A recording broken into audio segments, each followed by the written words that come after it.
Let me tell you about Rick, okay? And Morty. All right, you remember Back to the Future? Okay, fast forward. Rick and Morty is about the devil.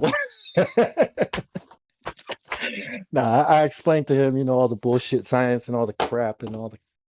Told him He's not to watch it. perfectly So. okay letting a whole civilization do his bidding, and then when they don't, he destroys them.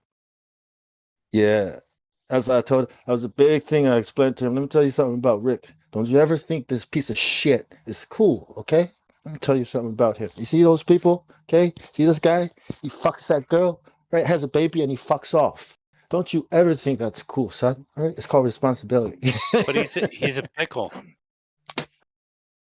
Yeah, exactly. But look, I turned myself into a pickle. Isn't that cool? Shit.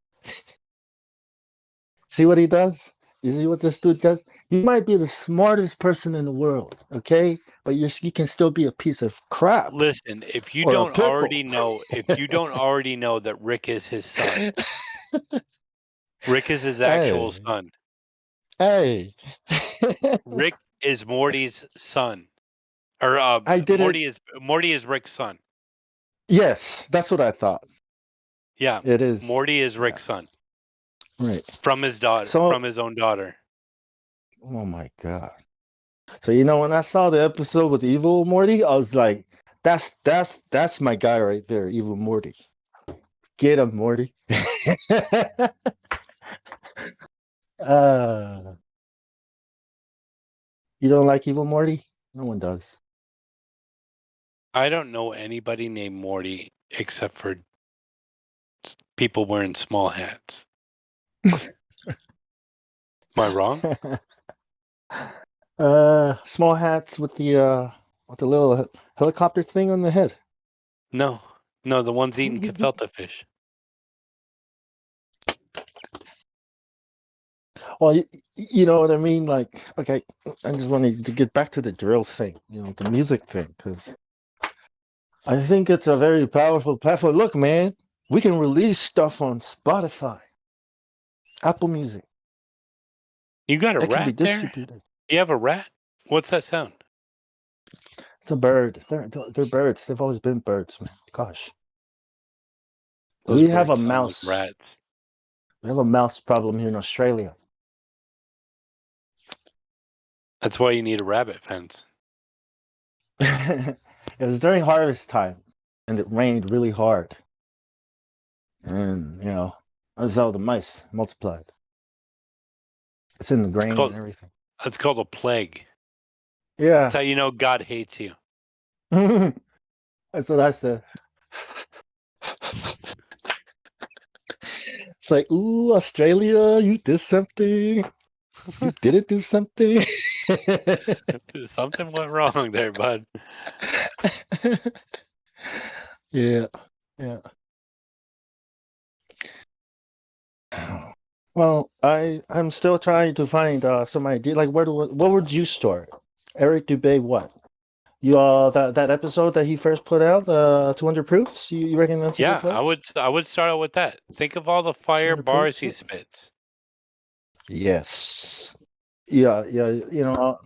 That is true. Even though I don't like the guy, I think he I don't presents it pretty care good. if you like him. He Yeah, I know. enunciates. His diction is perfect. He uses words you have to look up if you're not smart enough. That's the kind of shit you need. That's the kind of shit. That's the kind of new age shit you need. No, not New Age. We're not worried about no Wang Chung tonight. We're not talking about Wing Chun, man. That's what I I'm always saying. believed flat Earth. I always believed Eric Dubay was a new age flat earther. That he's not into flat Earth because he wants to tell people about the truth, but because Yeah, of his make religion. him. Make Right? him. Make him. Yep. Yep. Okay. What do you think about Put a it, though? fucking yoke on that ox and fucking make him plow the field for you. Good idea.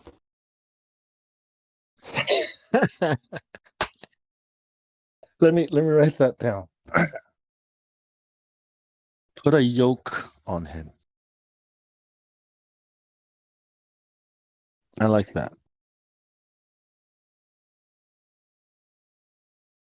Make him plow the field. I hope he's not listening. I want him to listen. I'm giving him the ultimate compliment. His enunciation is on point. His diction is on point. All of his points are on point. And he needs to be fucking utilized. He needs to be worked.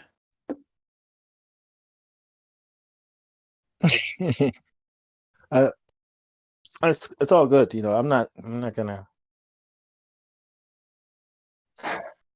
You guys seen Level? That thing ODD and him did?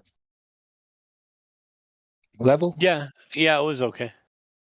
Yeah. It was I like some okay. of it too. Dude, I was watching and listening, and I kept getting distracted by the music they used on it, right? It was like, I want to steal these melodies. Like, thank you. So we got the music, you know. I just need the words now. But you know, see what you guys thinking. Well, if you have any ideas, I'm bereft of ideas.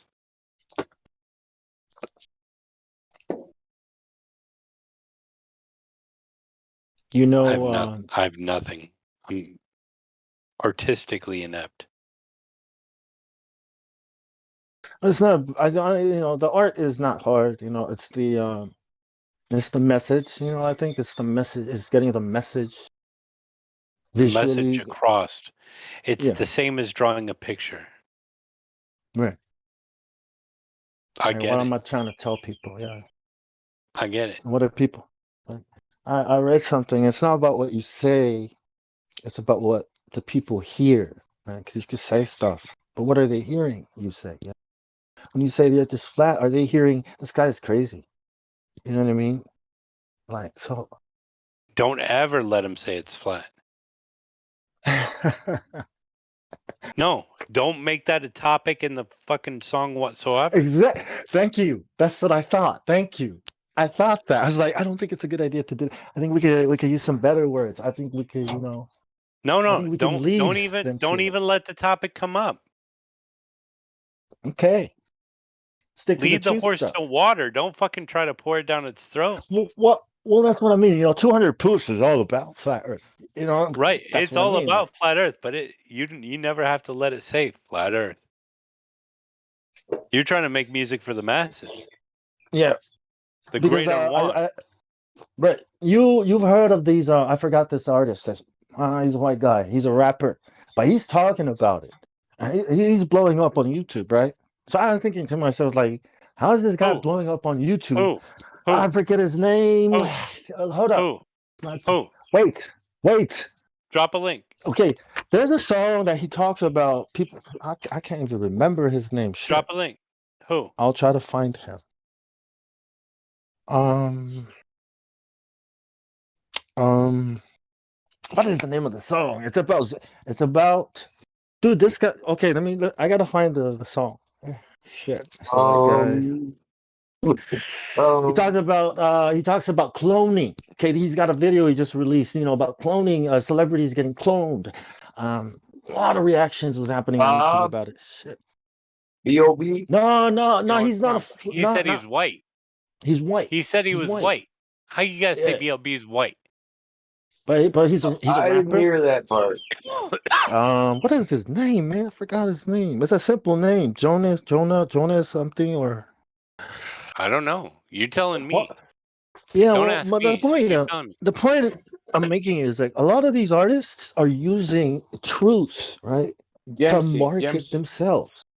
Is it? Dempsey, They're yeah, using Dempsey.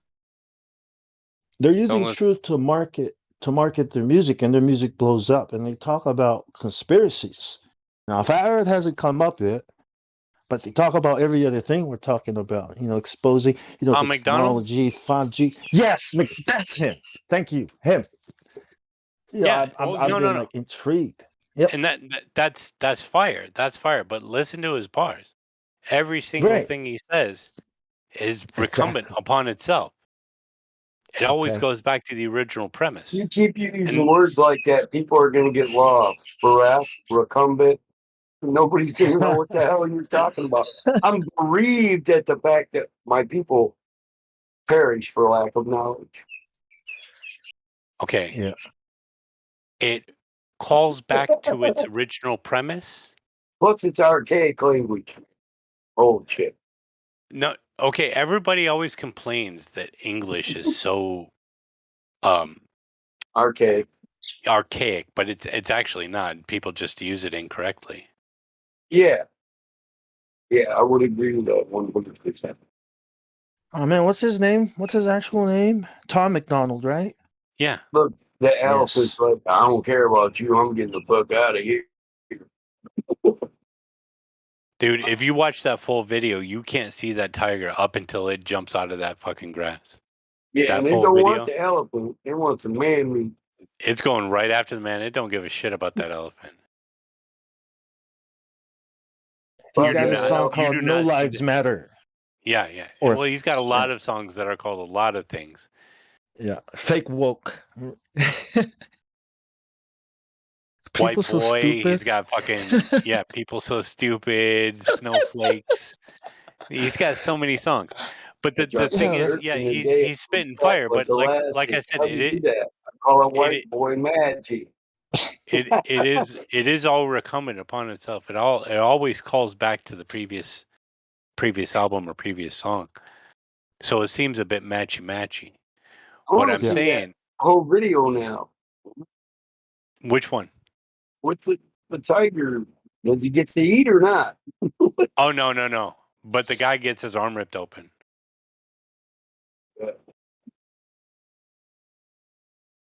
Yeah, so I looked at this guy, looked at ODD, and I was like, why is this guy fucking blowing up in ODD? Is it? You know, what's the difference? What's Talent. going on here?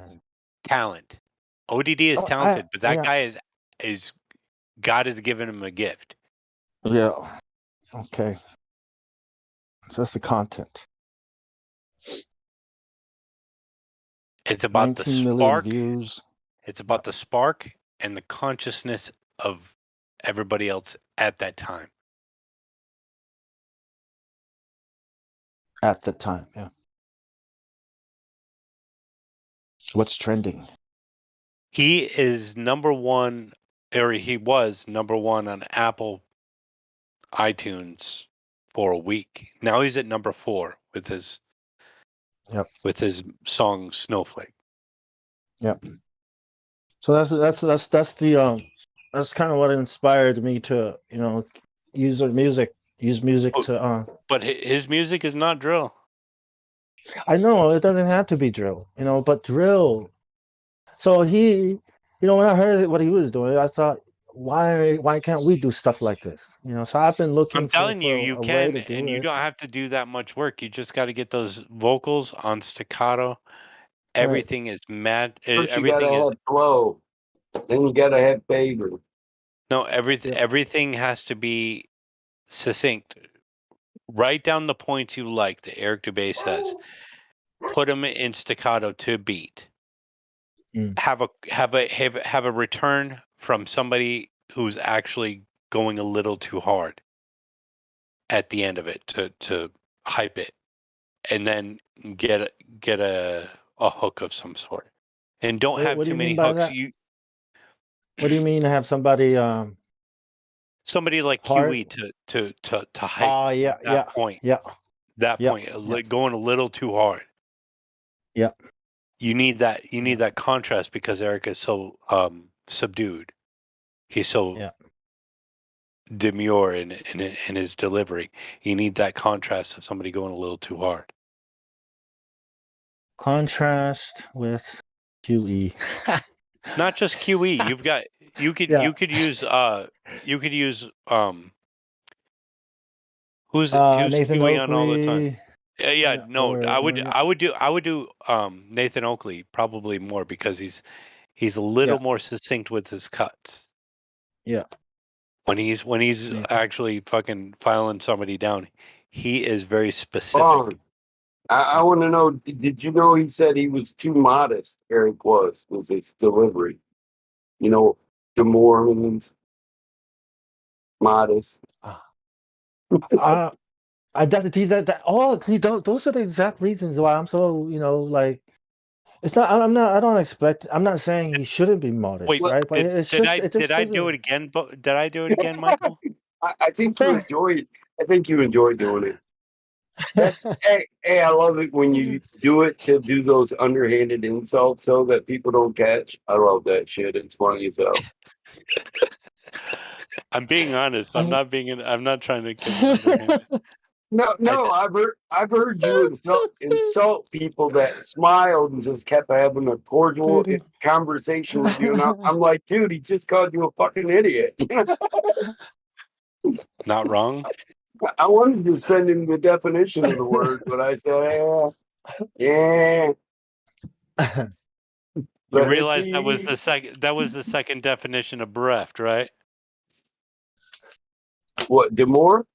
No, when I used bereft, it was the second definition. Oh yeah. Okay, Yeah. just It making can sure. be used. It can be used multiple ways. So I actually know what bereft is. That's where we get bereaved from. Right. I honestly think when I'm saying these things that people know what I'm saying in context. I know you do, but a lot of people tell me I'm using specific, hyper-specific, hyper-fastidious words, and they tell me I'm giving word salad, and I'm like, oh my god, it's this kid for real? Yeah. Because they don't Well, know the words. Yeah, that's because you Exactly. didn't put any dressing on it. Like Italian dressing. Well, You've given me a word salad, but no dressing. I think that's well, they why. confused our language, so we now listen. They confused our language, so we now only speak Babel. correct. And Well, yeah. it's not that we all speak Babel. It's that you can say a both coherent and cohesive statement, but an uneducated person will not understand your point. No, I Well, agree. I call it double speak. Like I think It's people use double. Go ahead. it's Talk, go ahead. it what we're talking about is not double speak. No, Oh, I no, understand what you mean by double speak. That's news speak. It's where somebody is Yeah. saying something Yeah. that only has a very specific meaning in their context what or the way they well, define. not just it's a specific context. It's a jargon. It's jargon onto a specific situation so that you don't know the necessary meaning of what you're speaking. Just like using the word theory. Colloquially, it means a hypothesis. Scientifically, it means a hypothesis that has been proved by evidence. That kind of jargon is constantly being introduced into our language. Yep. Yep. Yep.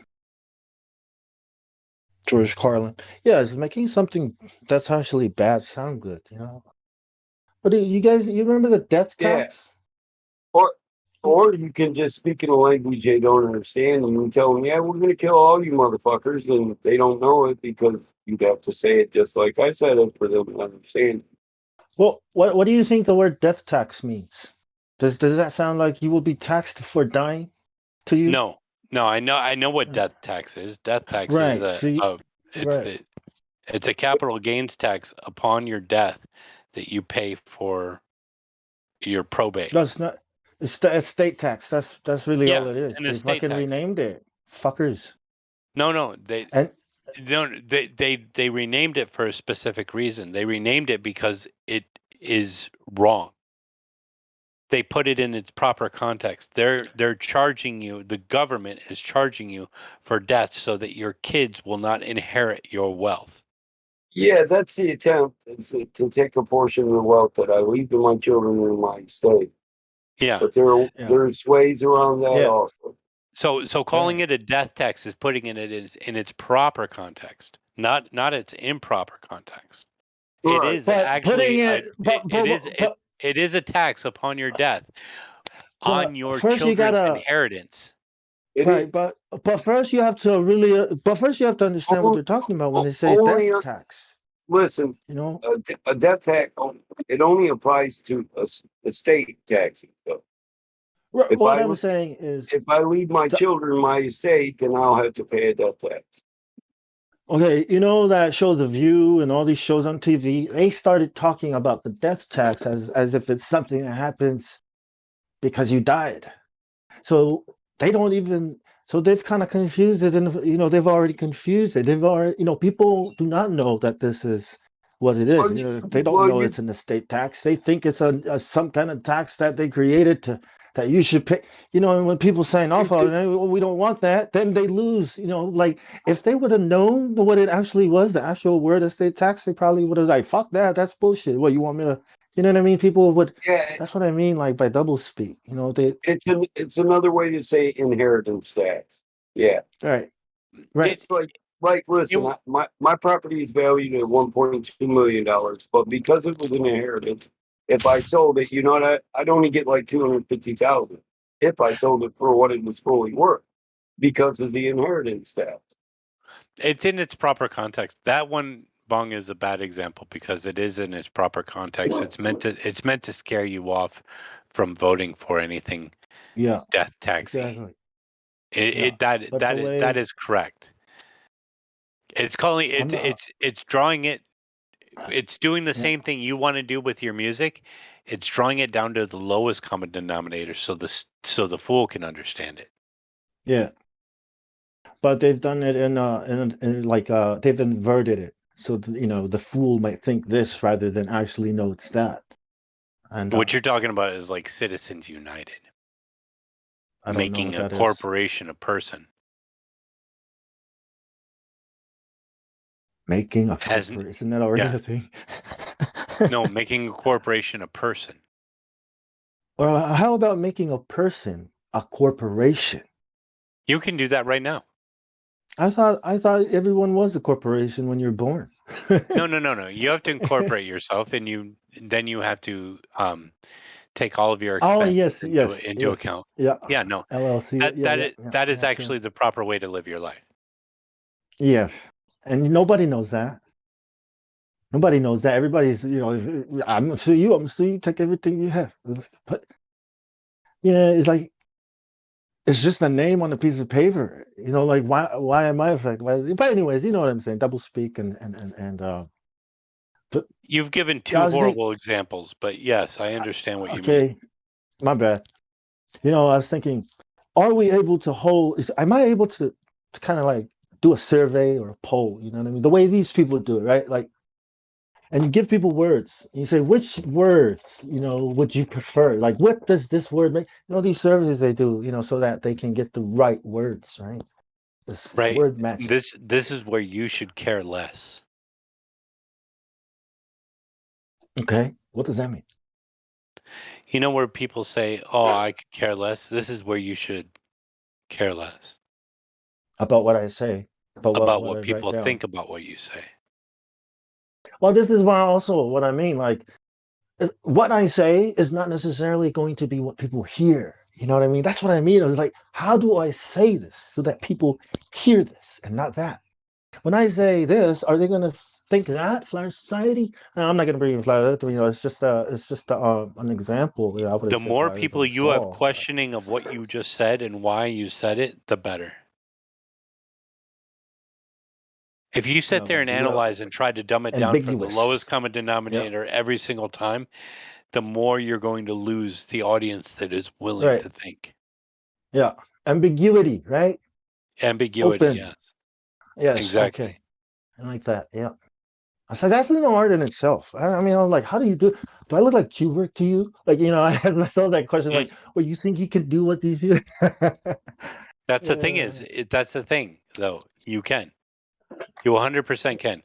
You're going to fail 100 times before you do, but you've got to try. Fail better next time. At least attempt to fail better, yeah. Maybe you're not talented enough. Maybe I'm not. That's why I'm asking. That's why I'm asking for help. Like I'm giving you so much help right now. I know. I appreciate it. I appreciate all you guys helping me out. Well, this is ours. I'm gonna bring it in here and. See, the thing about art is I want you to constantly doubt yourself. Oh yeah, that's it. That's what's happening all the time. Yeah, that's what's. Every time I lay down the melody, I'm like, nah, get up and go make a If coffee. you're doing that, then you're doing it right. How every producer does, every musician does that. It's not just musicians. It's not just drawing artists. It's designers. It's every aspect of creativity. You have to question whether or not your desires are valuable. If you can equate your value from your desires and what you've done, then you should release it and say this is good enough. If you can't, do better. Yeah, I agree. Yeah. I'm a peacock, Captain. You gotta let me fly, man. You gotta. Peacocks can barely fly. That's a horrible. That's a horrible. I've Yeah, seen a peacock I'm fly a maybe beautiful, 50 I'm feet. a beautiful you two are killing me here, man. peacock. Like watching a chicken fly. Yeah. Look at Or my Oh, try, it feathers. happens, but not for long. yeah, they when my dog chases them around or the coyotes, they try like hell to fly. Believe me, they try. They more. I think they're jump, glide, skip type motherfucker. Yeah. I've seen a chicken fly 50 feet. That's about it. As long as I've seen a peacock fly, they don't fly for long. Yeah, turkeys too. You would think a turkey couldn't fly, but they can. Turkeys But can fly. Turkeys You yeah, fly get me fine. though. I get You you. get you what I'm would. saying. They sound like a helicopter taking off, and just looking at their awkward Oh, ass, you wouldn't shit. think they could, but they do. Uh, My dog likes the noise they make when there's a whole bunch of them in the front yard and just runs out there barreling. Oh, it's like sounds like a real helicopter taking off. There's so many of them. I mean, dude, yesterday I had 30 of them in the front yard at least. I quit counting. Too hot to harvest them. Yeah. Well, I don't harvest. I might take one or two a year. That's Well, about it. not this time of year. No, not this time. It's not hunting season. I get sick. You shit at the wrong time of year. I was about to say you're about to get some parasites. I mean, I was born a woodsman. I love these people all who that. think that freaking wintertime is the worst time to find food. It's the best time to find food. Yeah, you can eat every chunk of meat that's walking around. Yep. But during the summer, you should stick to vegetation and fish. That's right. That's right. Stick to the rivers and lakes that you're used to. Don't go Amen. chasing waterfalls.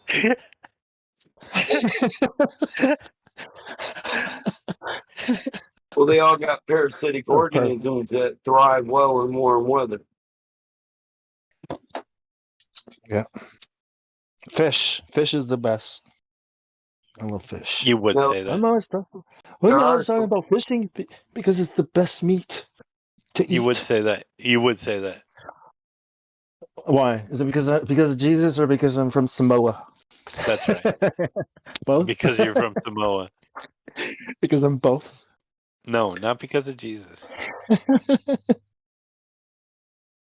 So But fish is I've- the best. Facts. Go ahead, Torrin. Go ahead, Tori. I've heard of having a cyclical diet, like eating more, eating more like meat, fatty things in the winter, and then switching to vegetables, fruit, like depending on in the summertime. But I've never heard of avoiding protein in the summertime due to parasites.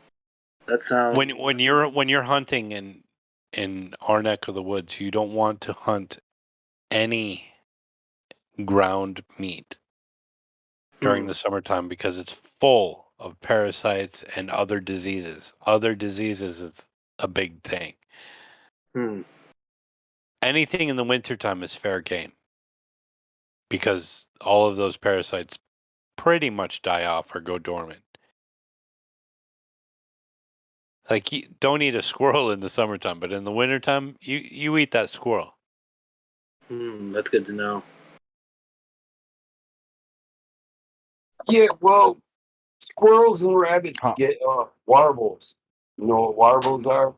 And that you can't get sick from them if you cook the meat well. Cooking kills the warbles. So I think that. there's a lot of myths about certain game you shouldn't eat during the summer. But there's really only 3 or 4 that I would not eat. What are those? Whitetail, Yeah. possum, Okay. I would never eat possum, but go on. Yeah, that sounds gross. and beaver. Yeah. I would never eat beaver either. Beaver's good. But the rest of them, they're on the move so much. They're healthy as hell. Now, if they get warbles or parasites, most cooking processes kill the warbles or the parasites. Right. But I do not cook my meat properly. But, well, yeah, you're a medium rare, rare motherfucker, but don't eat rare venison in the summer. bloody rare. I'll agree with that. But I almost never cook my meat properly. I eat the ground meat in the wintertime. That includes fowl. I don't eat fowl that I catch in the summertime. Sorry. How long into the winter do you have to wait before the animals mid-November. detoxing and everything? And that's mid-fall. Mid-November is fine. Or all the toxins should be out on the stuff. Not toxins, parasites. you know, the biggest problem Parasites, with summer meats is fleas and ticks. And the diseases that the fleas and ticks carry. Yeah. Not really, it's not really the warbles or other parasitic organisms. It's more fleas and ticks are both parasites. Yeah, but they're not Yeah. Yeah, fleas and ticks are the biggest problem. If you take a whitetail in the middle of the summer, that motherfucker's going to have so many fleas and field ticks. You're going to be covered. By the time you're done dressing it, Yeah. you're going to be covered. You're going to be covered with ticks, and you're going to have to clean all the ticks. If you don't clean the ticks off, it's going to be in the meat. So you can't even carve it till you de-flea and de-tick the entire deer. Then you can skin it. I wouldn't do it, period. Well, it's just a big hassle. If you miss one of the fleas or ticks, it doesn't matter whether you cook them. They got blood in them. They have tainted blood inside them.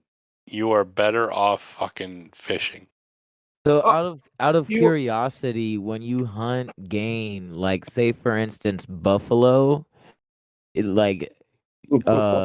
how many people hunt buffalo? Do you have to? nowadays? Can you not hang on, hunt Michael. those in the summer or in the winter? It depends on the color of your skin. If you're white, you want to kill as many buffalo as you can find. Well, I don't think that's no. Listen, buffalo or cattle, you can eat them all year round, but you have the same problems depending on where they're from. Buffalo got thick fur, man. They have a lot of fleas and ticks. They're gonna have a ton of fleas and ticks, and those all die off by mid-November. So yeah, that's what I was just like curious. Was like when you hunt for it, or if you were to hunt for it, like would you hunt buffalo in the winter? I would. Winter is fine. I don't know. Whatever you catch in the winter, eat it.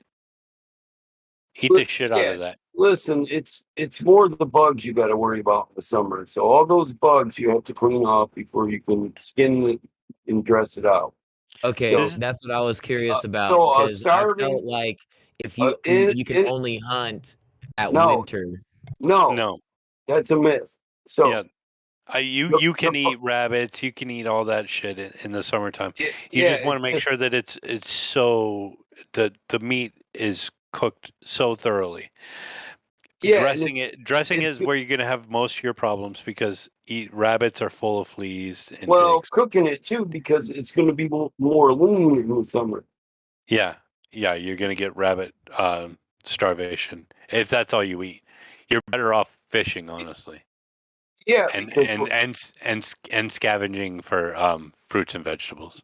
yeah, Yeah, 'cause, for me, uh, I'm a vegan anyway, but I mean, I am trying to be. I'm learning to be vegan. Like I chose to be vegan because my friend introduced it to me, and I was like, "Oh, dude, really?" And he's like, "Yeah, this is all vegan." I was like, "What?" So then I like was like, "Man, I'm gonna be vegan."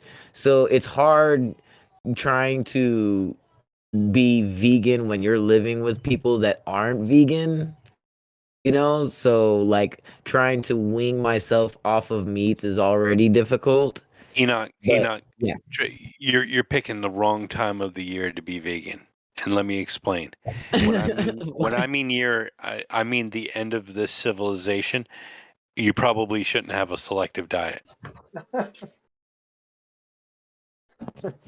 Well, I mean, I'm a paleo. Like that's my Yeah, that's cool. I'm fine with that.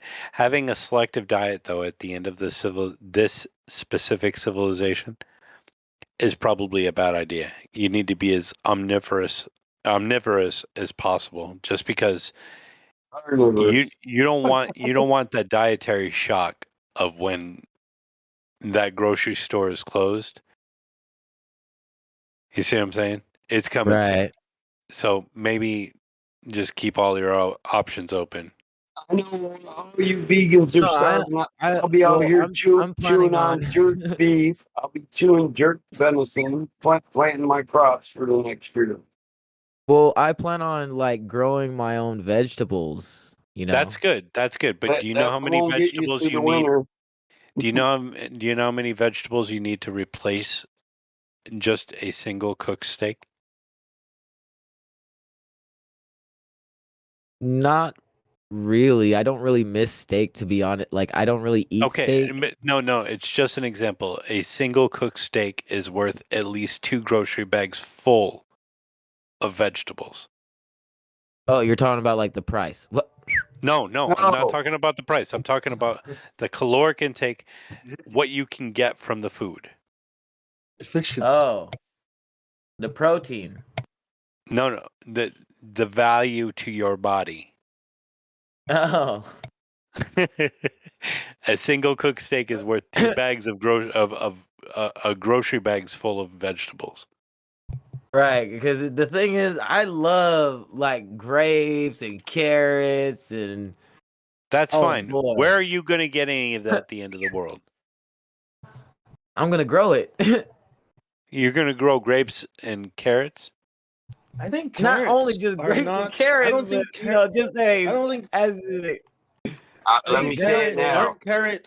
aren't carrots a hybrid? Aren't I don't think they're natural If I vegetables catch you that. guys on my Right? farm, you'll be fertilized. I mean, No, if I come to your farm, you're going to try to that. make me marry your sister. Oh, you're damn right. End of the world, you're marrying her up, son. We got the shotgun cleaned and waiting. It's a nice day for a the shot. wide wedding. Yeah. Welcome I to would the do it too. family. Well, I'd let you cook my steak, though. Well, I'm good at cooking steak. I got lots of rifles, man. Oh man, I know how to keep the freezer full. I can't eat steak because when I eat steak, man, I like that stuff rare and bloody. So it's yeah. So why can't you eat steak? I don't know, man. That's I don't think that's healthy for you. It is. That's extremely healthy. A rare, It's rare more healthy steak. than you've ever been told. Yeah. Yeah, rare I steak. think Like to be honest, I you know, eat. I love sashimi. I wait, love eating raw fish. can I That throw shit. this in real quick? Yeah, Let me go throw ahead. this. You I'll know let you how talk our more. bodies. Sorry. You know how our bodies crave certain things, right? Yeah. I think we should Right. listen to that, right? Because it's telling us what it needs. So when you see a Well, steak you're and your saying body's like, if eat it that, craves sugar, then if I eat too much sugar, then I'm gonna have honey, diabetes, right? right? Well, it Okay. means you need to take in more honey or watermelon or certain fruits that Hang have on. it, Hang on. glucose, not sugar. Go ahead. Hang on. You're telling them just to eat more sugar. Right. No, I Hang on. said glucose. Hang on. He's saying Bong. honey, strawberries. He's naming everything with Enoch, sugar. the best way. Watermelon. Okay, if you're gonna have a high carbohydrate sugar diet like you will if you just eat fruits and vegetables, the best way to do that is to take in a ton of fat beforehand, whether it be any saturated fat, Man, I coconut used to oil, be fat. So what are you trying to say? No, I'm kidding. coconut oil, Get butter, ready for even the work. He'll be in the work camps, man. Don't cry coconut for him. oil, butter, or lard will reduce your glycemic index when taking in a high amount of carbohydrates or sugar. So you won't get that diabetes, but you need that fat to dampen Yeah, all of natural that fat. sugar intake. No, you need a saturated fat, not natural fat, a saturated fat. Like I said, either coconut Fatty oil, acids. Yeah, fatty coconut. acids. Oh, I can list 4 of them: olive oil, coconut oil, lard, or butter. That will dampen the effects of the sugar being taken in, but you need to take it before you take in your high amount of carbohydrates, either from bananas or any of that other shit. Anytime you're taking in a ton of carbohydrates or sugars, you should definitely be taking in a bunch of fat beforehand. You're welcome. Yes, that's good. Yeah, That's all good stuff. That's thank you. Yeah. And you said it lowers your glyc. Can you explain what that was? Your It has glycemic to do with spike, diabetes, right? the blood sugar spike you have, and the insulin response you will get from having that glycemic spike will be dampened by the fat intake you take ahead of time, because your body is, if you take it beforehand, your body is busy turning that fat into a triglyceride and then glycerol that the body can use. So you're asking it to do 2 processes. If it's busy with the fat, it's not going to really bother that much with the sugar. It's probably going to shit it out.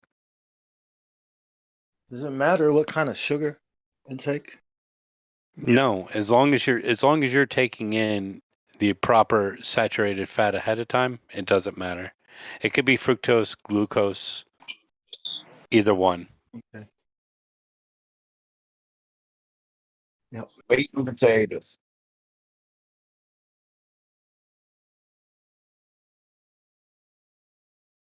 Or carbohydrates. Carbohydrates just take one step away to get to sugar. So Yeah. whenever you eat any carb, you're just eating sugar.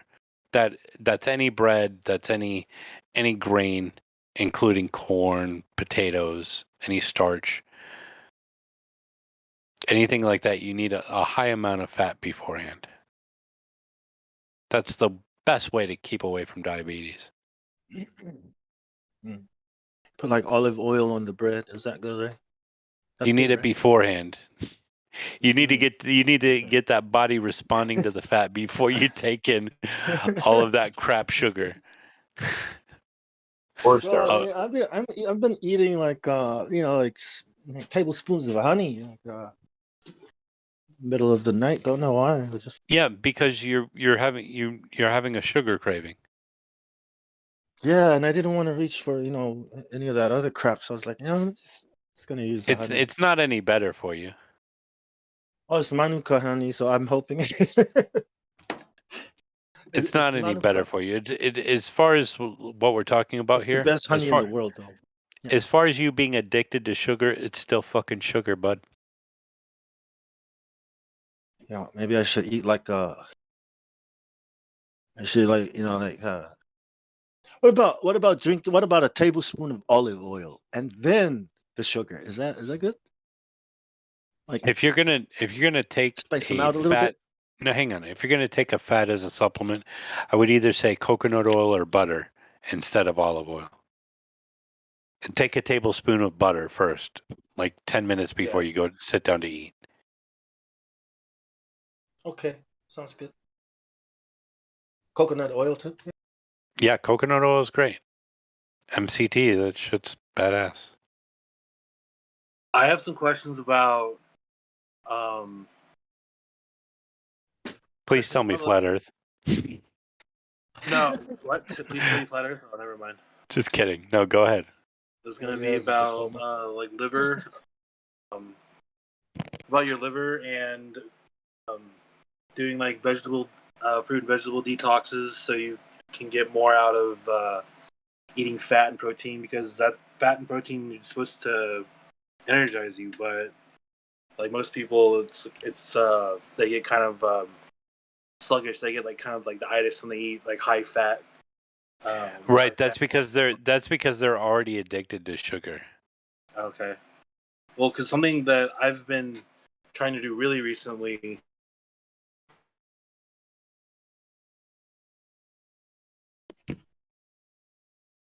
Still listening. Today. Hello. You cut off, bro. You cut out. Well, that ended Torn? on a cliffhanger. I thought I just Might want to leave and come back. Me? The No, purge whoever has cut out. begun. Yeah, The we were purge. all waiting. Oh, The man. You leave and purge. come back. No, whoever Was cut that- out. Was that Torn? That's all I was yeah. asking. Me and Justin are fighting now. You told me to leave and come back. You need to leave right now, okay? Get your fucking ass You out need to leave right now and then come back. I will show you both the door. I will break it with your head. There it is, right there. You don't have to use it, but there it is. I will make the handle move. I like those brass handles with all the flowers engraved in them. I'm kind of Hey, addicted Mike, to that old Mike, shit how come your mic is such shit? It's not a because potato. I didn't Mike. charge my headset. That's a steak. We fixed this already. Bro, it's summer startup. I'm fucking lazy when I get Dude, home. I swear to God, I'm gonna come over there. You know Sorry, that, am I right? back? Yeah, you're back, Yes. Thorn. I come Back. back. I come back home, man. I sit down on Wi-Fi and say, "Fuck it." You're This asking is about the my liver? world. You don't do that shit in my world. I'm fucking tired. What were you saying, Torn? I'm not sure where I cut out. I just was Start at the The beginning. liver. liver talking about Oh, doing the itis. That's right. That's right. That's right. vegan detox to, because when you eat because now like when I eat fat, I get the itis. I don't feel like Right. That's because your body is going in one direction, right? And you think to correct that you need to continue on that direction. But instead, you should probably cut out all of the fruits and vegetables that are high in sugar, because it sounds like you're addicted to sugar. When you get the itis, what's happening is you're getting the high glycemic spike, right? And then your insulin is kicking in and dropping that blood sugar super low, because you're insulin resistant at the top. And as your body floods your bloodstream with insulin, as your pancreas is just kicking out that insulin, it's overcompensating so much that it's giving you low blood sugar and turning you into a zombie at the end. So that's what you're calling the itis. What you're actually, when you eat fat and or meat or protein and fat, what you're actually feeling is you have that glycemic response, which is more insulin added on to something that takes a long time to process into energy, which is protein and fat. You see what I'm saying? Because you have that auditory response of, I'm eating, so start producing all the insulin I need because I'm already addicted to sugar and carbohydrates. And then it overcompensates and you're getting that just drop. So you need to detox from the sugar, not from the fat and meat. So your sugar, I mean your insulin is busy, right? Doing other things. Is that what you're saying? It's overproducing insulin because of it. Is that what you're saying? I'm sorry, I wasn't listening. Say it again. Say it again, Ball. When you say your body is overcompensating, you're saying Yeah. that it's producing way too much insulin than it needs, right? And it's And not it's doing dropping what your it's blood supposed to do. sugar way too low. Right. Right. Because you're Okay. addicted to sugar. Yeah.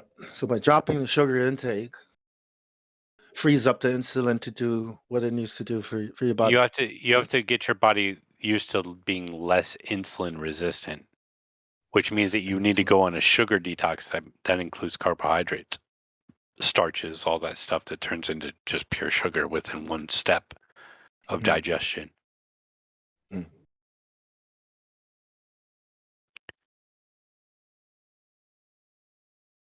How did you learn all this? How long was your study on this? I mean, you seem to remember. Hey a lot Bong, are you trying to ask me how I learned anything? Because that's what it sounds like. No, I don't remember a lot of shit that I learned. You know, but you seem to remember. So I'm wondering if you've looked I don't into it forget for such anything a long I learned. time, right? Okay. Yeah, I don't have that ability. I don't have that superpower. What happened? I don't believe that's true. I think you do. You just need to get off the smoky smoke. Hey, I Truth? know, man. Truth, are you there? Yeah, Truth? yeah, I'm here.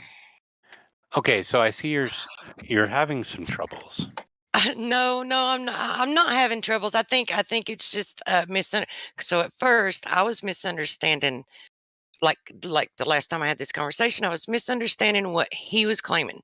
Right? He was citing a paper, and he was he was providing what they say. Yeah. Okay, and I get that. But just because they say it doesn't mean that we have to agree with it or support it, because that is how it's like the thing that they're saying, the thing that they're claiming is how they're blurring the lines. And Right. to adapt, when something adapts, it just makes changes relative to its environment so it can survive. That doesn't mean it's changing its Okay, genetics so that it what they're claiming though is I that know what they're claiming. It's wrong. yeah, they're claiming that adaptation is a Evolution micro is, yeah, evolution.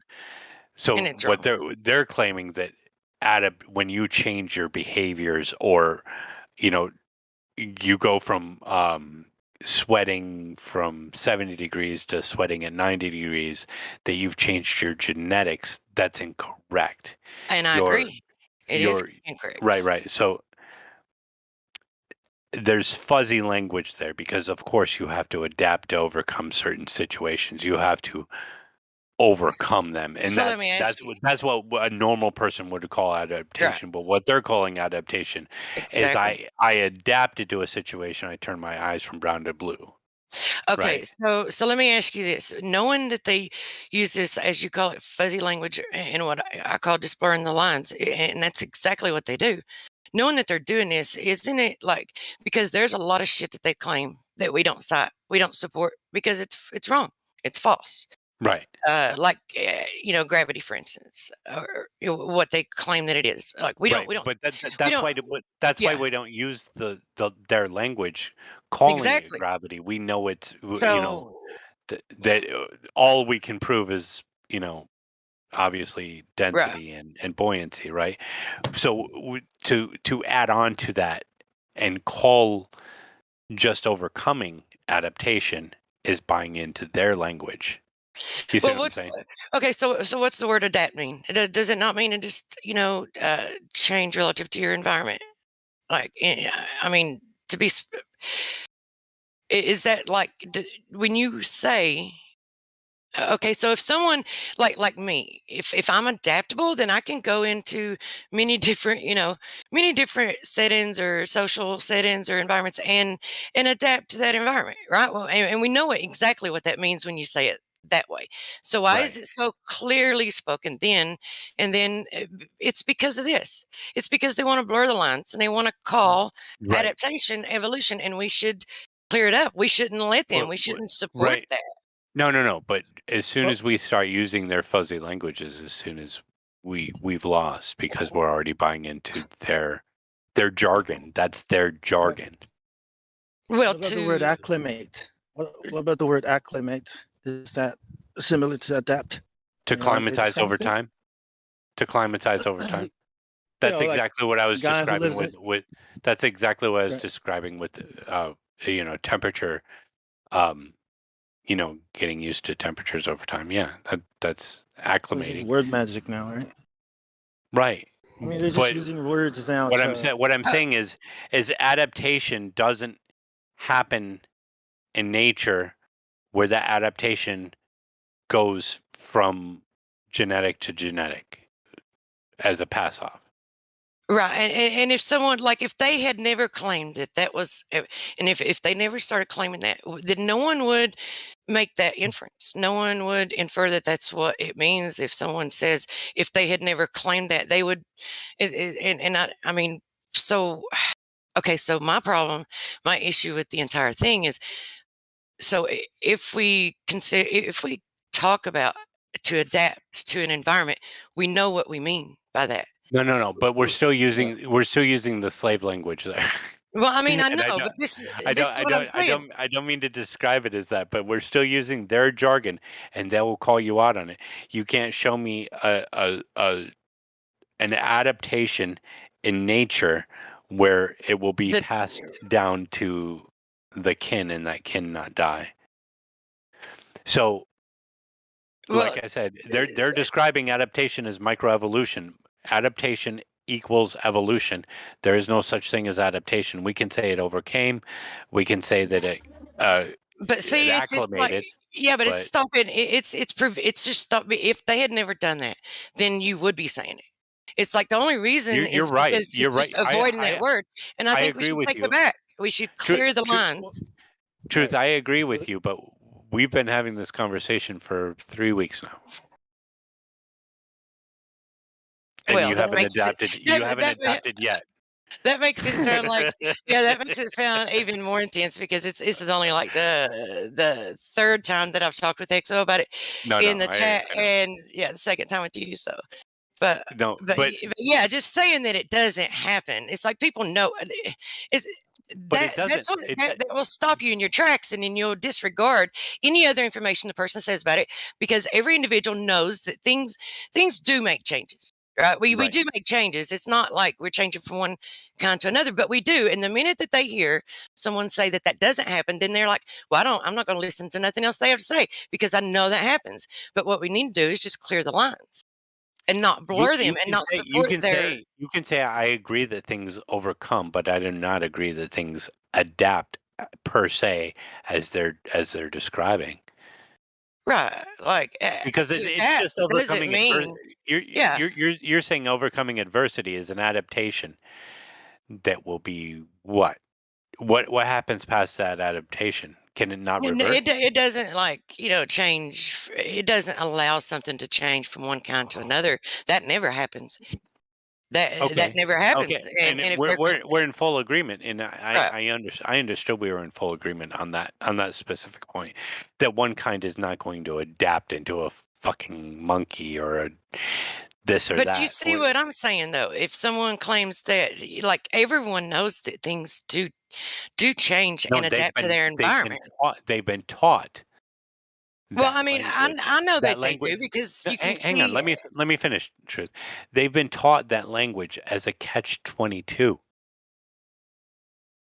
You see what I'm saying? So how do we fix this? How do we fix this? Do we fix it by just not using the word and saying it doesn't happen because that's not going to work? Because do you see what I'm saying? If someone hears someone say that it doesn't happen at like things don't make changes, things don't adapt to their environment. Evolutionarily, things do not adapt.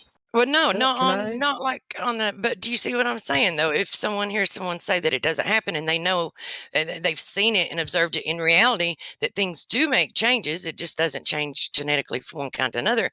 But Right. if they hear that it does, like someone claim that it's not, that it doesn't ever happen, they're going to disregard anything else that they say. I think like flat earth, like the word level, I think we should be a little bit more specific when we use it. When we say, I think you should call evolution a model. And then you can say, in that model, this is what adaptation means. But in Right. reality, Glad you're back, this is Mom, how by the we way. use it. Right. Glad to hear you. So, what do you guys think about? I think, just like the word level, they've hijacked it and rephrased it, but it only exists in that model. Level Right. is Okay. only flat in that model. Really Go ahead. quick though, on the specific topic, and somebody just pointed this out, that kind in which you're speaking already had the ability to acclimate appropriately to its environment beforehand. It didn't come up with a new thing. So adaptation didn't actually happen. Not new processes, already built-in processes kicked in that were dormant. You see what I'm saying? And I agree So with there that. And was, that's what it should mean. so right, but there was no adaptation. If those processes were already there, born into the cake, they were already cooked into the cake, and they took over when the appropriate situation arose, then no adaptation happened. That acclimation Yeah. point was already there. But see, it's like I disagree with adaptation, meaning that they're Right, because genetically changing from one. you were taught that. These are the words you were taught. They're not your words. Don't get married to them, because that's a foolish game.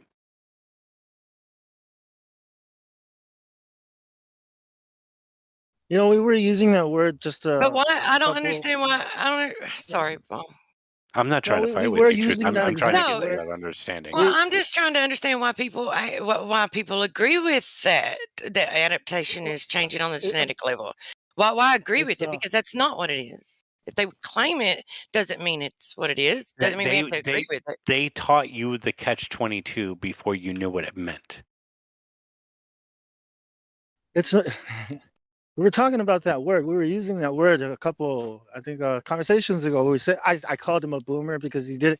He was joking. I was joking. Like, we have to adapt to the times. As I taught my son that too. I'm not a millennial because they tell you I am. Okay, And then I told you how stupid that was. Adapt. Yeah, and then you told me how stupid. So you see, it's a psychological thing, right? When we use the word adapt, right? We're saying when we go to places, we try to adapt, right? When you go to a new culture, right, where certain things are taboo. Yeah, go ahead. It's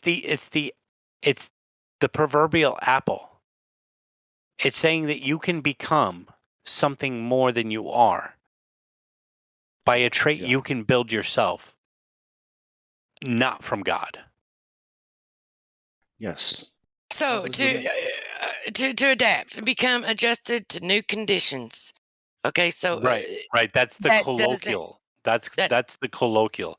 The scientific is saying that you are making a new genetic code that was unbeknownst to your previous genetic code. But they're wrong. I understand, but you're playing their game. They're not playing your game. Right. Oh no, man. The model, right? Yeah. You gotta say, look, you're in this model. You gotta tell them you're in this model and this theory that can't be proven. You can't prove anything about it. Truth. I feel like they stole something from us though when they do this shit. Right. If you can't get over this, then you might as well call falling down gravity. Fuck. Hey, what? Yeah, but that's come on, man. It's not. No, because falling, because gravity has not been established. Like to adapt, things changing to suit new conditions or whatever. That is observable. A gravity, as they call it, is not observable. It's a false equivalency fallacy. NASA? Wait, NASA? I think the fossil record also has something to do with it, and because we don't know what happened, like I believe the flood happened, and whatever was wiped out with it happened for a reason. God must have done that. But the stories that they're telling us today, using these fossil records, that's what I think this whole idea of evolution is built on. So what would you call it? Go. I thought you finished on. Go ahead. No, I would call what evolution. I'd call it a lie. No, not that. I know that's, of course. No, what I was going to ask is, okay, so if you have a domesticated animal and it's like got really, really, thin layers of fat or whatever because it's been, domesticated and then. Wait. Hang on. I need to stop you right there. There is no domesticated animal. There's no such thing. We have never, ever handedly domesticated an animal.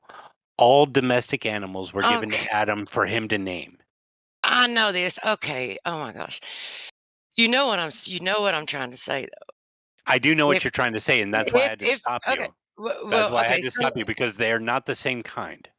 So when an animal has because there's like different layers. This is just an example. There's many different examples, and I know that you understand what I'm saying too. When an animal like has to adapt to its conditions by getting thicker and much darker layers of fat to help, insulate them because they're in the cold weather and shit like that, then what do you call that?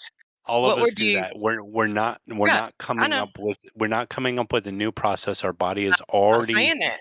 I'm not saying able that. to do that. I am not It saying is that. right. I know Well, what this you're is saying. based on I understand what you're what saying. Darwin. Well, This what is do you kind of call based it? on what Darwin wrote about that, right? And he said these birds developed longer beaks, so those birds died Right. off. No, But hang he on, hasn't really I'm proven that, just going to right? So answer her. I'm just going yeah, to go answer ahead. her really quick. It's called Go living ahead. the cycle of your life. You're living within a cyclical system. That system bears itself out within seasons. If you're going to describe it in a sentence and you're going to use a word, what word would you use to describe to name that process or name that like? Okay, specifically, I would say, "Oh, damn, that bitch got fat." Oh God. Yeah, because listen, it's a quality your genes already have. Yeah, I know, but when it's like you're not utilizing it, and to adapt just means to start utilizing it to change to your environment.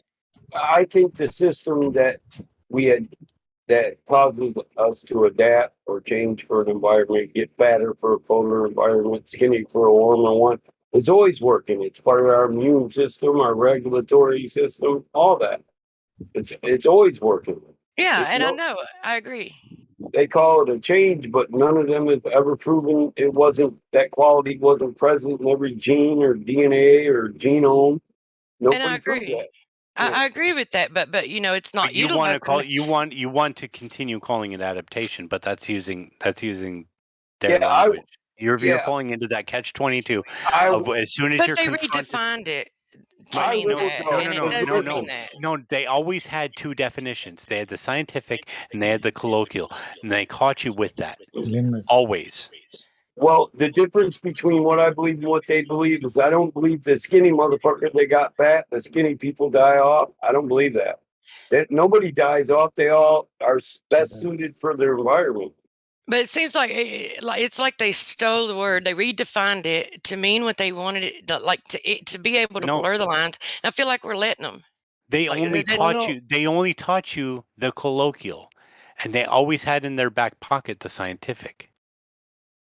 Yeah, I think it's just because It's always the been a word happens. catch-22. They taught you the word theory to mean hypothesis, but they always had in their back pocket that it means that a Yeah, true. hypothesis has been proved. They've True. always known that you were going to defend their language.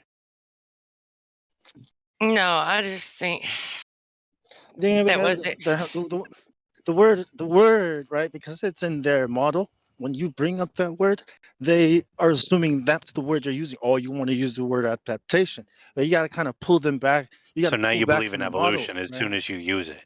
Hell, Exactly. no. Exactly. I When totally you use oppose the it word, because it doesn't right, mean on a but genetic right, level. but because the word, right, is in their vocabulary, in their Their jargon, spell. they will assume they will assume you're going there. You know what I mean? It So is you their gotta spell. right, Understand right. it. It is a Like a trigger combination of word, letters spelled out as wizardry to catch you. right. It is the devil's trick. It is the But proverbial apple to make you think right, that you can become greater than right. God. Period. Yeah. So I think if you want to use the word, you have to clarify that first, right? You have to separate the two first and say this is what I mean, or you can use a different word. Now, I'm not saying you should use a different word. If you're comfortable using that word, if that's the word you want to use, at least to clarify and separate it. Like, so they don't go there. They might ask, what do you mean by that? And then you can pull them. Now they're outside the model, and then now they can follow you. You know what I mean? I think that's what you can do. Yeah, it becomes For your peace better of mind. where it becomes better suited to its environment. That doesn't mean like on the genetic level it's becoming another kind or anything. If they want I just don't think that we should let them like they're redefining it. Really quick. It's as if they were saying level was They curved and then we stopped saying the word no, level. they Listen, didn't.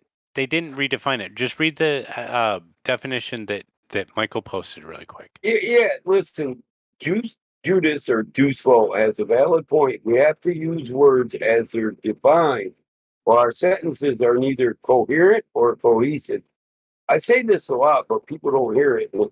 They want to say, "But I believe this word means this." Okay, you believe that, but in this language, if you want to be concise with specificity, you should use the word in the proper context it's defined in. Okay, well, let me ask you what part of that definition right there, what exactly we're at in that definition, and what part of that, and what I know, but I'm reading it and I'm wondering what part of that Okay, definition I will means. show you. I will show you. Hang I on. will show you. Okay, I let her wasn't. finish. Let her finish. Let her finish. Go ahead. Yeah, what part of that definition means to change from one kind to another? Because it doesn't. Okay, Right It said there. I, Hold on, Judas. Right there at the bottom where I marked it. That's part of the theory of evolution. That definition. I think it's where I don't know. I think it's where the line needs to Okay, become better suited to its environment. okay, Does okay. not mean It never became better suited. It was always suited for that environment in which it finds itself. Exactly. It never became better suited. It That's the doesn't have to proverbial. That's adapt. the proverbial apple in which I'm talking about. Yeah, that's what I It was doesn't. saying. It doesn't It does. become a better thing than it once was. It already had that inherent quality. It doesn't have to adapt. That system is functional, so it got fatter, so it can live in the cold. Look at the Eskimos. Now you got fat Eskimos and skinny natives running around in the South, right? Are the skinny motherfuckers dead Naked. just because some people but they got do fat? become better suited to their environment. It doesn't mean that they're doing it on the genetic level and they're becoming another Listen, kind. here's the thing. You want to say this is their biological environment. Your biological environment is Earth. You are best suited right now for any part of it you want to go to. Your body has already got the information to change to keep But you we're not alive in every one of it. It doesn't mean you're utilizing it though. When you adapt, Sure. it means that it just means that you're just. It doesn't mean on the genetic. This is what it. Well, This is what it means let to me- you. I want to. Can I say something? I was talking about drill beats earlier. Okay, now just follow me a little bit. And I said, look, I need to be able to communicate to these people. I need to adapt, right? So, when you read the definition, it says like the adaptation of a movie. You're taking something from somewhere, right? And you want to bring it to this group of people, right? And you need to adapt it so that these people, whatever you want to entertain them, you want to tell them the truth, you want to elaborate, whatever, you're adapting something. You know what I mean? That's another. So it is like Dude said, it's like a word magic that they do, because I once you know put it they're in still those in our terms, words. They're right? Once you still in put our it in those language. terms, they're like, These oh, aren't I know your what you're words. saying now. Truth. These are not your words. Right. These were never your words. Yeah.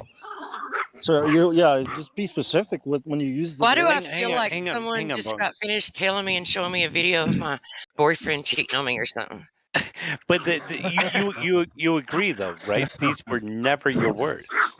But there's no, I still don't get there's no part of that says that we're changing on that it's a genetic change. We're just let's read it together. And I want to break this down both phonetically and structurally. A change or process of change by which an organism or species, that's a whole group of organisms, become better. Do you see what I'm saying? No. Yeah. You can leave it right there. Become better. That's the proverbial apple right there. That's all you need. Well, that becomes better. If that becomes better part means, if that right there means the change on the genetic level, then yeah, I can see why we wouldn't use it. Nothing here on Earth becomes better because it's all suited for here on Earth. God did not say, this is pretty good, but it'll adapt. God said, this is good. Well, I think as it is in a whole. I get that. But it's like when people think of It's the same thing that happened to Okay, me okay, when I heard right. adaptation, because it's like to become better suited for its environment. No one thinks that it's like that's not what, because we do observe that happening, but just it doesn't change on the genetic level. And when people know that that happens and they hear someone say that it doesn't happen, I think it's going to make a resistance to where they won't listen to anything else that they say. And it's like I feel like they're stealing the word and making it mean what they want it to mean. If you're having trouble based on that, then you're in a pretty good position.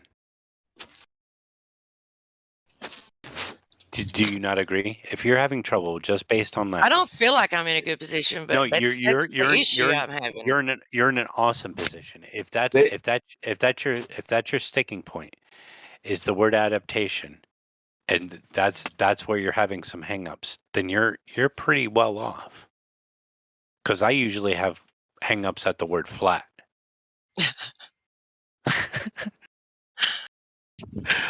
Flat girls, flat butts, I'm not going there. So You know what it's I'm saying? flat chests. Stop. I Flat just shoes. think, okay, just because there is an awareness of this and knowing that the inference that people will make is, I don't know, man. It's like I don't think anyone would make the inference that adaptation means, to change on the genetic. I think everyone knows what it No, means. but And if someone's going to say that it, Oh, like, okay. I think we Look got to at be the- careful when we say that it does it. Like we need to follow that up with any time that we say that it doesn't happen. We need to follow it up with an explanation. Because Look at the otherwise, I think that definition. people will be resistant to what we're Okay. saying beyond that Let- point. Look at a Michael more elucidate. specific definition given by Merriam-Webster. I can go to the Oxford Dictionary and get even closer to the theory of evolution. So, in their language, adaptation is evolution. But the problem is, nobody proved, just like Judah said, Yeah. that the quality wasn't already inherent in your DNA. You're saying adaptation makes us better. I'm saying no, that's that bullshit. I was created perfect. My body will change when it needs to because that's the way it was created. That's But the way when it was changes, made. that's what I'm referring to. When it changes, adaptation. It's It not doesn't a change. It's not a change. I'm in a colder environment. I put on weight. That's not a change. I always gain weight and lose weight. That's not a change. Yeah, fat ass. Michael's generally pretty fat. You fat ass. but that's what that's what it when it talks to, like, the changes you make. Okay. Truth. according to- We're going around our butt to get to our asshole here. You're using their language. They made the language. You did not. Exactly. They're using what- their language against you. They taught you since you were a child. It's Babel. Yep. It's Babel. Come, let us confound their language that they might not understand each other and speak only Babel. What feel you like want to describe Oh. somebody rising to meet their needs as adaptation. They gave you adaptation from evolution. Pure and simple. Yeah, They broke yeah, it down because into its constituent parts of fairy dust well, to make here's you. the thing you leave out. Hold out. Okay, here's the part you're leaving out. The entire process by which a person gets fatter. Do you know? Hold up. Do you know you need a higher protein intake to survive in a colder environment or in a jungle environment? You have to intake more protein. This means you have to eat more. It's a given. If you got to eat more to survive in this environment, you're gonna get fatter. There's no change. The change was your diet. I don't think no one understands. Like, I don't think no one understands. I would instead of saying here's what instead you of need to saying understand. Hang on. Hold up. Everybody stop. She's saying something very specific. She's saying we don't understand exactly what she's saying. Right, Truth? Yeah, because I'm not saying that now. That definition where it says modification means something totally different from. It does. Yeah, and Don't interrupt her. Go on. and, Truth. and with the word modification in there, then yeah, I am apprehensive about Okay. using the word. But before Okay. that, yeah, Really quick. It's- The definition you saw before that was the layman definition. This definition is getting more specific onto its context. So Okay, but as we drill down, if we were to go further, it would get more evolutionary specific, because this is what it has always meant. There are words you use that have been they spiked the punch bowl a long time ago when you were just a little kid, and you use them, and you're married to them, will not divorce them because you think they are the truth. Yeah, but listen, they are not the truth. okay, a compromise here. Then I can concede to that. But Okay. I think, in addition to that, that we also need to go into detail and explaining this, instead of just like saying Well, that it there doesn't is no happen, change. because people will be resistant to it and they won't listen to anything that you say beyond that point. Okay. Again, truth. Here we are. We find ourselves at this point of where I say, if they're resistant to that, then you have a high quality problem, because I usually have resistance to the fact that it's flat. Well, can I try an argument? Oh, why even bother saying it doesn't happen, right? They first have to prove that it does happen. I think that should be just like the ball Earth. First you need curvature, right? And then it's not. I don't have to go and prove the Earth is flat to you, because that's what it appears to be. You need to prove that this adaptation happens, evolution, blah blah blah. That people actually change, and not just their habits because of where they're at. Right. In a hotter area, you need more water and less food. Because I'm telling you, that's what happened with me when I first heard anyone ever say that, the adaptation doesn't happen, because then I became resistant, and I was like, It doesn't. well, I know, but the info, it's okay. Maybe breaking down the walls. That's assuming it Hang happens. on. Don't interrupt me, Bong. Breaking down the walls of people's understanding of what they've been taught is all we do. And I understand we need a very concise way to do that. The most concise way to do that is to say that is not true and unfalsifiable, right? Do you not agree, Truth, that the best way to do that is to say that is not true and unfalsifiable? I feel like with this specific topic, with these, and this may be different than anything else. This may be unique, and the only one that I don't think it is. I don't think it is. It's just the one that you're married to right now. But I think it should be defined. I think it should be defined anytime that Well, I here's think the thing. saying that and making that statement should always be accompanied by defining. Here's the thing. In language and definition, adaptation and evolution are married, as one is a process in the other. So when I get to Oxford level, it will denote that adaptation is just a process in the evolutionary process. But I'm here saying, no, you can't prove to me that there's a new quality in a gene. You can't prove adaptation. You can't prove evolution, because you cannot prove to me that my genes didn't already have an inherent quality to change my habits and my dietary habits for the needs of my geographical position. So I've always agreed with that. I agree with that, and I always have agreed with that. Our only recourse at that point is to say that this is an untrue statement, and not go any further except when it's necessary to describe how incorrect it is, such as this discussion itself. Yeah. Right. How long?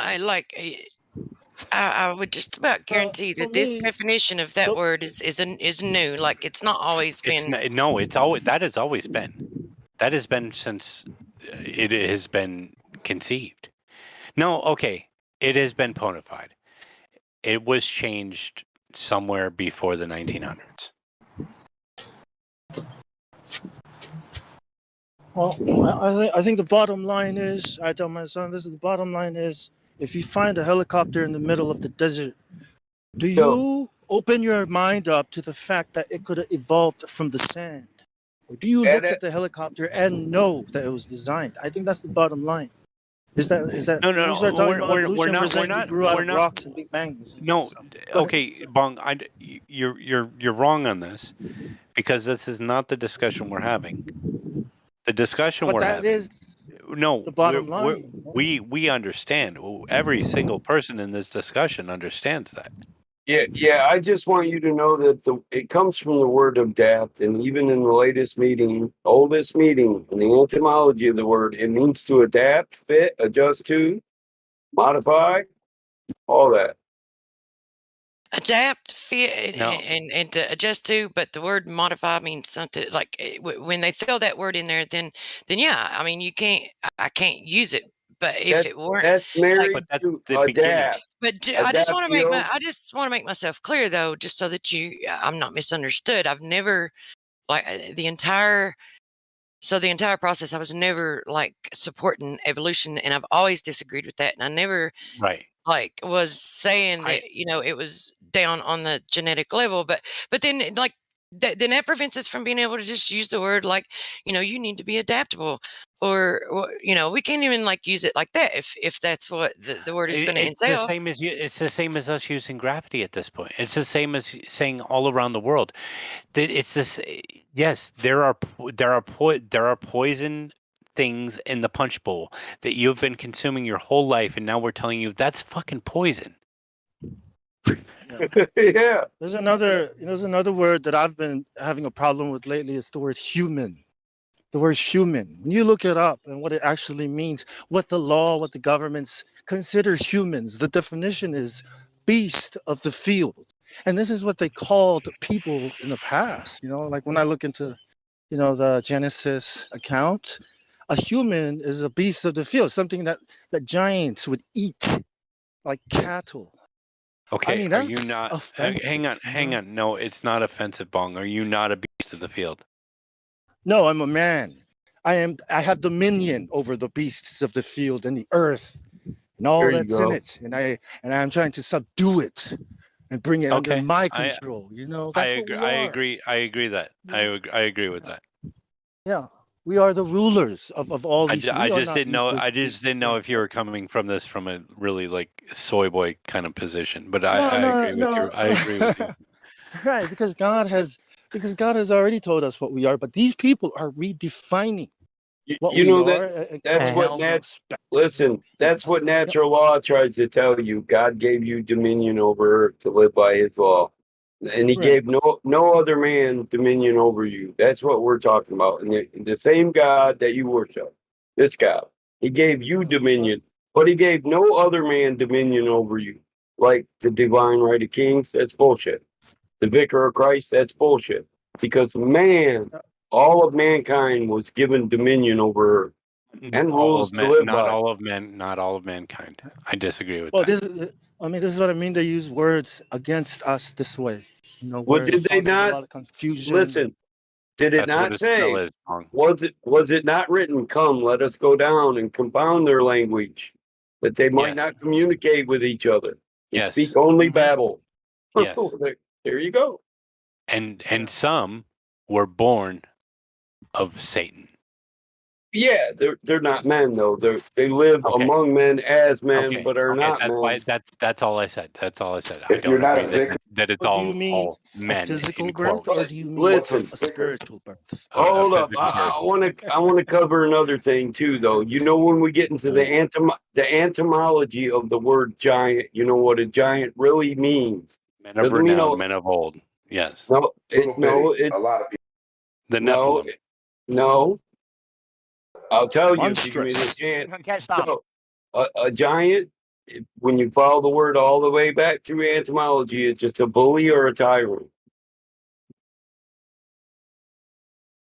We stand on the I thought it meant a shoulders group of of 500 tyrants, or more. Like right? What'd I you say, thought it was a Demon? group of 500. Hang on, Bong. Say it again. I thought it was a group of 500 or more, 1,500 or more, something like that. A group, a military group. A giant.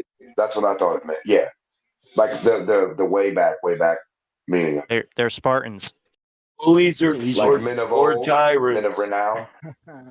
Yeah, Well, Right. same as that. the men of Heroes old of and the old. men of renown is a reference to a group of giants. So before we get any further away from this, because I'm ready to like lay it down and walk away from it, to be honest with you, but before you do, you do understand where my contention is with it, right? Like if people I hear understand your description of overcoming to adjust, adversity. pretty much, not to Yeah. modify. But if they're calling it modify, we can't use it. I agree. But do you understand what my contention is? I can say adjust. I'm perfectly clear, happy with that. Just as I can say buoyancy or density. Right. I'm fine with that. But how the people will have, when trying to get people to open their mind and understand how they'll have resistance to it, and because of the inference that's made with it, right? Right. To adjust and not to. Right. If you're having trouble describing it, just say, well, adaptation generally does not, or no, adaptation never happens, but we do adjust to our surroundings. We do adjust to our environments. But you do understand what I'm saying, though, when you're talking to someone, how they'll just like hand wave anything else that you say after that. If they know that things adjust, they're not worth talking to past that point. Yeah, that's pride. At that point, it's pride. They're talking out of pride and not out of knowledge. They think they know something because they learned it, but they've never. Well, that's what I did. So I guess I'm kind of like at that point. But I mean, I did look into it more, and I wanted to understand it more. But it was more like that was my reaction to it. Right, and I'm open-minded. But well, you seem open-minded, but you are married to the language in which was given to you.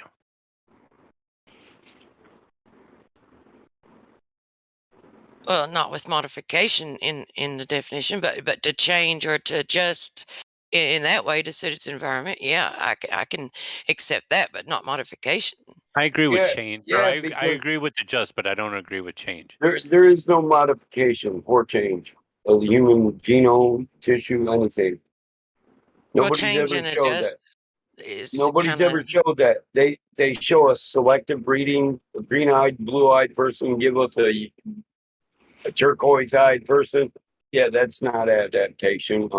You mix a fat dog with a short, skinny dog, you get a medium, strong dog. That's not adaptation. It's not evolution. It's just breeding. Okay, so I can leave this hill right here and not die on it, but. Well, hey, truth. I think. Well, I just wanted to make sure you understood where I was coming from, though. I fully understand where you're coming from. We've all been there for sure. I think you could use a different word. I threw out evolution for adaptation, and then I made that realization, and I threw out adaptation because there's no modification and no change. So now I just say, show me evidence of a modification or a change, or shut the fuck up about evolution. Because I've never supported there's microevolution, but not macroevolution. Oh, get the fuck out of here. Show me a biogenesis, man, before you start that 20-minute sermon you preach about macroevolution crap. What was that? Abiogenesis? Yeah. Hey, can I say something you real don't quick? know what a biogenesis? Hold up. Hang on. Lemon, we'll get right back to you. Go ahead, Bong. Go ahead, Bong. I said. I think Lemon. I think the people we talk to, right?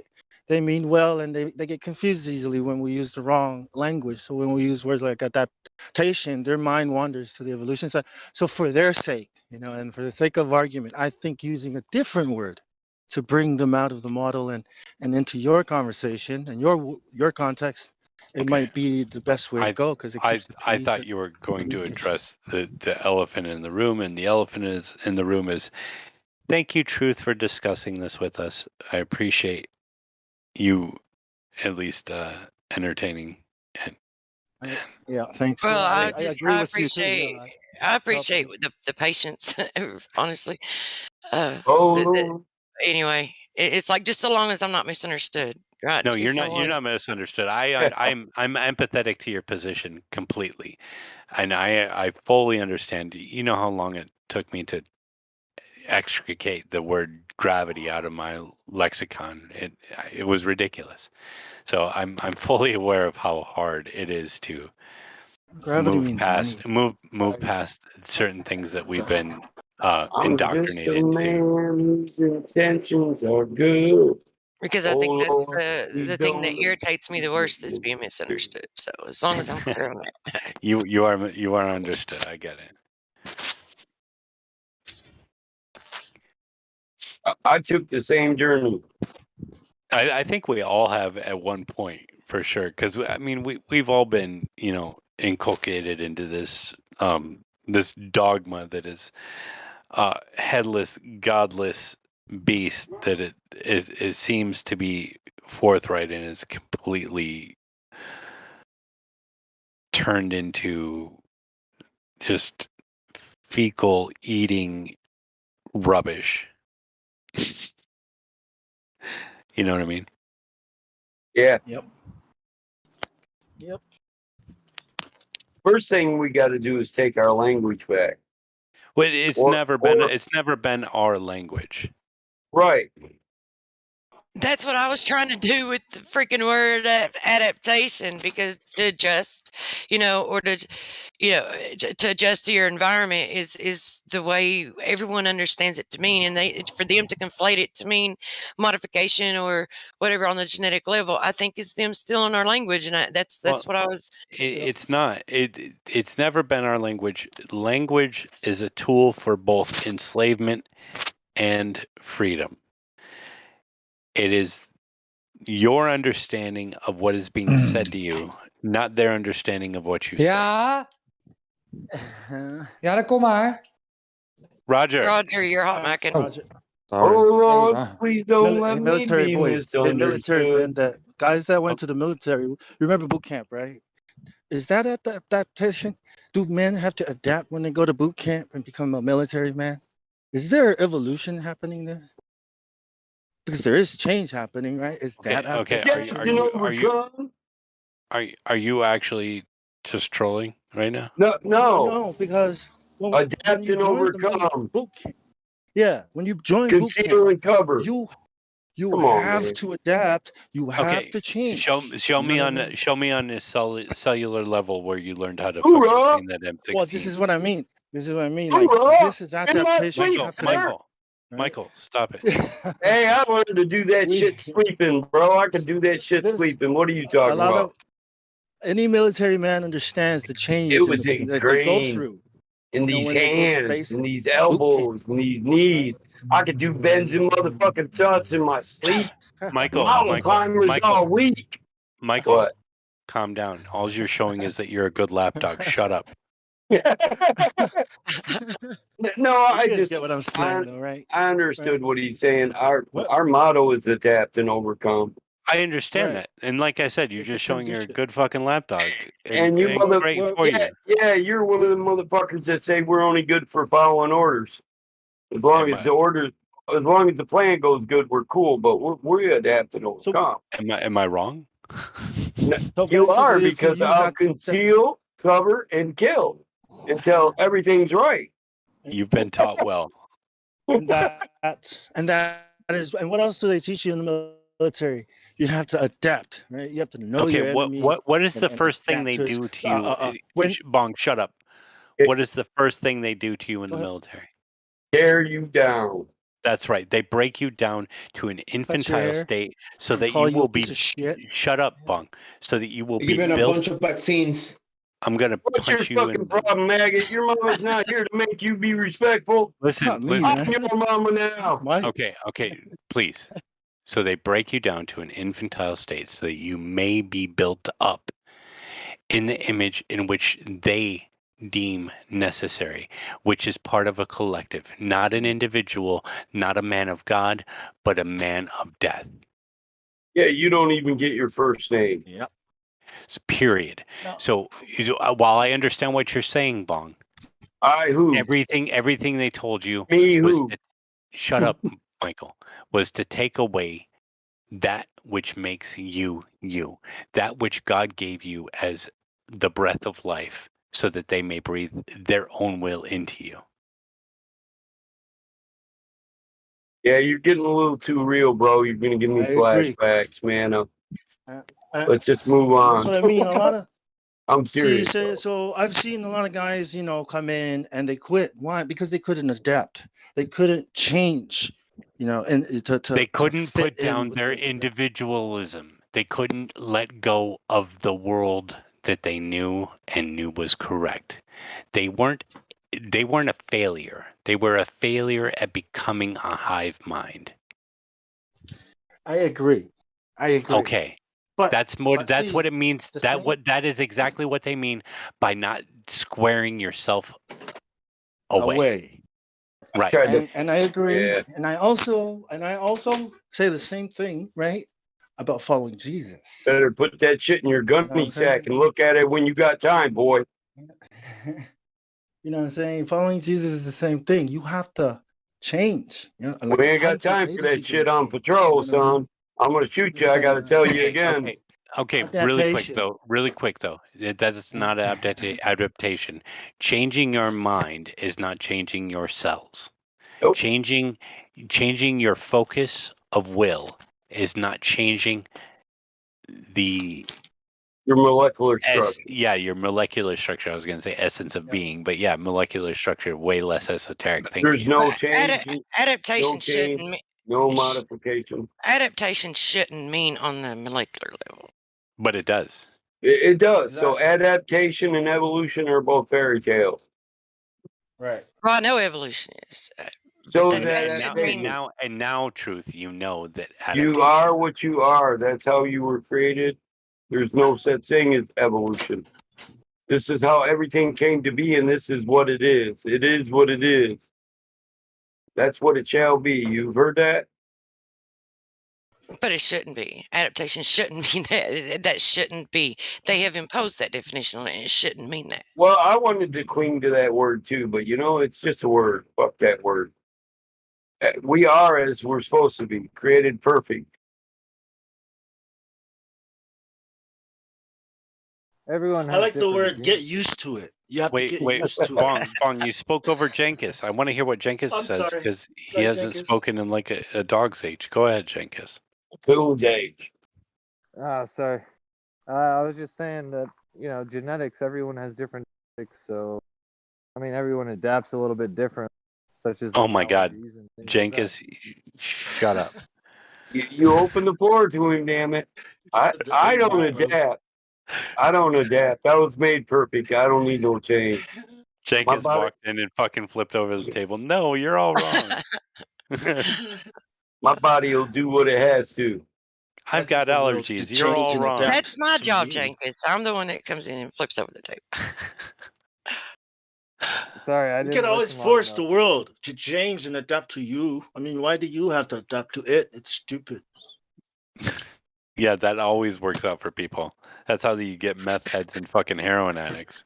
Listen, when it rains, I get wet. I don't try to change shit. And I don't cry about it either. For there's nothing new under the sun.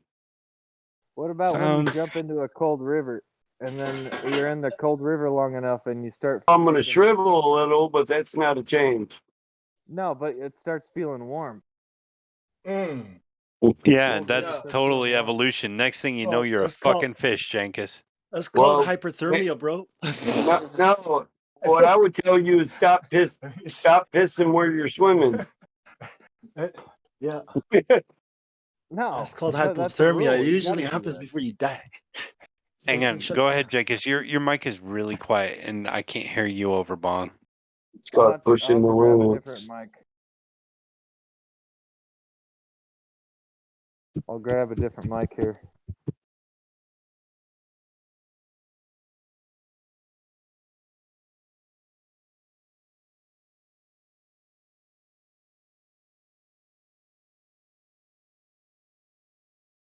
Debt. I've got a debt.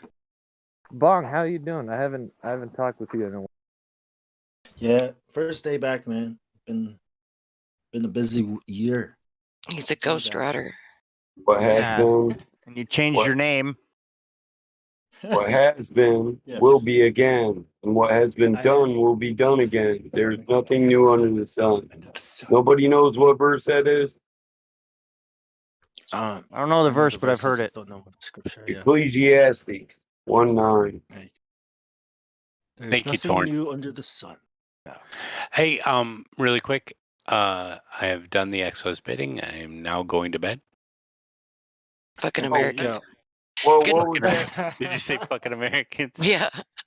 Fucking, party Sweet party dreams. pooper. fucking A. All right, guys. I Yep. gotta work Yep. tomorrow. Good night. Yeah. You No, workaholic. No.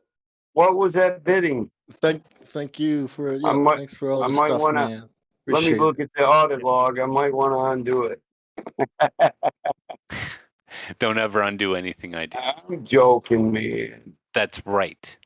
Sweet dreams, Juice. Don't let the freaking nanobots bite. I won't. They might adapt me. Later, bro. Yep. Mr. Have a good Sandman, night. Adjust. send me a Good night, dream. Deuce. Yeah.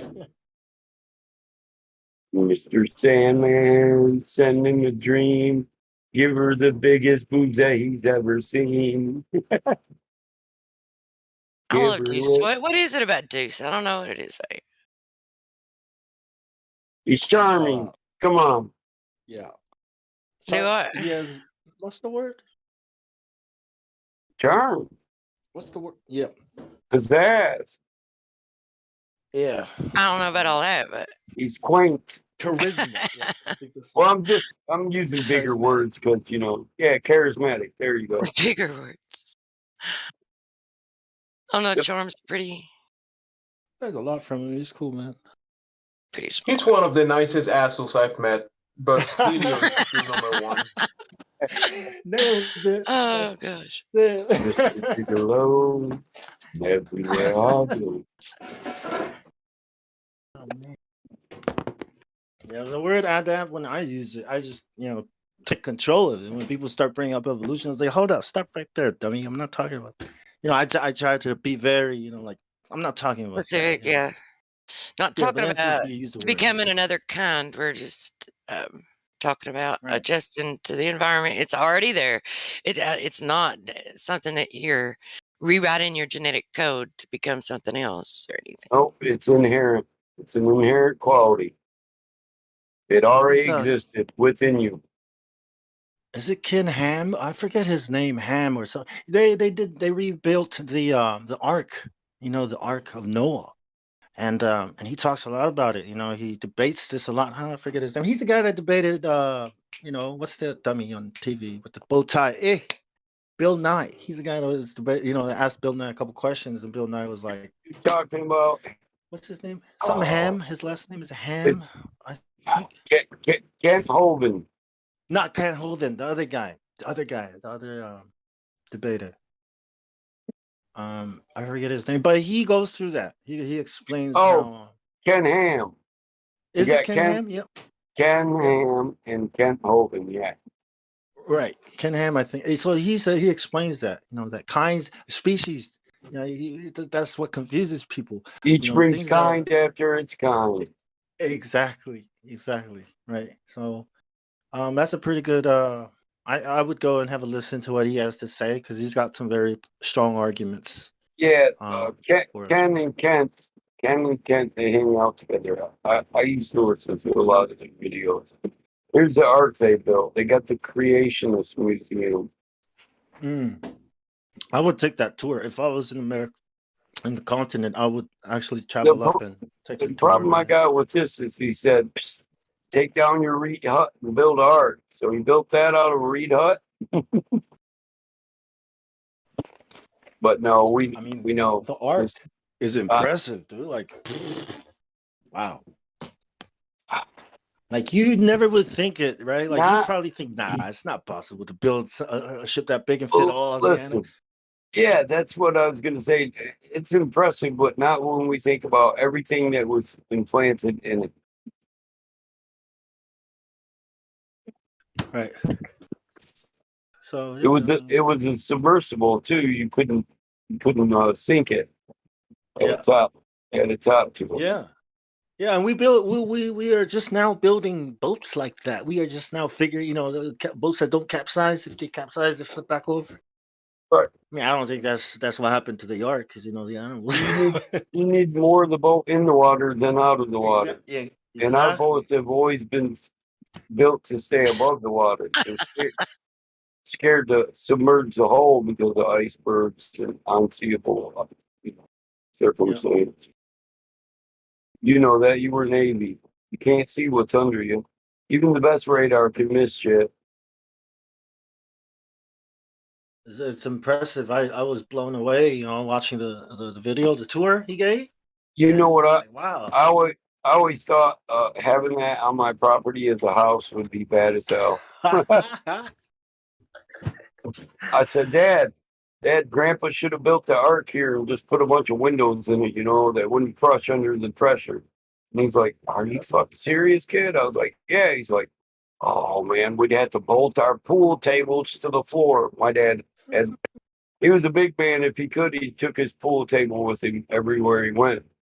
I swear, I thought he was going to put one on the trailer and just start going around in the parking lots and challenging people. Hey, come on, see if you can beat me. My dad loved pool, especially as he got older. He won a few state championships. Wow. Oh, I want an ark. Don't you just want one of those? I would make that my home. No shit. Yeah, I would too. I wouldn't sweat a flood. Oh, it's raining? Been raining for a week now? Okay, bring the generator on board. Put the 10,000 gallons of fuel over there. Don't forget my DVD collection. Just in case the tsunami hits. Well, if I got fishing poles on there, I don't ever have to come off. We can float around, but I got to be able to fire up the TV and the DVD player, damn it. And the oven to cook the fish. I can make a solar oven. I wouldn't use a flame on a boat. I'd use a solar oven. Just eat it raw. You could use electric. No, I think evolution is a bit. It's misinformation. It's a misinformation project that was created, that was put together by these people. Well, that's what it has to be, because it can only be that if evolution is not true, then that is what it is. It has to be that. It is a world. It is a big conspiracy, against to keep information away from people, right? People figuring things out, and look at what it's done. Look at the Bong, we're going to start charging you for after 30 days. Every day we're going to start charging you. That way you won't stay away for so long. Well, it would explain why we have so many races. If we all got off the ark with Noah's family and varied into all the combinations we Yeah, see see, today. it's how Noah was white, like the Book of Enoch says, right? Everybody else was brown. Noah looked like the Watchers of Heaven, not the men. Well, I guess if it was between all the colors, I guess it would be a beige or something. But I guess we'd need some sort of corroboration of what, if any, color he had. And which one was it, Enoch, that was red? Right. Is that right? Yep. Red haired or red skinned? Red skinned. Red skinned. You got Methuselah, Lamech, Noah, and Enoch, and they were all of different fair shades. And then the Hematites. Go ahead. The question that what's his name, Bill Nye asked was like, how would he have fit millions of species of animals? See, that's what I mean by evolution has caused this, this problem, because all of the people changes think of species, variety. right? But when you listen, when you look at it, and you think about it in kinds and not species, it's a totally different way, understanding of biology, how animals work. So if evolution is false, then it is one. That's what I mean. It is 100% hiding something, probably God, or you know what I mean. It is a misinformation project. Variation, but that's why I said microevolution, but not macro. Who knows? Well, see, that's just giving a name. You're calling it evolution, but evolution implies a change when you can't prove that it was an already the quality there, that there are specific changes through breeding. You're trying to imply that there is a change. There's not a change. Birds bring birds, dogs bring dogs, fish bring fish. When you leave them all in there together, there'll be small changes and you'll come up with large varieties of fish. Well, how do you get groups, what we call species? birds of a feather flock together. Fair-looking people hang out together, and not so fair-looking people hang out together.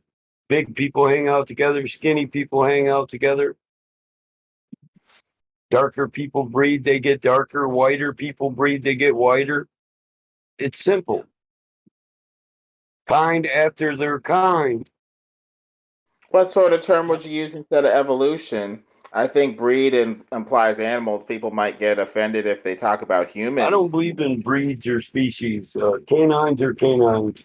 Dogs are dogs. Cats are cats. So you just Fish are call it fish. names or something, or what would you call it? A what?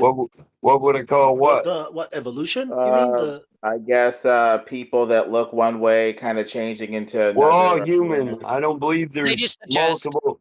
Listen, dude. Do you have a heart in your chest? You got lungs? You got the same amount of ribs I got, right? We both got a skeleton. We're humans. We're all men. Let me answer it real quick. But I do not look like my ancestors. I don't look like my grandparents. And my question is, man, I wish I looked more like my people than I look more. But are you a different species? Right? Are you a different No, species? this is what I'm explaining, right? But when I think about Samoan people, I think about brown people. But when I look way, way back into the actual past before anyone came, we look like black people. We look like Fijians and Africans.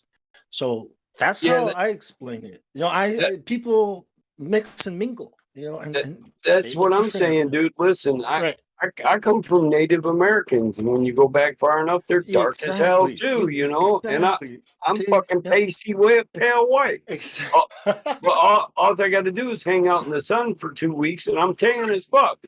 My friends are burnt. I get darker. That's it. I get a shade darker every day. The crew hates it. They're all trying to do aloe vera for burns, and I'm just like, you're a pussy. Get to work.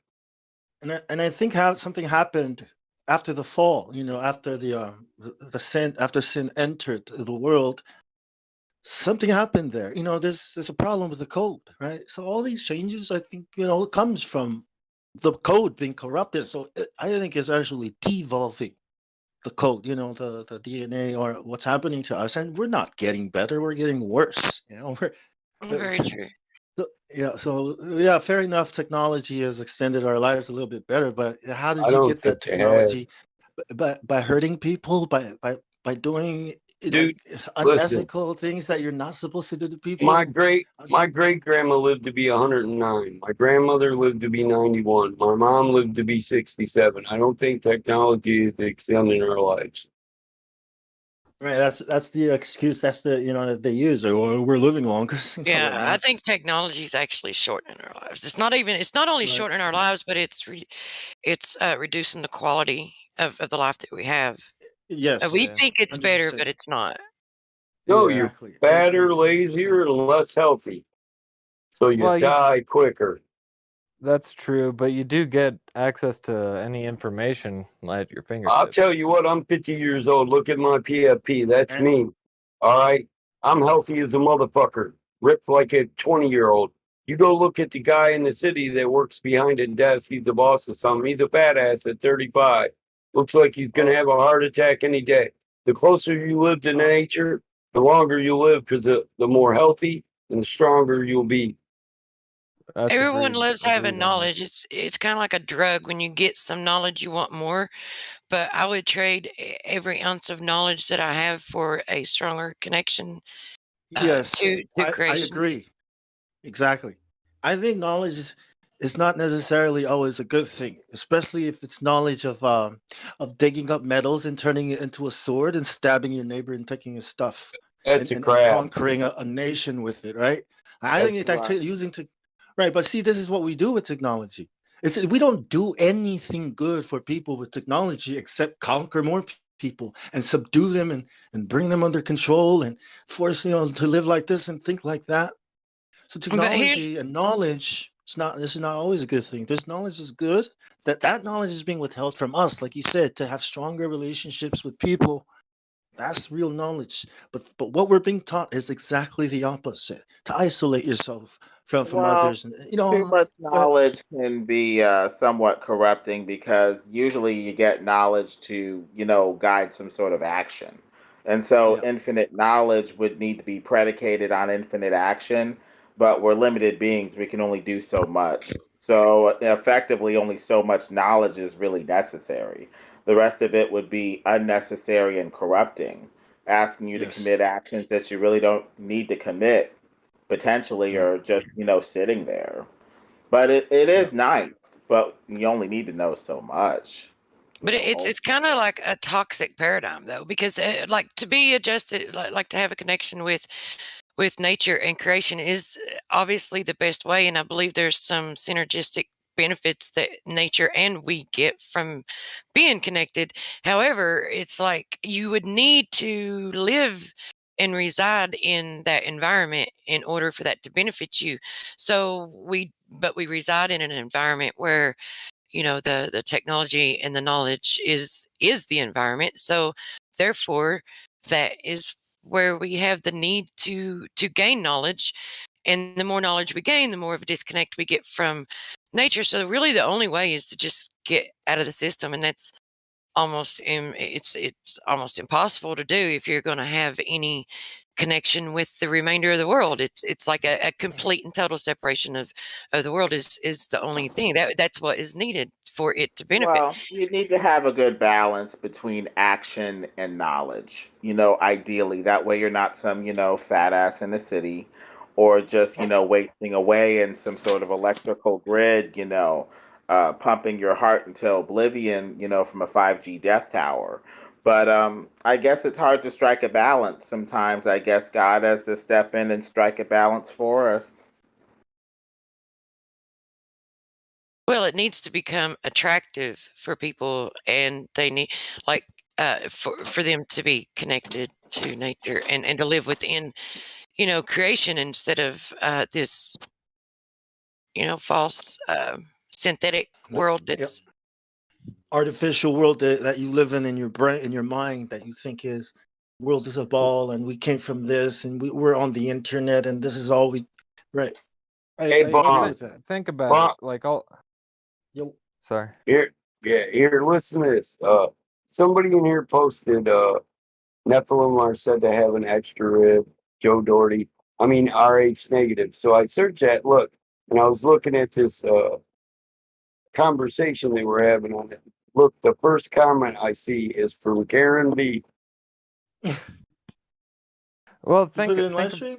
just Go to ahead. go Go back ahead. to the. Yeah, look at I put it in live stream. She says, I don't have an extra rib, but I got an extra vertebrae. Well, that's considered an extra rib. That's what the extra rib thing is for RH negative people. It's a vertebrae rib. It's considered, it's a cervical rib. I What a don't believe in that. cervical, what a cervical rib is an extra bone in your cervical spine or your neck at the base of your head. And yes, RH negative people normally have this. Yeah, I don't think RH negative people are Nephilim or any of that other alien or some kind of special race. I know. Yeah, that is funny, isn't it, Joe? I just thought it was funny that the first fucking thing I see is Karen B. Karen B. Shout out to my homie. Right. Well, just on the other subject, like how we're all kind of indulged with technology at the moment with our phones and everything. I'm wondering if the next generation is going to be so fed up with technology that they're going to go back to nature, kind of like another hippie movement, something like that. No, they're going to want to walk around with it in their bodies instead of having to carry it and work it with and actually cause it to do. They're going to want it to be autonomous and within their bodies, be one with it. I mean, when I was growing up, I was born in '96, and I loved the internet and everything, but you kind of get tired of it at some point, So I'm thinking the next generation, like if I have children, they may prefer having experiencing their time in nature rather than on a screen or something. Yeah, like but that. they'll probably take kind of a similar path to yours, to where they'll have already lived. Well, you're 20, you're the same age as my son, so maybe it was a little sooner with you, but for the most part, on average, I think from what I've observed, people don't actually come to that realization or awaken to that or have that desire until they're halfway through their life already. And so they've had some experience. And by that point, if the next generation does, make that leap to where they want to be one with technology, they'll have already became one with technology by the time that they start, But I mean, considering that. they're not going to want to go camping or anything without their phones or without service. I mean, I think it depends the next on you. generation, the next generation or the one after that is going to be so tired of having all the technology, and they're going to want to live within the beauty of nature. I think there's a polarity to it. Well, we need to make it like it needs to become attractive for people to want that, right? I mean, it's like it's not. It's just not attractive. It's not like it's not attractive to the young people and to the Not yet. Well, and yet, that's but I think they'll grow out of it. some people have been like they're 30 or 40 years old and their feet have never touched the ground. I just messaged Karen and she laughed. She said, "You just find me everywhere on the internet, don't you, Mike?" Whatever. I'm just wondering, is that you? Well, I think right now that's happening right now. People want to disconnect right now and go experience nature. But here's the problem. When they go experience nature, they want to share it with the world. So how do you share it with the world? Technology. Exactly. Right. They're not looking at it, right? They want the views. They want the like that's like saying I want to disconnect from from the reality and go live as. That's kind of hard to do because you also got to think, well, should I wear a mask? You know what I mean? Like there's so many things that people want to do right now, like you're saying. Like people are sick and tired of it, but they can't get away. I think flat earthers need to get together and buy up as much land as they can. And like flat earthers need to buy up all the land for as much land as they can. I think it might flip in the next few years. The next decade. I think it might flip. People will get tired of technology. I don't know. I hope it does. I think if it does flip, it's going to be all controlled. You know what I mean? I see it happening now. People waking up, wanting to wake up. But what are we waking up to? You know what I mean?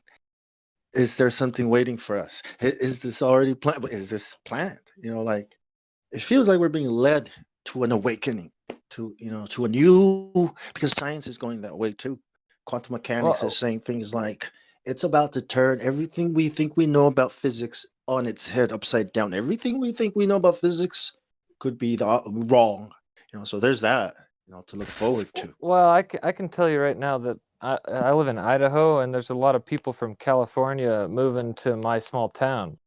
And I just kind of have the vibe that everyone who lives in a big city is trying to get away from it right now, and they're moving to small towns. Because Idaho is just getting overrun with people from big cities at the moment. So I think people are trying to get away from that. That's because they like potatoes. No, I think they're trying to get away from that big city lifestyle, man. Yep. My cousin did that. She moved to, I think, North Dakota or something like that. She's a city girl from Long Beach. And now she walks around with a gun. She's oh yeah, man, I'm out here. Anybody miss? I was like, damn, like you totally changed. Like what happened? Went from city girl to country girl. Like okay, it's happening. But are New Yorkers doing it? Yo, hey, what's the matter with you guys? Don't be talking about you, North. We'll come down there with Dad. We'll bring a couple barbettes and we'll have a heyday on your head. That's awesome, Michael. Say gravity one more time. I dare you. Yeah, Karen's got some good ones. She's got a Sig Sauer. That's the rifle. What caliber? 7.626. It's a AR platform, but it's Sig Sauer. It's the same as the AR, but it's one of the most compact ones. It's the type of gun that the person used in that gay bar shooting in Florida. So you said it's like almost a 308. Well, that is a 30 caliber, 7.626 AKs. It's pretty much a 30 cal, yeah. Similar. A 308 is a 30 caliber. 30-06. I can shoot 308, 30-06, or 7.626 out of my 308 or 30-30. I just can't load the chamber full because the action won't keep feeding them. It'll jam up. But it'll house it and shoot it. It is a larger caliber round though. It's not like a 10 millimeter or something like that. Right. It's a rifle caliber. Yeah, I got all of it.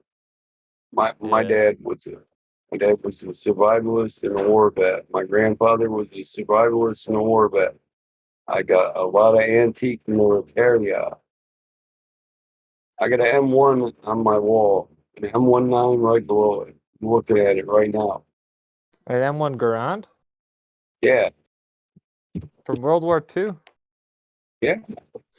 Dang, that's nice. You should post that in the chat if you can, if you want to. That would be cool to see. I wonder where Crackville and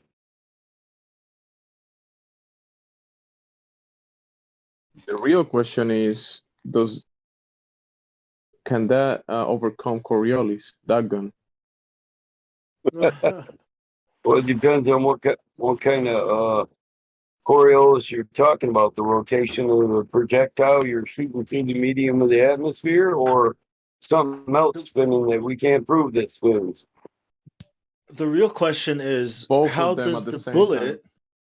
No, The real they're not. question is, Hold up. does the bullet The require rotation of the pressure? projectile, if you have a right-hand rifled barrel, it'll spin to the right and it'll cause drag to the right. That'll make it drag to the right. That is a Coriolis effect, but it's the Coriolis of the projectile or the bullet. It spins to the right. But they don't refer to it as that, though. They just call it the spin factor or something like that, don't they? Spin factor, wind drift, Miller twist rule. Depends What do you It all think depends if about? you want to win the war or lose it. What do you think about Russian rifles that have a left-hand spin? They're old, older. Most older rifles, most military rifles and rifles nowadays are made with a right-hand spin. Yeah, there's some Russian ones or certain There rifles like are some. Dragunovs. Like a Dragunov rifle spins with a left hand. Yeah, I got an old left-hand rifle Winchester, 32 caliber. Hey, rockets flying are kind of the same as bullets flying, right? It requires something to push against, right? Once propelled, I don't know. The bullet is launched by it's an explosion, combustion. Right. So Right. it's conservation energy, wherein the rocket is producing its combustion. Right. But they have to push against something. No, the bullet in doesn't order for push it to against move, anything. The bullet does. It has Right. drag and resistance as it goes through the atmosphere, but it gets its energy from the combustion that's behind it. Exactly. Exactly. That's what I mean, right? The combustion, right? Listen, it doesn't push, it's propelled. Propelled. Okay. Pushing the bullet out. So how does that work in space? You know what I mean? Like, if the vacuum of space is a vacuum, how do rockets work in space? You know, it's like a. That's what it's designed for, to overcome the space between you and I. That's right. So I had to take less steps to get rid of your ass. Exactly. Clean hand.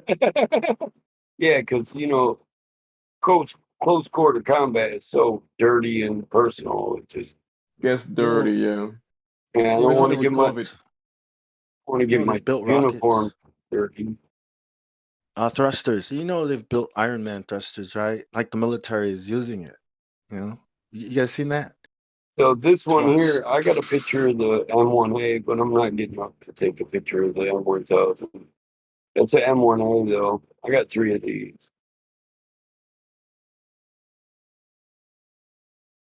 The Sig Sauer that Karen's got, I laughed when she showed it to me. We're in a video call. And she said, "What's so funny?" I said, "That's a woman's rifle. It shouldn't be funny." But I bought my son one to start because they're smaller, and easier to handle. It's a carbine. But it is what you buy for a woman. You know, the first gun that I went, the first time I went deer hunting, you know what I was using? Hmm. A muzzleloader. Slingshot. A muzzleloader slingshot. No, probably a 50 cal, huh? I got so angry because the bolt was messed up or something was messed up on my boyfriend, and he switched the bolts out on him before we went because he knew that his was messed up. And because I knew the serial numbers on it, mine started with a 2 and his started with a 1, 1, 3. A breech load. And he switched them out on us. That's a breech load black powder, right? I don't remember, dude. Yeah, I can't identify guns very well. I just know that it was a muzzleloader. It's a black powder. A breech loader, you open the action, stuff in the preload, put in the slug. A muzzle loader, you have to pound it down the muzzle. You ram it with the ram. Did you use one with the ram, or did you have one where you could flip the lever up the bolt action and put the shell in, and then put in the preloaded, and then put the cap in and then fire it? Yeah, that was. I don't think we rammed it down the. I think it was the one that the ones that we had the bolt, and that's it's got a breech load black powder. So a muzzle loader has the ram on it. You can't open anything up. You just have to dump gunpowder down in there, put a wad in there, ram it down, and then put on the cap. But the breech load is quicker. You can load it quicker, but it's still a black powder.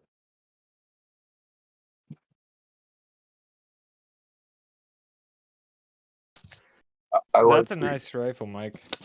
I like that's a good photo. I like that. That one was Grandpa's.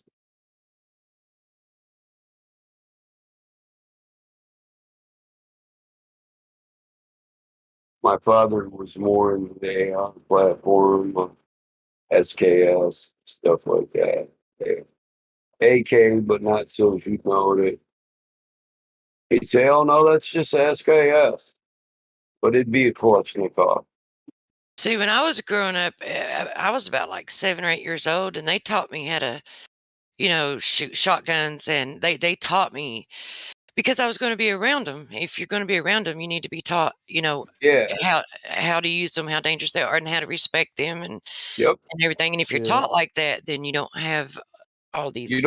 You don't accidentally kill people when I tell you don't point this at nothing you don't want dead.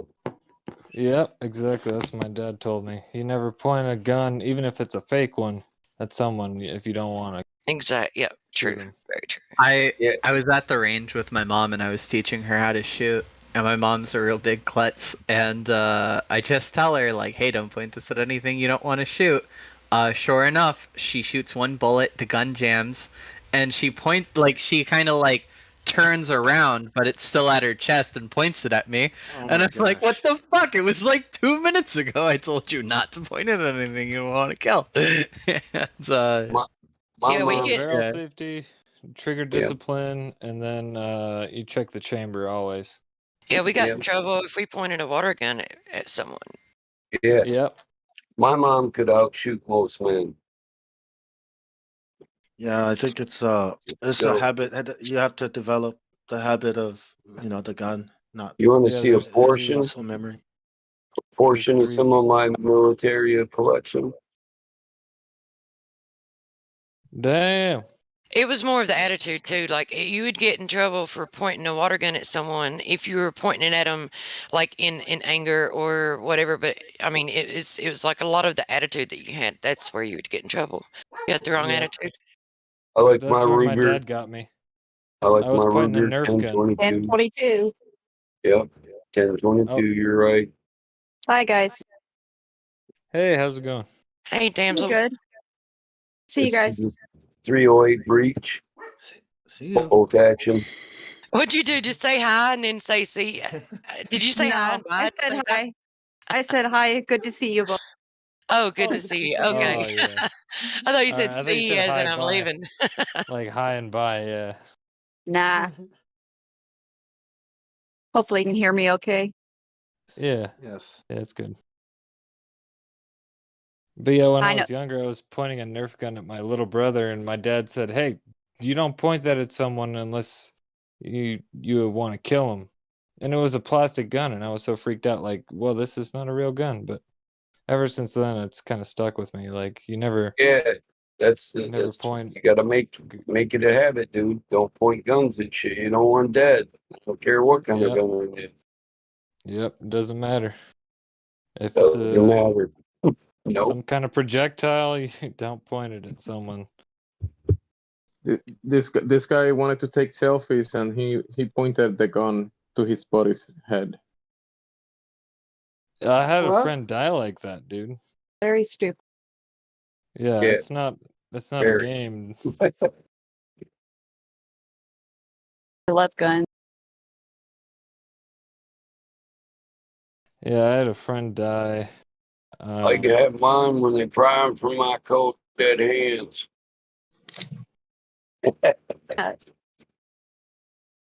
When I was younger, me and my brother, my father used to have a 38, and then we knew that he had it, and we knew where he used to have it, right? So he went to work, and my brother and our best friend took it out and took all the bullets out to play with it. And they show it to me. I didn't know they were playing with it, so they show it to me, and they show me it had no bullets or anything, and they were clicking. They weren't pointing at each other or anything, but they were just clicking it, with no bullets. That kills the firing pin. I catch my kid Yeah. doing that, I'll beat their ass. Better Yeah, that. and then after a little bit, I did grab it without the bullets in the hands, and I clicked it without the bullets, and then they put it together and put it away, and I found it, and then I pointed to the ground and shot it to the ground. In my mind, it had no bullets because the last time I had it in my hand, it had no bullets. Last time I caught my daughter dry firing her Ruger 1022, I made her strip it down and replace the firing pin. Hell yeah. See Yeah, that and video you posted, Jen? I showed her the damage it does to them too. But See that video? my Sorry, dad go was a ahead, Mike. gun. My bad. My dad was a gunsmith. Listen, it's the same way with a car. I'll give you a badass car if you're my child, but you wreck it, and you're gonna see what we got to go through to put it back together. It's the way to do it, though. You're gonna be right there wrenching on it with me. Yeah, man. She flipped her. She's got a mini sprint, dirt track mini sprint. We built it from the ground up, and she wrecked it and messed a bunch of stuff up. I thought I was married at the time. My old lady said, "Man, that kid don't even know what she's got to do now." And I said, "I don't know. I bet you $20 she's already in her mind going through everything she's got to fix before she can race again, because she doesn't want to miss a race in the season." And I know that. And by the time we got down there with the golf cart to drag it away, and take it back to the trailer, she was like, "Man, Dad, I'm figuring I need about $2,500 and about 50 hours worth of work." I was like, "See, I told you." She had She to build it, appreciate it. bro. Yeah, it makes her appreciate it. we built it from the ground up, her and I. I taught her to weld on that. So Cool. I think that's important because that's the opposite of what I experienced, because I didn't think about it, but she started putting her. You taught her what is the next step of fixing that kind of stuff and going through it, right? In my the best mind, part, that didn't happen. you know what the best part is to me, that I know I got a daughter who can go out there and give the best she's got and get the most she can get out of her damn cart and win a race, even if she kills the cart. because she knows whether or not we can rebuild the motherfucker before the next race. And automotive racing is one of my loves. That's my passion, you know. And you got to be able, it's not just, did I beat you with the car? I got to build the best car myself. Beat you with the best car I built, blow it up, and then come back with another one I built that's even better. It's a all around competition from beginning to end. I'm in a competition with myself when I'm in the garage building my next car or my next sprint car or super modified, whatever it is. I got that from motocross. I used to do supercross enduros,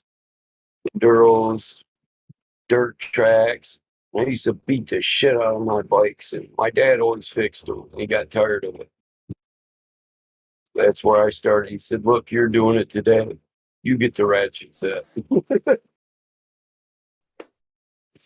And at first, it was too much work for me, but then I thought about it. Like, look, my dad makes a living out of this farm, on this farm, and he's still going there till 3 in the morning and fix my bike. So if I love it, then that's the type of effort that I have to put in for my love. My parents taught me a lot. I was lucky to have two parents that stuck together.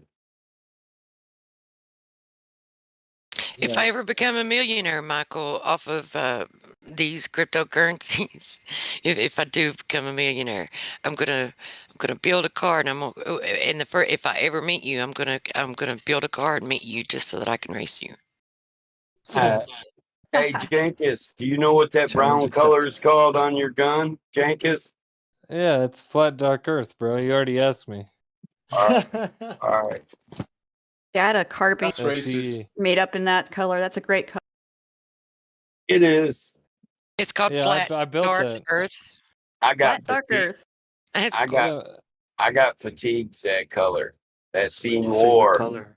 Yeah, Michael, I built that rifle from piece to piece, from the trigger group to the low receiver and the barrel and the handguard.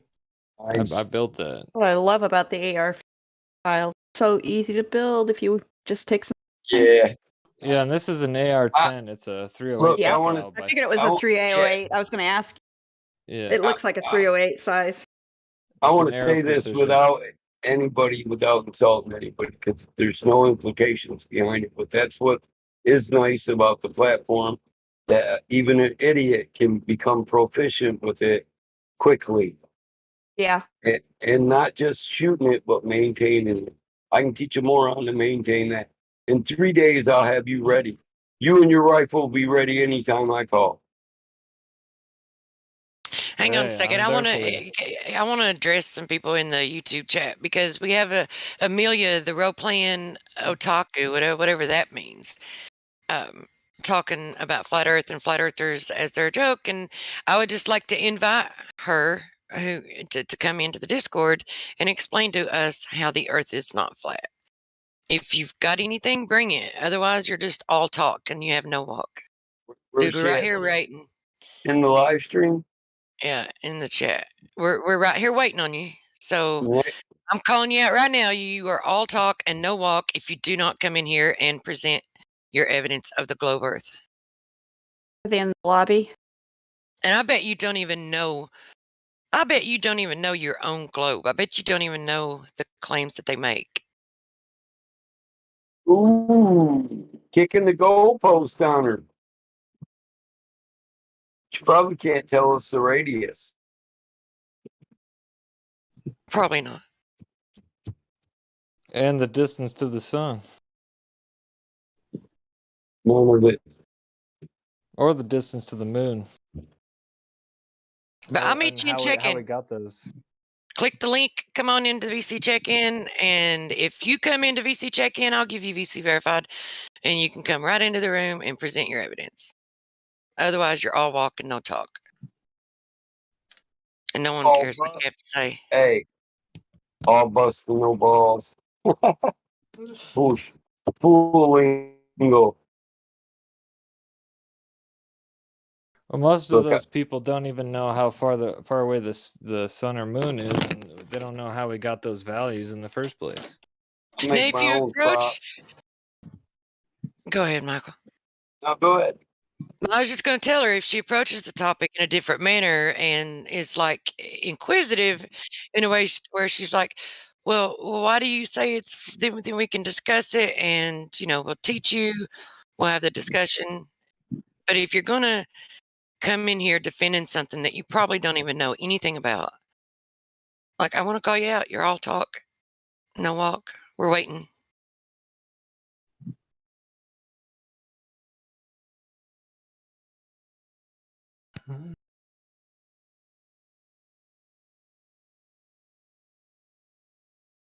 So, Michael, how many guns do you have? Way more than I could label.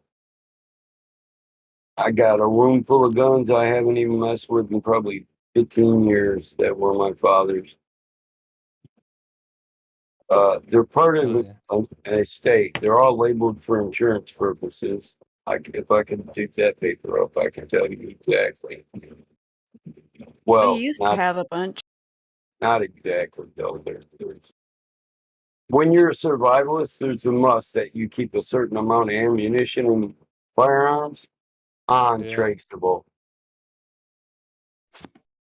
Yeah. Lost them in a boating accident. Oh yeah, somebody broke in last year and stole them when they took the anhydrous. You know them damn meth heads. Yeah, I know how it goes. I lost mine in a divorce, so I now but I swear to God, that's how I got an education on meth heads. I didn't know nothing about that. And just one day, so this dumbass was trying to steal my tractor and my anhydrous. I just drove up on the quad with the 8 mag and was like, "Hey, what the fuck are you doing?" I called the county sheriff. He's like, "Oh, you don't know? No, man. You got to lock this shit up, Mike. You better build a barn just for this. You better put your chicken feed in there. You better put locks on all your medications for your horses and cattle." I was like, "Oh my God." They said, "Special K, meth heads. You got them funny mushrooms that grow out in your field." And these people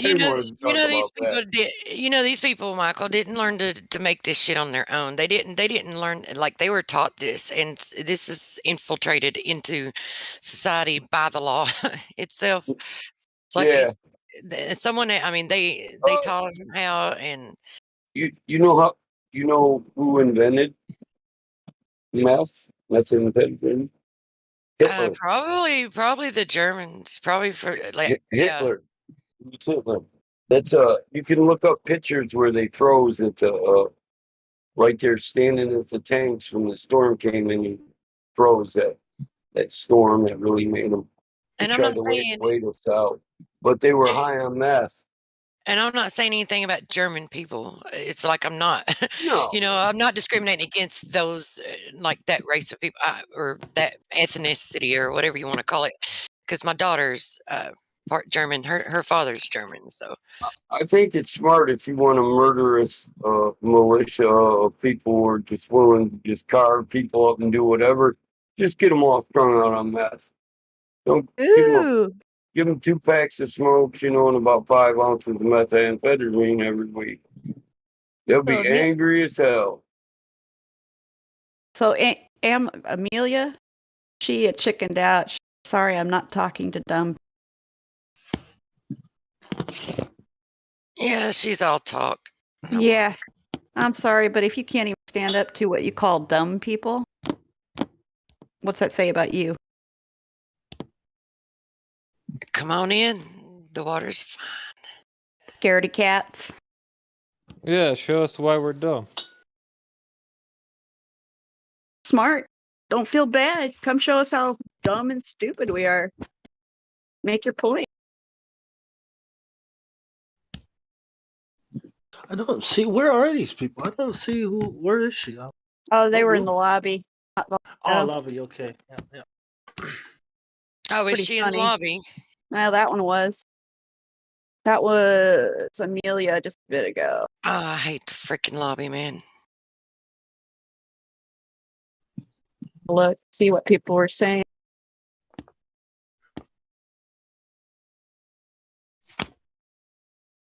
Yeah, I don't. Yeah, people like that are not worth even reading or thinking about their comments. It's just.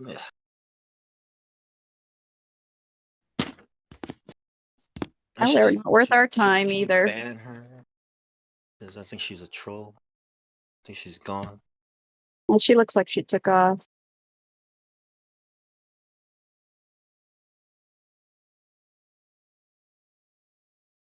I'm gonna one up you, Jenkins. I reload my own, son. I manufacture ammunition too. Oh, you've got a reloader kit? Oh, dang. Well, I have a couple pressers, if that's what you mean. But yeah, I also got a multi-spindle station. So do you save your cartridges, your Casings, brass? yes, I save my brass casings. I even Yeah. I collect them at the gun range I go to too. They let me collect them. I got enough 308 to fucking arm a militia with. I got tonnage of 308 rounds, but that's my preferred rifle, 308 for deer hunting, Yeah, elk dude. hunting. Well, I mean, even if you go on a range or a private range where you're shooting a 308, if you shoot 20 rounds in succession like quickly, it's awesome. Just the recoil on a rifle like that, even with an 18-inch barrel, it's Yep. pretty crazy. They are fun. Yeah, Yeah, it's they a are fun. fun. It's a fun. Yeah, Explode a it's more fun watermelon than at a 100 22. yards. Yeah, ain't that the truth? My kid likes that 22 though. Hey, she shot a Folgers can. I threw a Folgers can out there about 50 yards. She shot it and it went airborne.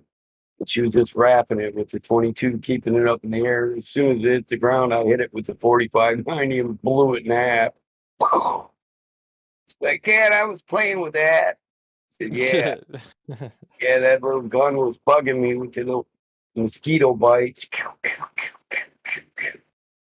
Yeah, I mean, I don't even know if I consider a 22 caliber like a real firearm. It's almost like a pea shooter.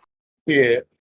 And you Dude, can she's kill a deer though with it if you're good enough shot. I've seen people do it. yeah, Not with my a dog. 22. Yeah, with a 22. Yeah, you can. It's insane to can. do, but my grandfather used to actually kill all our cattle. That's how he would shoot them to him in the kill them for eyeball. butchering out. Yeah, you have to be a very good shot. It would Or have you'll to be a ricochet 22 it. Magnum. Shoot him right in the eyeball. Yeah, and the ammunition helps. Yes. Yeah, Yeah, it's you got to be gotta a select. 22 Magnum. Yeah, my daughter, she's light in the ass, 16 years old, only like $110, but she'll sit down and shoot a 50 cal. She can stand up. It's called a brown vest. It's a 45-90. I have a 45-90 and a 45-70. They're buffalo guns, and that kid will sit there and rack them off like she's the rifleman, lever action, just like the 30-30. She impressed me. The first time she shot it, it damn near knocked her on her ass. After that, she was like, I got this. Now she's like, is this the biggest one you got in the collection? I'm like, no, that 50 is that you shoot. And she said, well, I want to see you shoot that standing up. And I'm like, yeah, nah, nobody really shoots them standing up. that's why they got the props on them. You know what I mean? What kind of Yeah, 50 cal do you have? Bernelli. But now Is Yeah, it a but newer not a model Barrett. or? it's about 3 years old. Oh, Barrett's okay. a nice one. Yeah, I've gotten to shoot a So Barrett. yeah, the ones made in the 90s, they were heavy. The newer ones today, they're not as Yeah, heavy. I know. Cause like I've got one that my dad has, and that thing weighs like it's got to be at least 35 pounds. Dude, Yeah, they're not light. my 45-90 was fucking damn near 50. Yeah, they're heavy suckers. And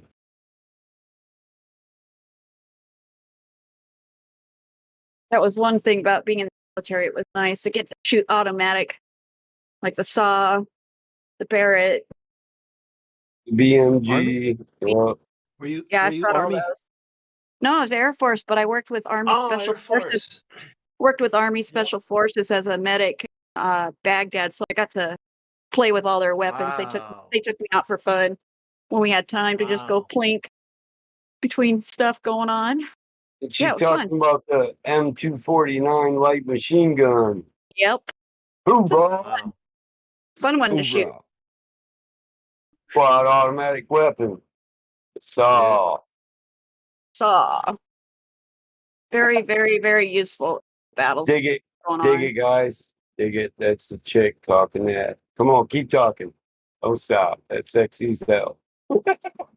That was a lot of fun.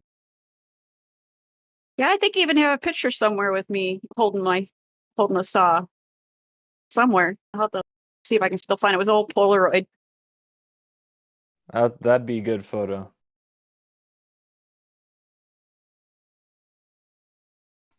I'd love to shoot one of them, but I've only had semi-automatic rifles. They get the job done. Waste a lot more bullets. Yep. It's more intimidating though, suppressive fire. Oh, and they work. It works good. Or You have to have a lot of ammo. You have to be able to afford the kind of ammo you can go through. That's the nice thing in the military. You don't have to worry about it. Yeah, I prefer the BMG myself because I don't want to do, but I'd like that suppression, getting people's attention while I'm setting my post. It's definitely good covering fire, one of them. Yeah, I want them worried about her, and then I'll just put one through their head.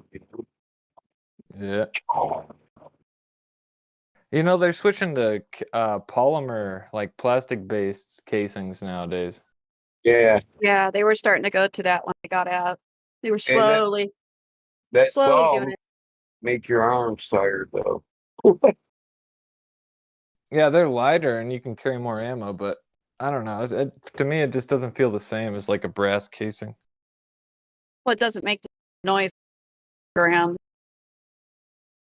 Doesn't make that beautiful pingy. Yeah. That sweet, sweet sound. Cling, cling, cling. Yeah, Jingle that little bells. tinkle, tinkle, tinkle on the ground. Yeah.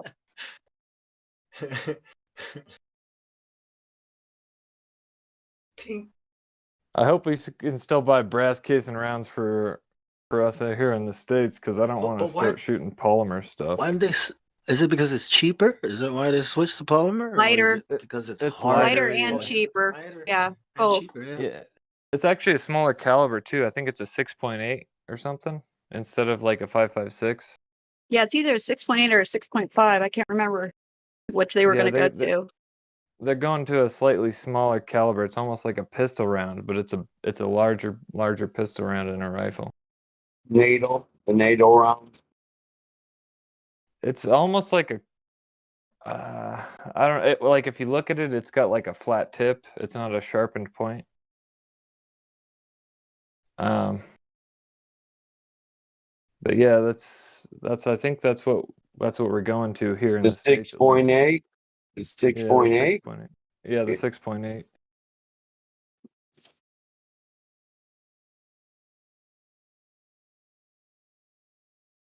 It's like an extended pistol round, but with a plastic polymer casing, and then you can carry like almost twice the amount of rounds. That's a big pistol round. Yeah. Yeah, it is. I mean, it's in between pistol and rifle. The M8, M85.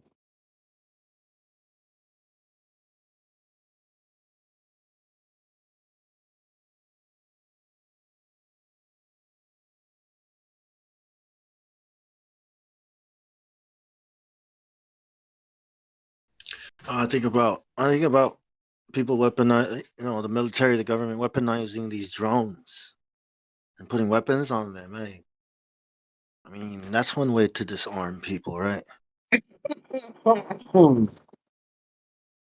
Shotgun's good for. So look at this ammunition. The M855 is 6.8.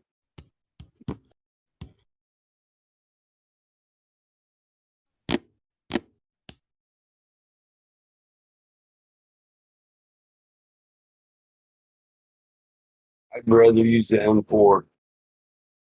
Yeah.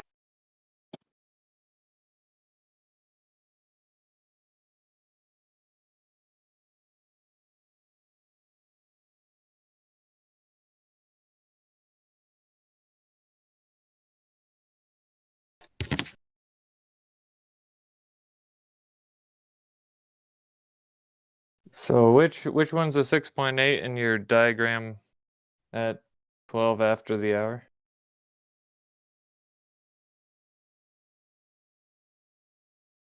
The M855A1 is the ball. M855. M855. Yeah, those are the ones that are going to 6.8. And here's this 6.8 spec.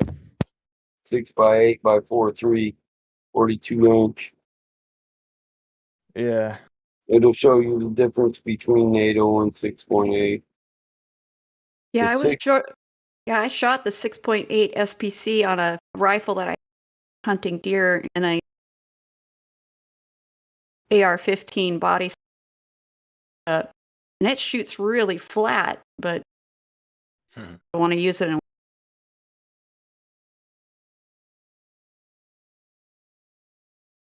I agree. The Yeah, but Grendel is now the best. Grendel's a great round. Yep. Yeah, now they're gonna try to make them out of a polymer though to reduce the weight. So we'll see how that goes. Yep, to bring down the overall weight of your load. Yep. Yeah, it shoots flat.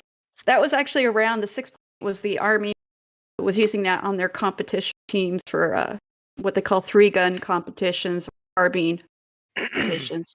That was their favorite I'm round they sorry. found. Somebody was I didn't mean asking to.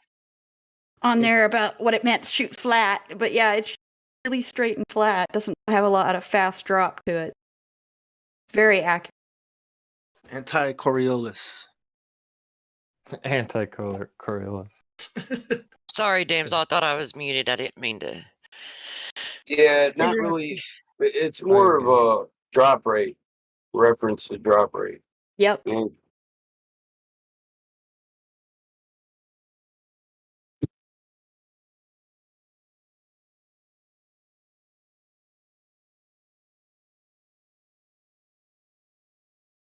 Kick between. Yeah, I think I'd like to shoot some of those polymer casing rounds just to see how different they are.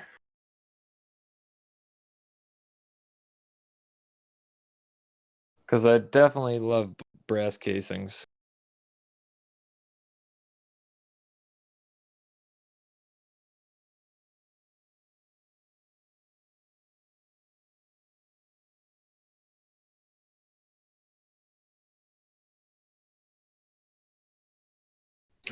So what? You can print. You can print the polymer casings, like from a 3D printer. Is that Maybe. like I know you can yeah, print Alright. got certain types of weapons. You can do. There are guns that were printable yeah. yep. styles. So why not the ammunition casing? I would have could if you had the right polymer. Right. Well, and they're like a Program. quarter of the weight too. Yeah. Still like the 308 versus all them. Yeah, well, take people down. Distance. Is the 308 considered like an anti-materiel round, or? No, it's still used for longer humans. Yeah, Oh, longer range human targets. It's a good Anti-personnel. good deer and elk rifle too. It is. Versatile. Yeah. And it's known to shoot pretty straight too. It's preferred by a lot of the aren't snipers, but are mid of the road. You're expert riflemen. Yep. We prefer the 308 and we come home with steak. Yeah. Hitting the target's one thing, hitting the moving target's another thing. That's where the camera comes in. Hitting a moving target that's shooting back at you is even a different thing. It is. It is. Just don't bob when you're supposed to weave. So there's this retired Army Sergeant Major. We went hunting, him, me, and my dad. And me and my dad, pigeons. We're hunting pigeons, 12 gauge shotgun. And we hear him fire off like 6 rounds, pow, pow, pow. So in our mind, we're like, damn, you must have a lot by now. We got like 2. Then we came back and we met up. He missed all of it. But he had He fun missed shooting. all of it. Yeah. I was like, this guy. We live on an island. It's hard to get bullets down there. You gotta wait like 6 months to get through customs, and this guy starts firing. Like, you're not going hunting with us again, Sergeant Major. He's a JRTC instructor, He was used to having It all was the a rounds he sad could day want. for the Army. He's like, this guy's Army? Yep, I'm joining the Navy. Pray and pray. Please hope. I know. Come from I a should have went Marine with him. Corps bloodline. This guy thinks he can just shoot, and we're not gonna hear it. Like what?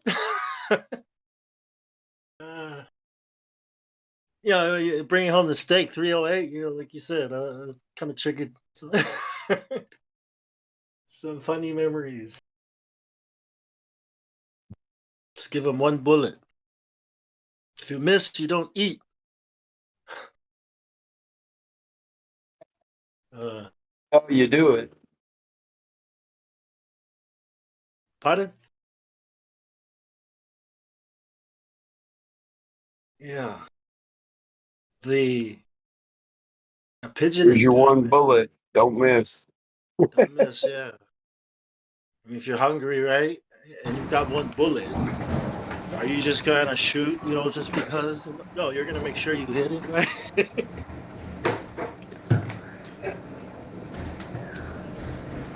Like my 22 Swift also. Joe. Like my 22 Swift also. I can shoot a bird flying 500 yards with that, but there won't be nothing left to cook. The funniest thing is, this is my JRTC instructor. I was in high school, and he was the one that was teaching us how to shoot. Zero your rifle, all that crap. Then we go on like that. He taught us how to shoot last week.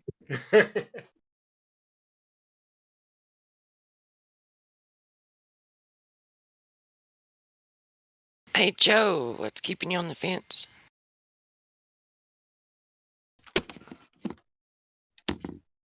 I didn't mean to run. I didn't mean to run you off, dude. Just gonna talk to you. You run another one off? I just asked him what was keeping him on the fence, and he's just like, he's gone. Like, oh shit, I gotta go. Poof, they noticed me. Oh no. Hi. No, they're talking to me.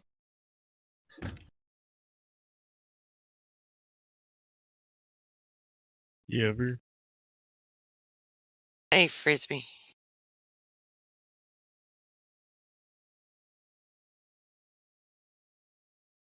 Yo. Is that motherfucking Bong Sao?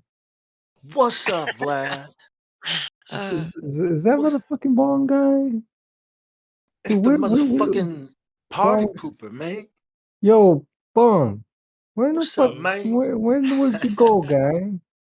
Why you always disappear? I told him we're going to start charging him after 30 days. We're going to start charging him for every day that he stays gone. That way he'll not stay gone so long. Because he's tight, so he won't pay the fees. He'll just like it's been 30 days. I'll have to jump in there. Yo, Bong. Did you What's hear up? to any of my? Did you listen to my new tracks or no, guy? That's fine. Yeah, I did. I didn't hear any. Which one? Which one did you hear? I've played the latest track you have on SoundCloud, and it's the same one with Which thing on one? it. Which one? What? So, what's his name on it? The one you did. You put you chopped it up. With his vocals. No, Shit. that's like a long time ago, man. What are you talking about, guy? I'll post the link. I'll check it out. Bro, you don't have my SoundCloud? What the? I do. That's why I was listening. Post the link of the actual No, song. no. What do you mean? I don't know which song you ended up because I have extra songs I know you didn't listen to, guy.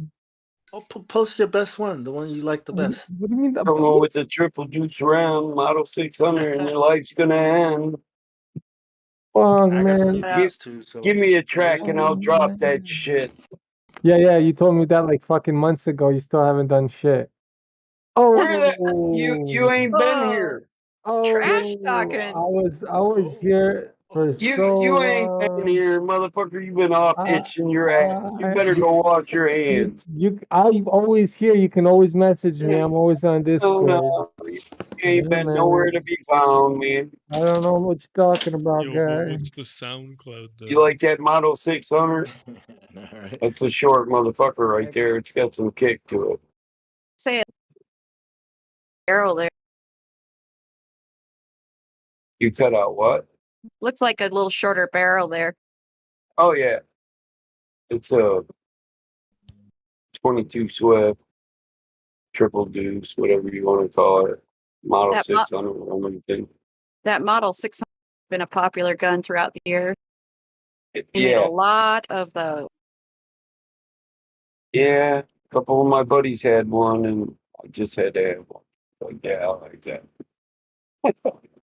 It is short though. It's got a kick. Damn, I'm shells.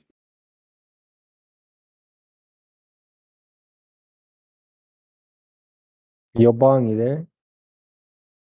Yeah, I'm listening to it. Oh. So you didn't hear this one, yeah? Nah. Yeah, I knew it. I fucking knew it. There's like 3 other songs you haven't listened to. Which numbers? 20, 20. I don't know. You know what? I'm getting good reviews on my number 14. People really like my number 14 for some reason. You know? Number 14. Yeah. Number 20 is like whatever. Like, I mean, it's in key of F major. Sounds like the way it sounds. I mean, I could have made it a little better, but I'm We trying gotta to work on some music theory, bro. What music theory, bro? What are you talking about, music theory, Oh my guy? gosh, you sound like those techno producers. What? What? Bro, what are you talking about, music What? theory, guy? Total What? harmonic balance, shifting level. Yeah, well, yeah. Yo, bro, Bong, all my instruments are tuned to 4-3-2 to the key of F major in that track. All the chords and all the scales were F major. I could fuck with it, like make it up and down, but like this is just the way it sounds right now. Do we have a Discord we can collaborate on with music? Do you have a Discord? Should I create one? Do you? I have What's a up? Discord. You're already on my Discord. I sent you that Discord a long time ago, guy. The fuck, There's a man. lobby here for that. Right. Yeah, Well, there's a lobby here for okay, that, yeah. too. Yeah. All right. No, but what okay, listen to number I need a 14. place for us to work, you know what I mean? So we can work, do Okay, music. cool, that's cool. But yo, tell me what's wrong with that song, guy? What's wrong with the song you Number just heard? 14 or No, 20? number 20. I don't care. Choose one. 20? Which one you just heard? I mean, the mix can be brighter. It could be brighter. There's all kinds of What do you mean directions. brighter? Brighter Man. means like more highs, like You want more highs? You want me to overload it with hi-hats? Holy no, shit. like the mix, like around 10,000, like around 10 kilohertz, 10,000. Yeah, I know. You I see this EQ it up with section. that. Yeah. You bring up, you just turn the I treble. get It I needs a little get bit more treble. That's what I meant to say. Treble.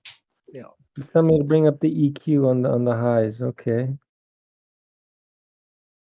I mean, it's all to the taste, right? Obviously, that type of shit is all about taste. I mean, I think I Well, find no, the there's a hi-hats. standard. Yeah, there's a standard that we have to kind of get it to first. You know what I mean? Well, I think it is at a standard. No, you don't technical. think the hi-hats are at the standard? I think because I did the whole thing by the luffs and everything, you know? The luff meter is like on point and shit. Yeah, I'm still having a listen.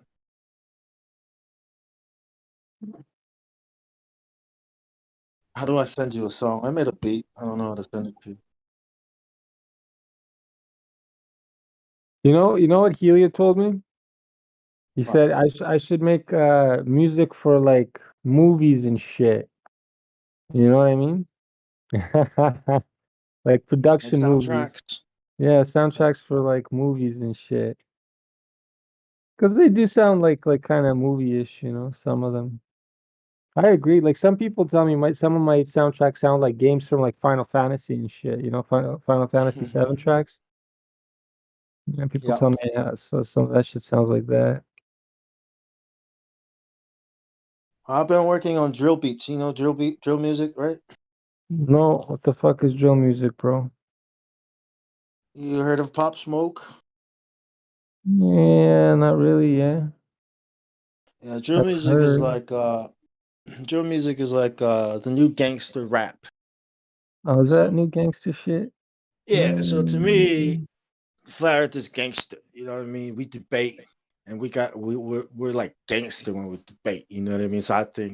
I had the idea of using drill beats to you know what I mean yeah. for Flat Earth. You know what I mean? Like ODD is cool, but I You, need you, something darker, something harder, something degenerates will want to play. You know what I mean? oh, And at least have to you listen want to. some crazy stuff, eh?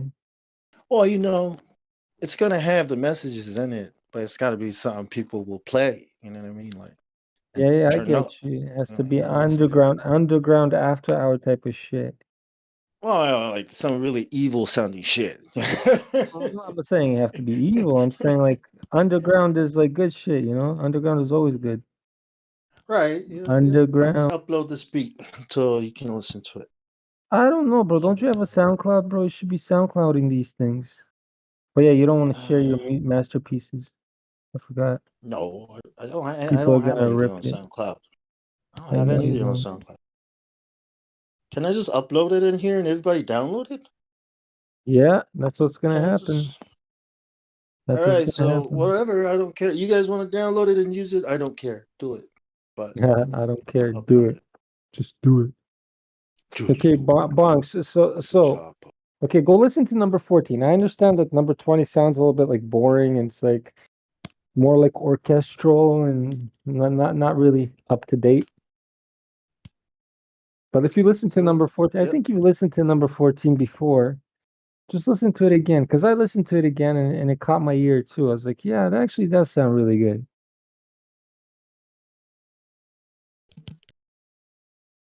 Yep. I've been listening to it. And what do you think? And I think that's why I want to upload this. Check this out, and then this is the direction I would like to drive your music. But I made that last night. Oh, I get you. I But made the that thing is, last night. So. I don't use reference tracks either. So yeah, if I use the reference track, like let's say if you want me to go a certain direction, I would use a reference track Well, from I've got that it. Don't worry. area. I've got this cheat. I've got this cheat. I've downloaded the sounds, right, like drum sounds. And you throw any of them on, it'll work. You don't have to worry too much about the mix, and it'll sound awesome. So it's just the loop that you put on it. That's all. And then we do our thing to it. We do our Something we can thing to it, pump out yo. Pop, pop, pop, pop. fast. Yeah. Well, I know So you there can you pump go. out I beats like uploaded left, it. right, and center. Make them simple too, because for some reason people love simple beats. You know what I mean? Yeah. Yeah. So have a listen to that one. I uploaded. It's in live Yeah. stream. Are you using like full samples, or are you like doing like the instrumentals yourself with like a MIDI? Yeah, I use MIDI converted to. I play the. It's easy to play. That's why I was saying drill is easy to make. See, let me give you an example. This is all you need. Okay, you need a root, and that's it.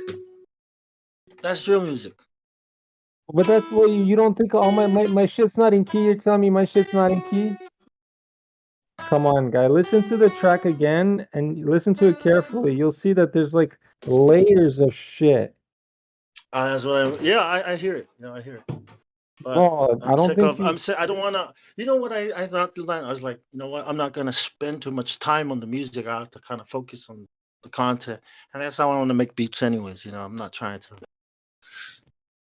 produce for Michael Jackson here or something like that. No, I I'm not get trying to you, but Quincy Jones I'm or any of that saying, but shit. you have a wicked production style, bro. Your beats come out like legit, like Yes, and mainstream. and this is where I want to distribute it to Flat Earth. I don't feel like Yeah. I don't feel like giving my work to these assholes. Why? Why exactly? So But you yeah, be so your own self, man. Be your own label, guy. Copyright your own music. Copyright the beats. yeah, kind of wanted to help our community with the music because I think that's where it can be very effective. Music is Hell very yeah, man. powerful, when it comes to That's So right, I've been thinking Bangshot. about how to penetrate the mind with music, right? I was like, this is it. It has to be this. Everybody loves No drill. shit, Put it on is exactly. like hell yeah. So I Just was doing like, it the way maybe to I do can do a Hypnotic. flat earth based on it. Yeah. Get I can hypnotic with hear it. Hey, just one second. Yeah. Let me address this dude Go ahead. sitting in chat. And look, Hermanu, don't run off if you don't want to talk. You don't have to run off. But you don't have a row, and if you want a row, jump up into VC check-in, and I'll follow you up. Anyone else sitting in here without a row? Same to you. Yeah. Yeah. Herman. Go ahead, guys. Sorry. Oh, no problem. Yeah. All good. Ebong, I started smoking weed again. I found it like a displays where they fucking sell like $100 ounces, right? So like I buy an ounce for $100, right? And that's like Damn, nice. I don't know, It's expensive, man. an ounce for $100. You guys, Yeah. that's Dude, so get them for sick. like 60 all day, man. Oh yeah, Yo, where I bought a do you half ounce live? for $2.40, bro. What West Coast, man? Where the fuck do you live? In Toronto, bro. That's where I Yeah, live. that's why. Well, I just Yeah, dabbed now, and I mean, so like Jesus Christ. gram, I just bought $100 like, an ounce is unheard of. What the bro, fuck are $6 you a talking gram. about? No, Vlad, you're not $6 spending a enough, dude. gram for I'm dabbing, see man. people are telling me I'm not Correct. spending enough, bro. I pay $80 for a quarter, man. Damn. Yeah, I know, man. I'm $20 telling you, I roll. buy an ounce for $100. You're telling me I'm wrong? American Samoa, man, for you, bro. Oh, man. Yeah, They you have can get it. You can $20 get a. grams of oil where I live. Yeah, Oh those my are God. that's the Nick, government fucking rating. chilling. All right, That's I'm the moving low end. wherever you guys are at. Shit, man. I'll be a millionaire in like Let's a move to fucking where week. Vlad is. Where you, Canada? Fucking Canada sucks, bro. We got Iceland, to man. go. The fuck? Bad. Well, has it Frozen helped you with the tundra. music? Yeah. Has it helped you though? Get going back smoking again?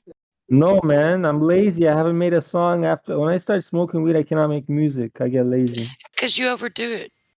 No, it doesn't. It's not that I overdo it. It is. It's It is. You're in It is. It is. denial. Get You're in lazy. denial. Dude, you are in denial because that's my I get problem with it. lazy. I just wake up and I rip the bong every fucking Well, that's day. what I do. Then Yeah, if I that's have it. weed, That's I'll how you get smoke fucking it. lazy. Do not rip the bong in the morning. But Period. how Rip can it I at not? night. How That's can the I problem, man. not? I Well, know. how can you not? So, no, That's I don't do bongs. I do spliffs. Like I wake up, okay. the first thing I do, It's I go already straight there. to my bench to roll my fucking spliff and I light it before That's anything. why you're getting lazy. So That would all be right, why. this is You know, like you the got secret that no one ever fucking told me. If you start smoking early in the day, it takes like a battery out of your tank, right? Let's say you got 10 fucking It batteries. drains you, It'll bro. take a couple out of it for sure. Yeah, fucking. It doesn't matter what strain it is. If you smoke enough in the morning, it will drain your tank. So That's right. Yep. you know, Even a no matter how sativa. easy your work you gotta is, see that. it's gonna happen. You gotta at least have a coffee, right? You gotta at least start clear headed, and I then when used you to feel work and like you've smoke gotten all the some. time. Now Hard I to do that, no. Bong. I don't do that. That's with the Well, when coffee, I- right? Bongs and All right. coffee. That's breakfast. Yeah. That's it, man. Yeah, That'll work. Coffee yeah. Hey, Branch, here. No. Fuck you, Branch. Even though I don't totally agree with everything this guy does, but I want to share this song with you because I think it's awesome, and I think you would enjoy it.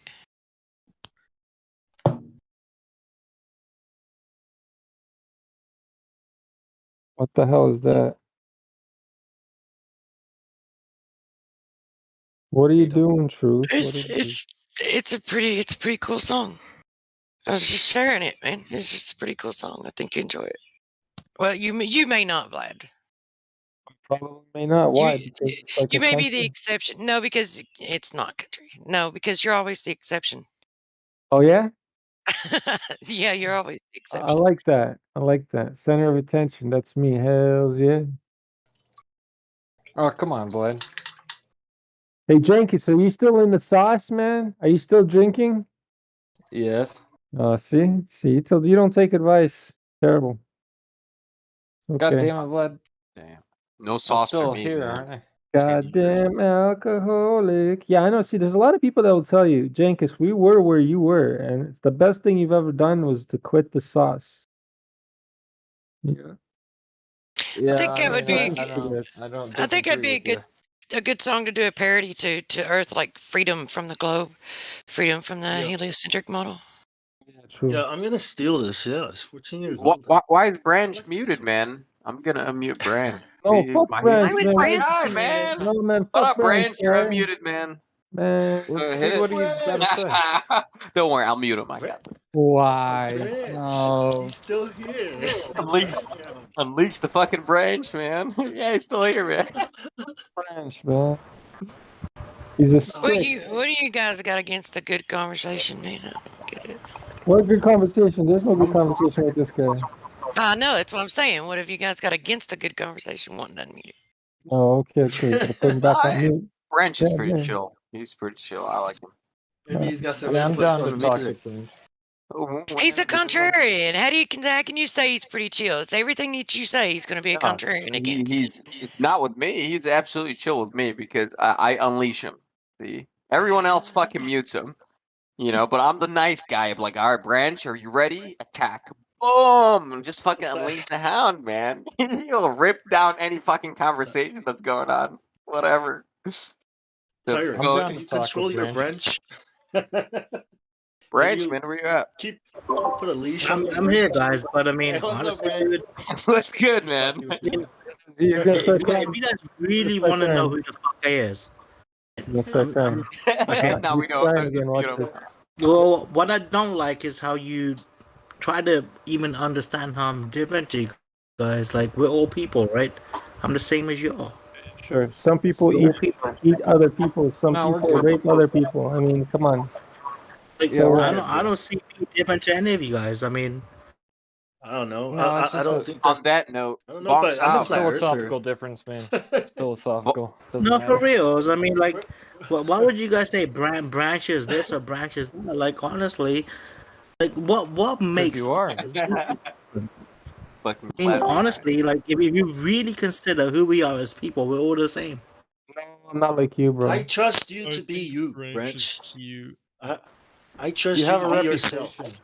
You have a reputation. As long as I Right, can but- see you. Okay. I generally can, but in this conversation that just occurred, where you guys are trying to like distinguish me from you guys, I personally don't see a difference between us. I mean, I personally don't see a difference between me and anyone on this planet. We are all the same fucking Zero people. different? No way, man. No way. How much do you weigh? How much do you weigh?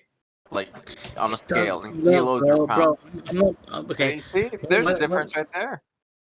Right, but what I'm saying is like I'm talking about we as people inside. Who Mankind, like mankind. I mean, what deep down we consider as us, what you consider as you, and what I consider as me, I don't see it as anything different. What I consider myself as has nothing to do with how much I weigh, and I hope that how much you weigh has nothing to do. For me, it does, man. For sure. For sure. I feel different when I weigh different. I don't know. Right, but How many I mean fingers that's do you have? society. That's just me, though. That's society. That's society that you made have- you feel that way, right? You have No, That's 6 society. fingers though, I or 5? physically feel lighter on my feet whenever I'm lighter, man. Okay, what I Whenever I'm mean heavier though on is that my like feet. you may feel light on your feet, but like who you are inside, your soul, the person that's above. Yeah. We're good. We're good, Branch. Do you wanna? You I'm wanna talking talk the get 'em real down. you, not your Go physical ahead, go body. for it. Yeah, I know. I I'm just just want to saying. mess with them, though. Don't. This is how you Bro, treat a trust me, man. troll. You just troll the Listen, troll man. Look. into Wonderland and ride unicorns with them. A lot of people in this room consider me as a troll. A lot of people in this room just know I'm me Yeah, as okay, listen, look at your picture, guy. That's not a picture of a fucking troll, right? I'm a blue troll. Right, Branch? You're valued, aren't you, Branch? You're valued no, around no. here. But you know what? You know what? Think about this, dude. Okay, I get what you're saying. That The Secret King, my avatar picture. LARPer, My avatar Troll picture. Have Lurker. you seen the movie, dude? The whole movie is about. Yo, Bong. I Fantastic. wanted to ask you something, bro. I muted Branch real quick. Do you speak Samoan? Yeah. Oh, so is it what language you guys speak? Is it Samoan? Is that proper? Or, Yep. Yep. That's the name. Okay, Samoan. can you teach Samoan me language. Samoan? But Yeah. they don't even write. They don't even have What are an you doing alphabet. Yeah. They Okay. don't even write. Why? How do you say hi? Like, what's a greeting in like Samoan? Like, yeah, teach me some stuff. Talofa. What? Talofa. You know how you say aloha, right? Talufa. You replace the H with the F, and then you add a T at the beginning. Talofa, right? Okay, can That you means pronounce hi. it like proper? Talofa. Talofa. How are you? Talufa. Talofa. How are you? Talofa. Talufa. Lo. Don't say lufa, Talufa. because ufa means asshole. Oh, really? Yeah. Holy shit. Yeah. Damn. Awesome. So if you 'Cause don't Ufa like means- them, say it that way. Say- That's Talo- awesome, man. Exactly. Alofa means love. Talofa means hello. You know, say talofa. How are you? Talofa. How are you? You would say like you stretch the A. Talofa. And then Ufa is a Welcome to bad word. Samoa. Yeah, ufa is a very bad word. Okay, if you say that to somebody, they're going to fight you. Yeah, they're going to come up to you and be like, "What'd you say to me? What?" You know, like I said Ufa. Yeah, don't say that. God. Yeah, really bad word. Hey, Why girl, you know any looking mighty Samoans? Ufa today. Yeah. There's this manager, like lady, Samoan lady, where I work. So, maybe she speaks Samoan, man. Maybe I'm not sure. I didn't ask her, so I was gonna surprise her with a hello, but I hope it's not the asshole. Like hello, asshole. Hopefully it's not that one. Talofa. Yeah, just say Ufa to her and Ufa, know yeah. immediately. I'll write it down. Ufa. Well, you can also say the word malu, M-A-L-O, malu. Malu. That means that's like saying well, it's like saying, "Hey, how are you doing?" Or malu means congratulations. But it's like, when people are working, right, and they're doing things, right, you would come by and say, "Hey, good job." You know what I mean? Malu. Or, "Hey, how are you doing?" Malu is like malu. You nod your head and say malu. And they'll Okay. malu back to you. Yeah. What's good? That's Like, what's good, sir? What's good? Exactly. Yeah. What's good? Yeah. What's good? All What's right. up? Yeah. Malu. Yeah. Malu. That'll impress her. And if she All right. doesn't speak Samoan, she might get embarrassed. If she speaks Samoan, she'll yeah. probably I hope start she does, talking to man. you. I hope she does. She'll Say start. she's gonna start rattling off, and then you're gonna look stupid standing there no, going, I'll be "I like, don't know nothing." Yeah, that's it. Bong Sao only taught me 2 words. That's all I'm gonna say. You know, That's it. you know what you say to her? This is what you say to her. I have this flat Earth friend who is Samoan, and she will be like, "Oh, what did you say?" Right? There are Samoan flat Earth. What? Who is this? Bong? Yeah, right. I must look. We're so small. Our culture. If you mention the last name, they will find you. Every Really? last name. Yeah. It's Dang. one. There's only one last name per family, and that's why Samoans are the way they are because they represent the families. The last name wherever they go. You know, the culture is Aha. like that. Yeah. You gotta, Oh yeah. yeah, present. Yep. Oh wow. Okay, so you guys are tight. I didn't know that.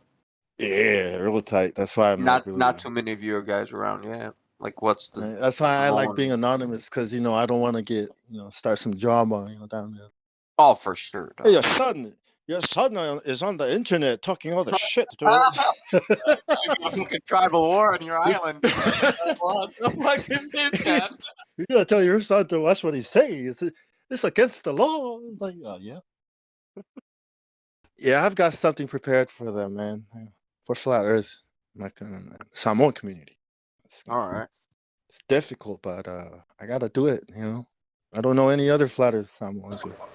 Branch wants to know why you guys I take care of it. I take care of Branch. just asked. Yep. Thank you. He's cool. I took care of him, man. I saw you're. I guess you're unleashed again, Branch. But we're actually trying to have a conversation. If you want to learn Samoan with us, you're more than welcome to, brother. I'm not, bro. Like, I'm not against like conversation. Oh, I know, man. I know, man. I know. You can be actually like normal, so you know. Yeah, I mean,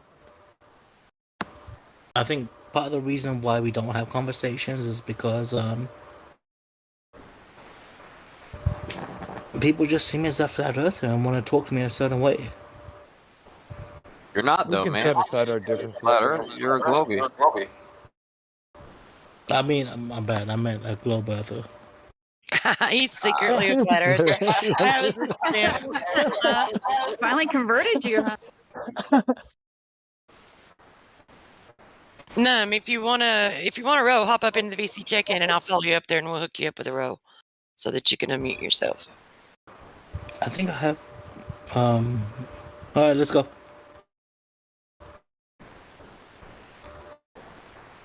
VC check-in. I can actually unmute myself. Not you. I was talking to Num. I know you're Num, but I'm not talking. I'm talking to the guy named Num. He said, "Let's go." Like Branch, like in VC check-in Branch. Mm-hmm.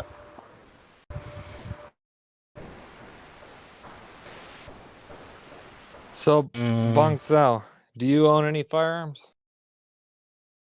Guy owns an island, man. He's got I don't know how many islands. I own 2 arms that are fire. I own China before it's over. When it's all said and done, he'll own China. Yeah. We're not allowed to own firearms in Australia. You gotta get a license and all that stuff. It's a little bit difficult here, so I don't bother. Oh, damn. Yeah, they took them away Australia from. is a lot better. Yeah, I mean, I don't have to worry about shit like that, but What about air rifles? Do they let you have air rifles? yeah, all that other stuff. You but do not- know that there are air rifles that can be more powerful than a firearm. Well, yeah. I mean, not even that, but you can basically own what is it? One of those what is it? The bow and arrow thing. Yeah, bow and arrow, bow. Crossbow or something? You can own a crossbow, and that's way more lethal than half the Yeah. guns you can have. Oh yeah. Yeah. They're not as Kill fun to turkeys shoot, with though. those. I mean, Those aren't- not only is it fucking lethal, it's also Man, I would silent. say they're a lot of fun, like, but they're a lot harder to shoot. Way. Yeah, no, way they're harder. fun to shoot. Yeah, they're fun to shoot, but they're not as fun as a 308 or a 50. Oh, in fact, Yeah. But yeah. they're also very silent. So, like, as far as a murder weapon goes, if I'm somebody sorry, does what kind of weapon? I'm did not you talking just about say? people. I cast that right. Hold on, one more time. Let's redo this. What kind of weapon, I'm Brett? just saying, bro, like it's a silent weapon. It's a good If- sniper weapon. You took that word out. I think he meant if you- sniper. Yeah, Sniper. snipe. A sniper. I could snipe with a fucking screwdriver. It's a sniper screwdriver, bro. A recurve bow is more fun to shoot than a crossbow. I can tell you that. Never shot a recurve. A I've only recurve is seen definitely videos of more how to fun. make them. No, you can buy one for like $150. Yeah. And then you need to spend like $30 in like decent arrows, and that's it. You got a bag, something to shoot at. Right. It's more fun than a crossbow, in my opinion. I wanted to get one, man, but I don't know Definitely faster. what kind of should I go. Like, how many pounds of a pole I should go with? Start at 45 pounds. Really? At least Wow, 45, I was gonna say and then 60. I was gonna say 60. That's too Yeah, high. You think? well, it depends on how many arrows you want to shoot. Like, if you want to shoot for a couple hours, you might want to start at a lower weight, just Okay. because it'll like build up. It'll tone your muscles, and then Yeah, allow me to and shoot then you more, can- get more in. Okay. yeah, you shoot a lot at a lower weight, and then you move up to like 60 to 65 or something Okay. like that. And you could buy different arms if you buy like a base recurve. Okay. Yeah. So you can just buy stuff you swap out, and then you don't have to buy a totally different bow. From bow, yeah, every time, man. Nice. I like bows are pretty cool. They're a pretty interesting branch. They're cool, but they're not as cool as something exploding in a barrel and going No, 1,300 feet per second. Yeah, no, absolutely not. Trebuchets are also pretty fucking cool, but not as cool as a 50 BMG. You're right. Well, I've never shot a 50, but even a 9mm or a 22 is more fun than a recurve. But it's a different experience. I mean, you can shoot a recurve in your backyard, but you're probably not going to be able to shoot a 22 in your backyard. So I mean, it all comes down to portability, right? Like, you can't pull out a crossbow from under your bed because it takes a lot of time to pull out the crossbow. It may be preloaded, but preloaded crossbows are actually Dangerous. Very dangerous. Yeah. and it ruins the string as well if Yeah. you keep it tense. Yeah. illegal. And they're illegal. You can't have them in the United States. No, we can have crossbows here. We have lots of crossbows. I actually was legally allowed to shoot one for deer here in Turkey. No. What I meant was preloaded. Like you Yeah, can't. no, You have a crossbow. You can't keep the tension on the bow without your finger holding it. Really? Ooh, that's interesting. I've never actually read about that. Well, Is a it compound actually bow has a illegal? trigger.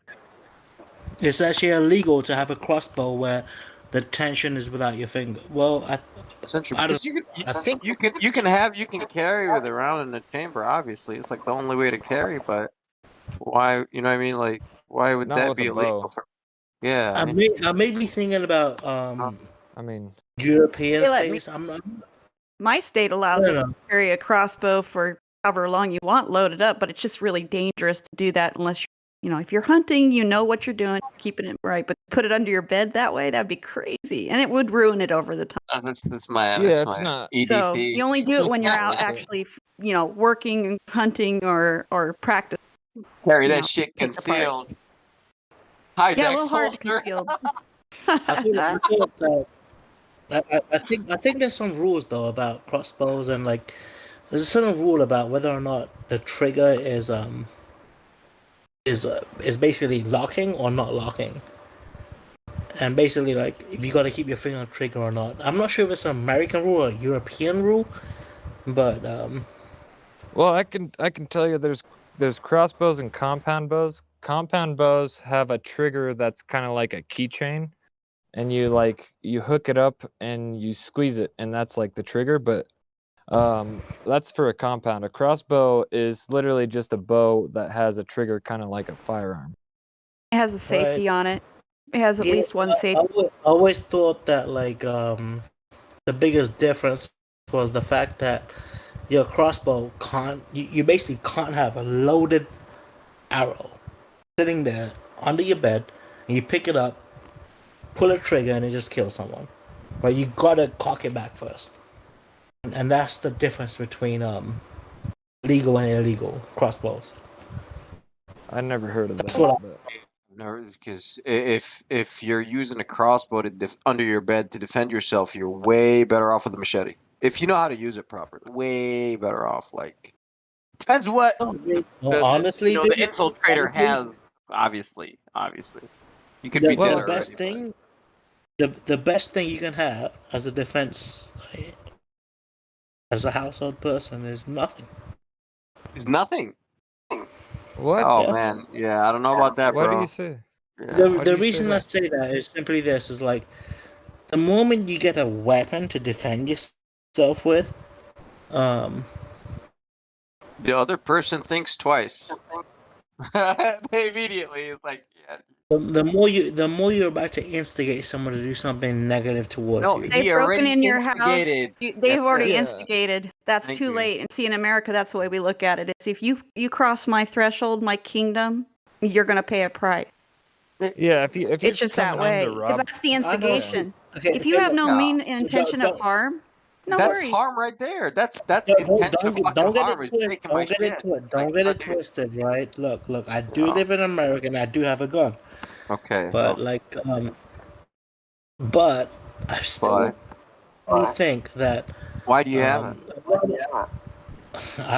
I live in Texas, bro, and it's like everyone in my neighborhood has a gun. So I was like, "Fuck it, I'm gonna it? get So a gun." why too. do you just get one? That's Just because okay everyone though. has A one? armed society is a polite society. Everybody knows everybody's armed, and then they know they better not push buttons because everybody can take them out. Yeah, It keeps everybody that's legit. responsible, actually. Right.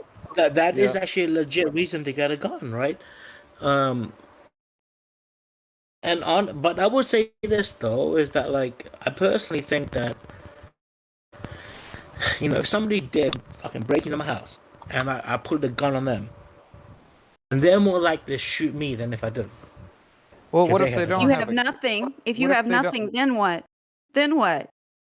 If you, And I he mean, does if you have a just, gun. if you Yeah, just then point, then I'll basically grab some shit next to me and throw it at his head and kick the shit Well, out you of get him. shot. Well, you Dude. get shot. Yeah, that's great. Yeah. Run and get shot in your own house. I know. It's a give and take. Like I'm not saying it's not right. I mean, Don't I'm not bring saying a You it's come don't in bring my a house, pillow I'll to a take your gunfight, life. Branch. I mean, You if you, come in my house, I'll take your life. That's what Yeah, the I give mean, and if take you- is. okay, but the way I see this is like I personally think that look, if you pull out a gun, then it kind of becomes like one person is gonna die. Whereas, like if I don't pull out a gun, maybe he'll just rob the fuck out of me, and After he at beats least you, one I of us think die. ties you up, got it rapes twisted, your Brent. girlfriend and your dog. Yeah, that's a great Yeah. idea. It's Yeah, it's see, I that's the know. problem. We I know, right? advocate for this peaceful society, but actually, people armed are a lot more peaceful most of the time because I again, know, there's this I- standoff potential. There is this standoff say that. potential. I say that. yeah, I you got say a that, robber but- with a gun, and he points it at you, I and say you point that, your but gun I back know at him. that if I was in, He's probably gonna leave. He Here's would the have thing, never right? went in your house in the first place if he knew you had one. I'll just say this. Look, I'll say that, but I know personally, I probably will run the fuck out with my gun, and that's just who I am and what I'll do. But You can do that, and that's fine. it's the That's wrong your thing choice. to do. He has a That's your bad choice. like his attitude. You have the incorrect attitude towards this. Okay, you think you're gonna take, or in your head, like you're gonna take out the gun, go to the guy. Hey, you! What are you doing in my house? No, dude, that's way too dangerous. No. It's like you have to verify that this person is doing already harm. He's a fucking thief. You shoot him first, okay? While never the shoot him person's on the first. ground. Oh no! If you have verified that he's a thief, you have verified this. You You don't verified have the to shoot him identity. though. No, you do. You have to, because No, you you're don't putting your have life and your family's life at risk. You can engage if he's unarmed, but if he's armed and you see that he's armed, Yeah, you don't want to the engage. only You don't want to let him even know that you're in about to Texas, engage him. You want to engage him right away. in Texas, the only time you're allowed to use your firearm is if your life's at threat. I mean, they can be in your house. Someone in your house. It'll It's fix. castle doctrine. Castle doctrine is the big one. Every Yep. state is different on that. It's just terrible shit. Yeah. I mean, it's all about fucking basically like if a kid runs to your house try to It's not steal a your kid, wallet. man. We're not talking about a kid. Like you call somebody that's just like trying to rob your fucking state. Like you know this person is doing harm. Like he's not. Like now what? What are you gonna do? Hey man, what are you doing? You can call the cops if you got time. But what if this guy's armed and he's willing to fucking shoot? He's really after that prize money. What are you gonna do? Hey man, what are you doing? Boom boom, you got You know, it's shot. really. If he's Hey, armed let me and tell he's you guys a pointing it at fucking me, fun, yeah. you don't have a choice. But if he's a kid, So, dude, if he's a kid, let me you're tell not you gonna guys shoot a a kid. funny. No, you won't.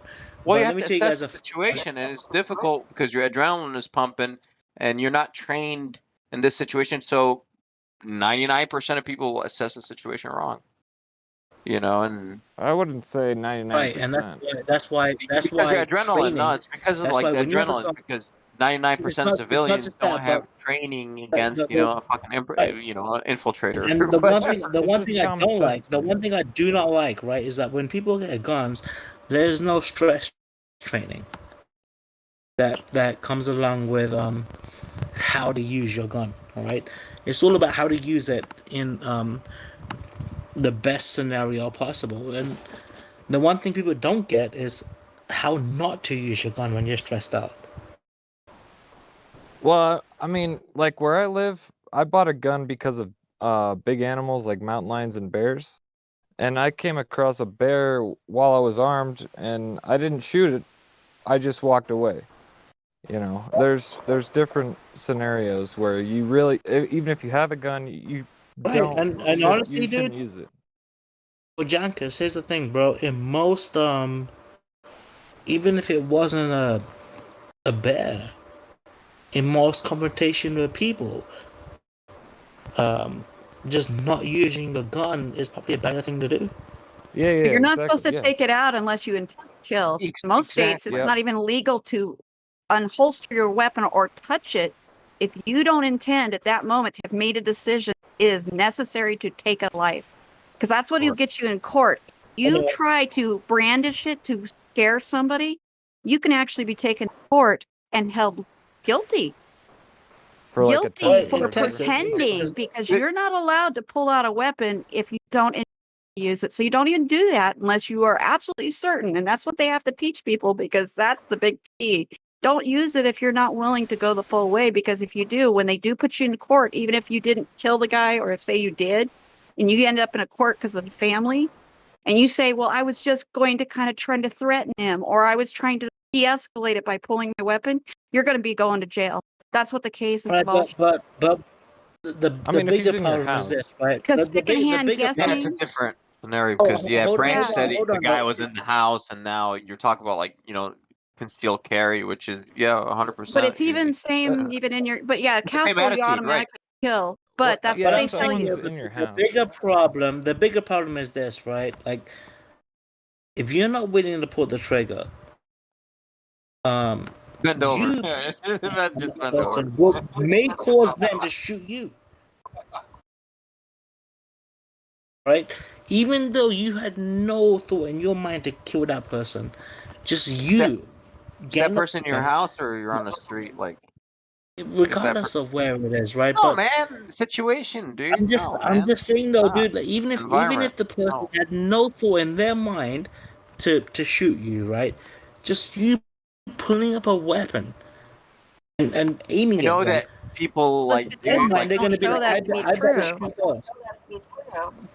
I know, The but I mean, FBI statistics show that actually, when people are pulling a weapon, usually if the other intruder has either not an equal, incentive to do that, they're going to leave. They're going to mostly leave. Yes. Or end up dead. Yeah. I mean, it's usually that way. It's either one or the other. That's a lot of cases that I actually watch a lot of gun IG programs videos. situations. Well, yeah, I've- sure, because of I've seen situations. so many of that. Yeah. And they tell you the legal, what to think about legal in it.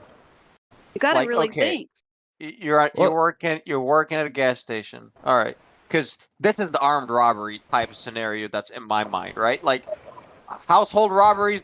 No, the thief scopes out the house. They wait till people are not there, and of course, okay. Armed robberies are way fucking different. Like the dude is extremely hostile entering the premises. There is zero fucking intentions of de-escalating anything in their mind. Yeah, you're gonna take Because action. you have to shoot them first. Like if you see a situation like that, an armed fucking dude, and you cannot take that risk. Because what if he's a better shot? What if he can draw faster than you? What if? You would never see a cop try to de-escalate much with somebody or with a weapon pull. Somebody's got a weapon out, they're gonna shoot him.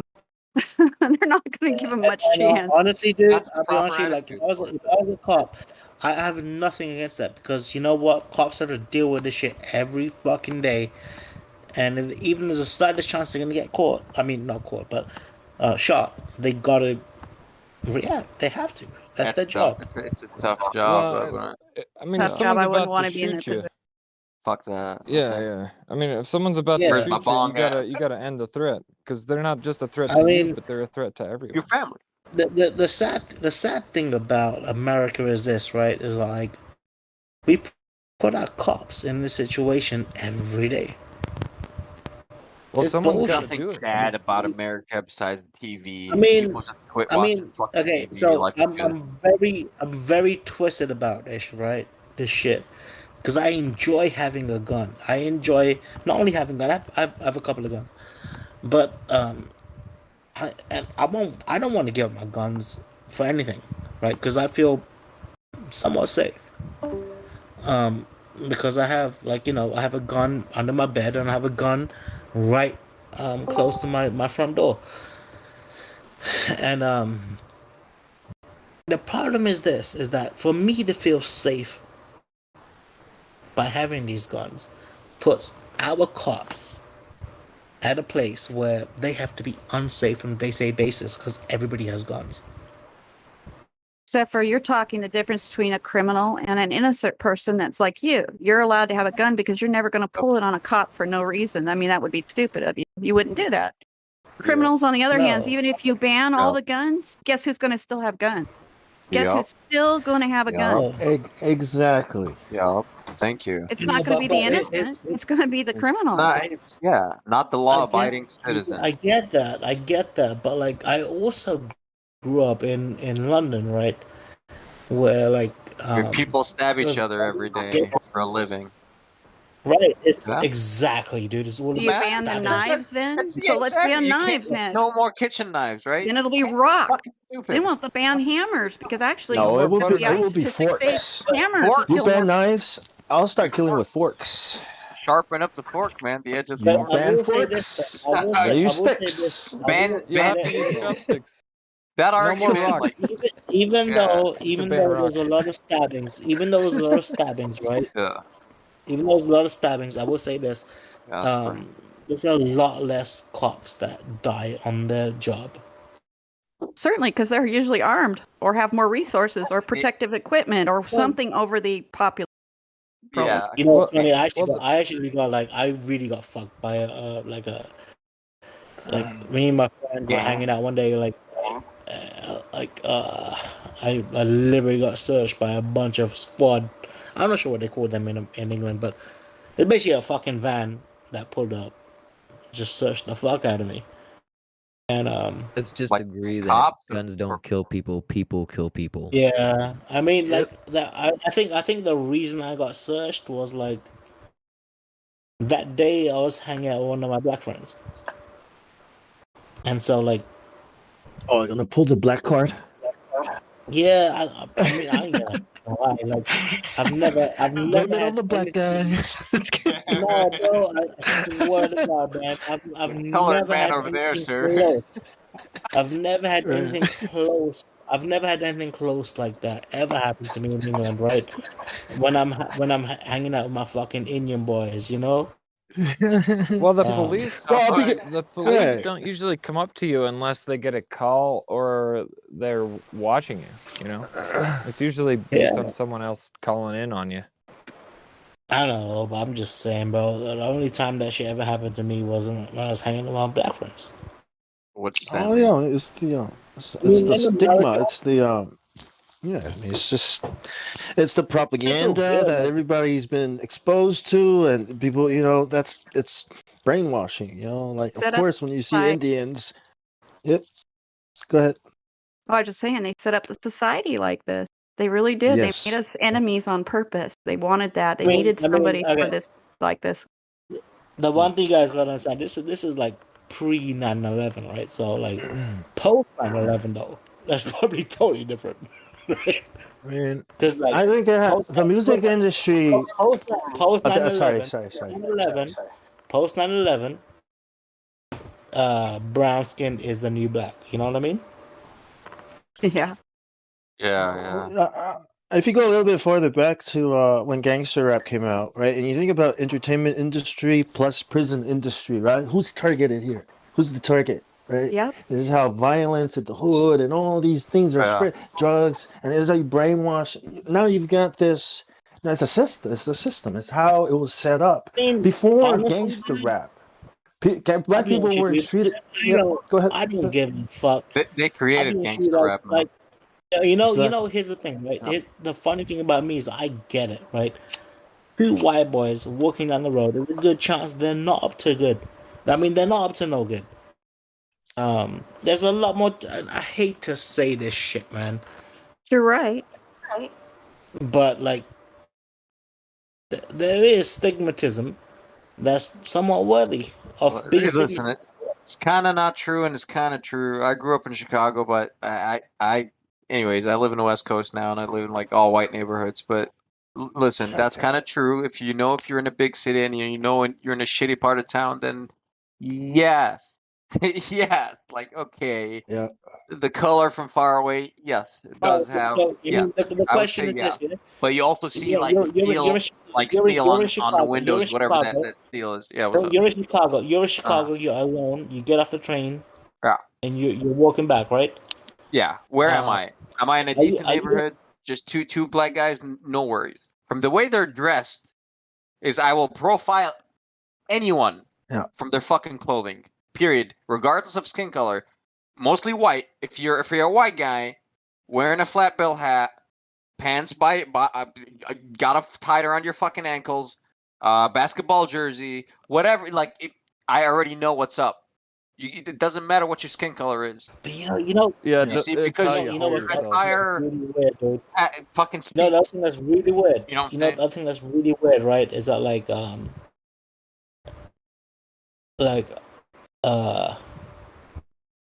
But like, you know what I'm saying? Like two black people dressed in suits coming at me, past midnight at the train station. No fucking problem. I don't care because No, I mean, I already what I'm- classified what I'm- them like in a, you know what I mean? Yeah. Like I already What I'm- profiled them. Yeah, I mean, think of a black man in a suit and a black man with his pants almost around his ankles walking. What I'm trying to get at is this. What I'm Now trying to get swap at. skin colors. It doesn't Yeah, really exactly. fucking matter. It won't It matter. doesn't matter if it's a white dude in a suit versus a white dude with Yep. his pants around his ankles. It's the same Steam situation. everywhere. Yeah, there's no difference. Like, We're from ass to ankles. What I'm trying to say is, look. Over the years, right? What I figured out is this, right? It's not so much about what you look like, nothing like that. It's about the feelings you give off, right? So, like, if you see this person and you act scared, if you give off a vibe that you're scared, you're gonna get mugged. Well, shit, they might mug someone they don't even look at from behind. Like purse Bro, cutters. it's and I think that's what it's about. I mean, I don't think it's so much about like even if you was a black person and you gave off a feeling like you're scared as fuck, they would probably mug you too. Right? I think that a lot of these people, like a lot of the muggers, what they do is they intimidate, and when they see the person intimidated or they feel it, that's when they pounce. Yeah, and it doesn't matter what race you are, because I mean that happens everywhere. Most problems I had in Chicago growing up over there with the fucking gangs were fucking Mexicans. All right, and it was not black people at all. It was always the fucking Mexicans, and it's not Mexicans. No, it's those gang affiliated It's Mexicans. gang. It's like those gang It's affiliated black behavior. people. And that's what Yeah, we do you really know- need. That's what it really comes down to is behavior. When you really think about it, where it really originates, all of this comes from people not taking responsibility for kids' behaviors, that treat Correct. each other the right way, and we No don't see parenting. through that. Parenting, and then we put a corrupt system and that makes money off of certain kinds of And the music setting industry things up. raises them. Exactly, and that's part of the setup too. And the idea is to divide us people so that we have power against people that are the few at the top that are ruling us. That's all they're interested in. They're putting the divide in for their own safety because we could take them if we were all together. Normies exactly. and you know these Power. people. Damsel, If it was just here's the us, problem, we'd though, be Damsel. cool. The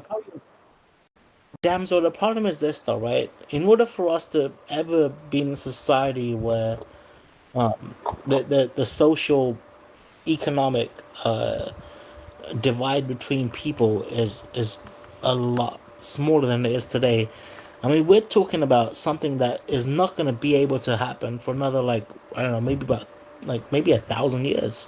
What is the root of that? It's government and it's corporation, and it's government is a corporation. Well, See, it really comes down to that whole situation. Because if we were all free to do whatever we wanted, treat each other with respect, you'd be able to make something. Right? Like, Damsel, here's the problem, right? Like, if we talk about this, yeah, and what we're talking about, we're actually talking about socialism, right?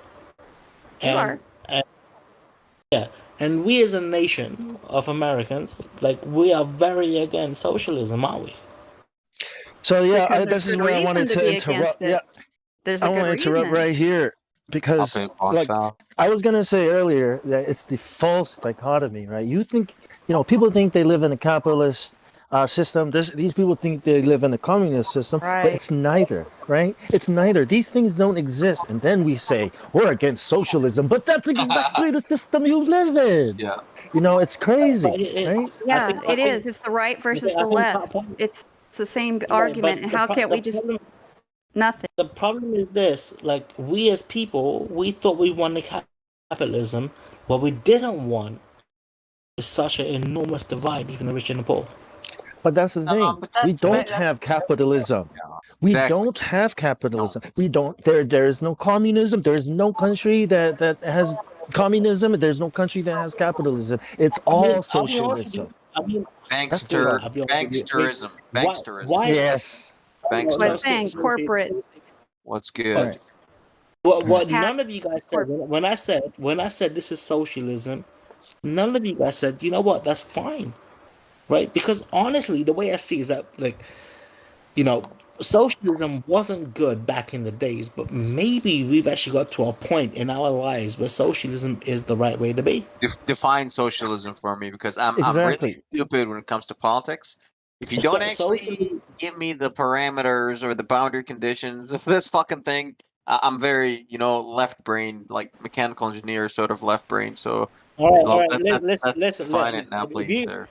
Socialism. If you want me to explain what I mean by socialism to you, yeah. If it means you're gonna rob, you're gonna take money out of my fucking pocket, you're gonna get do shot. not give me Period. derivatives That's it. on how I cannot explain it to you beforehand.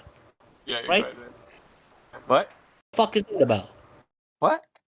You basically said, tell me what the fuck socialism is about, but here's the rules.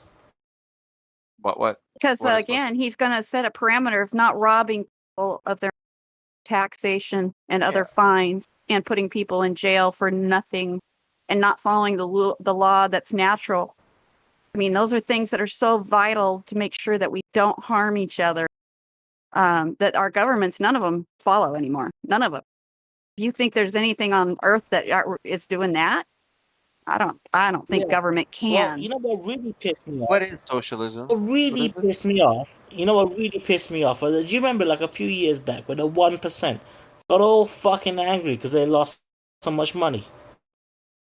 And, like, it didn't happen with this new round of social decline because of COVID. But, like, the last time it did. And it was like, fuck the 1%. Who matters is, this. That's exactly how the 1% keeps it, though, is they use the tax system to rob us and then redistribute wealth supposedly fairly, but that never happens. That never Nothing fair about it.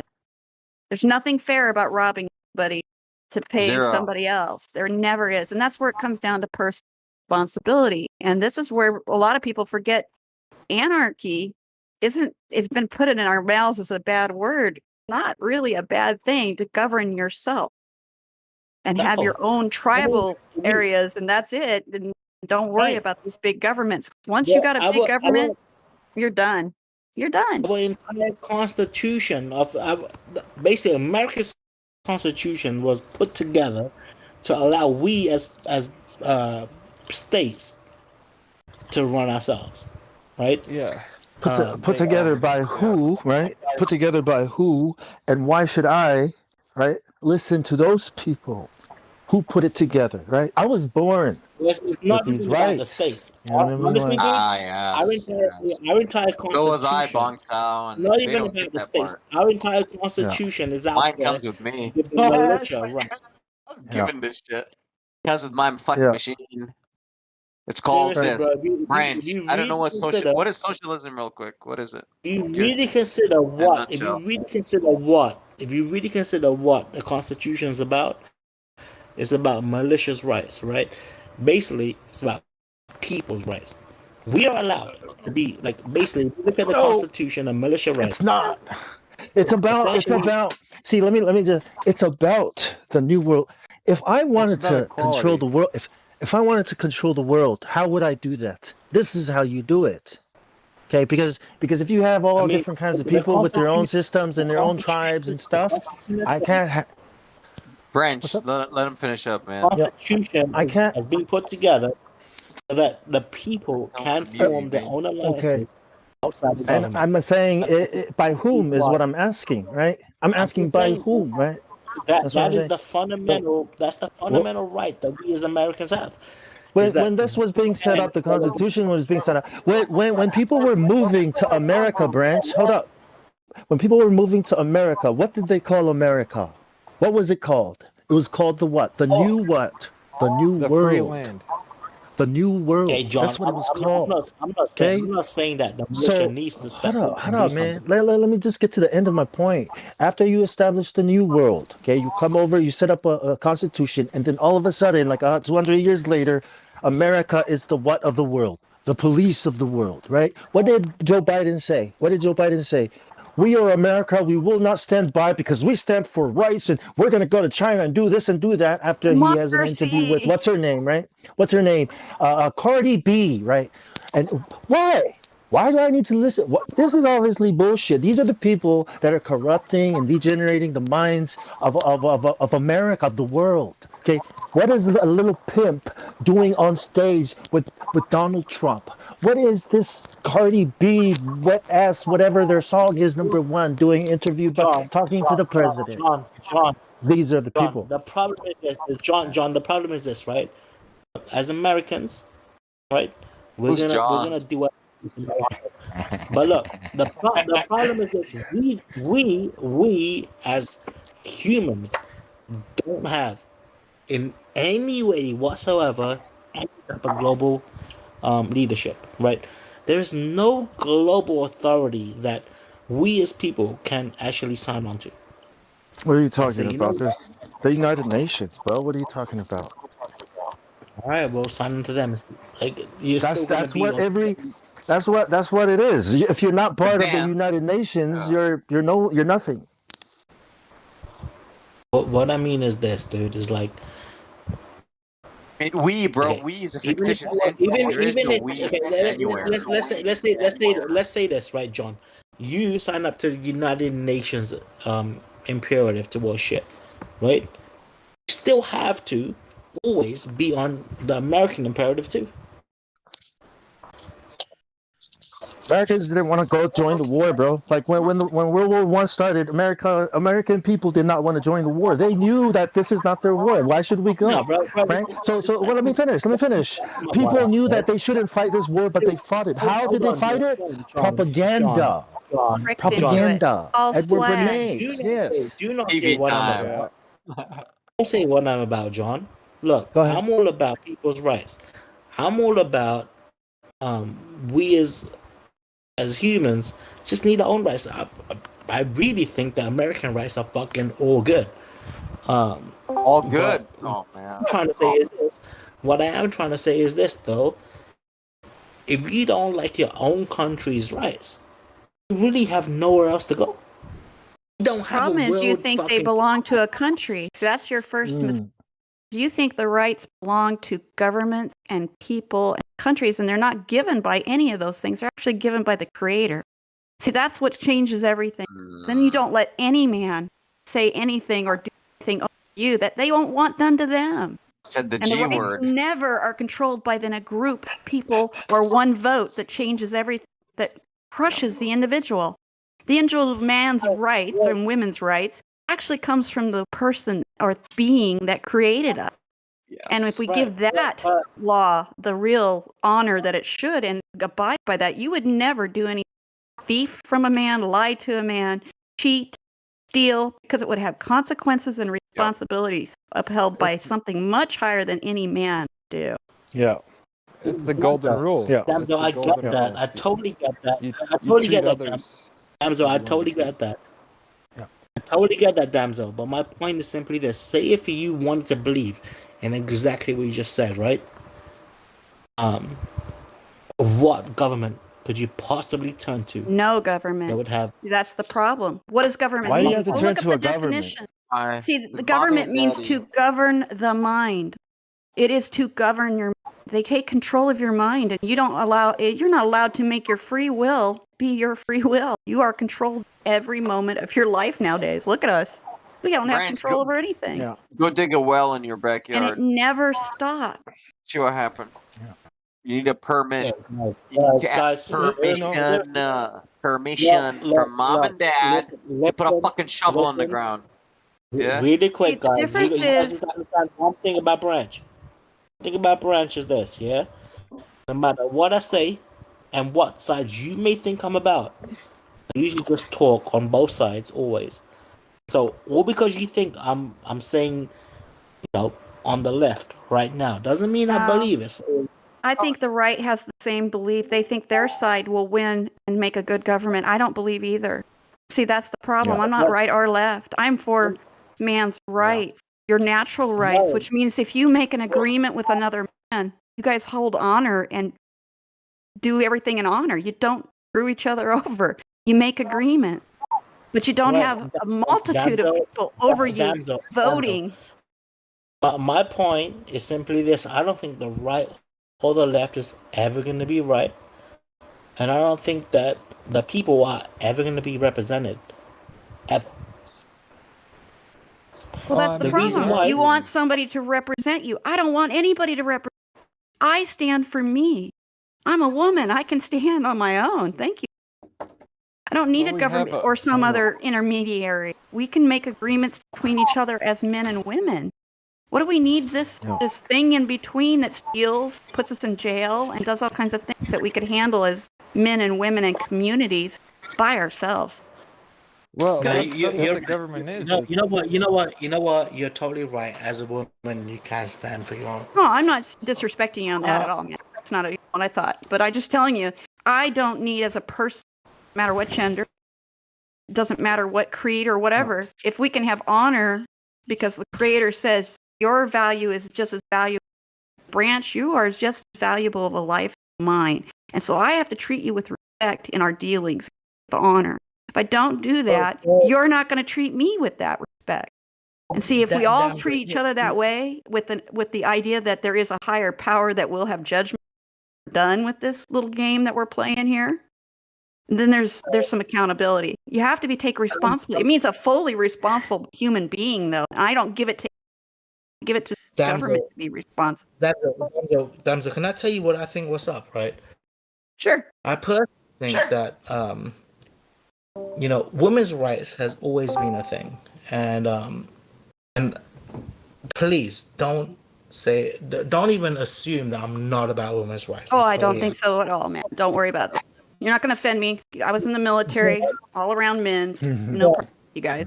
But I personally think that a lot of the women's rights movement is somewhat taken away from racial rights movements. It's taken away from female rights, for God's sakes. It's done some crazy things right now when you look at it. They're taking No. away even now. The feminist movement is okay with calling birthing birthing mothers are now having to be referred to as birthing person. Person. Well, you know, Birthing back, person. I mean, it's gone back that in the far, and that Person was it. only.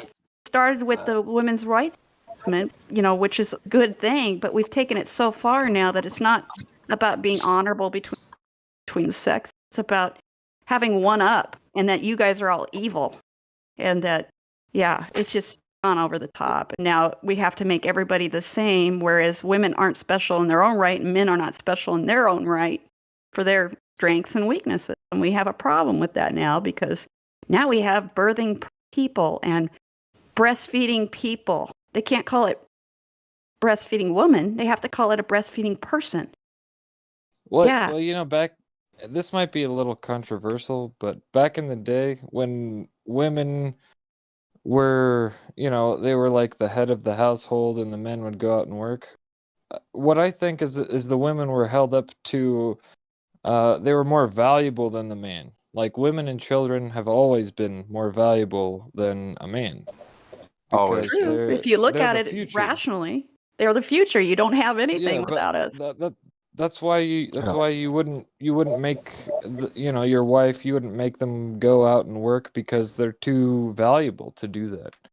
They have much more they're much better at doing things Bendable. with the family, with the Or we children Why do you shouldn't think than the man. Why do you think they started the wars? Why do you think they did the wars the way they did, to get the women out of the house Yeah, and wreck the exactly. family? It's all about wrecking the Yes. family. Again, we Wreck gave up our lovely roles and being proud of our roles, and still having the ability to be free to do different things. There's nothing wrong with that either. But at the same time, we lost the value of what it means to be a woman and what it means to be a man. And it's okay to have those differences, because we have different hormones, physically different. Look, Well, I'm a women have very always been more loving, I'm valuable. a very loving type of guy, right? And I love kids. I love playing with kids, and like, I'm really cool with kids, right? But but honestly, if you consider who's better with kids, from a sex standpoint, women. That's not that's wrong. You should not even ask that question, man. That's not even a valid question. You cannot have children without the man and the woman, because there No, are I think two he's roles. actually saying a good thing. Give him a chance. I think actually Go he was ahead. going in a good direction. Okay, go I ahead. think you misunderstood him. It's like Go ahead. women are genetically, and not necessarily genetically, but even like it may be genetic, but emotionally, women are just so much nicer with kids than men are. And Because we were built that way. I mean, it's just, that's the thing. Yeah. Our roles are okay, and a man can be sensitive and have his time with his children, and should. But again, you know, there are specialties, there are hormones involved that are there for a good, for the survivability as well as the stability, what we need. But as soon as you destroy the family, you're going to destroy everything. You really will. Yeah, I mean, You're gonna control a everything. child being raised, you know, they need both the mother and the father. A child They without, do. like a I mean, daughter without her honestly- father, she's not going to be complete, and she's going to do different things. And same thing with the son without his mother. I They're personally not going to be think complete. women are a lot more loving and nurturing than men are. Well, yeah, they are. Right? They're made that way, and it's But really you need okay. both sides. You need both sides. And you need you need the protector side. You need the guy that can stand up and handle heavy days work, doing things that we can't. I mean, it's all part of it. You know, the system would work good if we actually followed the natural law, followed our natural ability. It really would. But people have been trained and indoctrinated that it's an evil thing to even talk about these things or consider it, and that somehow you're going to put somebody down lower if they are in their natural role. Somehow a natural role is not okay anymore. And that's really wrong. Yeah. It's just wrong. And it Well, makes I us would say- I so would say no. fighting against our nature. I think it's degrading. I personally it's think that, like, if my wife was to make a shit ton more money than me, I'll probably be a fucking great mother to my kids. Like, I hate to say the word mother, but like a dad. That's the problem. Fine, it's the money. You see, we come back to the Yeah, bank exactly. again, man. Yeah, I mean, what if Bong Sao was saying. Hey, bro, but again, it's not about the money, right? Again, sometimes Who makes the money? it's not. Who Because who makes the money controls your life. Period. But there's some Who people, makes the right? There's some money people are with the people money. who wreck the family by purchasing these fucking wars, financing the wars. That's how they wreck And it. that's With part of the money. thing I don't like, right? And honestly, when I look at like Look at what? my family members and shit, and the way that they live their lives, it kind of saddens me because sometimes it's about money. And like I kind of wish that I could just step in and be like, guys, you know what? I could just take care of your money situations, but I don't ever do that. It's because Money that sometimes money. I'm talking about like banking establishment, like the banksters, right? The people behind the curtains. I don't know, guys. It's like I kind of hate the fact that we as humanity are so like when I say even humanity, I'm talking about we people that come to us right now, our class level. We're so we actually think of money as a ruling factor in how we live our lives. I think that's wrong. Because that's what they promote. That's what they promote in Consumer. the entertainment industry. They promote that on TV. This is the mentality they promote because they want you to only give a shit about you. All People they are rap shooting about. each other. Yeah, people are shooting each other on TikTok to get more views. People are doing dumb things to their own parents at home to get more views, right? Like this is the mentality I that they mean, want it's us not to it's have, not even you know? John. It's Uh, not even about that, bro. It's all about. It's also like the same shit happens in the corporate world, right? I did corporate for a very long time. I'm telling you what, I made a lot of fucking money doing the corporate shit too, right?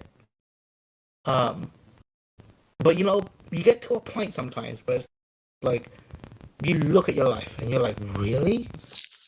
What am I doing? Why am I happy? Funny how it all equals out too when you're all going down in the same boat or in the same plane. It doesn't matter if you're rich or poor. At the end of the day, it matters what you had at the end. And sorry, but the consumerism taught us that it's the end all, the be all, killing it, killing us as people, because that's what we end up at the end of your life. You're looking back going, boy, I had a lot of stuff, but did I change anything? But that's what Had a we're forgetting. relationship, And and here's that's the thing. It's not even about that, right? The thing that matters at the end of your life is the relationships you made, right? yeah, who you affected, how it's going to carry on, your eternity. Did you screw around so bad that you ended up like a Hitler and you need to be dealt with in the afterlife? It's like if you wasn't a nice person, right? No one's gonna remember you when you die. That's not what it's about, though. Your friends, But and they yeah, pass it's on. not But about. eventually, yeah, that goes on. But even then, you're carrying on the lineage of the way you taught them. And if that can be carried on to the next, then that is a change, or hopefully keeping on a good, tradition in your family or whatever it is. So those are things that are at least as eternal as your family members continue to pass those on if you've trained them right. But that's the problem. We don't do that. We don't even have family. Hoping you would say. I was hoping you would say family because I personally think that's the only thing that fucking matters in life is family. That is. It went on here, yeah, because how you treat them will indicate what kind of life you have hereafter. God is our creator. He's a family member. And if we're treating everything he created like crap and don't do anything what we've been given, yeah, what do you expect? What do you expect? Family means family. That's how it's set even up. outside of that, right? Yep. Like Sure, even outside of it, you don't even have to believe in a creator. It is important. The family is the focus. It really is, because that's the only thing you leave behind that's actually got any worth, real value. How could you have a family when mom and dad both have to work? Friends will 10 remember hours you, a right? day. Friends will remember you, but not even close to how your family remember you. That's right. Your family is actually they're gonna remember you in a very different way how your friends will. Yeah, they'll name their kids after you and tell stories about how great grandma did this or great grandfather did that, or traveled here, did this. And they raised me to be a good person, to do all these different things. Yeah, there's all that. That's the only place you're going to get that. It's That's like, it. right, and it's like what carries on with family even after you die is they can remember the love that you shared with them. And if you didn't share love with your family while you was living, when you die, they ain't gonna fucking share nothing back towards you either. You know how I see love, man? You know how the way I see it? I see it as this. It's the truth. Look, man, I can't leave my son $100 million when I die. But that doesn't mean shit. That doesn't mean that I loved him. I can do all these things for him, but if I don't tell him truth, do I really love him? If I leave him with just money and all this stuff, what has he really acquired in his life? Like, you know what I mean? Like, money is an ideal, man. Like, and I think you thinking, I want to leave, I want to be remembered. I want to leave a legacy behind. That too is the wrong way of thinking, because no one, 100 years from now, no one's going to remember you, not even your family. But that child that you raised and taught, right? I think that's what matters, is because we have to pass down truth. Look at us. We're looking for truth. I'm looking for my grandfather and my grandmothers, but they're dead. You know, we're separated from the people who are supposed to pass down truth and knowledge to us. And those people have been separated from their ancestors, and so forth, until we're totally disconnected from who we really are and what we knew. And now all we know is this. You know what I mean? We're going to be forgotten. We You live know, on a what are we going to spectrum. leave behind? Oh yeah, very much you'll be forgotten. That's why your legacy is that love you left with that next generation that hopefully will Right. pass that same type of love, and that's what I meant by it. Right. That But way of look, loving should carry on with hot, Oh, so that it goes to the neck and the neck. What I meant by it, what I meant by it was something very similar too. But I think the way I was trying to say is this, bro.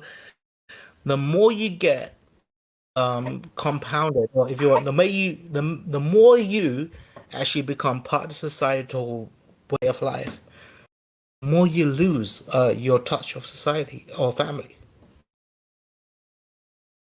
because that's how society has been designed, right? It's designed to destroy family, because if you want to rule the world, you have to destroy the family unit. Gotta grind. That's what I've been trying to say, man. Mom Like, and dad both have to grind. yeah, you know, mom and dad, they didn't teach me the earth was flat. It doesn't mean they don't love me. They taught me, they taught me the best, to the best of their knowledge. But now that I know a truth that they didn't know, right, that the earth is actually flat and we're being lied to, my responsibility to my son is to tell him the truth. That truth. You know what I mean? This is love. To me, this is love. If I tell the truth to my family, to my son, I'm proving, bro, I'm showing him that I love him. Right? I was in a room the other day, right, and we're basically talking about something very similar and about like fucking about how shit goes, and I was like, you know what, and basically what it counted to was me saying, the way I fucking see is this: if somebody ever fucking does this type of shit to my fucking niece or nephew, this is how I'll fucking react. And they fucking laughed at me like, why you talking about your niece and nephew? Like, bro, I don't have no fucking kids. They are the closest things I have to fucking kids. So I'm gonna love them like they are my kids. But that's the other thing too. Like, I used to think that, oh man, I'm gonna kill that guy. He's gonna know that that's not the way to do it, right? I mean, you're just gonna go to jail or whatever. But Oh, okay. It's not even that. It's like, well, the bad part of it. The bad part of it was so much more about like how these people thought that I can't have the same feelings towards my niece and nephew as I can towards my own kids. What's that about? Oh, that's Yeah, some no, bullshit, man. You don't have to your listen to that crap. protectiveness that you should feel, for the younger.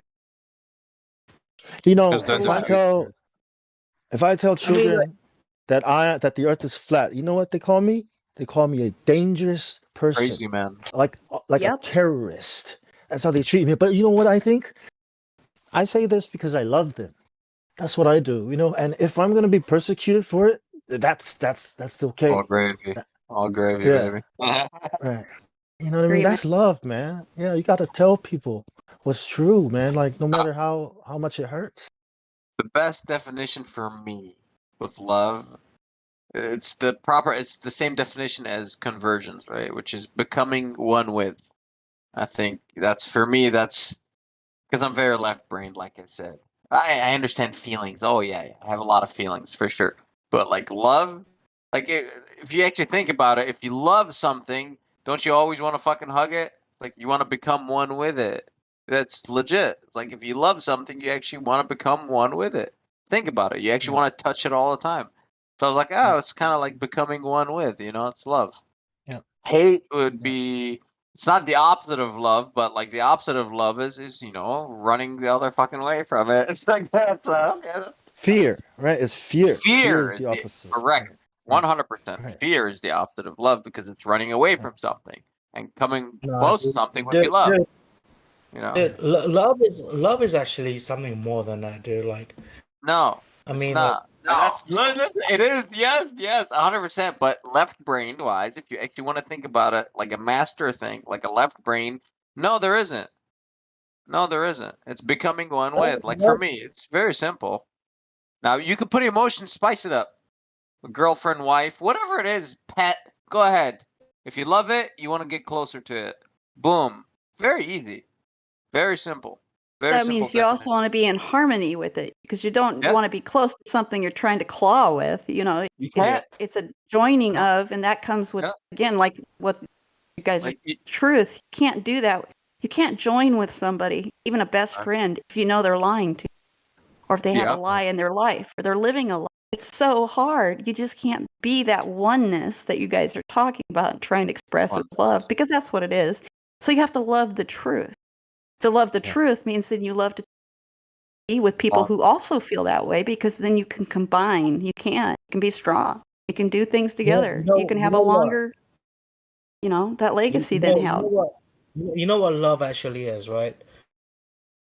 Like we can all fucking talk about what we think it is and shit, but love is actually the thing that we've all forgotten as we've grown older. When we were kids, we knew the true thought of love, and we lived in a way that we lived through love. Like our decisions that we made as children were done through love, and as we get older, we lose that way of being. Your animal, your hormones start coming on. That's what really happens. And you start becoming a adult now, right? Where You start to learn to starts- lie too. You live with lies and you lie. all It's all comes part of it. with them hormones. Once you get them hormones, things change, man. Hey, man, but Boys like, I become really boys, think girls become girls, and that's where I really think that the whole point of our entire existence on this planet is to relearn the same way we were as children, where we lived. that question is best started with, is there a creator or not? Because if there is, then there might be something he wants, and if there isn't, then it's moral relativism. Go ahead, whatever you like. Because it's just an evolution at that point, and that's survival of the fittest, and who can get There you more go, and then. do what. That's Then the I'm problem with then that. I'm the That's why I fittest, and say I'll that smash I you. had to get a creator. I had to know there was a creator to feel like, yeah, there's a reason for things. There's a reason that even if I screw up, if I try my best, if I am connected with that truth and that whatever that is, then there is hope on the other side, but there also is a purpose. There's a purpose, and it means something when you behave certain ways, you act certain ways, you love or don't love. I personally don't think it directly has something to do with the creator, right? I personally think it's Purpose in more life about- is all about the creator, 100%, because you just ask the questions like, okay, why am I created? Period. Boom. Just drop the hammer, man. Get it over with. Like, why am I here? Well, then go ask your creator why you're here. But that's bro, it. That's but if you or let me evolution. finish- I came from a fucking rock. Then go ask the rock, man. Go ask the rock. Maybe he'll answer. Bro, if you let me finish, right? We already knew this as children. Right? It wasn't about having created when we were at.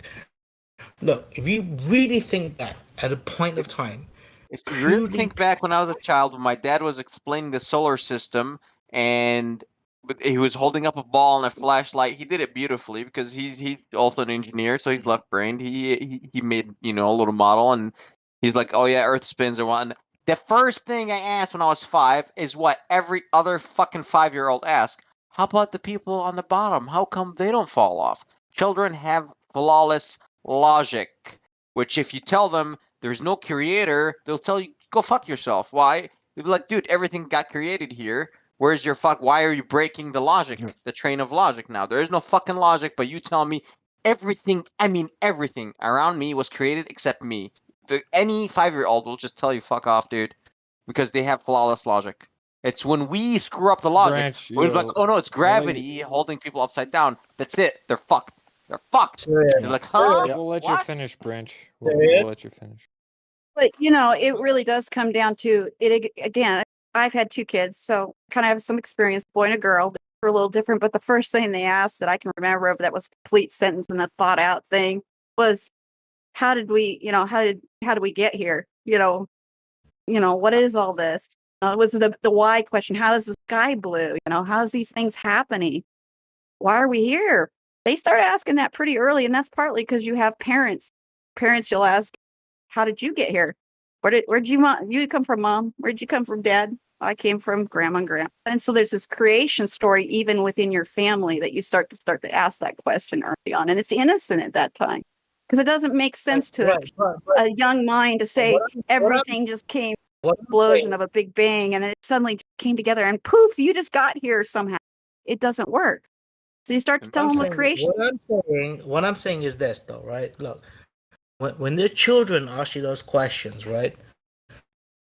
They will ask those questions from the most purest place that we could ever imagine anyone to ever be, right? The most,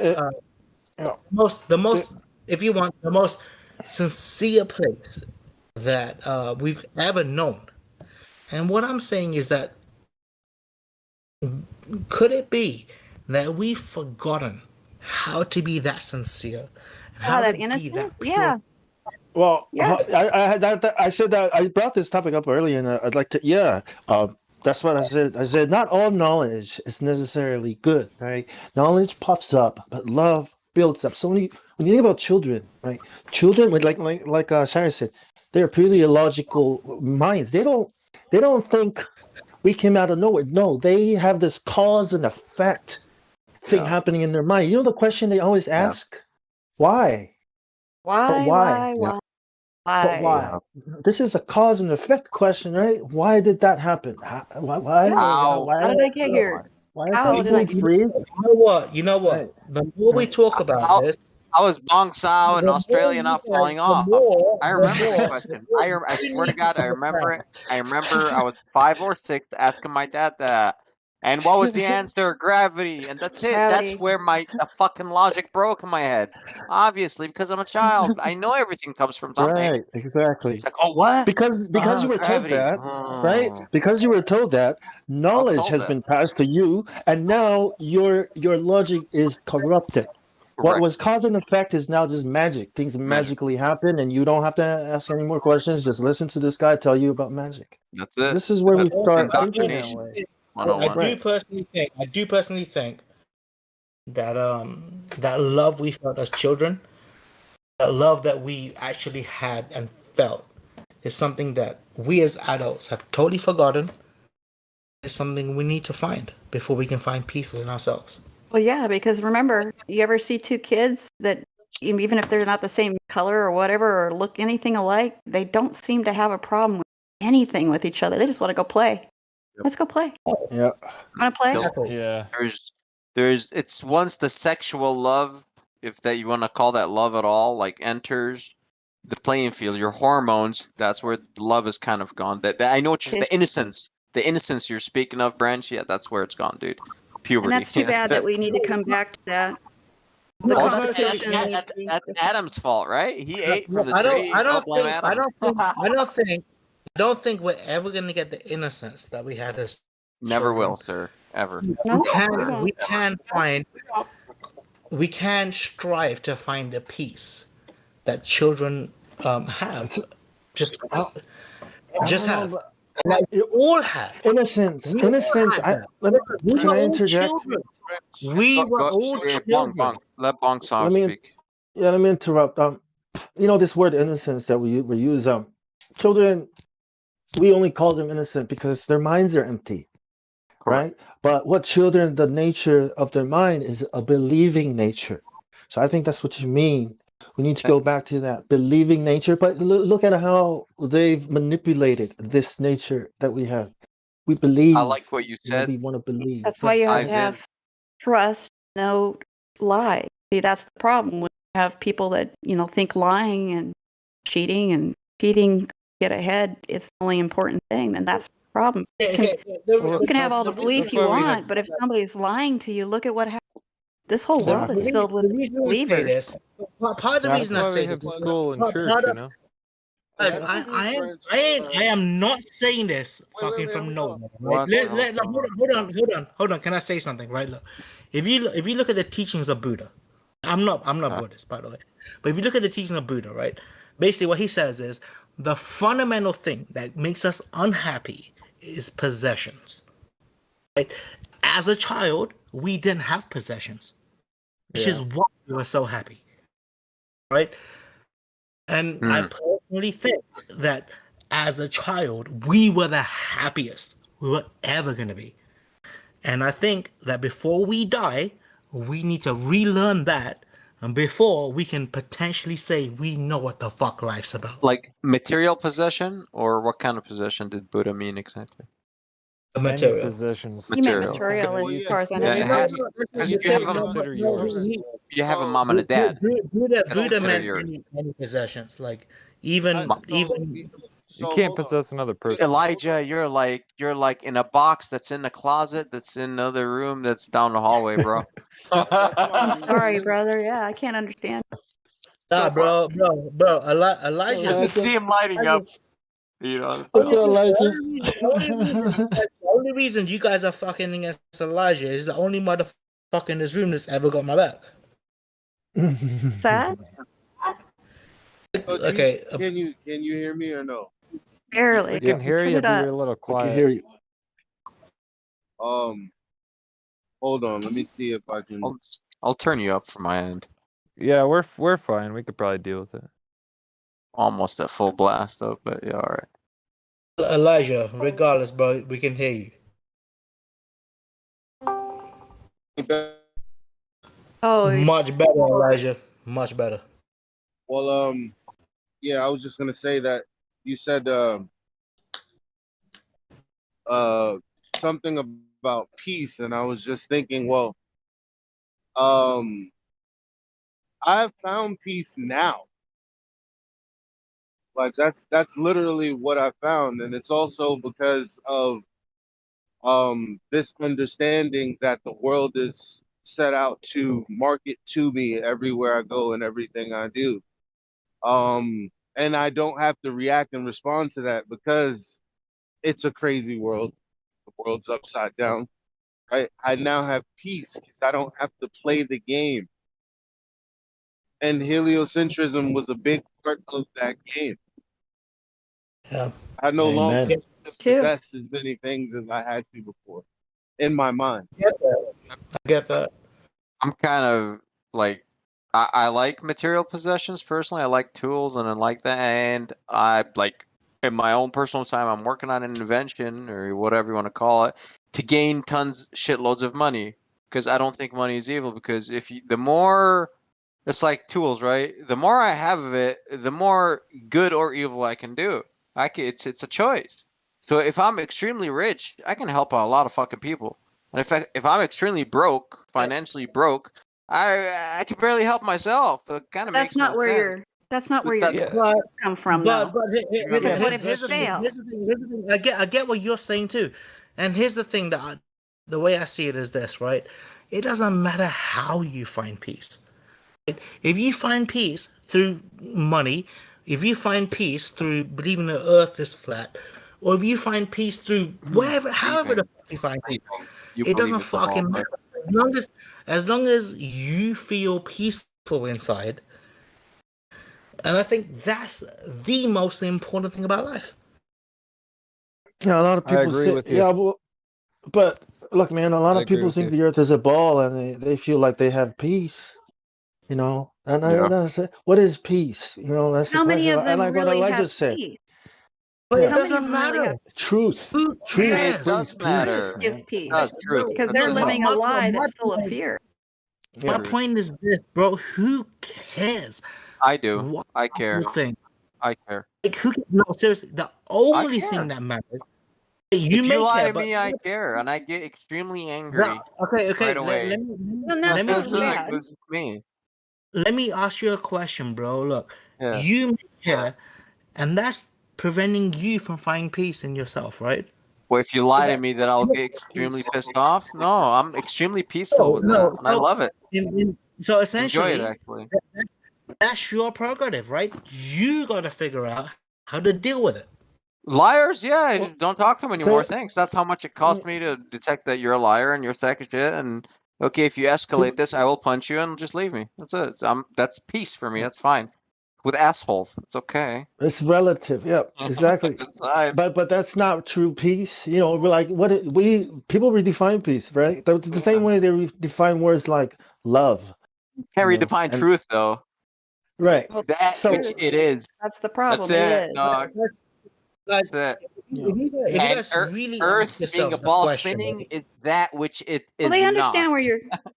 They So it's understand not where the you're truth. coming from, Branch. They do. We understand where you're coming from because we were caught up in the same thing that you still are believing in. You're believing. You actually have a faith that you just don't know it.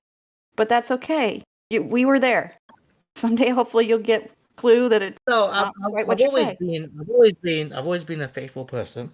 And that's okay. I'm not saying I'm not saying about your morals or anything like that. I'm saying you haven't come to the truth of what you're being lied to about and how big it is and how much it actually does affect you. It does cause a lot of fear. What they tell you will happen, but you'll come in your own time.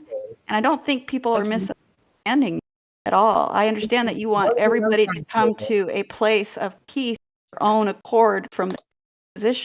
And that is a good thing because we all have to have this journey. But what is an ultimate? What can we have that's actual Damsel, truth?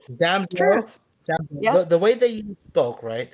It almost sounded like you're trying to say I'm finding fake peace because I don't think the earth is flat. I didn't get that. I didn't get Because that. I'm just saying I got think that. you I don't got realize that. how deep a truth it is once you actually know, because then it confirms our truth. Like there's a creator. Like you're not just here for nothing. You're not just a random accident.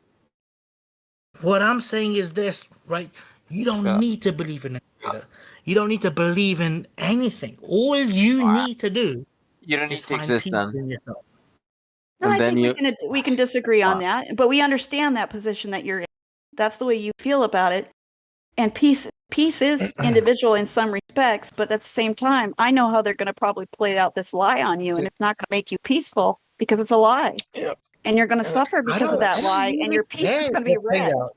That's not and that's not a valid statement you just made. Like what you just said is not valid. Saying that you don't need to believe in God to have peace. Right? That's not a valid statement because, like, let's rephrase that. You don't need to believe that the earth is flat to have peace. You don't need to believe in truth to have. See how that's not valid.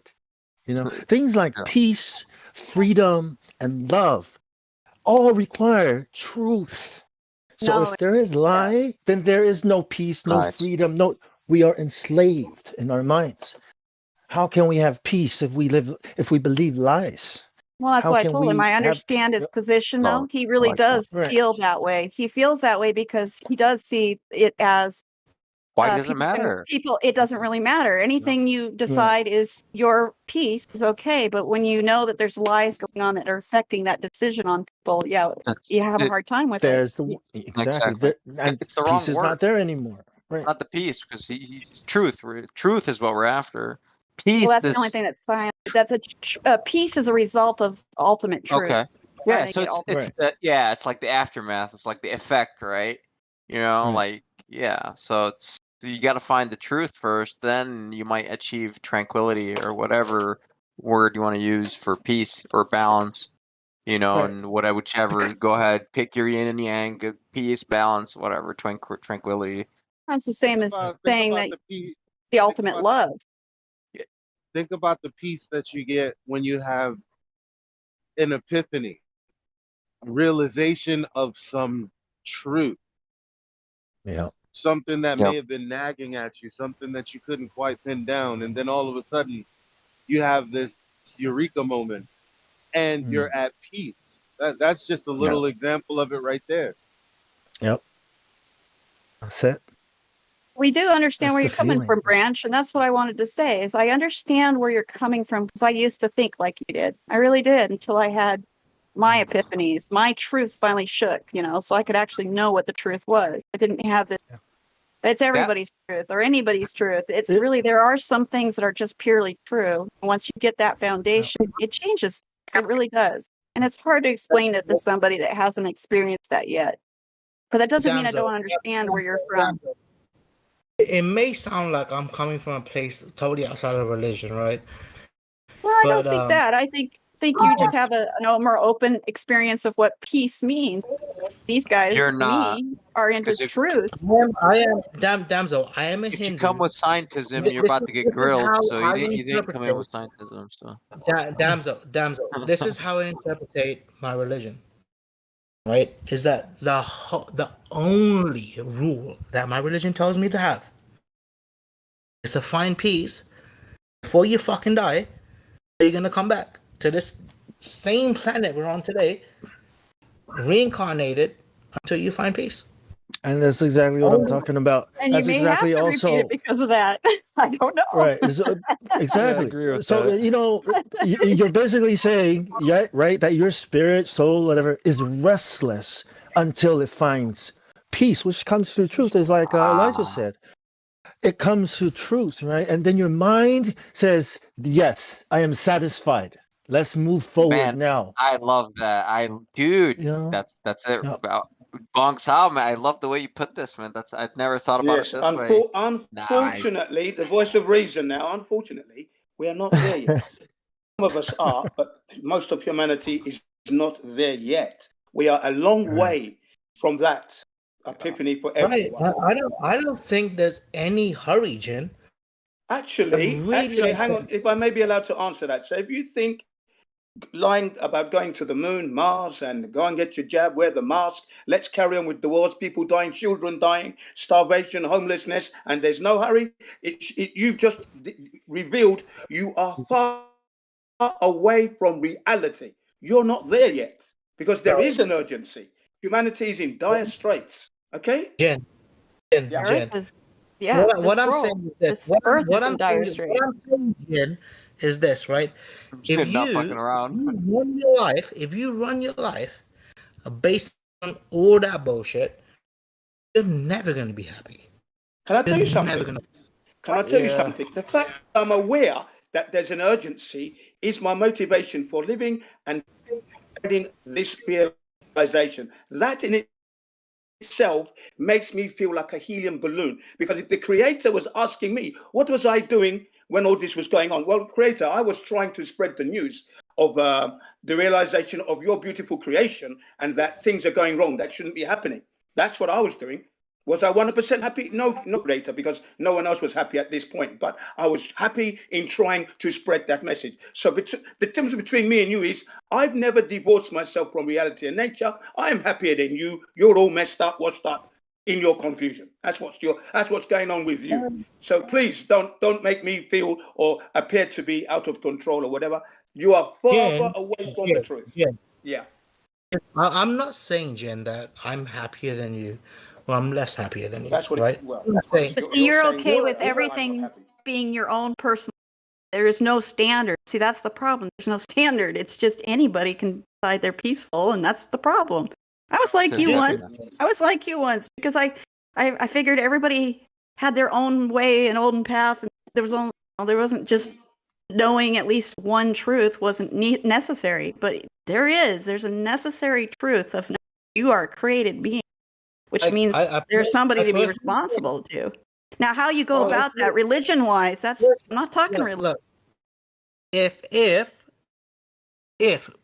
making people see the truth makes you feel peaceful inside, then do that.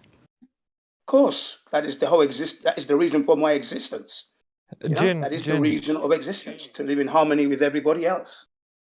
Yeah, Jin, and I agree with you on that. But I like how I see the world today, how I see it. I think we live in a world of polarity. So that there's always going to be someone with the opposite argument. There's always going to be night to the day, male to female, happy to sad. We live in a world where it's the polarity itself. That's a teaching tool for us to bring the two together. You bring. Yeah, but in the end, they have to come together. If humanity follows that path, eventually it will come together. That's why I said we're a long way from there at this point. But Jen, you keep Mars, saying we. Jen, you keep saying we, right? But what I'm saying is, what about you? How are you and because I am happy. I'm happy with what I'm doing. I'm happy with what I'm doing because I realize. Hang on. Yo, Jin, Because may I I? realize there is a problem. So, as I Yeah. said, when the creator asks of me, what was I doing when all this was going on? I can at least stand up and say that for the first part of my life, I was distracted, but I always knew there was something not quite right. I mean, how did I come to be? How did the trees, the apples, this beautiful gift of life? And when I realized that at the age of 6, that I didn't create this, my life changed. Still distracted as a young man because I'm going to school where the indoctrination centers were distracting me, but I came back to the truth thanks to flat earth and my own sense I will of be trying honest to with find you, perfection. Jen, like here's what I think. I don't think the creator is going to ask you any questions, right? We don't know that. We don't You don't know know that. You Why don't would know he? And that. why? You Why would he create you as an innocent Let child me to ask tell why? you my thought. Let me tell you my thought, right? You would have to ask. I personally think the creator is gonna be like, "You feel me, blood," and you're gonna be like, "Yeah, I feel you." Yeah, It's well, gonna be okay. Yeah, after we disrespected him, Sure. after we've crushed, other people, after we've done all kinds of crazy stuff that is bad for this place, and you're going to be bros with the creator if you haven't Yeah. effort with the creator. You I wouldn't kind of be think here. it's Let like me tell you that. pooping in his house and then coming over and saying, What "Yeah, I no." meant what I meant by disrespectful. that what I meant by that was simply this, right? The creator would be like, do you understand your reason of life? Of course I do. I knew that when I You was. understand Gotta seek the truth, but how can you find that without finding truth for certain? You don't understand life. If you don't understand life, you're gonna be like, "Fuck you, go back, have another turn." I Right, you realized back it and at 6 retry. years old. What if it's I mean, not? we're all here for. What if it's What if not? it's not like that? That's the What if problem. it's Sounds good. I like that. What if it's not? What if What the if he sends creator you is to not hell? mad? It doesn't And you know matter what what? it is, right? You're about to get grilled right now. What if? What if? I don't know. What if? What It if? doesn't I'm gonna. matter. Why I don't doesn't want it to. matter? I It don't doesn't mean to matter insult because Wait, what if or heaven is flat?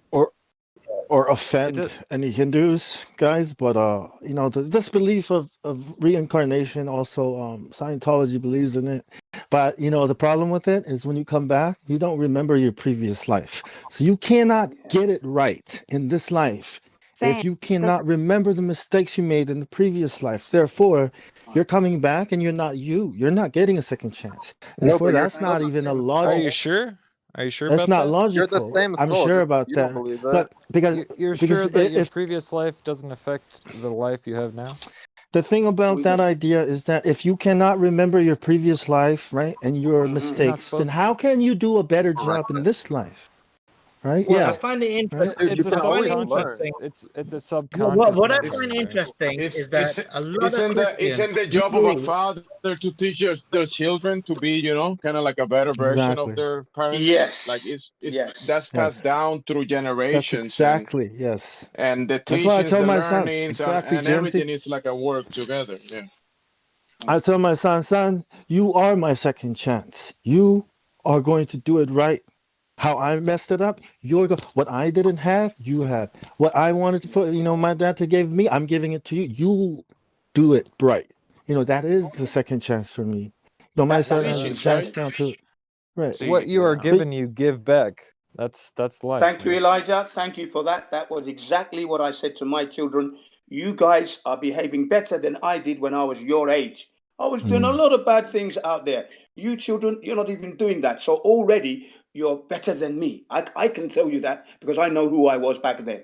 So yeah, thank you. And I'm proud of you boys. Keep going. Yeah. Remember what I taught you though. Yeah. Okay. Go and enjoy yourselves. And to add to that, one more, this idea of reincarnation, it's a bit convenient, right? Like, so for me to preach that, right, it might bring peace to you, but you know what? It's going to bring me a lot of money, a lot of followers. Why?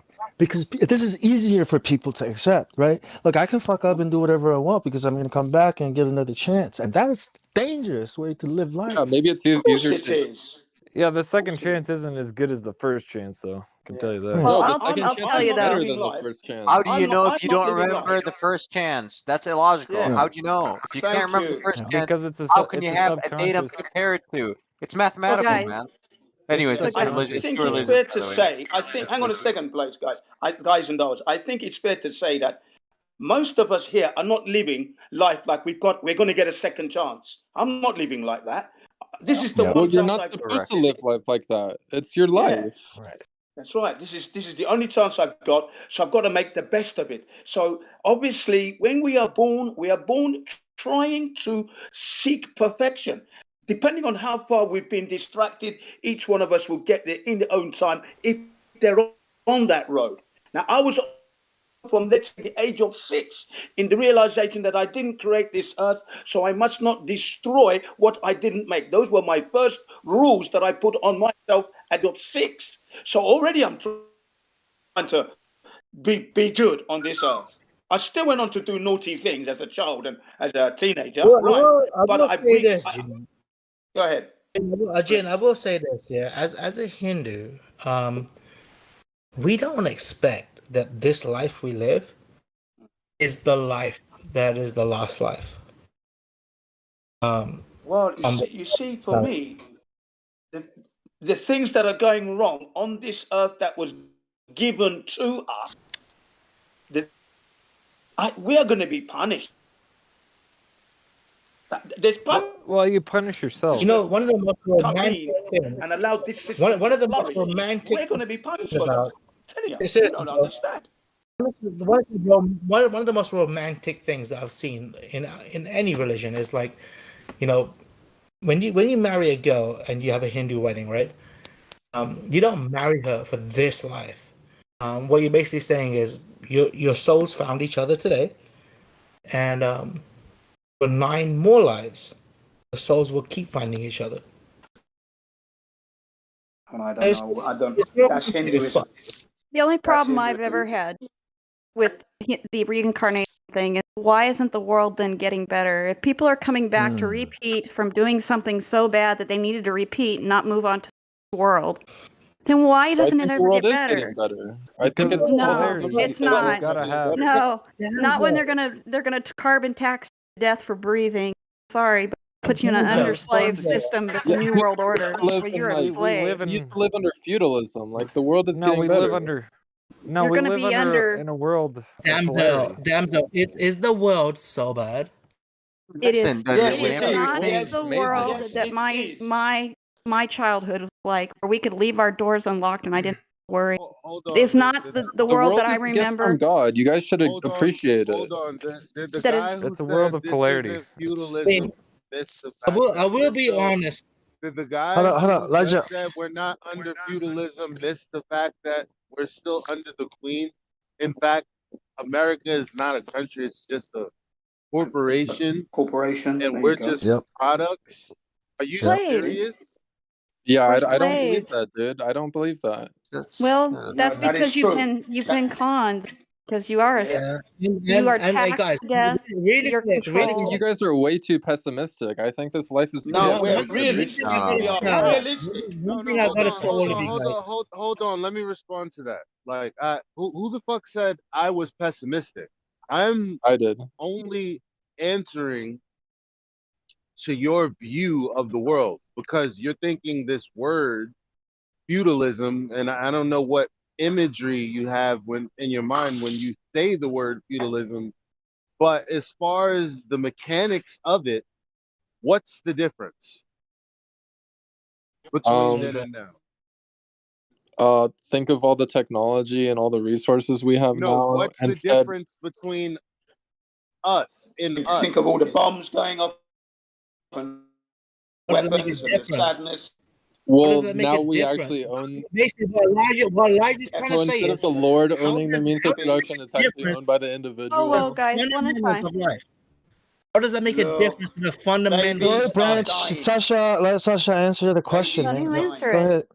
Go ahead, I Sasha. mean, we're clearly not living under feudalism. We're not like farming and then giving it to some See, random this is slave owner. that's why I said you have an image in your mind, but you're not You were thinking told. about the mechanics. You're just thinking about this image. Well, what is the The same? I world, don't understand. How is it the the same? world will always present what appears to be new things. Because I mean, well, that's the whole, like, we would be bored if nothing was ever new, or at We least as we didn't people, reinvent things. But the point is, we as people, how things operate, or how we operate on certain systems. Is tell me what the difference is between then and now. I'm not talking about cosmetics. Well, I mean, the quality of life has increased drastically since feudalism. So That's not but what most would say. again, what here's the problem is when you say quality of life, that's your definition. The toilet.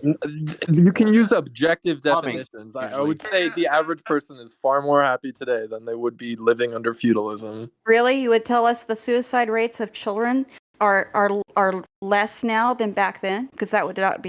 Don't get me wrong. There are some things that are still messed up in today's society, but I think it has increased since then. But it's been is window dressing. It's technology. So what? That's not the quality of life. Because at the end of the day, when you die, these things won't be what counted as quality. Yeah, I mean, honestly, life is gonna continue and it's gonna be what it is. The only thing you can do with it is be happy within yourself. No, you can do work. You can actually make a change. You can be Remember- happy in yourself and do that. You can't. You don't need to sit Correct. back and just be peaceful all by yourself and do nothing. No, Change I get that. I Good work totally is get that. important. there is a Good work is very responsibility. important. No, Yeah. Responsibility. I That's do it. totally That's get the that. key word. You can Once strive for truth, change. when truth prevails, okay, maybe it comes with like a little sour taste too, because now you're responsible. You can't be too happy because you know something is wrong. Someone is being deceived and you Yes. feel responsible. I need to stop this fucking deception. See, I'm not happy at all. You Exactly. see? But I'm civilized and tranquil, but I'm not happy. If that, No. What I'm saying is simply this. Go ahead, Elijah. No, let him finish what he's saying, please. Hang on, Brian. Okay, what I'm saying is this, right? If you want to make a change in shit, right? We That are is making what's a going change. I'm just if you as a person don't like the way life is, and you feel that you got to make a change before you find peace in yourself, then that's what your path to peace is. Sure. That's mine, yes. but I don't even me personally, I don't even Yeah, you got it all wrong, don't, Branch. I don't live like You that. got it wrong, And I'm Branch. responding to the first Yeah. guy, not Branch. Because yeah, there are a lot of things wrong with the world, but I learned at an early age that a lot of that is because of people themselves, right? Like you can teach financial literacy to people and they won't act. You can teach them that they need discipline and they won't discipline themselves. I've known what I've lost from having the lack of discipline, and I know what I've gained from having discipline. And the only thing that I know is, wow, it falls on me to achieve the things I need to achieve. And, you know, as a byproduct, people are affected. So the only way I care about other people is how I care about myself. Okay. 100% feel you, bro. 100%. So whether it be wanting to save lives or wanting to see, a happier world, the only way I achieve that is focusing on being the best version of myself that I can be. Yeah, because that's 100%, symptom. 100%. It's doing something. You can't reach that unless you're 100%. Or that's exactly it, because I'm just working on myself, because I feel responsibility after discovering the truth. And it didn't come with a big smile at all. Actually, there's no smiles. It's kind of like, it's heavy. It's like, huh? Like, It however, came like, with an I am, urgency, didn't it? yeah, I am glad that I have achieved it, for sure. For sure. I would rather have it than not have 100%. However, it's not this kumbaya stuff at all. There's not, it's like, huh. No, with knowledge.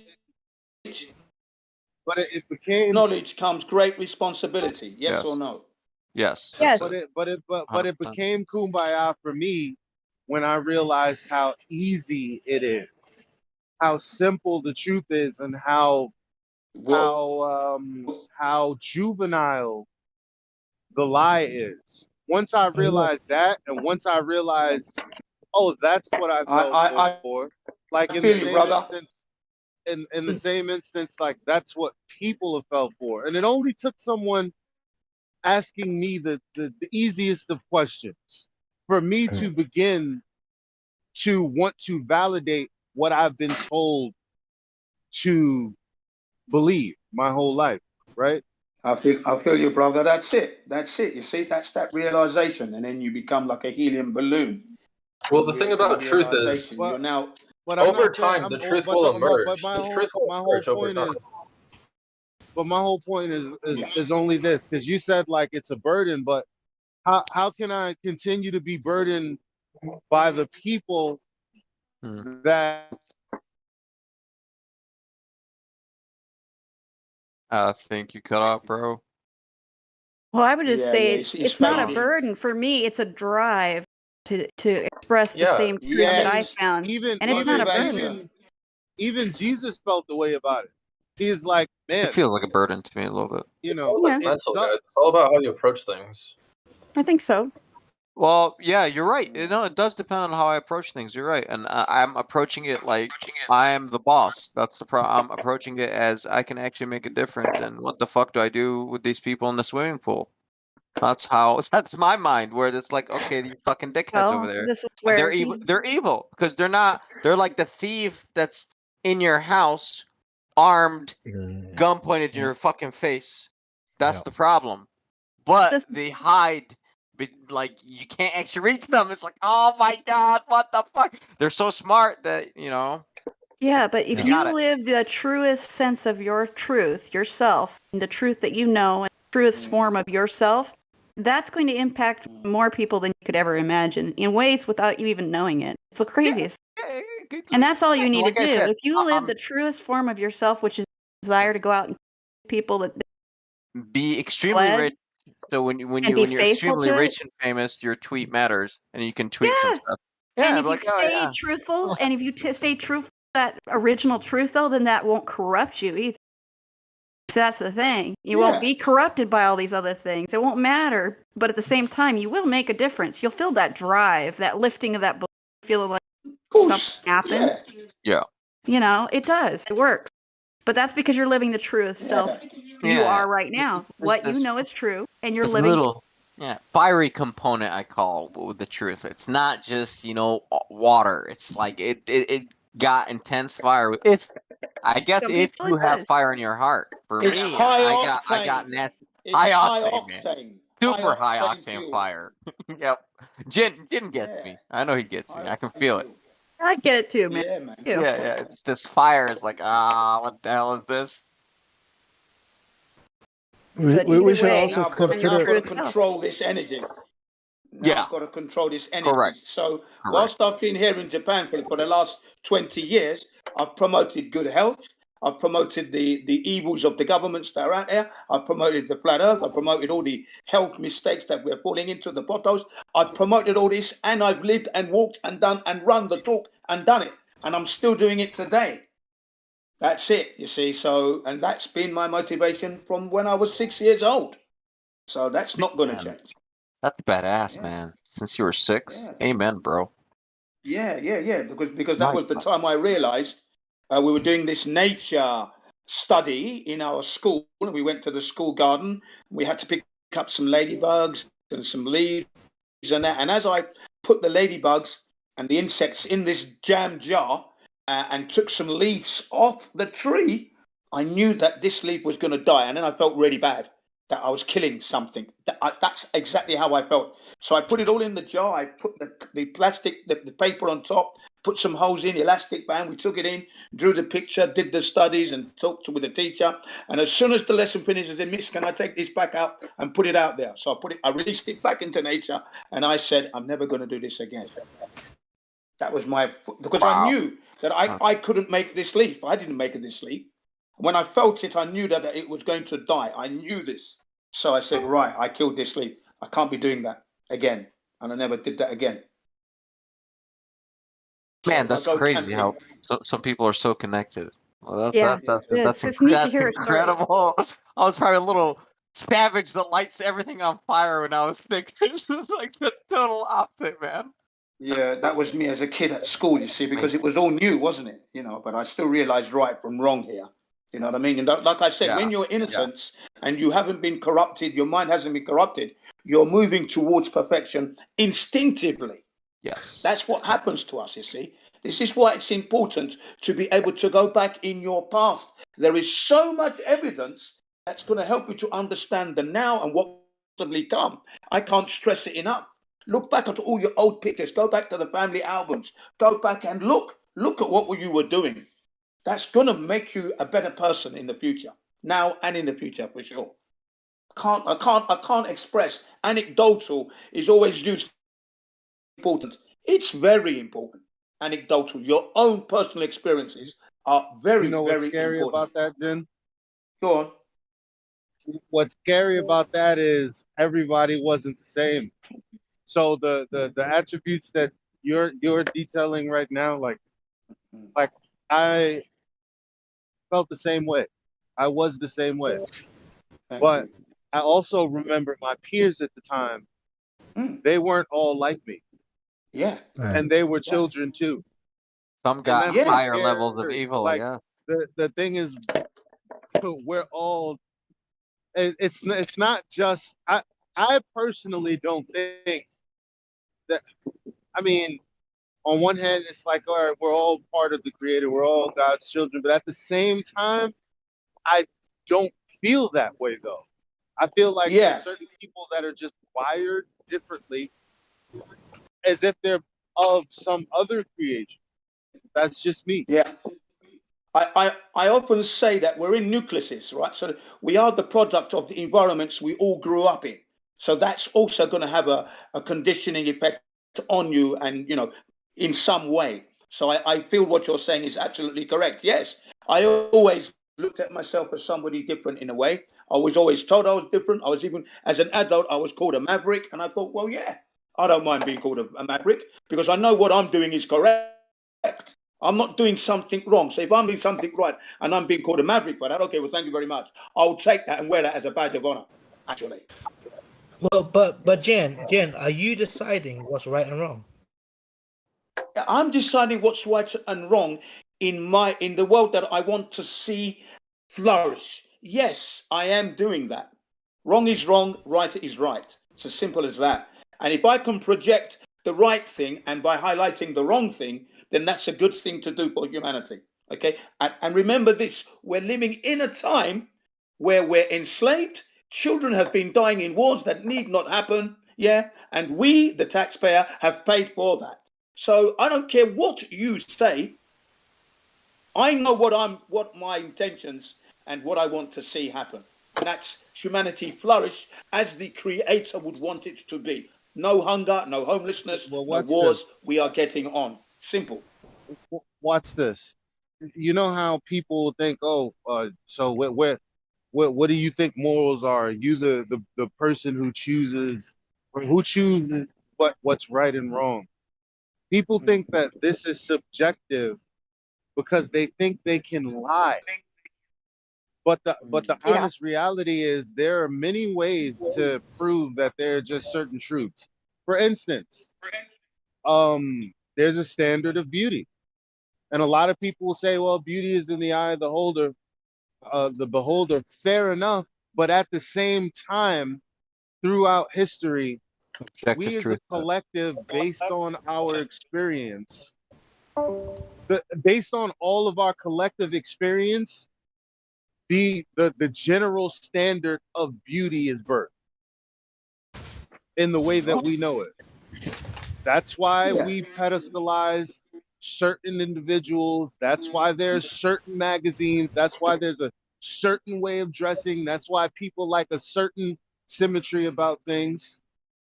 Yeah. Because inherently, we understand the difference between um the difference between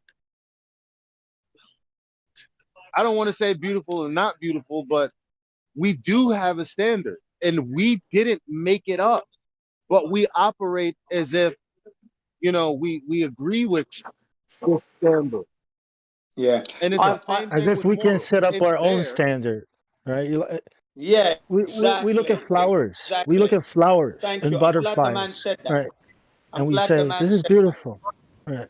Yeah, I'm glad the man said that. Set up your own standard because I've always been the man that has said all women are beautiful. I've always said that because I know that there is a standard of beauty, like Elijah just said. Bearing that in mind, I always say, and I box clever, all women are beautiful.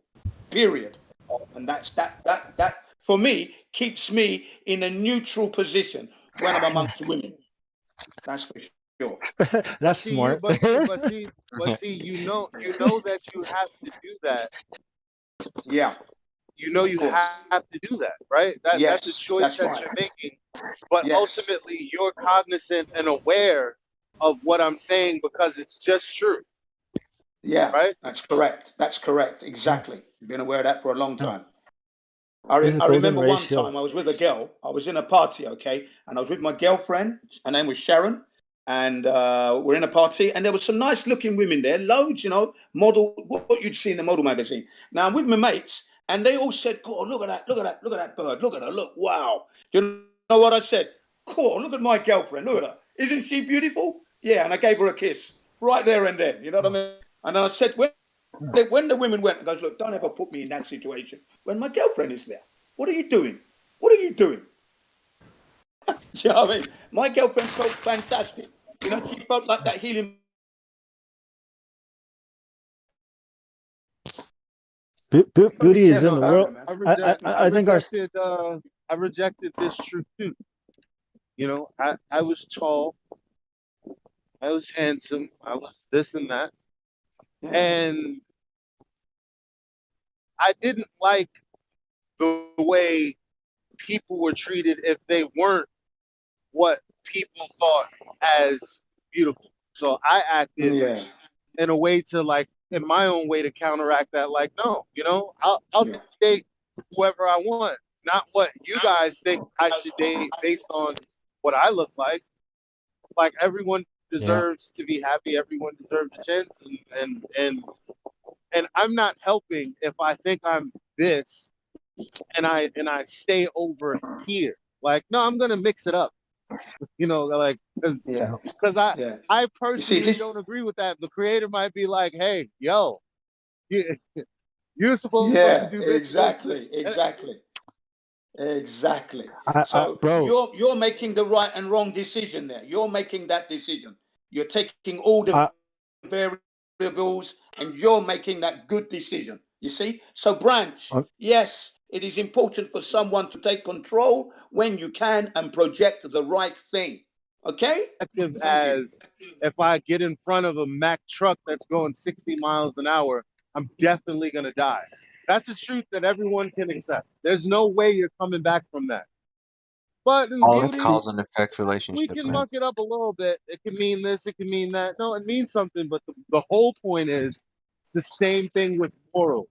We all know what's right and wrong, and we just fall where we feel like falling. but that right and Right. wrong is still out there. Yeah. And it's independent the of us saying, because it's just the way you the know the creator saying, set it up. you know the saying, the truth is ugly, or the ugly truth is. That's only because they painted a beautiful lie, right? Yeah. Yeah. Yeah. I like that. I love it. Yeah. Thanks, my The man. ugly truth is the earth is Not flat. ugly at all. It's actually truth is beautiful. It's like, Yes. but it just comes with responsibility. That's it. Not like Jin said, knowledge comes with responsibility. But You know. but I just point, man. I get it, man. I had a neighbor growing up where I was. I had a crush on her for the longest time, and then finally, when I was like 15, I built up the courage to ask her out. You know what she said to me? She says, "Oh, but so and so likes you, and she's from the, I don't. I think if we date, I'm gonna be." That broke my heart. I was like, "What? Like who? Like?" She basically rejected me because she thought, and the whole school thought, that I should be with this other chick that I didn't like. It really broke my heart, dude. It sent me on a rebellious, like, man, I hate, So yeah, I get Oh what yeah. No, Elijah is saying, I've man. been in that I hated situation. the world. I hated how they treated people, and I was like, I didn't want to cut my nose off to spite my face, type of shit. But it hits hard, when you realize how people look at Yeah. things. It's like, fuck this. I go scrape my Yeah. face No. on the Yeah. floor and see what they think about me now. But yeah, Yeah. man. That didn't Almost stop me four, when I man. got that situation. I just Like carried on. some people have pride Kids. in the Oh my God. I don't know how bad pride is. I mean, well, no, I know how bad it can be, but like Look at I know it's it's about almost dinner, like but still, you got a couple clips of the kitties. What? Let's do this hot mic. Oh, they're so ET, cute. you're hot micing. Oh, I'm sorry. I'm talking out loud. I didn't know I was unmuted. Sorry. are you talking to your kitties? No, I'm on That Facebook, was pretty. That and was pretty cute, man. there's this I ad got about cats. like It's all this good. cat thing It's all going good, on. dog. I'm really sorry. I got I You're a just cats. good I man. don't talk to them like that. That's all good. I'm You're a sorry. good When man. I see like videos of cats, I go crazy. I'm like, oh, they're so fucking cute. And then because I really want a cat, but I don't know if I'm responsible enough to But what own are a you cat in doing real life. hot micing, looking at videos?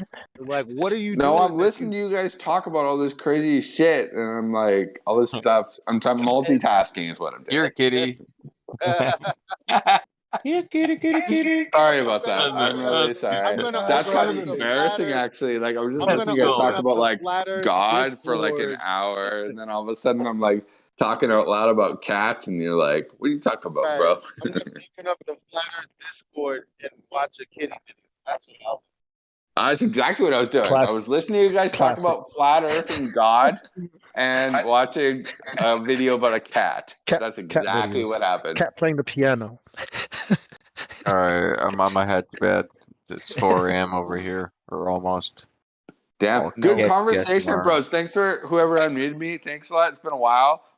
Dude, I don't really have a lot to say unless someone asks me. But I mean, I think this is like a really valuable conversation that, for me at least, it's been really valuable to listen to you guys talk about this, like genuinely, which I think everyone here was very genuine and like purposeful and like had a lot of points that like I agreed with a lot of points. I disagreed with other points. And then I just thought it was like overall useful and valuable for anyone to listen to. And so thank you all for participating in that conversation over the last couple hours.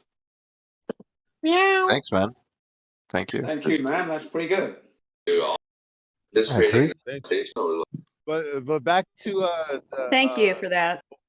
Yeah, Back for to real. reality. bouncing Back things to off of Bong life. Sal. Back Yeah, to in reality. second grade, I liked this girl, but her name was Big Mouth Adriana, right?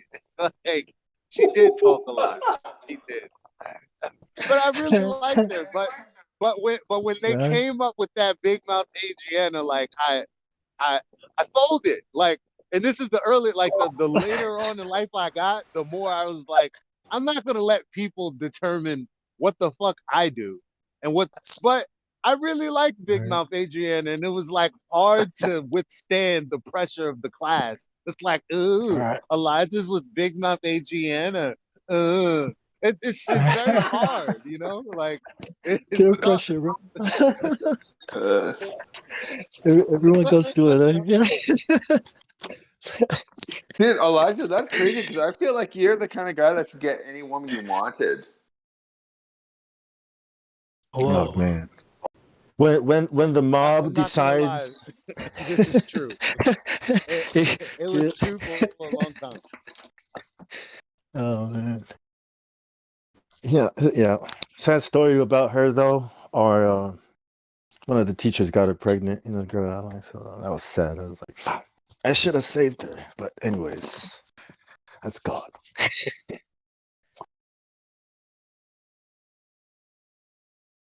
Yeah, that happens. I can't. I can't believe it. Like I can't, and I also can't believe that we all have a story about this. Like what? Like you know what I mean? Like how is it that it's not so? It's common for. I say it's common because even though we would like to tell ourselves, bro, this stuff is like it's just a lot of perverts out there, but it's manageable. Oh But it's man, like no, like are we've you all talking about experienced. Elijah? Are you talking about the times when you had a chance with a woman that's like mind-blowingly amazing to No, you, and then you fuck it no, up? no. Oh, sorry. I was responding to what Bong Sao was saying, and I was like, it's crazy that I have a memory of that. Obviously, everyone in my school had a memory of that, so there's that school, and it just seems like there isn't a school where that hasn't happened. So Well, something that's the supposed to be rejection aspect, uncommon, something rejection. that's not Yeah. supposed to be common is very common. It's like Yeah. how the fuck does that happen? Yeah. I don't think you heard his point, so just stop guessing because I'm responding to him and you're not getting it. Oh, I'm sorry. I'm sorry. Yeah. But I think that a lot of people don't know that it's common. That's another way. That's another reason why we think it's not. It should. You know what I mean? But when you realize it's happening everywhere, like it's yes. But times have changed.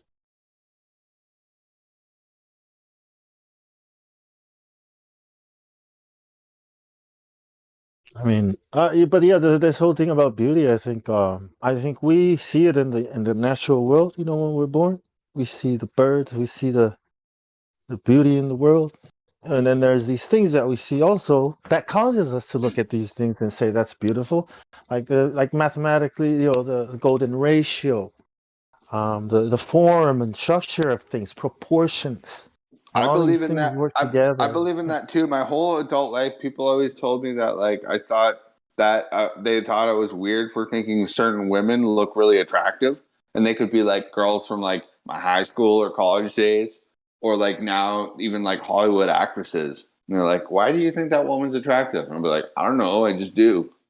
And I would like totally marry some of them, or it could just be some random girl. I'm like, that girl is Yeah. incredible, and easy to look at for lack of better term. It just is what it is, right? I mean, it's not like some people, like me, like I rear against it because of how it makes like there's obviously a scale, you know what I mean? And so there are people that are average, below average, above average. That's just the way things are ordered. I'm I a don't like -1. this. I don't like this in the because of the way that some people are treated. You have some average folk that will project how they I don't know if the word projection is right, but I know that they will like participate in the negativity Yeah, because it's they sad. feel that they're less than too, and I don't like it. I don't understand. Oh, I hate it, dude. Yeah, it's this hate culture that's culminated over the last several years, and it's just like people like hating against each other, and a lot of that has to do with like the imagery on the internet, in my opinion. Yeah. You got to look Like like here, this. You got to be like this. Yeah, here's an example. Like, think of, I'm not even actually going to give an example because I'm sure we've all seen it. Imagine some female, well, it could be male too, Hollywood celebrity, right? And they were really famous, like handsome or gorgeous lady or whatever, or man or whatever, in like let's say the mid 90s. And now here we are, like 25 years later, and you see a recent picture of them, and they don't look so hot anymore, right? And then Woman of the year, right? and then yeah, well, and then Bruce Jenner. People have fun posting those images online, and so someone can try to compliment someone for their work, their artful work, which is probably pretty good. Back in the 90s, and they'd be like, oh, really? You think that's a good artist or a good actress or whatever the hell? And then, boom, look at this person who's like gained 50 pounds and they look like shit. And it's like, what do you gain from even doing that? But like, people love doing that nowadays, that kind of shit. I think it's pretty idiotic. Well, when you say when I look at a magazine and I say "Woman of the Year," right, and it's not a woman on it, or yeah, that you're talking. kind I heard of what you. red flags right there, right? I heard I'm what you like, said. Yeah, well, that's a mhm, different problem, but that's mhm. yeah. It's beautiful, right? It's beautiful to be courageous and step out and say, "I'm a man" when I'm really a woman, or "I'm a woman" when I'm really a man. It's You know so what blew beautiful. my mind? I just recently learned a few days ago. Like, no problem. That's anyone's choice. I'm not gonna try to judge anyone. I'll try my best not to. That girl that played that huge movie Juno. That girl, she completely went on the other side. Pretty crazy. I can't remember her name right now, but you guys know what I'm talking about. Juno. We all watched that movie. That funny guy. He dated that girl, and they were in high school. Got her pregnant. He switched sides. He's a man now. Anyone? Okay, I'm done. Doesn't matter. People can do whatever the hell they want. Point is, it's just shitty when people are hateful towards other people. Like, don't call people ugly, or like don't make fun of people for being ugly when they used to be beautiful, or like physically beautiful. Everyone's beautiful. Or if someone used to be like super popular and beautiful, don't make fun of them now because they're fat and because they made like $10 million more than you. You're probably jealous of them, and they gained a little weight, and now you have fun on the internet, like posting pictures of them once they've gained weight. Like, what's like? I don't know what the hell people are thinking these days. It's really pathetic. I think it has a lot to do with the fact that we have a lot of kids on the internet now. Let's keep that in mind. So we're an older internet group. We need to keep that in mind. But it has to do with, like, people always think of these things and they'll go, oh, it's because of the government. Oh, it's because of the propaganda. Oh, it's because of the beauty magazines that we have this standard. Number one, it exists. That's number one. And number two, the people themselves individually aren't blameless. And this is why I say, if you're a person who understands that you're the person that's solely accountable for yourself and ultimately how you're judged at the end of your lifetime or whatever it is that you believe, like until you realize that, you're going to be in this, you're not going to have peace, because it's one thing to accept objective reality, and then there's another thing to be a part of the problem. So I recognize the problem, but people keep saying, well, it's this other thing's fault. It's this idea's fault. It's this, and it's like, bro, but you're the one that carries all ideas. That's cool. Like, you're a part of the problem. That makes sense to me now that you describe it like that. Yeah, I agree. Like, who are the people subscribing to these disgusting masks? The masks that objectify human beings. But I mean, I guess, well, yeah, but if we're going to describe human beings, like, I guess I don't know, how about this, man, Elijah? Like, describe it to me, like, how can one respect these people who are, like, posting embarrassing pictures of people online, doxing people's locations and shit like that? I've dealt with both of those things in the last 6 months, and it is not fun. I will say that. And so anyway, I guess maybe that's why I'm self-projecting at this point. But I mean, yeah, I don't know. Question? My question is, can you rephrase your last point? And I'm done. I don't have a strong point to make right now, so I'm done talking. I'm Can saying you repeat your point? I'm saying the things that we don't like about society, like people think it's someone else's problem when it's all of our problems. Totally, Like, dude. Yeah, dude. It's like for like it's instance, self projection or something. there's the homeless, right? Now we all know in order to be on top, somebody has to be on the bottom, and so collectively we've accepted this. Like I live in New York City where the homelessness is rampant. And on one hand, it's like, damn, you know, the city is fucked up, right? Um, so on one hand, people just step over them. They don't see them as, their problem. It's just no compassion for them. Fine, fair enough. On the other hand, you got people who are homeless that don't have to be. People spending 15, 20 hours a day begging for the same amount of money that they can make in 10 minutes. Doing what I do. Because the like a world is train, different. like a train driver. Well, I'm not a train driver. I deliver. Well, I forgot the name of the proper name, but you're a conductor, aren't you? No, I don't. I my bad. ride the train like every other consumer. Oh, I thought you were a conductor. I'm sorry. No, that would. Dude, he lives in New York, bro. No, He for goes real. on the I've train.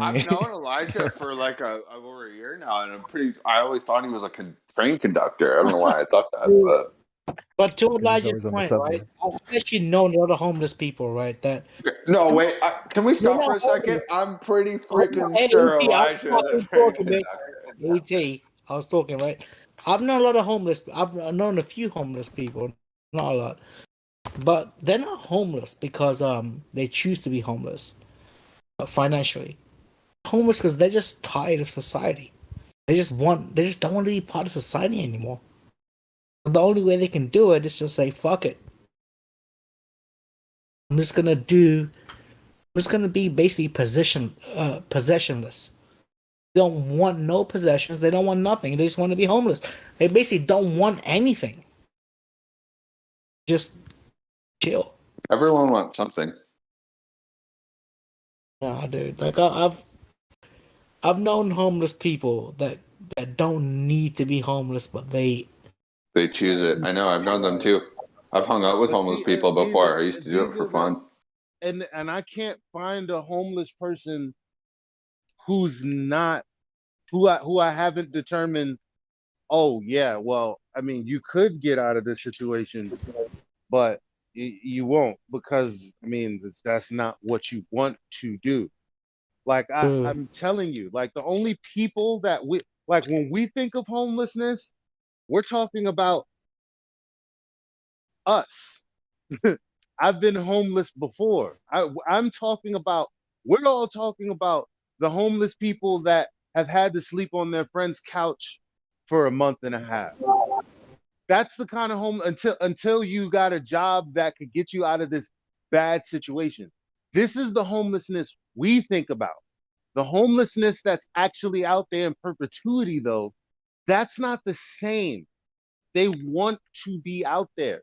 And I'm telling you, in my experience, I can't really find that not to be true. I have second that. conversations with them all the time. I will second that, Elijah. Listen, I know somebody that lived on the street for like 5 years. They have a place to live. Actually, I know 3 people that have a place to live, and they're still on the street all the time. They don't even go to their apartment. I'm dead serious, man. I'm dead up serious. I didn't mean to laugh. All their time with other homeless people all day long. Dude, they're just tired with society. They just hate societal ways, dude, and this is listen, weird. No, branch. They create their own little family group of people in the street, and that's their friends and family and everything. They're sick and tired because like I've been at the brink of my fucking mind trying to like break my way out of like the way that society holds me down. And I've been homeless for a couple of days at a time, but like, and I know what you're talking about, Elijah, where you say these people want to be homeless. I understand that as well, but a lot of people, they don't have the choice, and they're just like some people don't just have like the option. And like you said, Elijah, dude, it's the same. Elijah's talking about street people, bro. Street I know. people that Well, are I mean, just in come the on, street. They they're choose kind to be of there. those cultures kind of mix together, in my opinion. But Well, I mean, there's people that are homeless, like Elijah said, because they had a bad circumstance, and then there's people they become homeless because of a bad circumstance, and then they have opportunities to get out, but they don't want to. And even when they do get out, they just go back to it anyway, because when they're in the street, they form like these little protective cliques, gangs of people they know. So that's kind of cool too, because if they want to do it, well, then good for them, right? And so like it's kind of unfortunate in my opinion, but I mean, if these are street people, they're not homeless, they're street people, they want to do it.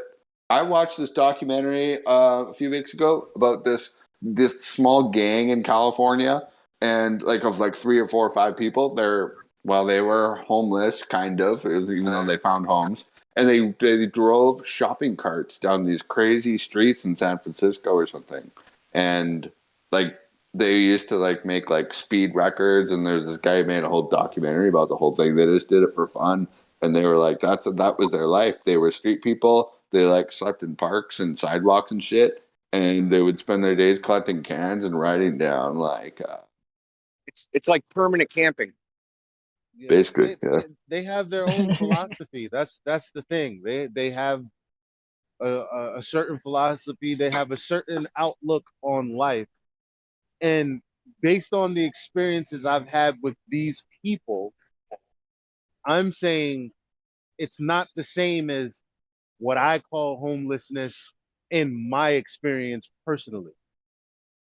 Losing a situation, coming into some bad timing, while also actually knowing that I mismanaged things and I was indisciplined, and this is why I wasn't prepared for this downturn, right? That's different than someone who doesn't realize that, and they're just like, well, I'm living like this because of society, because of XYZ. Even though you've spent probably just as many dollars as every other average person, you just didn't manage your money correctly. And I know how hard that is for other people to understand. What do you mean? I struggle, blah, blah, blah. I'm from Brooklyn, bro. I don't need to hear any of that. I've struggled harder than a lot. But Elijah, But at the same time, I've never known a person who's homeless who also didn't have an opportunity to change it. That's all I'm saying. It's a choice. I've never met someone who was homeless and they didn't, unless they were disabled in some way. But that's not majority of the people out there. Yeah, I mean, like the majority of the people I'm talking about are West Coast homeless people, right? And it was the Bay Area, right? And they've kind of got it good. If they don't want to be homeless in the Bay Area, there's so much shit out there for them. They can go get fucking. They got places to go sleep if they really want it, but they don't do that. They'll still rather go back to Golden Gate Bridge. But you have to remember, a lot of these people are drug addicts, and so of course they don't want to go into those places. No, they're not. Trust me, bro. Look, my fucking family used to fucking be like, what the fuck are you doing? Because I used to hang out with them, right? And I'll be honest with you, like, as a kid, I actually used to enjoy hanging out with them more than like some of my real other friends that were in my own social cliques, right? Because they were real motherfuckers. Well, I used to do the same thing, dude. I'm not trying to downplay you and continue, but I'm just saying I used to hang out with people like that all the time for fun. I used to do it. It's like a hobby of mine. It wasn't really for fun. It was just like I just got along with him, Mm-hmm. Yeah, you probably if you're anything like me, it's like you had some kind of connection you felt with them. You're like, yeah, you get it, as opposed to like otherwise. There's a whole lot of different shit going on. Like we just we just title different variations of the same thing, like because there's homeless people, and then there's like hipsters and shit, like that kind of make it a thing to you know uh, couch surf and all of this. Like it's an actual thing, or there's actually a movie out there about people who take over these homes. And what's that, squatting, right? And it's totally legal. It's totally fine. And people just do, like, it's so many things that people do to be I on the know. outskirts of society. I know, and I respect that, and it's crazy that people actually do it. It's kind of awesome in a way. It's insane. I I've know. done it once. It was one of the most amazing times of my life. It's so crazy, and then also in the United States, it depends if it's like a blue state or a red state.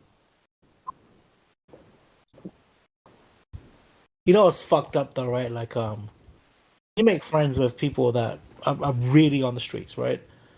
And let's say you move out. So when I moved out of the Bay Area and shit, there's no way ever. I'm sorry. Well, I mean, sorry. it wasn't so much about moving. I'm just thinking about it. Like, I'm sorry, bro. I'm moving just saying that, downtown. it's like there's no way to ever get back and communicate with that person again. It kind of sucks. Yeah. I've been there before. Yeah, it's like I had a fun night with that person, but if I never see him again, that would be awesome. Oh yeah, It's unfortunate because that person's probably like, "Hey, I hope I see that guy again." Me, but I mean, like, yeah, like, what were you gonna do? Like, take him back home and introduce him to your family and your friends? Like, okay, it's not even like that, dude. Like, so my family, like, we used to run a hotel, right? So like, my family and shit, that they knew who the fuck I was hanging out with, and they looked at me like a fucking weirdo. Like, why the fuck you hanging out with some homeless dude? I was like, fuck it, I don't know, whatever. Take him home and teach him how to fish. All right, mate. yeah, right. Partner. Let's go fish. But what's interesting though, your best friend. It is fucking interesting, dude. I literally did that like a couple years ago. I brought this guy that I met on the streets. We had been drinking like straight up like liquor all night long, and we were both fucking smashed. And then like 10 o'clock in the morning rolled around, and I was like, "Where? Oh, do you think there's a bar open in the area?" And he's like, "Oh yeah, I know. And there's one bar." We're both fucking drunk, and he brings me back to this bar that I've been going to for a few months. So I'm like, whatever. Big mistake. I walk it back, or walk into the the bar with this guy, and we sit down at a table inside, and like, what do you guys want? And we ordered we ended up drinking like a couple of pitchers of beer or whatever, and I don't even remember what the hell we ordered, and then I went back to that bar and it ended up being like a popular regular at the bar. And one time the bar owner was like, "Who's that guy?" And I was like, "I don't know. I just met him on the streets." Like, I was drunk one night, and it was really embarrassing. And so you got to think about that factor too, the embarrassment factor. Well, so you have a level of danger and you have the level of embarrassment. You can always. I would treat that person as a very special. Who's that guy? This is my very special friend. I should have said that. I said I just met him on the streets. That was a big mistake. You're right. I shouldn't have said that. Yeah. Big mistake. Yeah. Shouldn't have said. He was wearing this pink hoodie. I was like, what the fuck was I supposed to say? It was like, I don't know why. He was like wearing this pink hoodie thing. And he looked like he was crazy. But he was like, okay. He was fine. Pinky, come here. Come here. Yeah, Pinky. Oh, my friend. I know. Yeah. Anyway, I don't know why I told you that story. I just like I like this. I like these stories where people hang out with people who are not doing as well in life. It's like, okay, because like as Elijah spoke earlier, he's like the way he describes homeless people, and like I'm not in New York. I'm in a small town in Western Canada where there are no homeless people. But I used to live in like Montreal, so I know what it's like. But like, it's just hard for me to like fucking consider those people because these people have no way out and they'll never leave the city. They won't. Like, let's just be realistic here. They're never going to leave the city, and they have no chance to even. They won't even. They can't even come up with enough money to leave the city, even if they had the will to. So that's fucked up, and I appreciate that.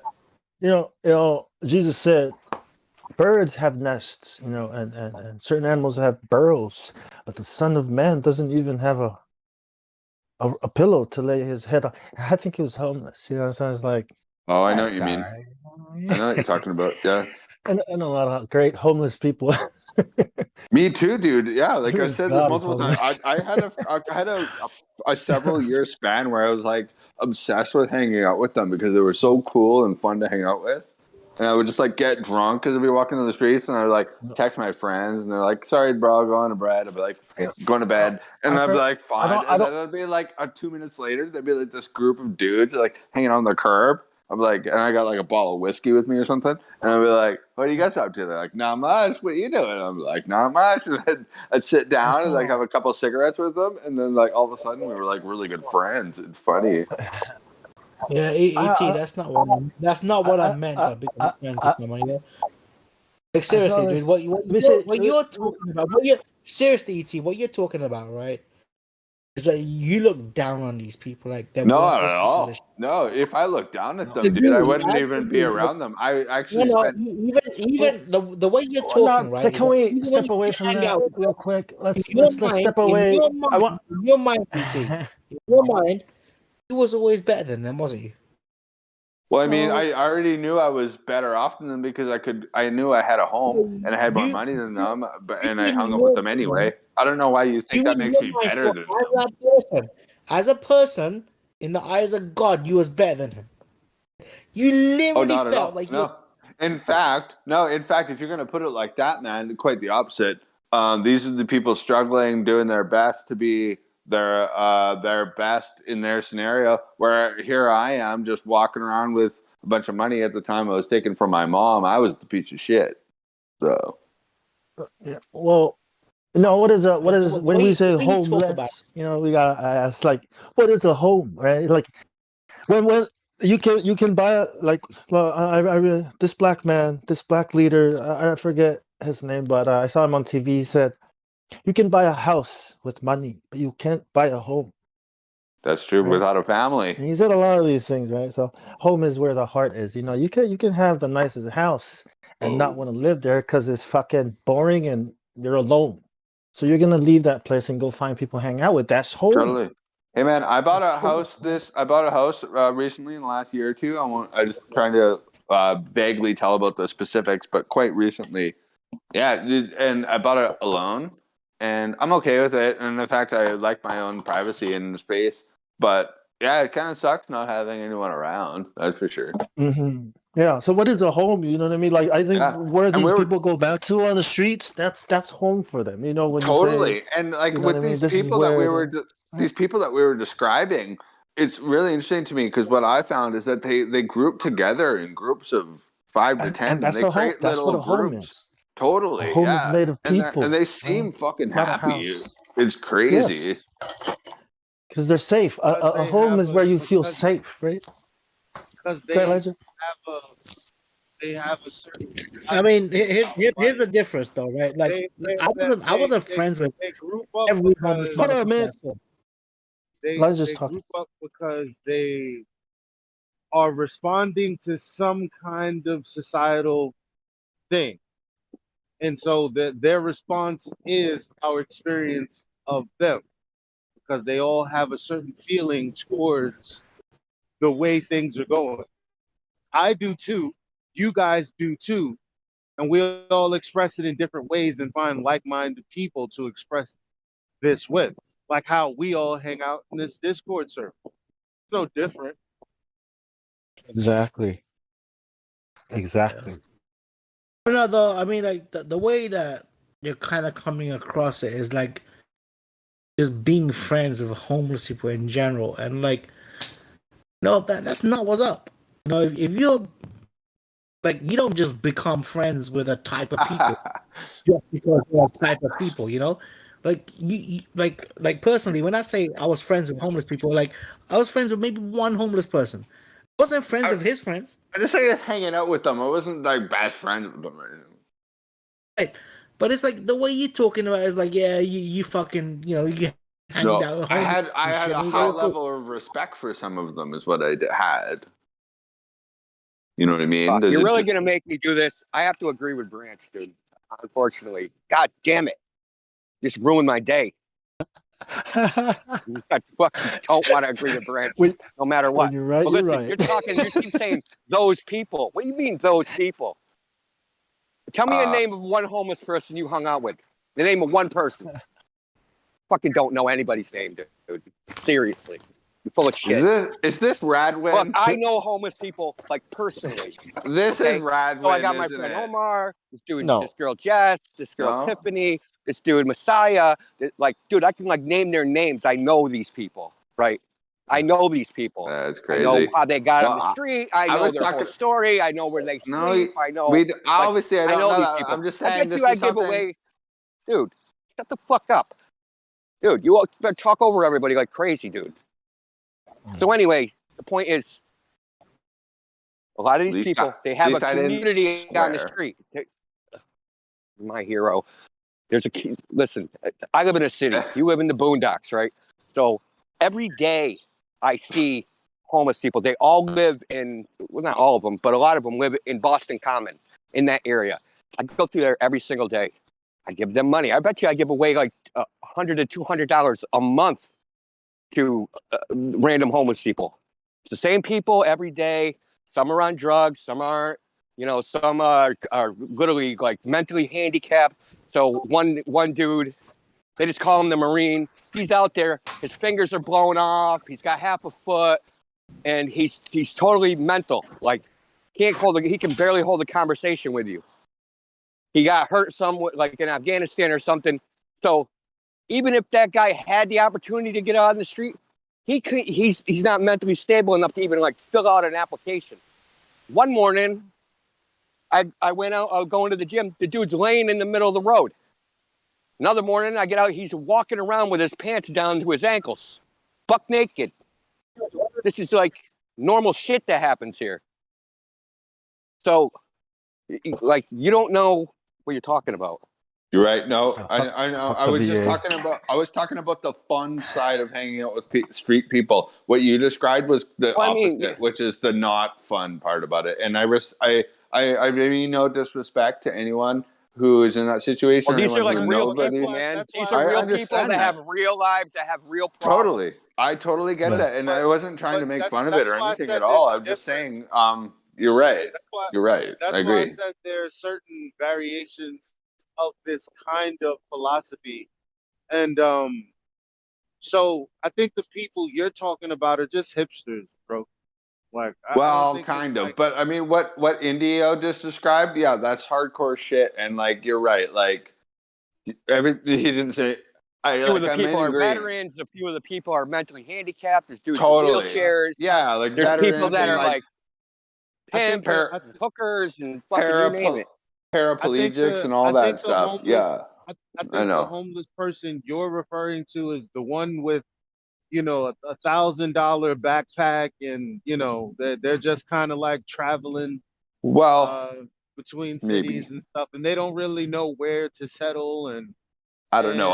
I've met a lot of them, but it's like it's that beautiful girl who's a little disheveled because, well, I don't have shit to do today, but I started my day off sipping on a latte in Starbucks, and now I'm gonna hang out in the park because it's a beautiful day. And we got a couple warm beers, and we can snort a line or two, and it'll all be fun. Yeah, so the number of homeless people in the summer goes way up because it can. But in the winter, that's the hardcore people. Yeah. Especially here, man. That's the people that are sleeping in the street. In Boston, they have underground steam vents, like to power different buildings and shit. In Canada, they put them in these little homes. No, they're like steam vents that are under the sidewalk. So the sidewalk is warm. So everywhere the sidewalk is warm, there's piles of people, man. That's fucked up. Well, good fucked up, but regardless. Go on. Unfortunately, the cockroaches near those locations are fucking gigantic too. Like, gee, like the size of your thumb, dude. Like, At seriously. least we can all agree that the whole situation Hey. is fucked up. If it's Yeah, between but cockroach and but they're freezing not. to death, But at the cockroach can same sleep next to me. but at the same Cockroach be time, food, like man. remember I said I know. in one sense, we have, as a collective society, we understand that this is the order of things and we've accepted society in some sense. But at the same time, though none of them are blameless. None of them. Yeah. Hey, man. Well, yeah. A lot of them choose to be on the street. I know 2 people that have been on the street for 30 years. They said they'd never go, like, they're never going to, like, get a Man, place. you say blameless, Elijah. Man, I've had it in my life pretty early or easy. I mean, I made a big, made a big fucking amount of mistakes in my life, but I also tried really hard. If I'm what you're describing, I probably should be homeless on the streets, but I think I'm better than that. And by better than that, I mean I don't think I deserve it. Like, I think I tried so hard in my life, and at my age, I couldn't believe it if I was on the streets. I would have complete loss of my sense of like government. Dude, I Well, know they don't I see. knew a chef. I knew a chef who made over $100,000, right? And his wife divorced him, and I was getting this story from him because he was asking for change outside of a 7-Eleven that I was working for. That's how I got this story from him.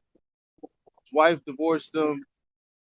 He, for whatever reason, he's homeless. He's like, I could get my shit together, but I'm depressed. Yeah, I know someone just like that. This dude, John, he's a union carpenter, making $37 an hour, married to some bitch. He turns out she's fucking the neighbor, divorces him, takes all his shit. He ends up fucking homeless, and now he's just like, fuck it, dude. Why build back, dude, when it just gets taken away so easily? He's just like, fuck it, I'll just drink for the rest of my life. It's like, dude, when you build something and then like it gets torn down for no reason, some That's people fucking don't insane. have the wherewithal to build it back. You know what I mean? Building something so huge and then just losing it and then giving up. That's fucking crazy.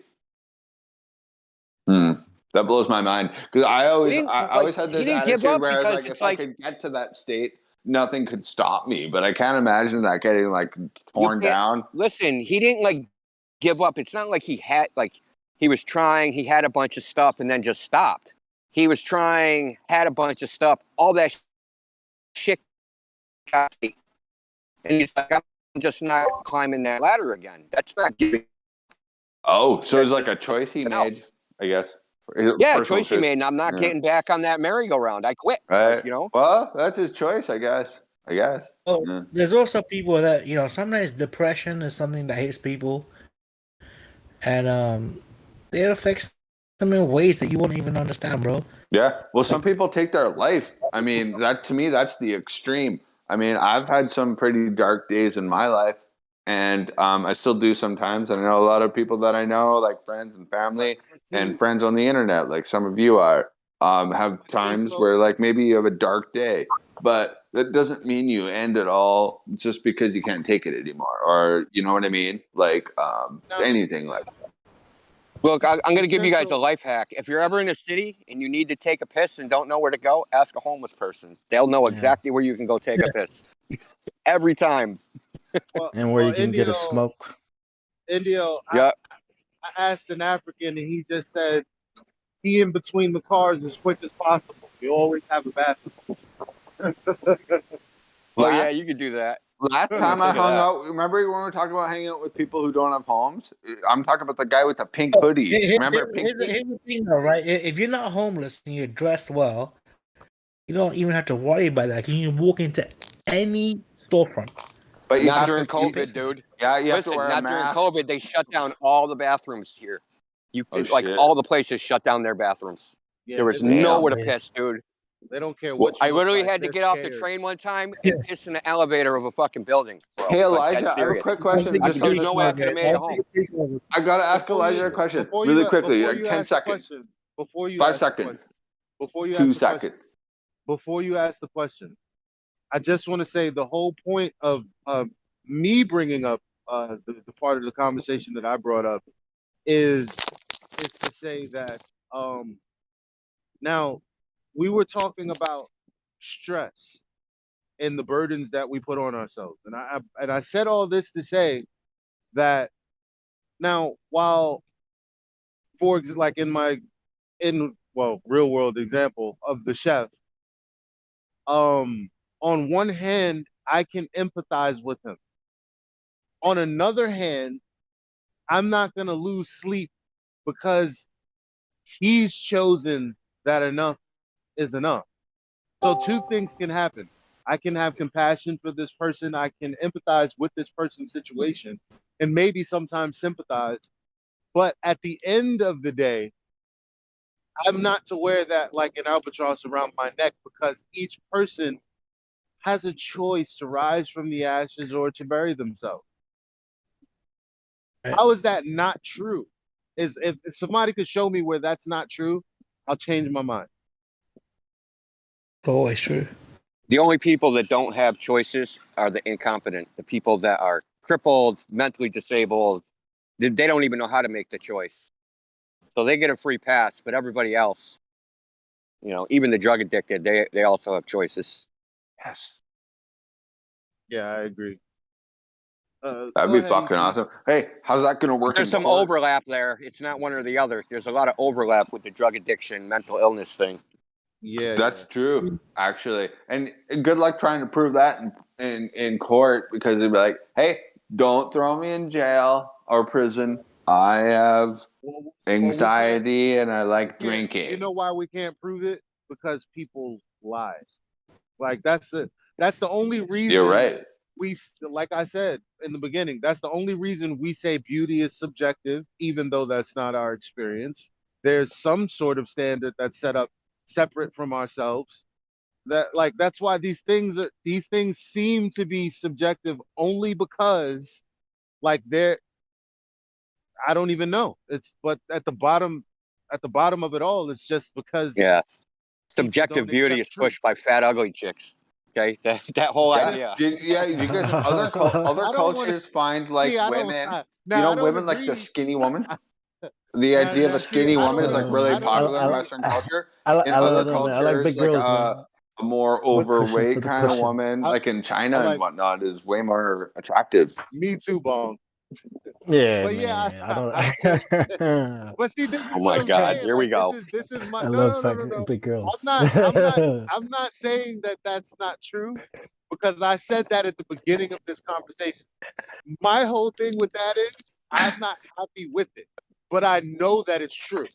I'm totally okay with it. What's the? I know you. I know we believe everything the same. No. Elijah. I don't think you get. Listen, I understand that there is a standard of beauty. It's not It's not subjective. It's objective.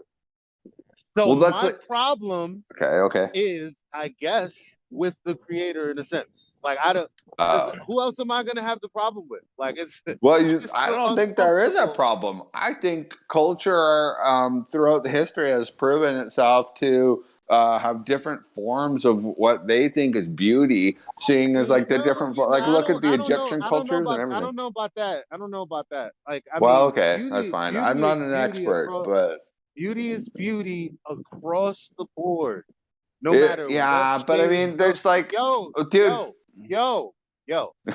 Okay. Wait until my voice is inaudible. I'm sorry. So it doesn't matter what cultural background you have, where you came from. There's a beauty standard within each of those places, each of these time periods. Like when you see it, you know it's flawless. Well, you know what you like. Like I'm generally now you know what you like. I like a lot of different things. Me but too. I know flawless when I see it, is what I'm saying. Me Everyone as well. Does. Totally. Like facial symmetry. Hold on. Facial symmetry is an objective standard for beauty. Nobody wants a girl or even a guy whose face is like I don't know, like they had a stroke, and then the other side is normal, right? Check me out, dude. I got one night I One tripped eye is like 2 5 inches years lower than ago the and I other, smashed my and they face look on the like the dude concrete from and my the nose Goonies. got fucked up. You guys. I am fucked Check me up, out. dude. I am fucked up. So, but I can still be beautiful, according But to some ET, ladies. you started talking in the middle of Indio too. Like, I just don't understand why. I don't. No, I I was don't listening to everything you said, dude. I was just saying, I was trying to No, you interject. started talking in the middle of Indio, like when you could have I just didn't mean to waited. do that. I'm sorry. My bad. Like, just take your turn when it's your I'm turn. trying. Maybe I have like a delay or something. I'm sorry. You don't speak when Pai Mei speaks. Kind of Damn like it. the law, Okay. man. Okay. I'll just Come on, wait. Rip his That'll eye be out. my. I'm sorry. I'll wait. I'll wait or just not talk at all. One of the two. it's a joke, man. Good one. It's the boss. I'm It's just the big kidding. boss, bro. What the hell, man? You don't talk Fuck. to I the know big Indio. boss. I know Indio. Yeah. Fuck. Of course I know. He's a big boss. Big boss guy. Yeah. You know, there's this model, supermodel in the Navy. When I was in the Navy, the supermodel came by, and what she was doing was she was trying to tell the people, the sailors, right, to please don't drink and drive. Do you know why? Because she didn't have a face. Face was gone, man.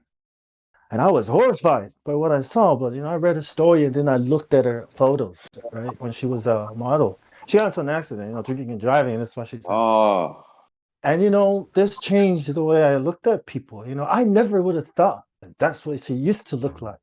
You know what I mean? So What about Natalie Dormer? Right, like she's hot Who? because Natalie she's Portman. Yeah, Natalie Portman. Yeah. Okay. I love Natalie Natalie Dormer. Portman. Natalie Dormer, not Portman. Dormer. Oh. Come on, Natalie, you guys Natalie don't know. Dormer. What? I love Natalie Diaz. Yeah, Natalie Diaz. She's pretty. Oh my god, you guys are weird as fuck. You guys don't know who. Okay, whatever. Well, no. Now I have to look her up. Dorman. How do you spell the last name? Natalie Diaz. Dormer, dude. Diaz. B-I. All right, let me Oh see my how you spell God. it right. She was in Game of Thrones and all that shit, bro. Now. I never watched that TV show. There was no pretty woman in Game of Thrones. Only dudes. Natalie Dormer. Yeah, just Natalie. What about her? What happened? How do you spell Dorman or whatever that is? When I was in the Whatever, army, dude. She was hot. she came and talked to my I unit think too. part of what made her hold on. sexy as hell is that her smile is not symmetrical. Dorman. Hold on. You know what's crazy? Like this narrative of all Hollywood women being men has got to stop. Like, Yeah. listen. Wait. I know, right? I'll accept that there's a shocking amount of men that are portrayed to be women. Okay, I'll give you that. But you're not gonna tell me Angelina Jolie is a man. I'm sorry. There's no way. I know that whole thing is fake, Elijah. It's not real. I know, and people like there's actually people in the server. His name starts with B, the letter B. He's obsessed with the idea, and he thinks that a lot of women have this crazy thing in their abdomen, which indicates the fact that they're actually male, even though they look incredibly female. And I'm just gonna say this out loud right now. I don't know what the hell's going on there, but I think it's not true. Whoa. I know he's. I don't know if he still talks about this stuff, but he was crazy about it last year, and I just don't believe it. Like, I can't believe that these crazy female actresses from Hollywood are like supposed to be actually males in real life. It's insane. And I forgot about this one lady. Let me pull her up really quick. Her name is Ellen something from the movie. I'm just gonna type this in really quick. Movie June O. Her name is Ellen. What the hell is her name? Let me type that in. L-R, maybe Ellen. Fuck. What is her name? It came out in like crazy new. Oh yeah, Elliot Page. You guys remember her from Juno? I don't care about that kind of stuff. In fact, I'm kind of fucking sick of hearing about it. But the guy, you guys know who I'm talking about.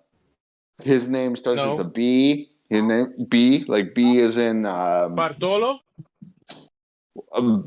B is in Battletoads, or Bubble, and yeah, he's Baron Trump. I don't want to say his name because he's taking a little too much power over this server. I don't know. Yeah, it could be Baron Trump. Yeah, and who's supposedly 6.7 feet tall. Isn't that insane? Taller than Trump himself. But anyway, Yeah. Anyway, all I'm trying to say, and I don't even have a big point to make. I just want to listen to you guys talk more that. Yeah, he was talking about there's some kind of like abdomen kind of structure that men are supposed to have. I guess some men. I don't know. I'll tell you this. I'm fucking talking about battle mod, okay? He's obsessed with this idea. I'll tell you this. I've never been confused about a man and a woman. Like, people can show me, as long as it's a full body image and I can see certain things. Yeah, but battle mod is like obsessed with this idea about how all these like. Listen, because I was in the middle of talking. I don't care about your feelings about battle mod the middle of me talking. So sorry. No, you're not. Sorry. So the thing is, like, you know how there's like Uncanny Valley, where you have like these animations that look so creepily real that it freaks like certain like individuals out because it's like so real, but the brain lets you know this looks real, but it's fake. Right. So it's like an intuitive thing. Right. That's how I get when I see male, female. I know who's a male. I know who's a female. And I know when a male is dressed up as a female. Like I get that too. I instantly know it. Like there's no. I have never been fooled. You've never been fooled. I will say this. Okay, I think I know what you're going for here. And I've been in a lot of different places. I've had a lot of opportunities. I have like some of these rappers. Oh, I didn't know it was a trend. I have never, ever gotten caught up. I get what you're saying, Elijah, and like that's totally fine. I guess I'm the fool here because there's been I'm gonna say it's happened to me at least 2 times. I've been on the internet and like, yeah, she's kind of hot, and I clicked on it, and it's like, oh, damn, oh, that was silly of me. You know what I mean? And then that was like a long time ago. And then a full body. That's why I said as long as I have a full body picture, like this thing in my brain will kick in to say, not natural. No. Because I know. Well, I've learned it too. I personally don't like makeup and all of this other shit anyway. So of course not. But you know what I think is going on here? This runs deeper than that. This goes crazier than making ET look at a dude and calling him a hot chick. Mute you. This is to let you know because I'm tired of being interrupted. I just might mute you at some. Don't take it personally. All right. But I'm not gonna lie, dude. Like, I never like, did anything with any bitch, right? But I had to go to Thailand for work once, and bro, trust me, you get fooled in Thailand. Why are you looking? I mean, I just stopped looking at them and thinking they're hot. Like, go out and meet a real chick. You know what I mean? Like, yeah, but you be chilling, dude, and DJ Khaled, don't play yourself. You be chilling, right? And some girl will come up and just start talking to you in Thailand, right? And then, like, if you're with like friends from work, like, I used to be friends with, they're like, they'll just be like, dude, you know that was a guy, right? And I'll be like, what the fuck? Oh, that's what you get for looking. That's the point. So they're confusing the whole imagery of it, so you can't tell anymore. That's what I was trying to say to Elijah. Yeah, but the name of the game is deception, right? Yeah, but of course you're gonna be like the TV tells people that no one has an issue with this, and I don't have an issue with women who get implants, women who get it. I don't care.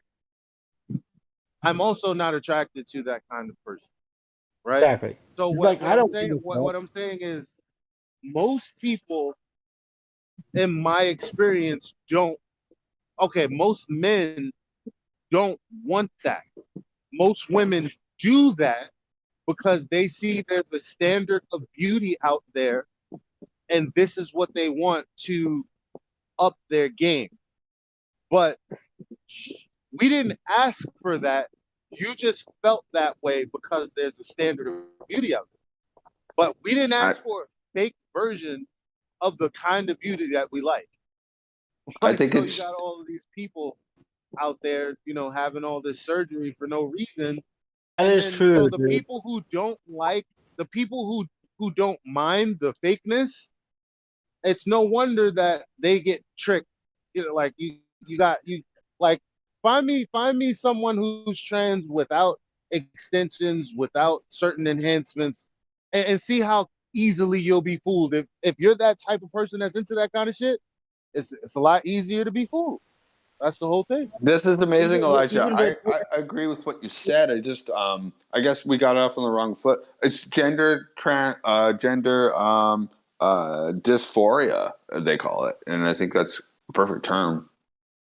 No, even the perfect with term is transhumanism. even the women That's the themselves, perfect term. you got these real beautiful women that have these beautiful small, not necessarily even small, like perky little titties, and then they go out and get these fucking tit jobs because they Come think that's on, what. we're all adults here. You could use more mature language than that, don't you think? Why? Titties, come on. Yeah, laugh it up, Why man. would Come why would I on. want I'm you? trying to be a fucking adult here, can't you?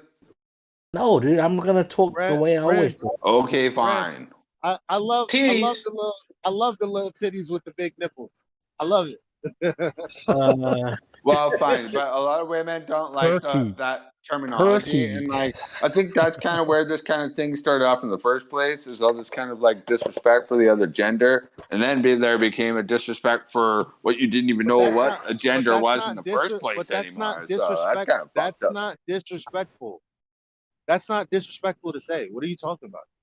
Yeah, well, I mean, it's different in every country, I guess. No, that's not disrespectful. What's Really? Because what's I could tell a girl, I could talk about her titties, and No, she'd probably I slap me didn't in the say face I'm if I about to talked about walk. her titties.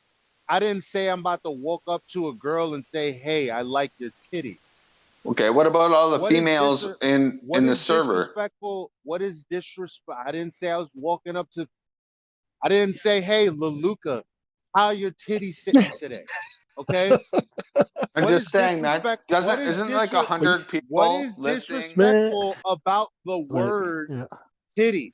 It's known as disrespectful. It's like the N word Shut down the almost. server right no, now. Someone said titties. Bambi's always calling people small dick energy, so Fine. it's fair. There you go. I guess. Okay, if we can talk about dicks, we can talk about titties too. It's Then not fine. fair. It's not fair.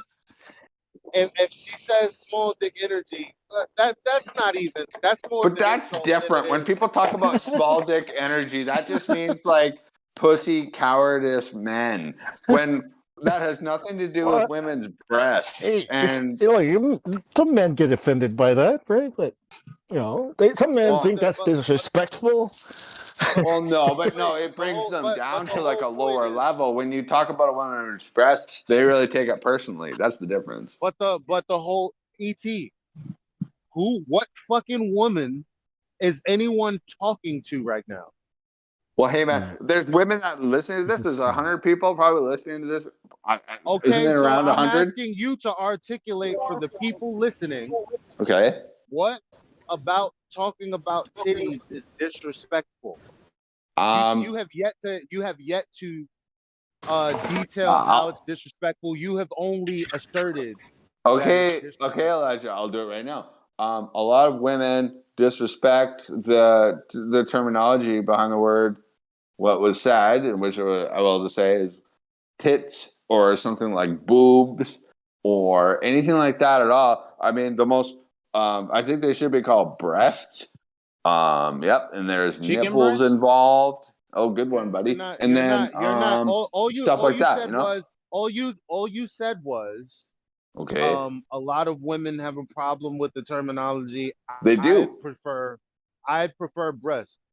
What the hell does that have to do with the question that I asked you? Which was what? I'm sorry, Elijah. Tell me, and then I'll let you finish your long point. Not that you make long points. Just that I won't I talk think again. Is what I meant by you saying chicken breast is offensive for me. No, it's not. You're just joking. Elijah, finish your point, and then I'll just let you go on because this is a stupid conversation anyway. So. Yeah, because it's stupid because you said you didn't like someone's use of the word breast. Well, yeah. You know what I didn't like is when the group got out You of said you're gonna control. let me finish, and then you started talking. So I'm Go trying to on. set up exactly what happened, and I'm trying to diagnose what the problem with you is. Cool. So okay. you think that the word titties inherently is a problem? I think it's offensive. Yeah, I do. I know what you think already. So why do you keep Okay, cutting me well, off to tell me what you already told me? I'm making a point, aren't I? yep. I guess so. Yeah, continue. I'm sorry, Elijah. Continue with your point. Let me know when I'm ready to respond.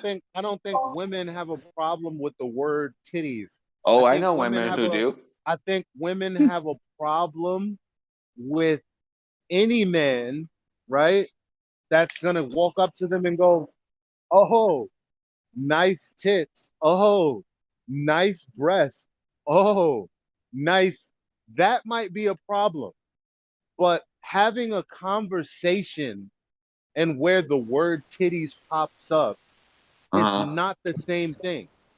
I don't know about that. It's related, that's for sure. I can find a relation between the two. Well, you're a Democrat. So No, I'm absolutely not. Yeah, you are. Well, you can think I'm a real leftist as you want. You're the one that lives in New York. I live in Western Canada, so yeah. I don't care where you live. Like, there's a guy called the Rational National. You're one of him. He's from Canada. You think I am, but Elijah, I've known you for a long time. We just have Okay, guys, can I interrupt? I just checked in Hermit. You just went straight. Okay. You just went full. You just went full SJW. I didn't go on full me. anything. You went full SJW on us, bro. Me SJW, right? That is comical. That's what you just did. I think you just misunderstand me. Okay, we're gonna be adults here. We're gonna be adults. We're like we're the same age, same mentally world. We're gonna be honest. Energy. It's not fucking SJW energy. It's totally fucking different, and we're the same that more than you think. And let's reverse back to where we were before. Boom. And we're back to neutrality now. All right, Continue Bong, you were on. gonna say something? Go ahead, Bong. You are allowed to talk now. Boom, So, done. yeah, I just checked in Hermit. She's here to hang out and ask questions. I just wanted to introduce her and let you guys know. I want to ask her, but I guess that's not necessary right now. Oh, yeah, I mean, it's very. She's here now, right? Yep, that's what I mean. Like, yeah, go ahead. I want to go to Chick-fil-A and get a chicken titty sandwich. Like, oh my gosh, guys! All right, no, I'm sorry. All right, let's. That's pretty funny though. Not Let's funny. bring it in. Welcome to the server, Hermit. Thanks. I'm so sorry. We're better than this. Welcome. See, that's what I was trying to say. We are better than this. Shut up. Talk about. Shut up, BT. Hey, don't tell me what to think or say. Anyway, ET, don't take it the wrong way if I mute you at some point during this conversation. Please don't do that, Elijah. Anyway, nice to hear your voice. I haven't talked to you in a few months. Good to talk to you. Yeah. Good to talk to you too. Moving on. Moving on. So, I guess Bong or Jimsy, whomever, like to have a conversation because I'm tired of talking at the moment. You guys go ahead and switch gears for us. Are you coming back, Elijah? I'm just moving aside so that other people can share the mic. Oh, cool. I'll I'm do the still same here. thing. Yeah, I'll do the same thing. Thanks. Yeah.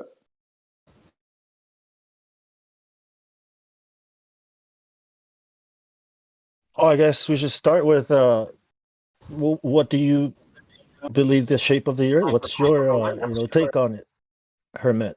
Like, what has brought you to I this looked area? at the shape of the Earth, bro. Personally, out of all the shit I did, I think the shape of the Earth is green.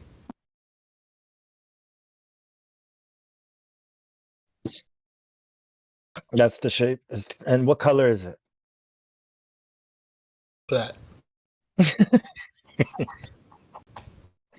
Why is the sky green?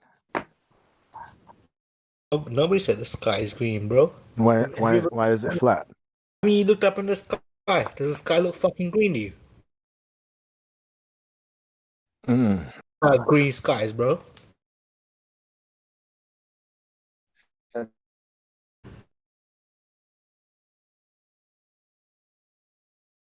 I mean, we can get back on the topic we were talking about, or detour. Up to you guys. I'm just setting up a beat. Oh, Elijah, I'm gonna send you this beat after, bro. I'm just fucking around, man. I'll chill out too.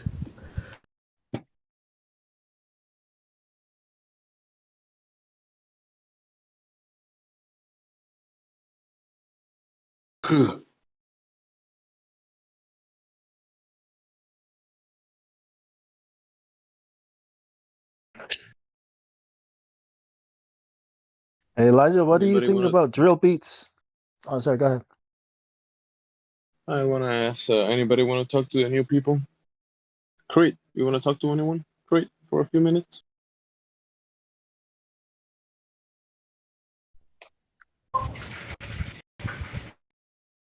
These people are, we had a long night. All right. Yes.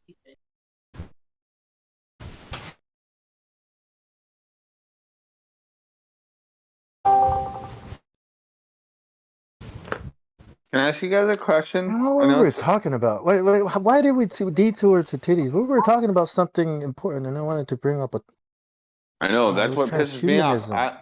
I think I'm not here to talk transhuman. about. Yeah. Transhumanism. Yeah, that's where that's where all this is. You know what I mean? You confuse the idea of genders, and genders don't even exist, but you know what I mean? And then you get people to argue about it and say things like this. If you're not attracted to a gay guy, then you are homophobic. If you're not attracted, you know what I mean? These kinds of Actually, honestly, dude, I can't remember one time where any conversation like that ever came up, bro. The whole fucking gender shit, even in this conversation, only came up, if you want, in an offset to the actual conversation that was at hand. It was never the forefront of the conversation. yeah. What was it? We were talking about the family unit, and then we went over to the roles, and then it's supposed to come back to flat Earth. In a good way, but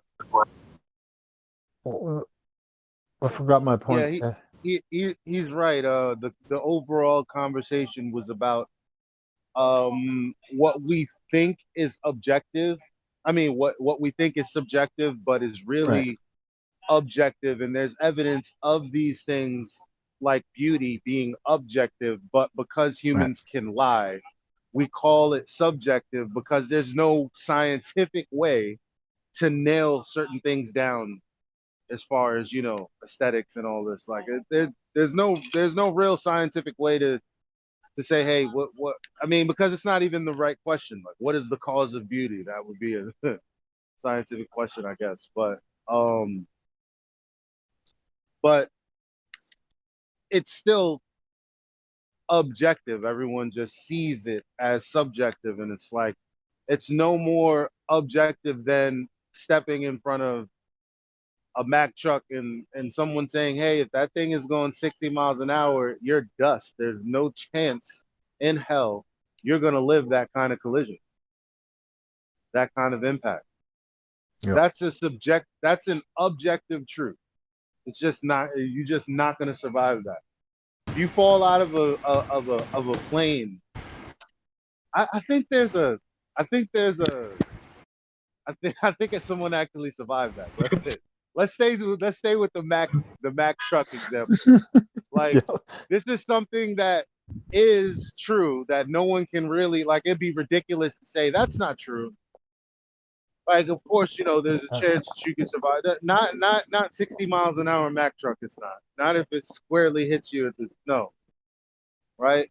So this is what we're talking about. Like, what is true versus what is untrue.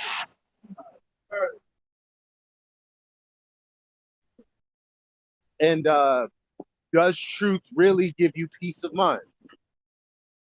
And can a lie cause dis-ease of the mind? And that's where all of these things like transhumanism comes in, because there's this dis-ease of the mind going on. So that's how that was like kind of an offshoot of the main point. Yeah.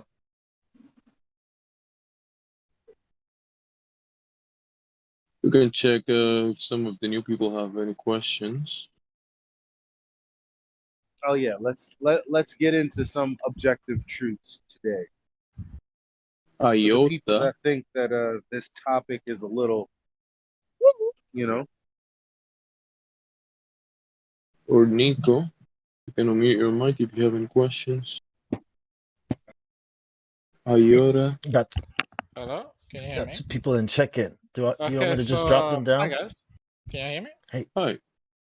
Yes. So I discovered this server recently, and I'm not really scientifically inclined, so I just wanted to educate myself, and I thought this would be an appropriate place to do it. What is this exactly? What is transhumanism? Transhumanism, to me, Time out. Go ahead. No, seriously, for us though, I personally think the best way to answer your question, we need more information about what context you're asking the question in. Well, I thought we were talking about. Well, I just joined recently, and I heard you all talking about it, and it sounded interesting. So I'd like a bit of general clarification. Did you hear what I said? Yes. About there's no scientific way to actually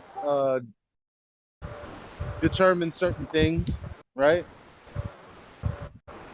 Yeah. Right? So what is the cause of transhumanism? There's no way we can experimentally validate the cause of transhumanism. So no, it's not scientifically a viable conversation.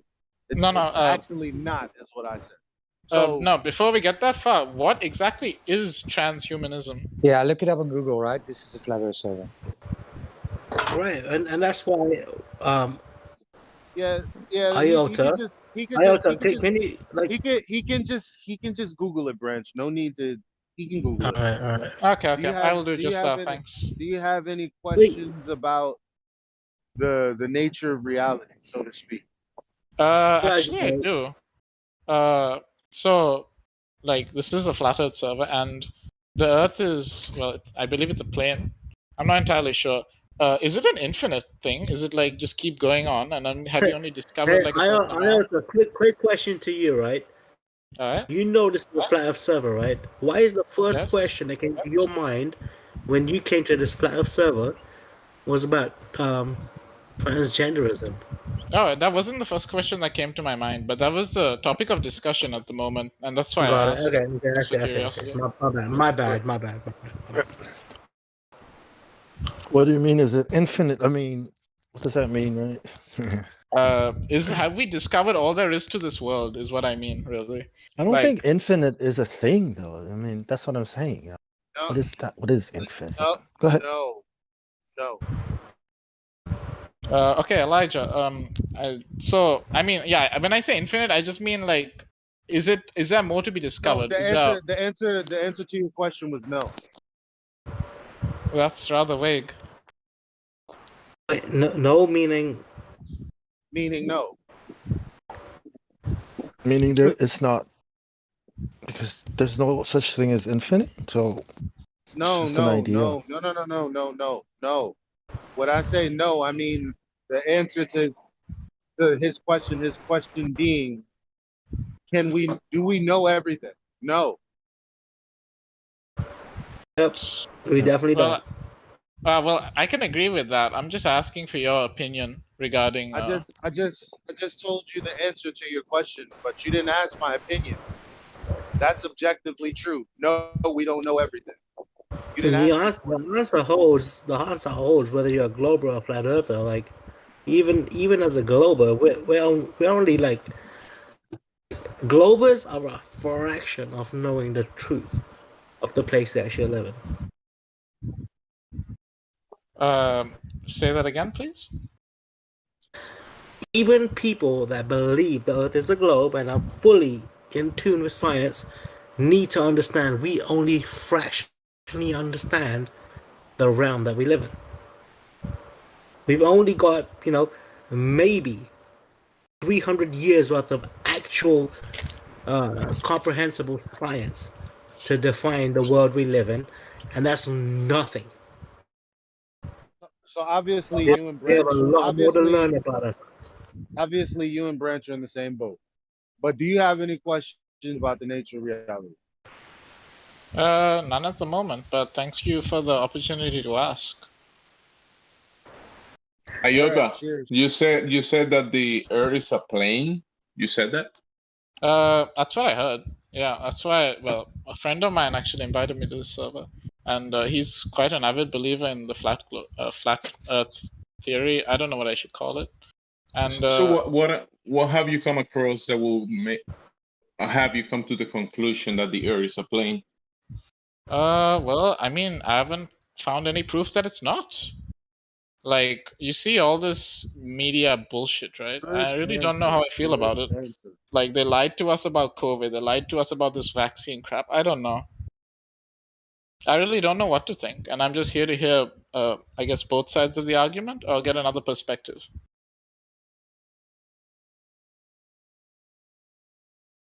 No, that was an awesome answer. It was very edifying. Like, yeah, how do we know that it's not?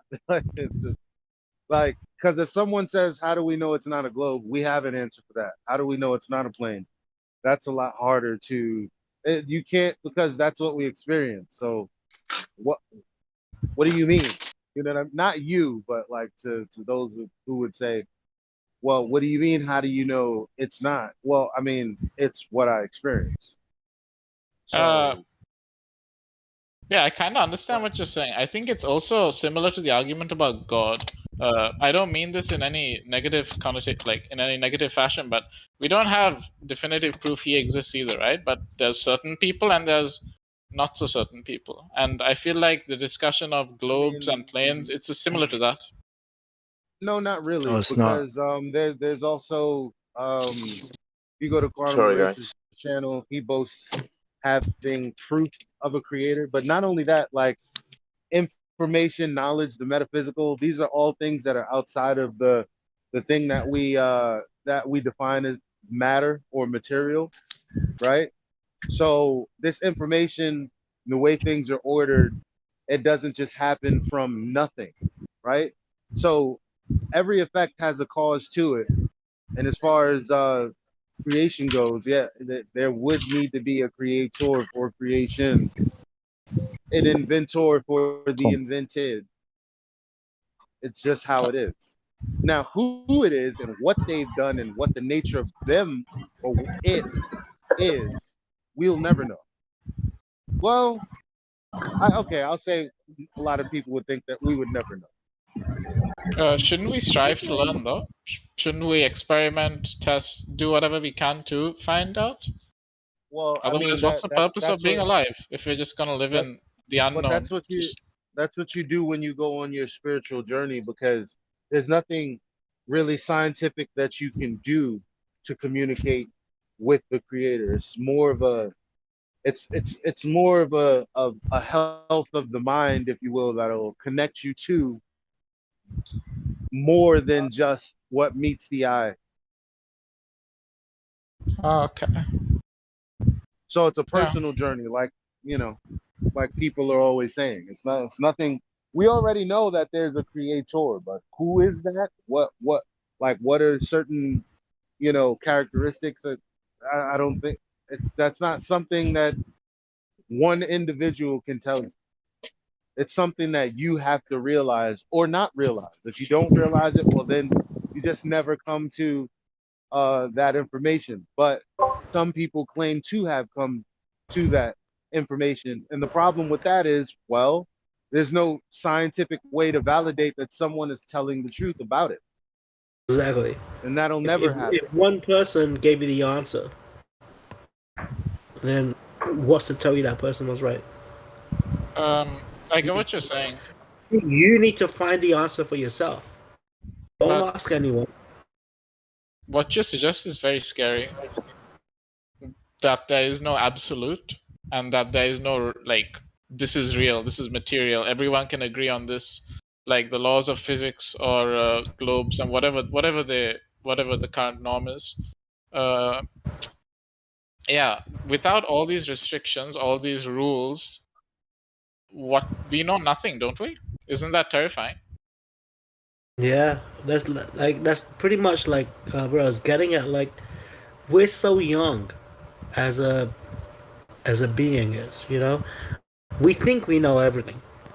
Like, if you consider like what we consider science today, right, compared to 100 years ago, right?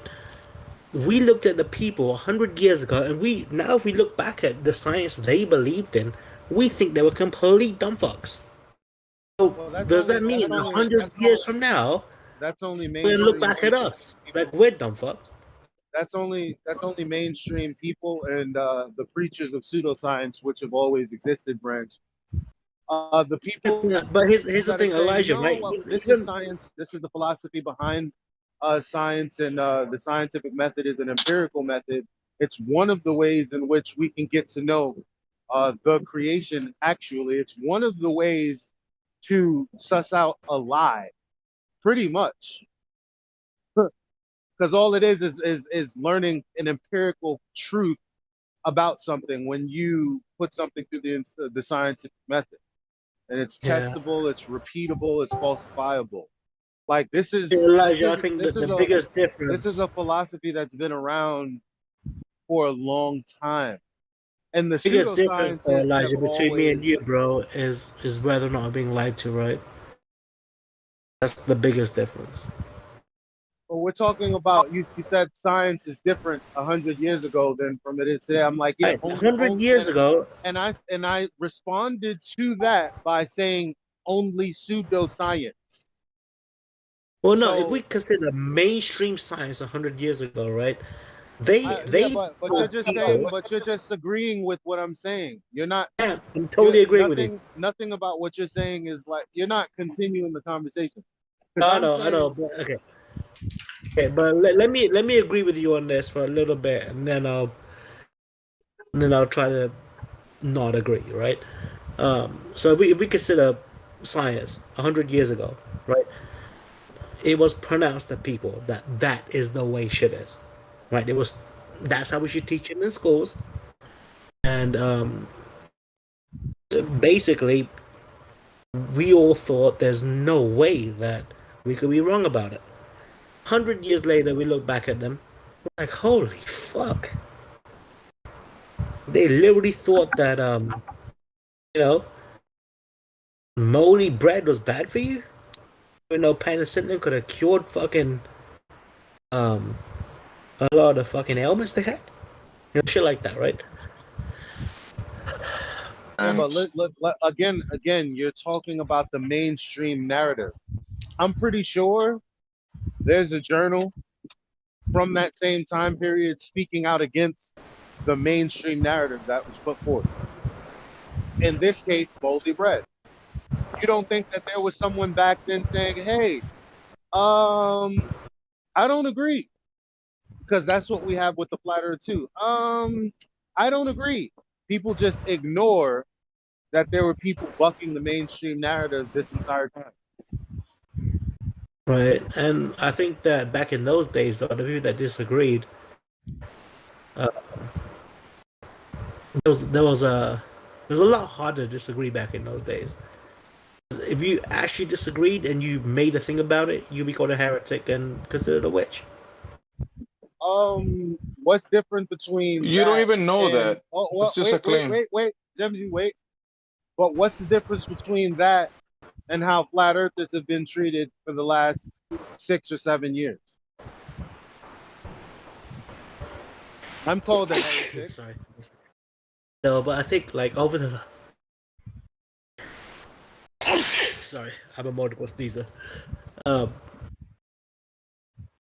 No, the question is, what's the difference? You're attempting to not answer that question. No, Like, so I think the biggest difference, Elijah, is that if we consider what flat Earth is today, as opposed to or at least over the last 7 years, I think the internet had a lot to do with it, right? So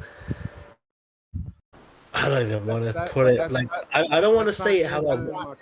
That's not answering my Wait, question. Elijah, listen, bro. There's a way I want to say it, but My question was you be tailored to respond to what you said originally.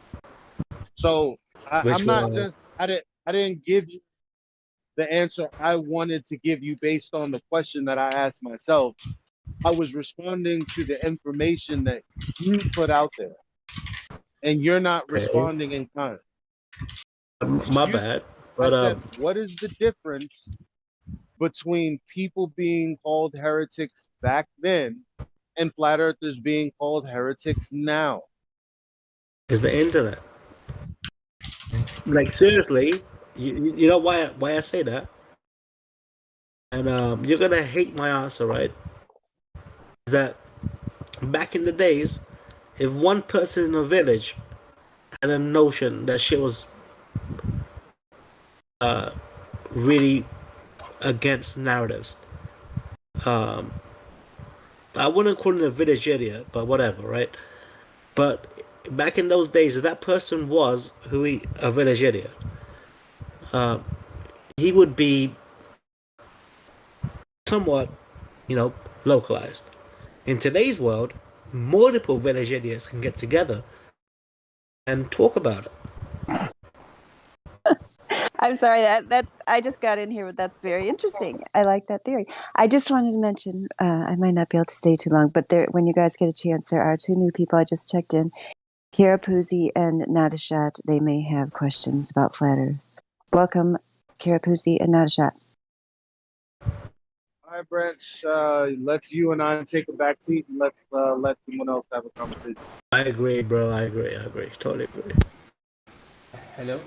Yes, my name is Rapusi, and also when I was first introduced to, when I went to get the verification for the VC, I was said that you guys are not to be affiliated with the Flat Earth Society. Can you speak up? Question. Caraposi, can you speak up because your mic is like really terrible. Hello. No, still not. You got a lot of static, so if you could talk louder or turning up the volume, I guess would turn up the static. So yeah, probably speaking up would help. You said that I told you that we are not affiliated with the Flat Earth Society. That's right. So you had a question about that?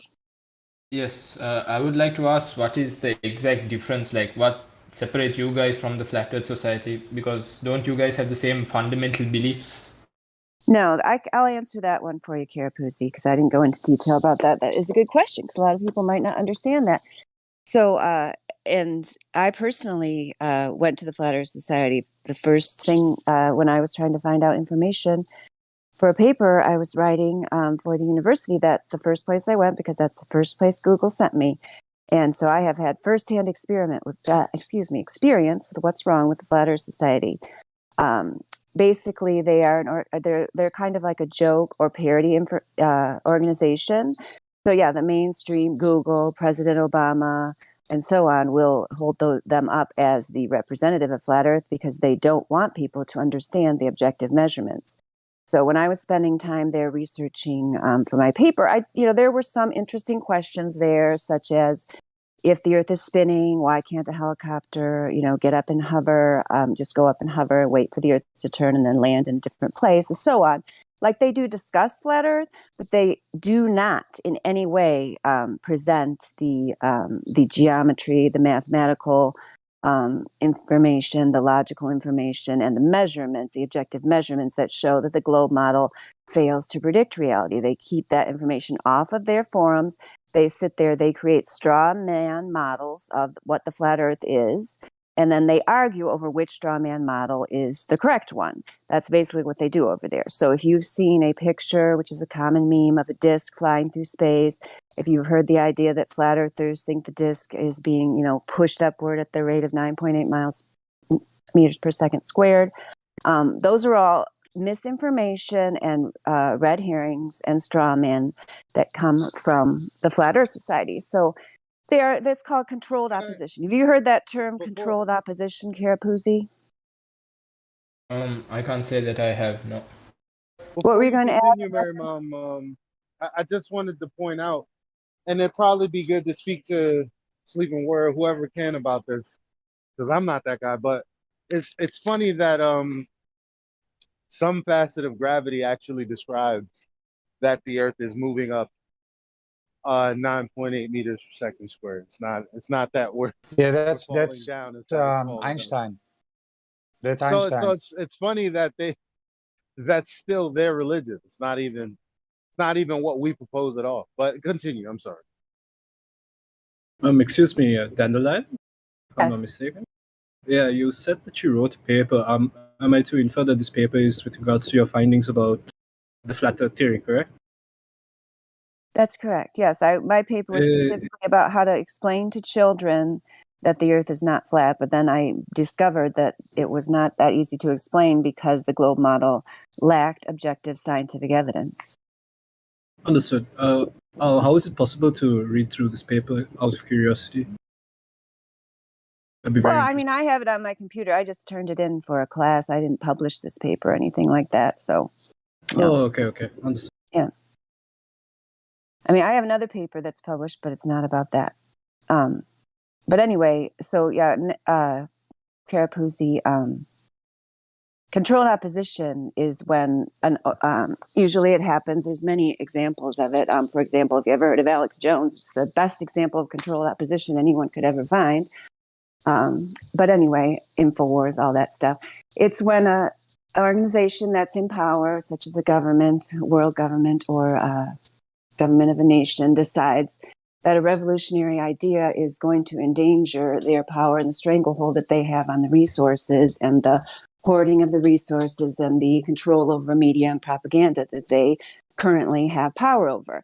When that organization decides there's an idea or a group of people that might threaten their power, they decide to take control of the narrative themselves. So they usually, come up with an organization like Flat Earth Society, InfoWars. There's many other examples of this that will put out half truths so that people who are searching for truths will be like, oh my gosh, finally I found someone who's going to say things the way they are, who's going to go against the mainstream narrative, who's going to do things like point out that on September 11th, 2001, the government conspiracy theory that 19 Muslim men with box cutters took down the U.S. military is clearly a fraud. I mean, no one but a kindergartner or a kindergarten mentality, a child who wants the government to take care of them and who believes whatever mommy and daddy government says, would believe such a ridiculous conspiracy theory as the concept that these Muslim men with box cutters took down the U.S. military, despite no hard evidence that ever happened in the way they said. So controlled opposition would say, oh yeah, for sure, the government didn't do it. Let's spend 20 years talking about what might have happened, and let's argue over, nanoparticles and all these, do weapons. Let's fight about what really happened. Or let's fight over straw man models of the flat earth. And they keep people distracted from the root of the problem. It's called controlled opposition. You know what's crazy, Mary Mom? I just thought about it. And for the controlled opposition, it's through this way that they employ one of the most sinister fallacies there is. And that would be called, I just had it, gaslighting. Because here's what happened to me. You had Bernie Sanders, supposedly this maverick, who came out and said, the system is corrupt, Hillary is corrupt, everyone's corrupt. And then 4 years later, because he's controlled opposition, and because like they leave a lot of things open to interpretation, and because they control and can approve articles and kind of inundate you with their narrative, so they kind of tell you the truth so that you get hooked, right? They give you a hard truth, and then they kind of walk it back into this controlled position.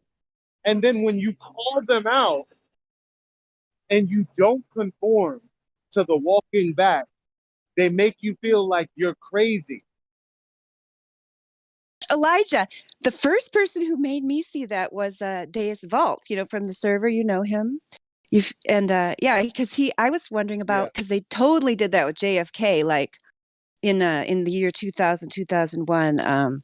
The History Channel put out a whole series, Who Shot JFK? And one of the episodes was, all the evidence that LBJ was definitely involved. And then LBJ's family, sued them. So they no longer air those. They took 3 episodes out. You can still find them on YouTube. But anyway, it basically became mainstream that, Oswald, the government conspiracy theory on 11/22/63 is just as ridiculous as the 9/11/01 government conspiracy theory. But then they made that mainstream. So I just assumed, I actually kind of was comforted by that. And I didn't really pay attention to true stuff for a long time because I'm like, oh, okay, people are actually waking up to reality. They're actually, realizing, yeah, that was a coup that obviously happened. And it obviously didn't happen the way the government said. It's a bunch of nonsense. But then it's actually what got me back into truth and 9/11 and eventually Flat Earth is because I was watching this A&E miniseries on the Kennedy. And I just assumed that at the end, they weren't going to give the nutty lone gunman theory, which had clearly been disproven because, they had also the popular Oliver Stone movie and so on. I just thought that was in the consciousness now. They went right back to it. I'm like, what the heck is this? They're still trying to tell people. And then I asked around to people and realized, oh, these people in the regular world still think this Oswald story is true. And they now think that all this other stuff is crazy, conspiracy theory. And I said to Dave, how did this happen? And, he said what you just said, basically, that they put it out there, make people who are actually analyzing stuff think that this is now becoming mainstream or that it's okay to have rational thought in public, without getting ridiculed. And then they walk it back and go right back to their nonsense so that all the sheep and the robots just go right back to it. And, abandon all rational thought, and then they go right back to their ridicule. Yeah, it's gaslighting, absolutely. The thing is, ma'am, they've got this down such a science now. They've got this down such a science now that people don't even understand. Honestly, propaganda is such a big thing today that it's not done in a direct way anymore. It's done through subtle influences of cultural norms, right? Which is why there was such a big deal about Russia trying to influence elections. Russia wasn't trying to influence elections by putting out blatant propaganda to people. Well, they didn't even understand. Listen to what you said. They didn't even put out the propaganda. I know, but supposedly it was a DNC insider, and that young man died. Okay, Elijah, what I'm saying is that today's propaganda is done in a different way. My question to you would actually, why have you fallen for it then? Okay, if you can see this, why have you fallen for it? What do you mean? What I've fallen for? I mean, what I'm saying. If you look up, right, very simply, matter in the liquid state, right? Matter in the liquid state takes the form of its volume, which is a container, and then you go, well, that's a truth because I experienced that. I experienced all right. And then Elijah, that's very different to propaganda. And then someone comes along and tells you, hey, the outside surface of a sphere is actually a container. Elijah, real quick, bro. I get where you're coming from, but I gotta say that's very different to the political propaganda Mary Mom was discussing and what I commented on. Is it? Mary Mom, what do you think? Yeah. Oh gosh, I'm sorry. I kind of lost track of what you guys were talking about. I'm sorry. I do apologize. He's basically saying that what I detailed, basically the globe isn't propaganda, is what he's saying. No, basically what the I'm globe trying is to say is definitely propaganda. okay, I'm sorry. Elijah, please don't do that. Mary Mom, basically what I'm saying is the conversation that you brought up maybe 2 minutes ago wasn't so much to do about globe and flat earth, but more about political influences on people. Yeah, but the way we started getting into that topic was because Kara Puzzi, when asked about the Flat Earth Society, and I told him that the Flat Earth Society was controlled opposition, he said he didn't understand what controlled opposition was. Then I explained examples of controlled opposition that he might be familiar with. And then Elijah explained how controlled opposition is gaslighting. And yeah, in the case of the globe, there's definitely all that going on, propaganda, gaslighting. It's definitely a political tool. I mean, that is one of its main functions, yes, to keep people in line with the social structure so that because most humans would prefer to not be ridiculed by the group and will actually, it's been shown in many studies that they will actually do things to risk their own lives, that they prefer to stay with the group and do things that would actually endanger their lives rather than get ostracized by the group. But we should go back to Kara Puzzi and Kara Puzzi. Yeah. So Kara Puzzi, I'm sorry that we got like way off track, although, you guys said you were listening, so hopefully I was somewhat interested in you. But yeah, we really should get into showing these guys some of the objective measurements and so on of what shows that the Earth is observed and measured flat. Oh. So Kara Puzzi, have you seen any of the long distance observations or laser tests that show that the globe can't possibly be a sphere with the radius of 3,959 miles? No, I have actually not seen anywhere in the server where I can refer to. I'll check it right now. Hey, Carapuzzi, why you look into that, yeah? Oh, no. That's not what we're doing, Branch. Nope, we can do it. I can refer you to the channels, but we can also show it to you right here. So I don't know. Does anyone want to present any of that information to Kara Puzzi? Oh, I was. Roger, are you up for it? I was hoping that while he's googling it, he will be able to answer a quick question. If not, I can show it to him if you don't. Yeah, I could, but I'm programming something, so. Cool. Okay, so Kara Puzzi, we might as well show him the Black Swan observation, and then because all of these other conversations, I mean, they're interesting, but you only reach the level of certainty that these kind of lies are being perpetrated when you use logic and reason to determine that this mathematical model is inaccurate. So, Branch, I have no idea, somebody muted you. Just get over it. We're moving on to talk about flat Earth. I'm sure you can talk about whatever you want after this. So anyway, do you see, Kara Puzzi, the image in the Livestream voice text that says yes, Earth is not a sphere? It has yet. Okay. Oh, you've seen it before? No, I'm looking at it right now. I just saw it. Oh, okay. Yeah. So anyway, are you familiar with logical arguments in the formation that are used in mathematical proofs and logic, like the one there, if P then Q, not Q, therefore not P?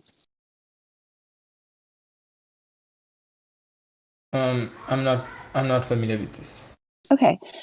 Okay, so that's basically like a logical maxim that's used to falsify statements.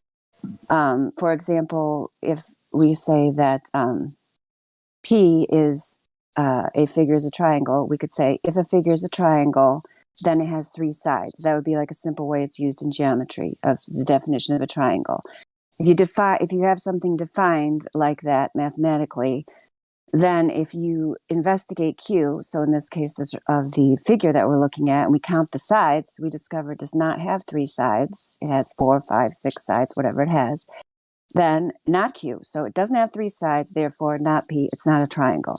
So it's just a way of if something is defined by a certain set of terms, then if we investigate those terms and find out it doesn't meet those terms, then we can determine that the thing or phenomenon or object is not the thing that we're trying to define. So in this case, we use this to test the radius of the Earth being 3,959 miles. This is the number that we're given by the mainstream model. So since it is a sphere with set dimensions and all of the heliocentric model is based on that number, we want to test that number to see if it matches what we actually observe on the Earth where we live. And so the next part, it says, if the Earth is a sphere with a radius 3,959 miles, that's our P statement, then every horizon distance measurement must be no more than 1.225 times the square root of the observer's height in feet, Q. And, if you're interested in finding out how that calculation was reached mathematically, we have various images we can show you of the actual mass, so you can do it for yourself if you wish.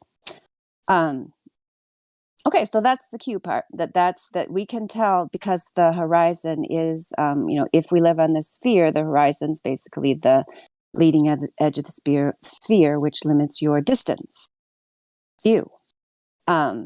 So in this case, the reason why we have this image here, it's a still shot from a video that was taken in California, and we can show the entire video if you're interested, where these oil rigs are distance markers. They're basically like mile markers because it's been objectively determined that these are the distances that these oil rigs are from the observer.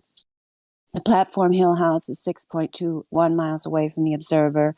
The platform habitat is 9.41 miles away from the observer.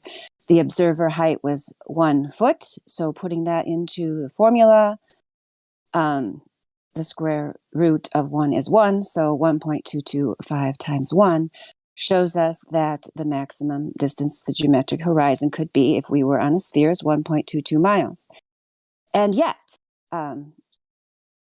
Carapuzzi, in that picture, would you say that that horizon is behind the oil rigs?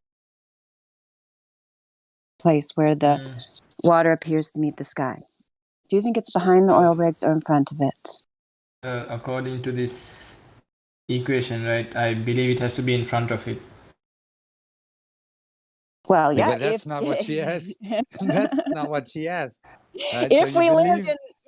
if we lived in a fantasy world of the sphere, it would be in front, but is it in the image? Do you see that place where the sky appears to meet the water? Do you see in the image that it is behind or in front of the oil rigs?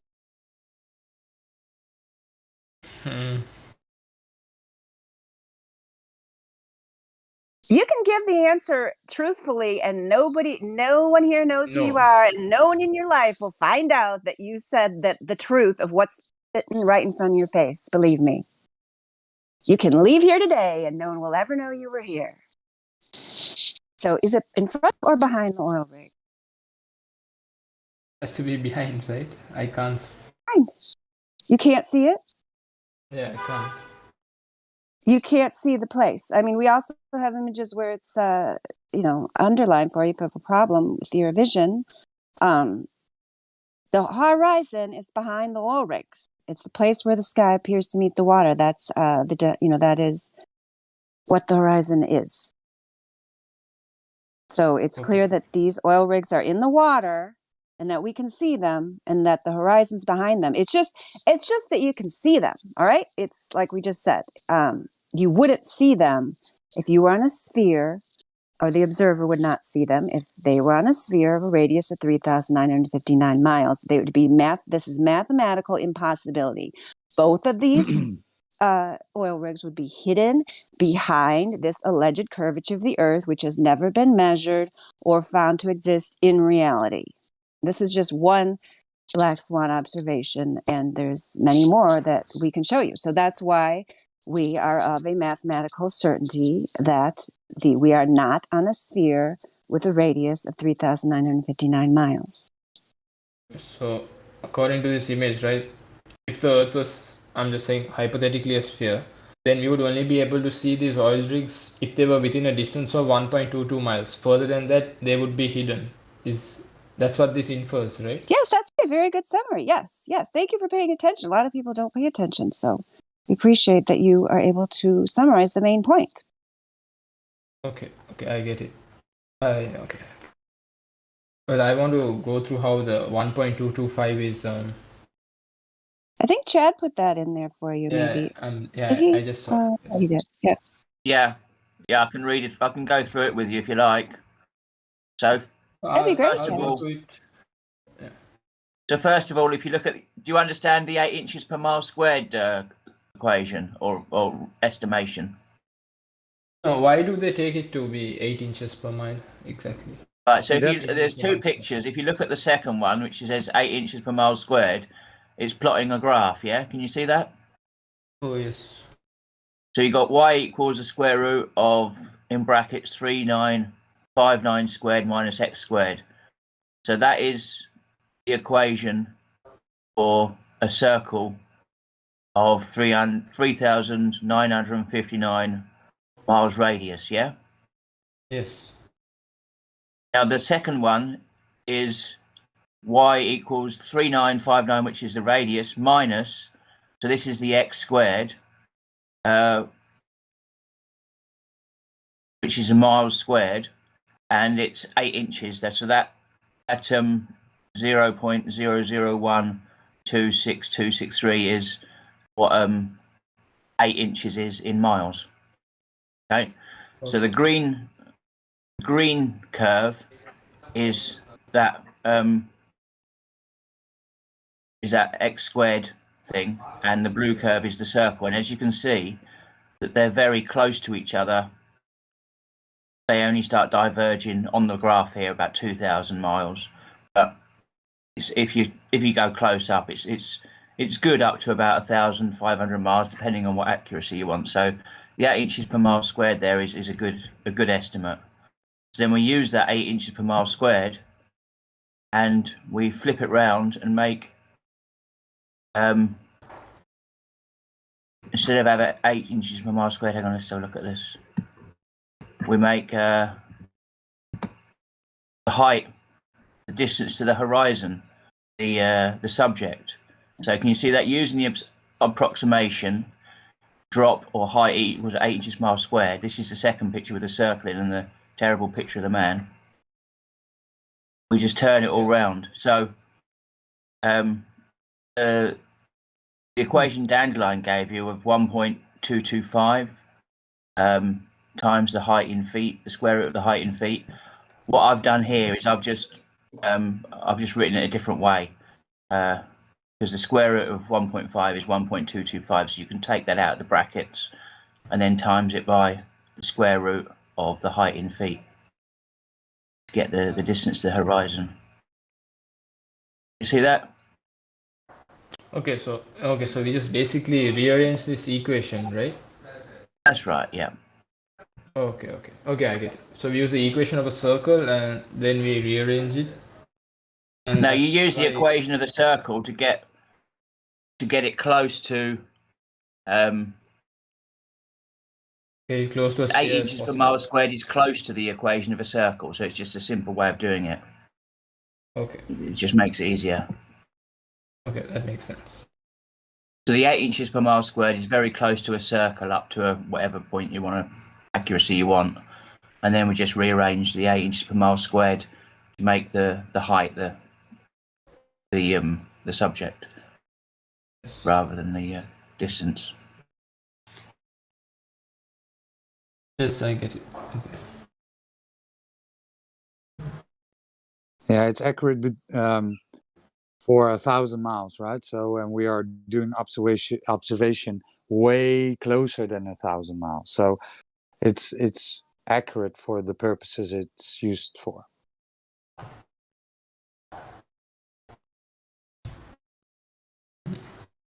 And a little, and a little reminder: these are the globe maths, right? These are the numbers the globe give us. Okay. Yes. Yeah, people like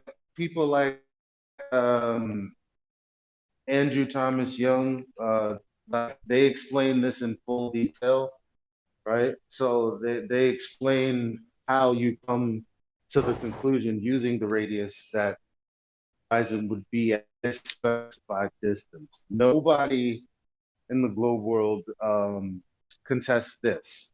So we're saying, okay, if this is the case, you put all of this math and all this work, okay, so the distance of the horizon is supposed to be here. Well, in reality, that's not what's happening.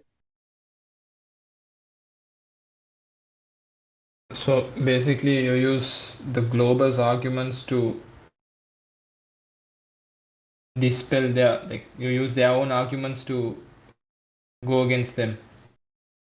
Well, we use their claims to test their positive claims to see if they confirm or deny.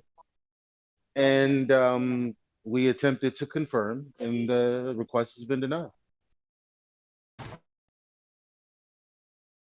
Okay.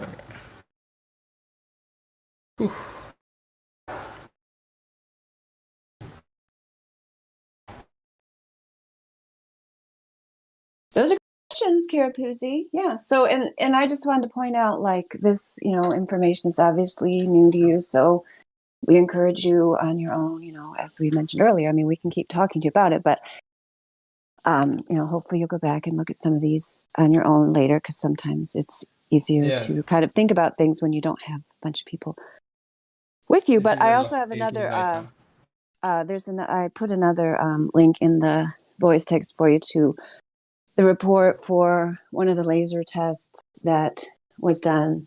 There have been many, many laser tests. And, if you're a person who likes watching YouTube videos, there's a bunch of YouTube videos with various laser tests that have been done. In this case, in those cases of the laser tests, it's similar to long distance observation, except that they're using a physical laser to show that the laser is hitting a target at distances that it shouldn't be hitting the target. Like one of the ones we talk about a lot is 25 miles. I think that was one of the FE core tests where the laser hit the target at 25 miles, and the target should have been, if we were on a sphere with the radius of 3,959 miles, that particular target would have been obscured by 440 feet of drop. So there's a link to that there, and then Andres put in a whole list of observations. So we just talked about that one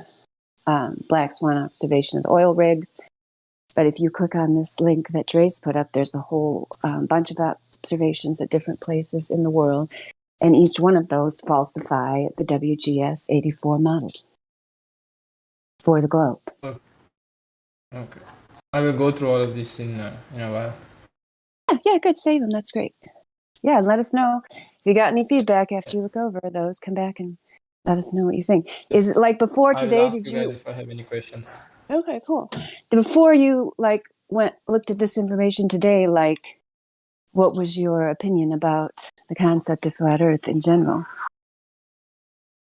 To be honest, like in school and all that, we've learned basically that it's a globe, right? And I've always thought that it is a globe, but I see the interesting perspectives that you guys have, and I'm starting to think that maybe what I've learned is not exactly the truth.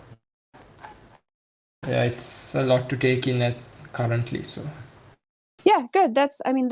You're being an honest person that, there's definitely something fishy going on with the slow model. And a lot of people who come in here, I'm not saying that's you, but a lot of people have fear of, being ridiculed, as we were kind of discussing earlier, by society, by taking a view that goes against the mainstream model. But actually, if you look at history, even the poor view of history, a version that we are given, which is clearly inaccurate. But the one thing I hope we can all agree on is that when any innovations were brought up, or radical changes to the status quo, they're obviously met with opposition for the reasons we discussed earlier, because the people in power clearly don't want to lose power. So the more, and the thing of it is, very intelligent people, which I haven't given you an IQ test or anything, but you seem to be like very able to carry on a rational conversation. You seem like an intelligent person.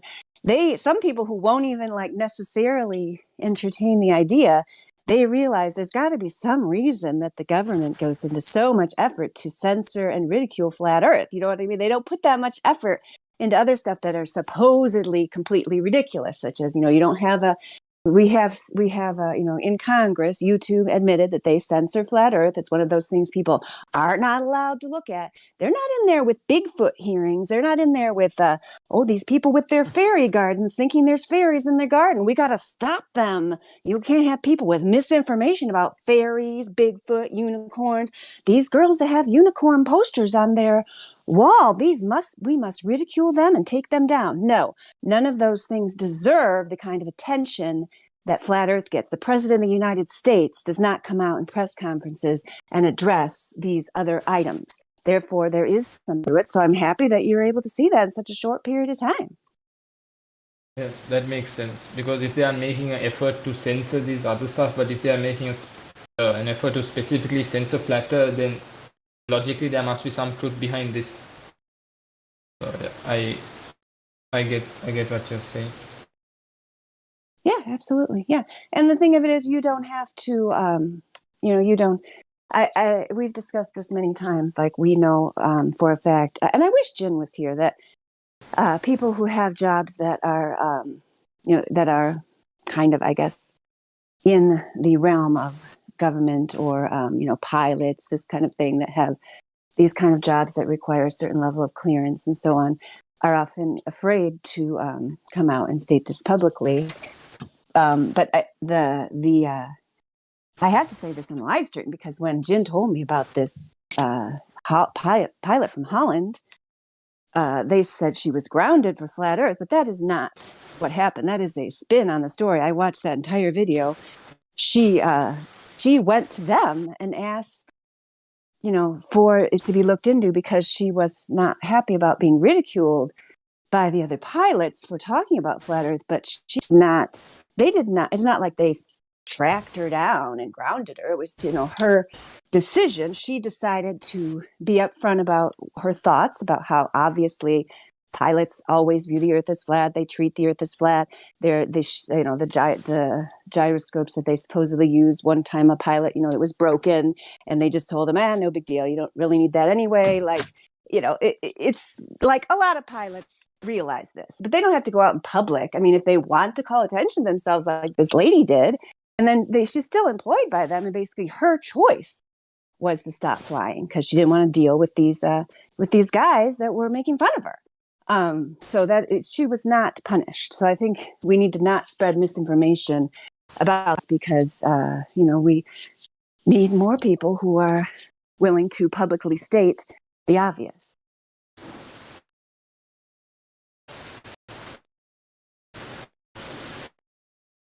So yeah, Carapucci, no matter what, comes from this, if we never see you again, sometimes people come back, sometimes they don't. I hope that you would at least, because when I told you about when I wrote that paper the first time and I got all the misinformation from the Flat Earth Society, I did not really understand it because I didn't have the measurements. So I didn't make up my mind for like a couple years. I just went back to my job and my family and was very busy and didn't think about Flat Earth at all. But one thing I didn't do is think that they were silly, the Flat Earth people, or make fun of it. Not that I really was running around making fun of it before, but I believed the hype. I believed, these flat earthers, they're stuck in the dark ages. These silly rap stars just think this because it's trendy or whatever. That because I had never looked into it. Once I looked into it, I would not ever participate in that because I knew that there was more to it, and I didn't have the time to sit down and figure it out for myself. And then when I finally did, and like I said, was eventually able to find the actual measurements because of a individual named James True, who was discussing other truth topics and is just, kind of on the side. It's not even his main thing. It was just like, oh yeah, the earth is obviously flat, guys. Come on. There's no actual evidence of this globe other than you saw it on TV. And that made me look into it again. And then fortunately that time I obtained a book that laid it all out for me, Edward Hendry's book. And I listened to some podcasts, the Deep Inside the Rabbit Hole podcast and Paul on the Plane, and they both actually had the actual facts. So yeah, that's to answer your original question. That's why we don't like the Flat Earth Society, because they try to keep the truth from people. Sorry. So, what was the book that you read? I'm also interested. It's actually, there's a PDF of it on the internet, which I will put up. It's called The Greatest Lie on Earth, Proof That the Earth is Not a Spinning Globe. So there's several different books. That particular one does have some biblical, he's a Christian, so he also includes his biblical ideas about flat Earth, and also as well as, objective measurements and information about flight paths and NASA fraud and all that. So I only say that because some people who are not into the Bible will dismiss something just because it has something like that in it.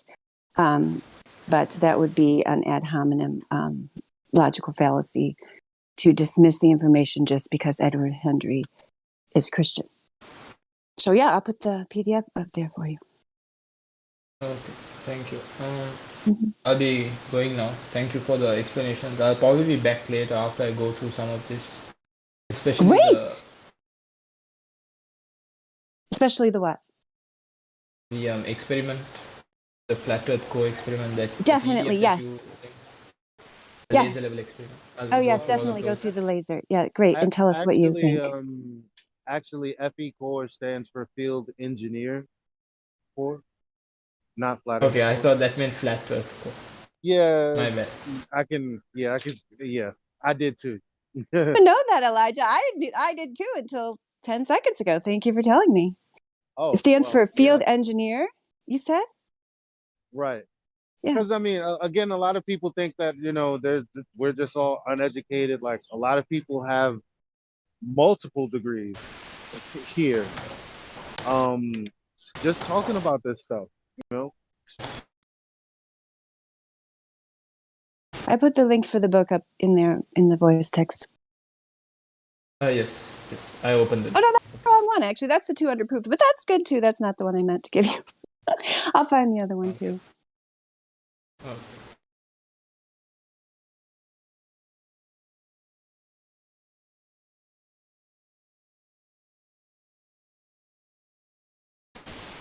Yeah, actually, that the 200 proofs one is one of the first ones I looked at.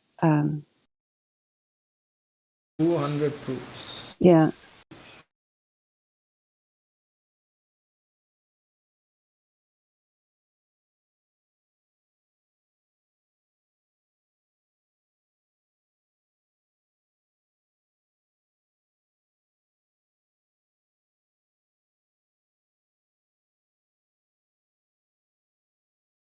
Finding it on Amazon, but I'm having trouble finding an archive. I'll go down to the computer and find it. Okay, thank you.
Okay, Carapuzi, I found it on a Google Drive.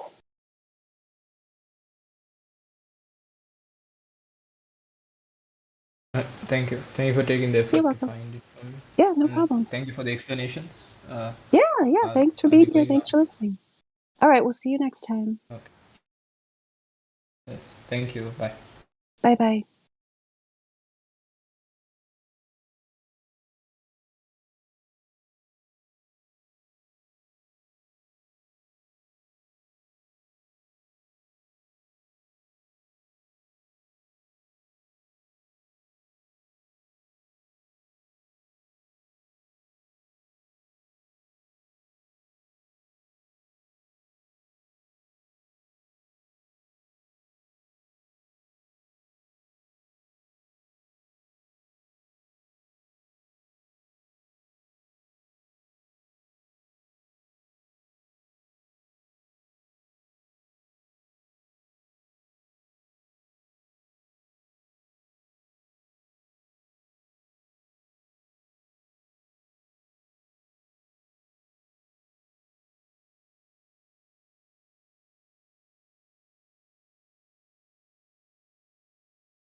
Yeah, that was nice. Refreshing, right? A guy who actually takes in the arguments.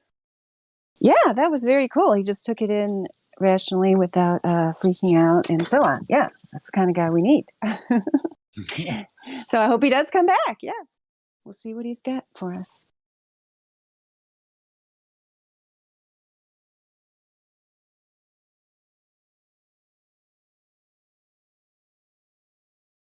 Not sure if that other guy was his friend or if they just happened to come in at the same time, but the other guy disappeared. maybe. So, yeah. So we have Aurora. Aurora is surely muted. Aurora, I've unmuted you, Aurora. Welcome to the server. Are you there? Aurora? You have control over your mic. NVC check-in when I was talking to those two other guys, came in for a short time and then went back out. So, yeah, if you're interested in getting VC verified, Aurora, we can do that for you. But you have to talk.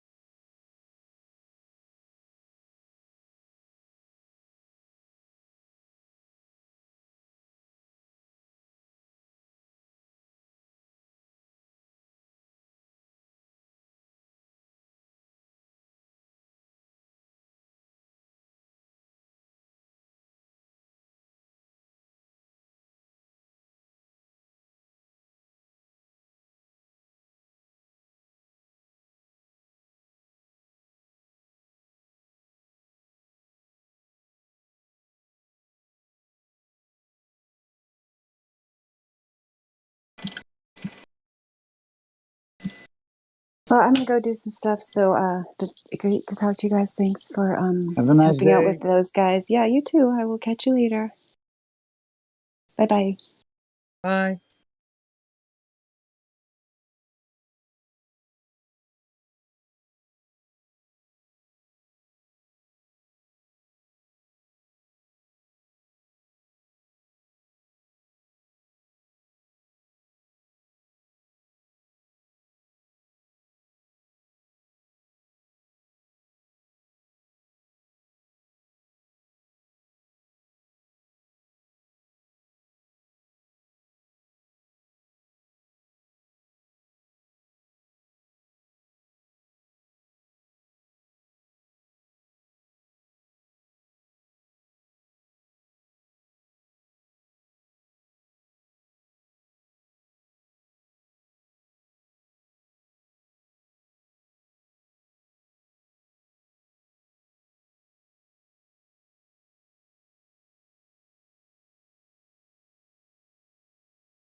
Are there any more questions?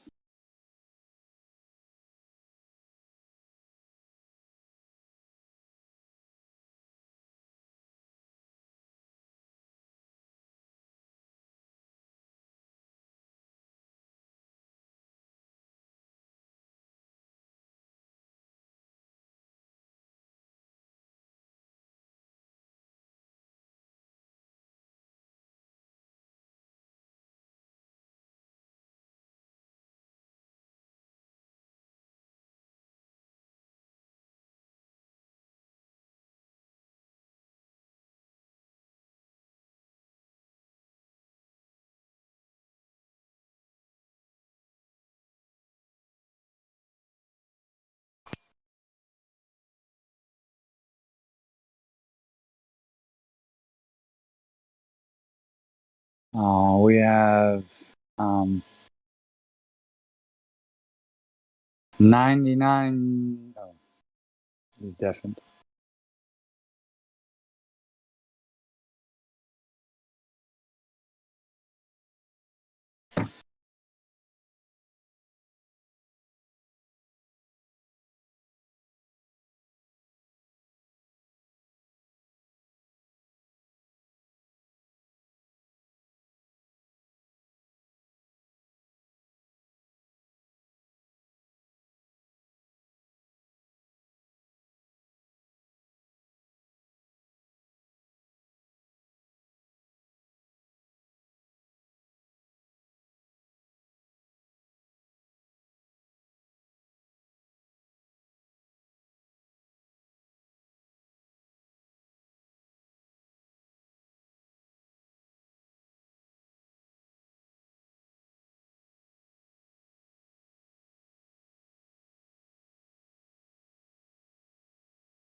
Damsel, are you a medic? Damsel medic. Jen, I know your black English ass wants to start talking, so you might as well.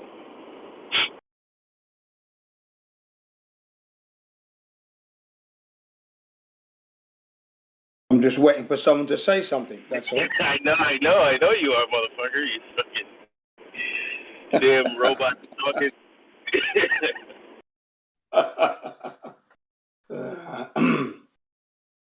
Yeah.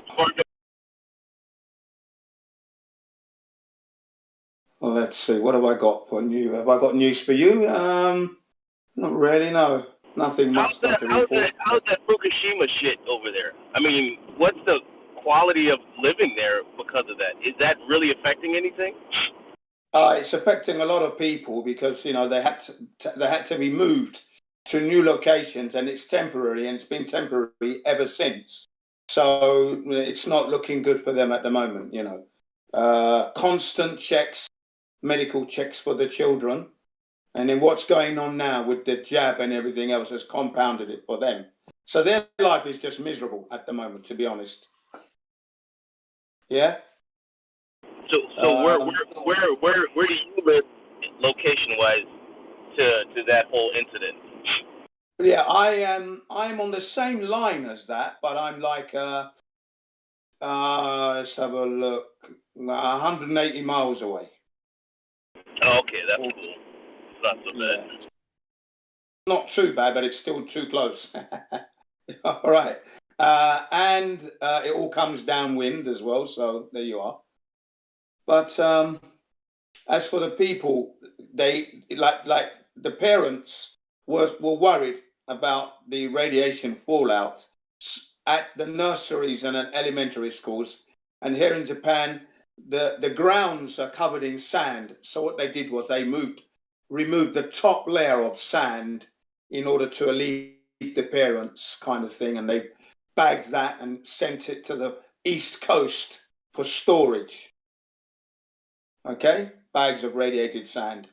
So that's what they had to do all around the Fukushima area, Miyagi Prefecture, Aomori. Yeah. They did what with the sand? They put it somewhere else? Yes, yeah, they moved it to the East Coast. They bagged it, moved it to the East Coast, and then used the tarpaulins to cover the whole thing. They don't know what to do with it at the moment. And when they put the Geiger counter over the ground, there significant drops were recorded. But again, is it all true? Who knows? Right, exactly. That's the thing. I don't trust the U.S. government. So I don't trust anybody else's government. No, exactly. Way worse. Any other government's way worse. There have been a number of whistleblowers anyway, blowing the whistle that the government lied about the radiation levels and what they're doing. They haven't been forthcoming, and people are suffering for it, business-wise, especially the fishing and the vegetable produce industries in that area. Because, for example, the Fukushima area had a great export business industry to China. But when that happened, China just stopped, bang, immediately. No, we don't want anything from you. And they've only just started to, receive small amounts. Nothing like before. You can almost say 80% of business was slashed. So they've only just re-established business with China, if you will. Amidst bitterness between Japan and China. Anyway, it's strained, the friendship. So it's not good at all. For those living on the east coast of Japan, yeah, it's a hard life. Has been and still is. Yeah, it's a non-stop situation. Yeah, it's a non-stop situation. Yeah. China, Japan's past is terrible. Yeah, I mean, I used to go to Fukushima every year camping without failure, every year. 2011 stopped. Didn't go there for 5 years. We went to Mount Fuji and other camp areas instead of. And then 5 years ago, 5 years after we went there, 5 years afterwards, we went back. And it was, the vegetation had thinned out where we usually hang out. So that was noticeable for several miles. But the campsite was still there, and we camped there. We had a great time. We canoed on the lake as we usually do, and we had a fantastic time. But noticeable vegetation loss, and it was very, very, very quiet, like a ghost town. So that was the other thing as well that I noticed. Wasn't so much traffic flowing as it used to, and that was 20. That would be 2016. I only went there once since that time, and that was 2016 was the last time that I went there. It was nice to see the place, yeah. And for a special treat, we decided to canoe the whole lake from east to west, yeah. It's because we normally camp east and we also camp west side. You know, there are a number of camps around this Fukushima lake, and we decided to canoe to go and see what's happening on the other side. But same story, it was pretty dead. The day we camped, there was just me with my family, another Japanese family, and then a few days later, kind of like a Yakuza gang came up with all their jet skis and big jeeps and that, you know, they came up and took over, made the most noise. But so there wasn't many things, not much people camping at the time we went. And you're talking at a time when you'd have like 30, 40 families. That day we went, just 3. And this is that was 5 years after the event. In the middle of camping season, August.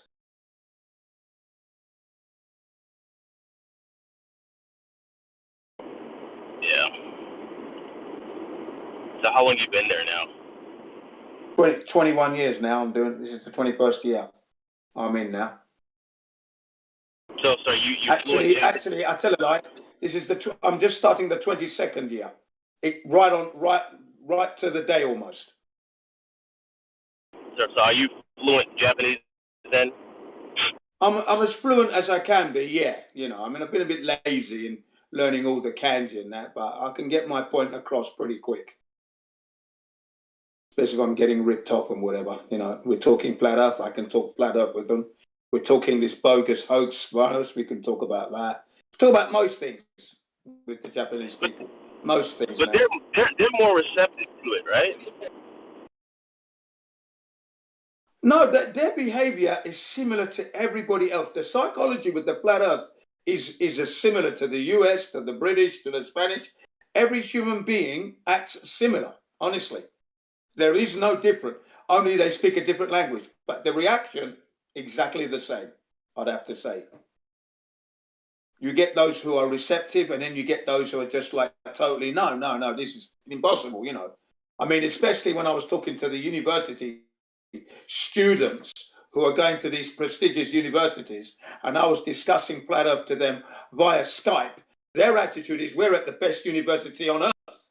You know, who are you telling us? Who are you telling us the earth is not a spinning ball, blah, blah, blah?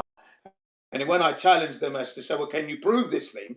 You know, can you actually prove it? And then, there's that silence. I said to them, it should be as easy as breathing, switching on the light, opening the door, shutting the door. You should be able to prove this. What are you talking about? How old are you? Oh, you're 18. So 18 years living and you still can't prove it yet? What's going on? And you can't prove, don't you think that's odd? I said to them. Don't you think that's strange? Huh? It shouldn't be difficult for you to prove where you live. Huh? Right. Because their attitude is, they know more than us. They're 18. They're going to the prestigious university. They know more than me. And I said, you can't know more than me. Sorry. It's not acceptable. Just because you're going to a prestigious university doesn't put you above me at all. Yeah? Right. And then we go 6 months later, the tone is different. Jin Sensei is great.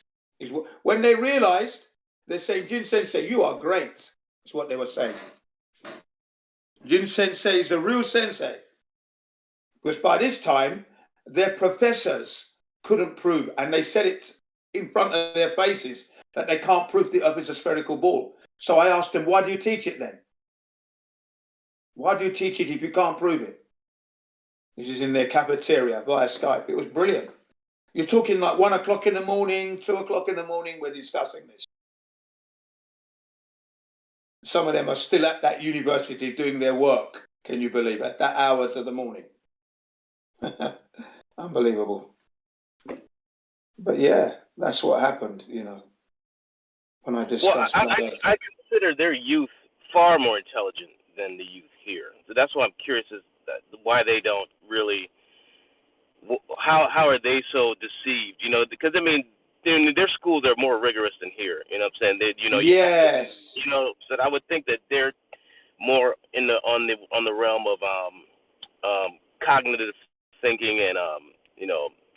Well, this is where indoctrinative thinking, yes, because Japan ranks high. The Japanese universities rank higher than American and British universities in the ranking. In the world ranking, right. They're in the top five. Sometimes they've been number one. In consecutive years, they've been number one. So their aptitude, right? So their aptitude for understanding the dynamics of the flat Earth is really high. So if you explaining to them the small details and you know the intricate things about the flat Earth, like curvature and whatnot, they should grasp that really fast without.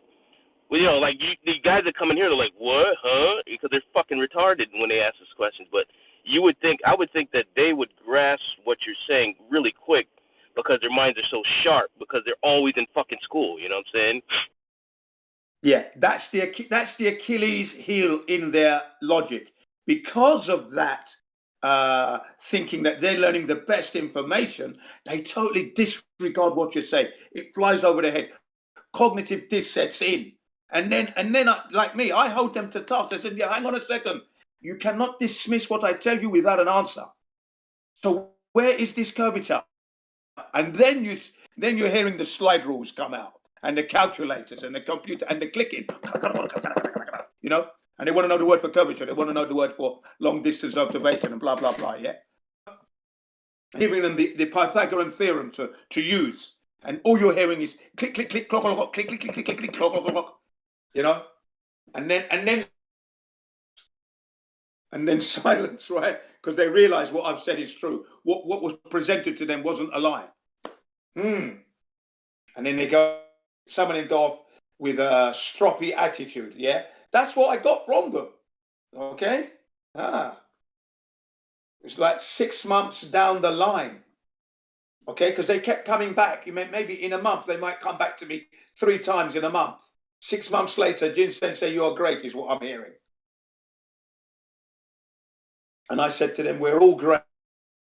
As a teacher, I have to pass on to the younger generation the truth. Now, none of your mum or dad didn't tell you this. Your professors didn't tell you this. I told you this. A foreigner from another country told you. Never forget that.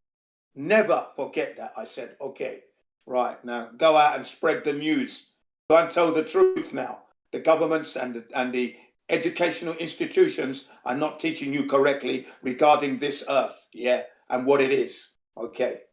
And then they've asked all the other questions. What shape is it? And we explained to them, we don't know what shape it is. We can't leave. Oh, what do you mean? The landings were fake? Yes, of course they were. What technology do you think? You know, they seem to hang on to gravity. So I said to them, so if gravity, let's say we removed it from your room that you're in, what would happen to you? And then they said everything would start floating. I said, where did you get that idea? Where did you get that idea from? That everything would start to float? Because a helium balloon is already floating in my room. Took a picture, I sent it to them through Skype. There's a helium balloon, it's floating now. Why isn't gravity pulling that down there? Come on, right. You got that from the space thing that we haven't proven yet. Okay, so you can't say that. You can't prove it's a theory. You can't prove it. Right. You know, yeah, man. I had it out with them. You know, they were getting really stroppier and, you know, a little bit insulting. But I just put the insult back on their heads. You're a young upstart. You haven't got anything yet. You're just learning. How can you know more? How can you know more than me? Sit down. Sit down in your chair, man. You don't know more than me. You can never know more than me. And fraud. The other thing is the just because they have better grades, it means that they're more indoctrinated. So it would seem like they're more open to information because they have better grades. But I think could be quite the opposite. Well, what I'm saying is though, although they're in denial, they will understand it quicker. They will understand it quicker, and it will push them over the edge faster because they get it. You see what I'm saying? It's not that they're just intrinsically smarter. It's just that they are forced to be quick synapses in the brain. You know, everything because they're in school all the time. So I'm just thinking they get it faster, so it infuriates them to understand it, that they understand this shit. Because now they're like, fuck, this is actually real. But you see what I'm saying? Yeah. Because their brains are so fast now, because they're forced to, because their math, they know math like fucking, like no other. Like them and the Chinese, their math is fucking, you know, unparalleled, you know, so they get it, you know what I'm saying? Yeah. I was always in competition with the Chinese because we didn't have many Japanese in England, okay? So it was the Chinese and the Indians and me in the class with maths, always battling to try and be number one. Try and get it all done first, do all the homework, bring it in, get it into the teacher first, sit down, be in the classroom first. That's what it was like for me. I was always like that, always fighting it. And it was always between the Chinese, the Indians, and me. Yeah, the three main group that was always pushing the envelope in our class all the time. I was a late comer because I'd come from Nigeria late. I'd missed the school by 1 month, and the first thing I'm hearing when I get into the classroom, oh, Jin's a nigger, is what as I'm walking in. Okay, so that set the precedent to okay, you're going to get a kick in the chops later on when I see you in the playground, idiot. But anyway, I sat down and then I had to play catch up for a while. But yeah, and I noticed that the Chinese and the Indians were really firing on all cylinders when it came to the maths. So I had to pursue them to overtake them, of course, in the end. Yeah, I liked maths. It's one of my favorite subjects, maths. I liked all the subjects except for English. That was the only one I didn't like because I had to do extra English in England because I'd gone to Nigeria and my English had suffered somewhat. So when I came back, I had to do extra. So where I was doing another language, Spanish, French, Greek, Italian, I had to go and do extra English. So it really pissed me off. Okay, so yeah, but I enjoyed. That was the only lesson I didn't enjoy. All the other subjects I enjoyed and excelled in. But as you said, yeah, the Japanese should have got it quickly. And when they do, yes, they're very receptive. And then they know the truth. And I say, now go and spread the news to all your family and other friends. What you've got to do now, because we're not in space. We can't go to space. No, I spent about 1.5 years with them because they kept coming back. I could be talking to you now, and suddenly it'd be one of them, and they've got a question. So I've got to go. One of the Japanese students is calling. So I'll go and check what they want to know, and yeah. And they love Elon Musk. Honestly, they idolize the man, And I said, he's just a liar. Elon Musk is a liar, just like Maezawa.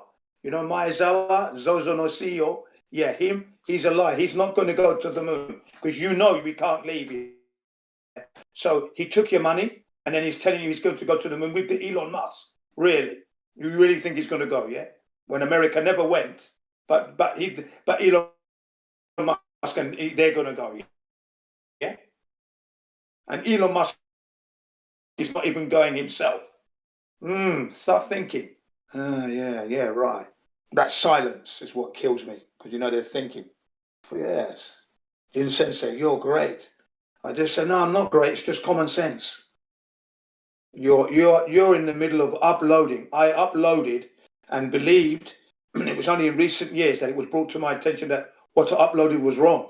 So I've learned late. you're learning earlier than me. You're virtuous, actually, because you're learning this now. 18, 21. You're learning now. I was about 55, let's say, when I learned. Wow. Yeah, 19. Yeah, you're learning early. Early. You're lucky. You don't have to buy any NASA t-shirts or any rockets. I went on to talk about dinosaurs, and then they were like, no. The dinosaurs are not real. Because if rocks cannot come from space and land on Earth, well, how did they kill the dinosaurs? The dinosaurs never lived. Sent them all the links. And they watched it coming back. Yeah, Jin Sensei, you're great. I said, yeah, no, it's not I'm great. We're all great.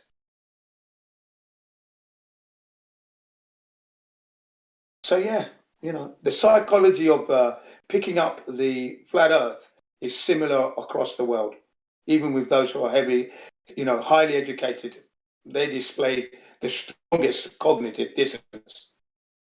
It was the same when the flat Earth, the Globe Live tour, when they went to Oxford and Cambridge back in 2017/18. It was brilliant to watch their cog disc get destroyed in the end, and they had to concede. I thought that was brilliant. Oxford and Cambridge, the debate, they had to concede that they were carrying beliefs. There was nothing that they could prove. But it went on for like 2 hours separately on different days. But I thoroughly enjoyed it. Thoroughly enjoyed watching that. Oxford and Cambridge universities had to succumb to the truth. I'd like to go there now and see what's happened. Follow up. Because you know how people just like to run back to the fantasy and to carry on living the lie and pretend it didn't happen. So they do need a reminder occasionally, The odd flat earth map. Send in the Gleason, a poster, post it on the front gates. Kind of. Yes, we're still here, folks. The earth is still flat. Don't forget that. Whilst you're busy being indoctrinated at a high price.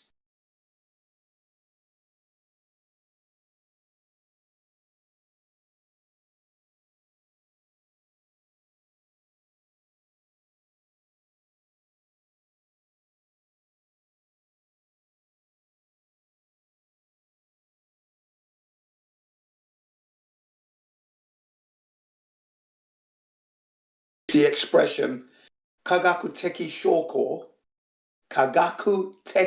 Shoko Wanai, I'm saying to them, there is no scientific evidence for your belief. Anata no shinjiru koto o kagaku teki na koto wa nai desu. I just said, for your beliefs, you have no scientific evidence. And that cuts through like holy water to a vampire, those words, okay?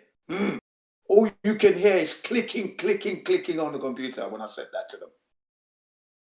Yeah, I thoroughly enjoyed battling the Japs in their university, via Skype.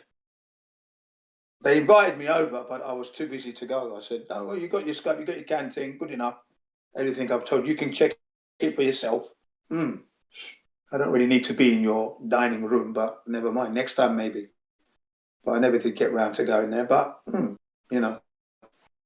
those words cut hard.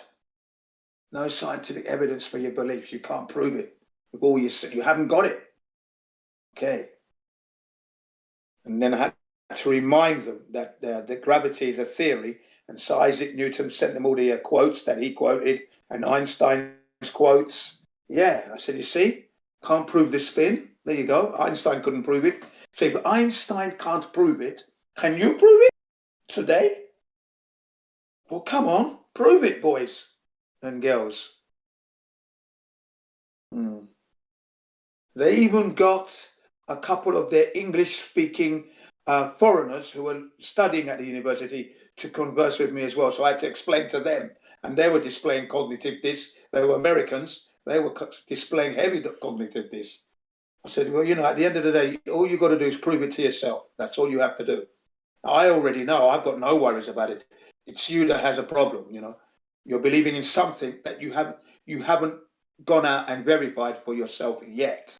You've taken it as gospel from your educators, but you haven't confirmed it. And that's all I'm asking you to do. Go and confirm what you learn. After all, when you go to the shop and you buy your goods, you check the receipt, don't you? You check to make sure that the receipt and the change tally up. Why don't you just go out and check what you're learning tallies up with the reality you're living? You're going to find it doesn't. Right, go and check it. It's not difficult. Don't make a big thing out of this. Doesn't require a lot of intellect. It's literally child's play. Literally, flat Earth is child's play. Angular resolution. Now, I remember as a kid playing on the kitchen table, looking at what I could see and couldn't see. I can remember myself doing that, in my mum's kitchen. When you look at the table, you can see a lot, and then you start to change the angle. But I was playing. I didn't know I was doing angular resolution, perspective. Didn't know any of that. I'm like 7, 8, 9, but I'm playing with the table. Okay, that's why I say flat Earth is child's play. The same with the ball. You pushed it in the water, it popped up, dry as a bone. You know all this stuff.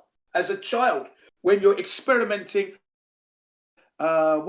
exploring your environment, you've got to be able to go back to your childhood, because that's where all the answers are. If you're such a kid that was playing like that. But that's how I was. I remember this stuff. That's why it's so much child's play for me. I'm sure some of you have done that, if you can recall, playing with the table and looking at the angles. Yeah, I remember myself doing that many times. And the parallax, when you close one eye and then you open the other eye and then the images move slightly. That's parallax right in front of you. Do you ever remember doing that, folks? Where you're sitting down looking at a distance and then you close one eye and then you wink the other and then the image is moving left to right. There's your parallax straight off there. So you're learning about your environment all the time without realizing, you see. So important to go back to your youth.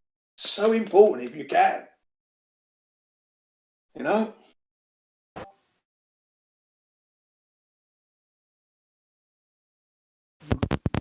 You close one eye. I remember doing that. You close one eye, you see what you can see.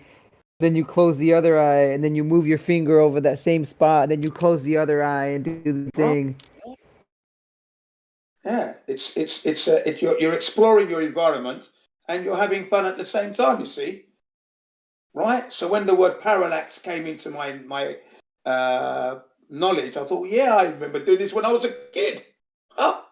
No, yeah. Because that's what you do. You explore. You explore your environment, and you know that you're not, as a child, you weren't on a ball. You didn't even think of it as a ball. Only when you went to school that you were told it was a ball. Prior to that, your world was just level. There was no spinning. None of that. No. I never knew I was a ball. And even though my dad put the globe up on the TV, I didn't understand that that's where we were living, to be honest. Thing on the telly, I didn't realize that that's where we were supposed to be living. It wasn't until I actually got to school and they were telling us. And then I spent weeks upon weeks playing with this.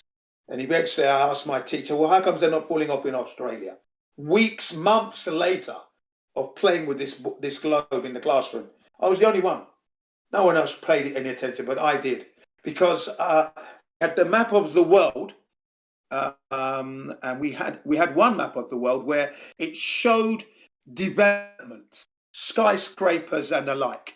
And so we're looking at the Western world and North America, South America, you had skyscrapers and buildings, but Africa was a jungle. So I asked my teacher, well, how comes there's no skyscrapers? Because I'm thinking skyscrapers are good, it shows development. Well, how comes Africa, there's no, miss, why aren't there any buildings on? Well, you see, the animals have to have somewhere to live, she said. I said, oh, yeah, that's right. But a lot of animals come from Africa. That's right. Yeah, sorry. And I thought, well, you taking the piss out of me there, animals? Hey, okay. Could that be a double meaning there, miss? Anyway, I thought, all right, yeah, fair enough. And then there was the globe. temperature range map of the Earth and everything else. So I was fascinated by that. I would be about 7 years old, 7 or 8 at this time. Yeah. NASA is about to go to the moon. They went in 1969, okay, they went. So that would put me at the age of 7, because it was July. I'm going to be 8 that year. So I was 7 when I was questioning all this stuff. So I can remember that. It's easy. I can trace my life back easily. Rewind. Very easy rewind, man. You can use music and you can use events, and then you can start to place yourself. Where were you? What parks did you used to go to? What shops did you go to? And it all comes back. You see? You can unlock your memories. It's okay going forward, but always look back. That's your record. It's a record of what you've done. It's all there. The magnificent. You know, that's why I get very emotional, because this delusion that they gave us, this deception, distraction, is robbery. It's robbery of the highest degree, of the most precious, and that's time. They robbed you of it. Okay? So if I end up being very emotional and I'm shouting at the top of my voice, that's because it's painful. What they did to us is painful. Painful, man. Unforgivable. To think many people have died for nothing, literally for nothing. They didn't even know that this level. It's, yeah, anyway, you know what I mean. To get that emotional content out there, people must understand and connect with that. It's the only way forward. It's nice to have it all under control, but then you're like a robot. I'm not a robot. I don't want to control that. I want that to be unleashed. I want those people who deceived us to know that we know you deceived us, and you know you have to run. You know you got to run. You cannot stand there.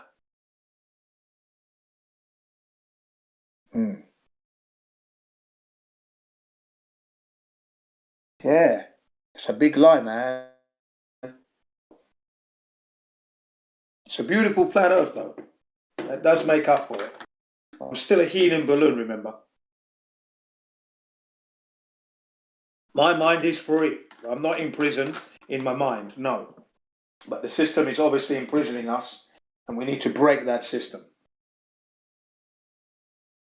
That's what breaks. So the flat Earth is that mechanism, without a doubt.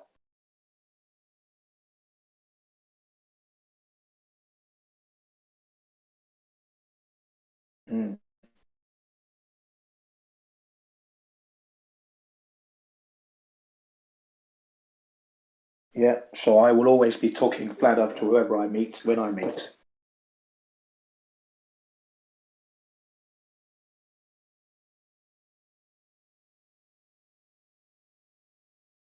What's important.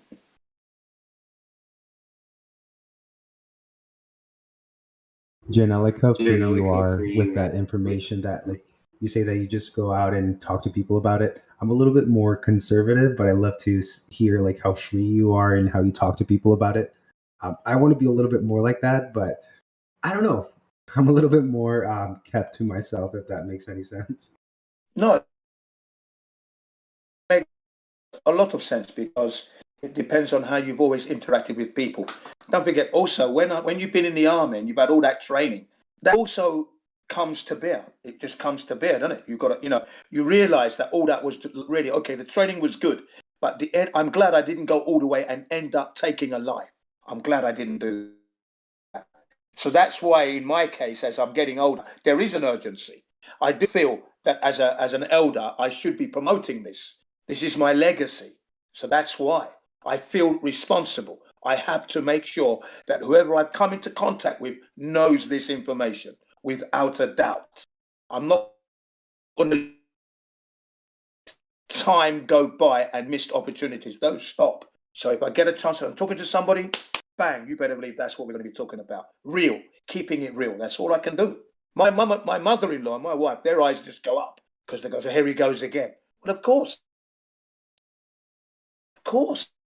You know, Here I go when you again. said that, You better believe that. when you said that, I went to a meetup, like probably one of the only meetups at like a peer, and I was so not afraid to talk about it when I was out there because that was kind of my intention, and it was really great to talk to like just random people to get their take on things. And I talked to this really young person, and it was really interesting. Like the really young person was really receptive. He was really listening to everything I was saying. He wasn't really fighting anything, and I don't know. It was great to go out there and talk to some people, but in like my regular life, I try not to push it too hard. But if I have my intention to go out there and like if someone wants to ask questions, I'm so down to answer. Yeah. Yeah, that's fine. Yeah. My is, yeah, I've got to get this. Then I'm gonna if I can get an angle in, it's coming in. Yeah, like if you see an entry, and because of what's yeah, that's so I'm always looking for an exit in there. I'm always an entrance. Sorry, I'm always looking get in. I'm always looking to get in. Now, when people are coming into the laundrette is a good place for me to do this, right? Because people are coming in with their mask on and all that. So I'll be folding, folding the clothes up, and I just ask them, "Are you scared?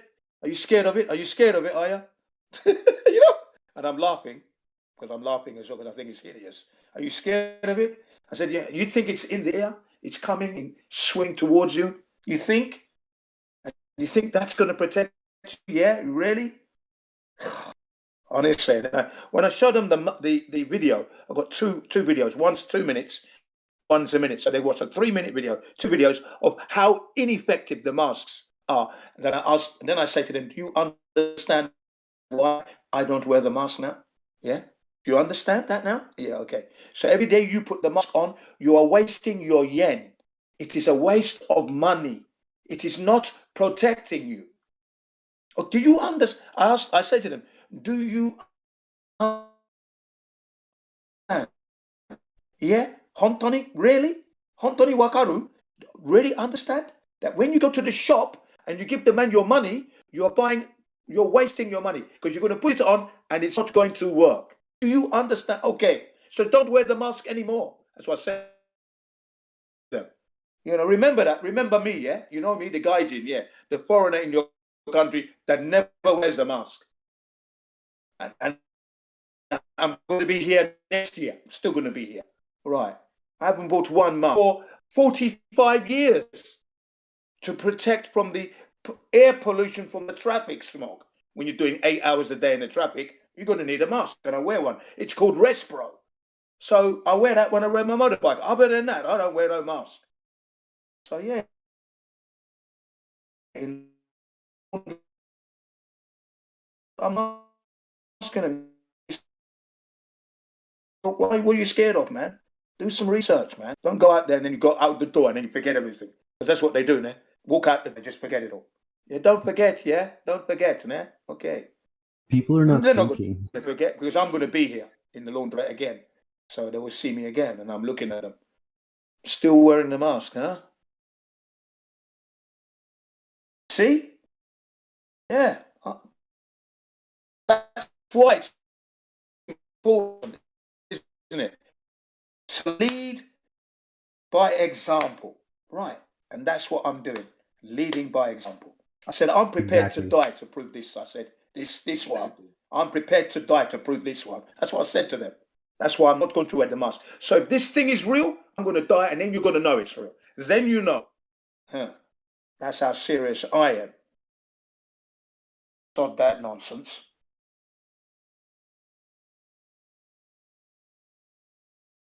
Yeah, people are just following orders. So for the most part, I don't follow orders unless like, yeah. So for people, it's so easy for them to just, hey, there's a sign, I have to follow orders, put it on, and they're not really thinking themselves. So I think that's the issue. Yeah. Because I know if I was in Britain, I would have to wear my motorcycle body armor and knee pads and knee pads, yeah, and my motorcycle open face US military issue helmet. And I'm only going to be going shopping. I'm not riding my bike here. I'm going shopping because I know something's going to go on, because I'm not going to be wearing the mask. So that means I'm prepared to fight. And my motorcycle, I've got the knuckle dusters. So I'm going to hurt whoever's trying to stop me from getting into the shop or force me to do something that I don't want to do. That's the way I'm going to dress. I won't be dressing in normal civilian clothing. It's military gear, bike gear. That's what you got, and boots. Because that's the message that I'm sending to them is I'm prepared to fight you for the lie you are telling. That's what you've got to do. In Japan, it's not being policed. But in Britain and where you are in Europe, it's being policed. So then you have to dress accordingly because I'm not going to wear a mask when I know there's no danger. So obviously there's going to be some fighting going on there. And arrests are going to be made. So that's it. And I've got a nice body armor. It protects your chest, it protects your spine, it protects your shoulders and all your elbows and arms and forearm. They could hit you and you won't feel a thing.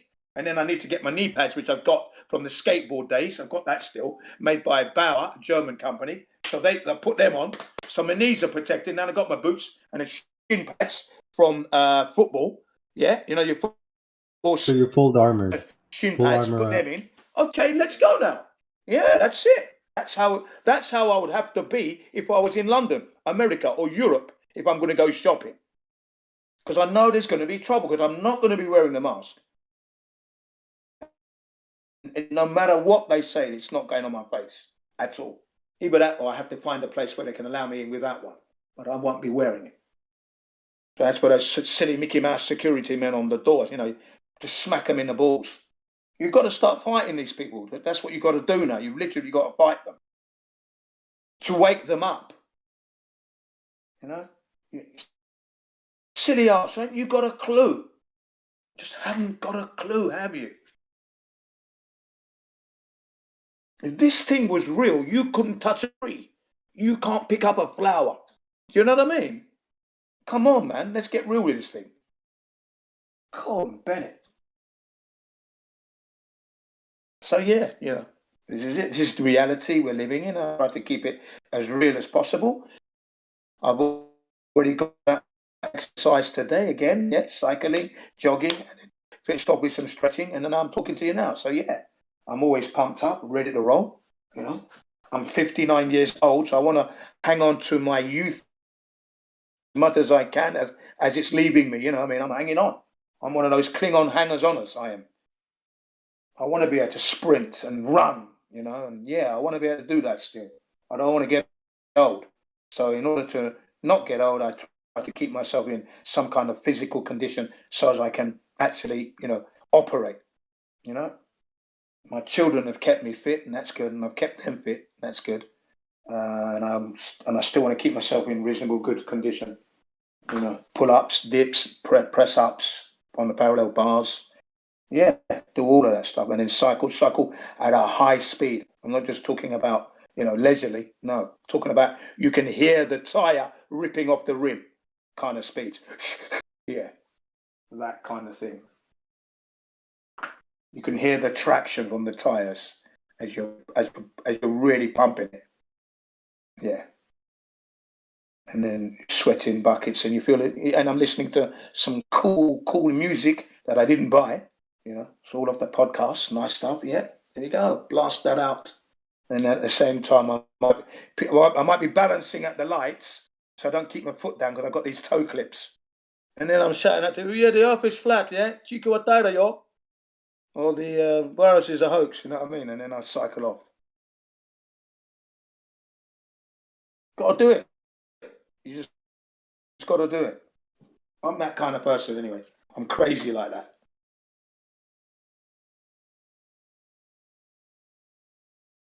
Yeah.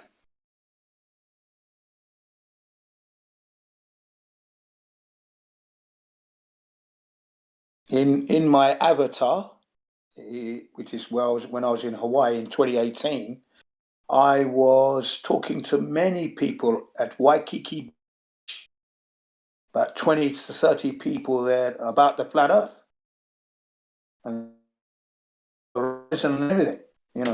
At that time, they were more concerned whether Korea was going to come and blow them up, drop a bomb on Hawaii. I said, come on, folks, don't take your eye off the ball. Korea, they're not going to harm anybody. If anything, your country is the one that's going around the world dropping bombs. By the way, when did Korea drop a bomb on America ever? Thank you. So let's not get down that. Don't go down that road. That's it. Meanwhile, back at the ranch, look at the horizon. Can you see the curvature there? It's not there, is it? Right. Prove me wrong. Do the research into the flat Earth. Know what you're living on.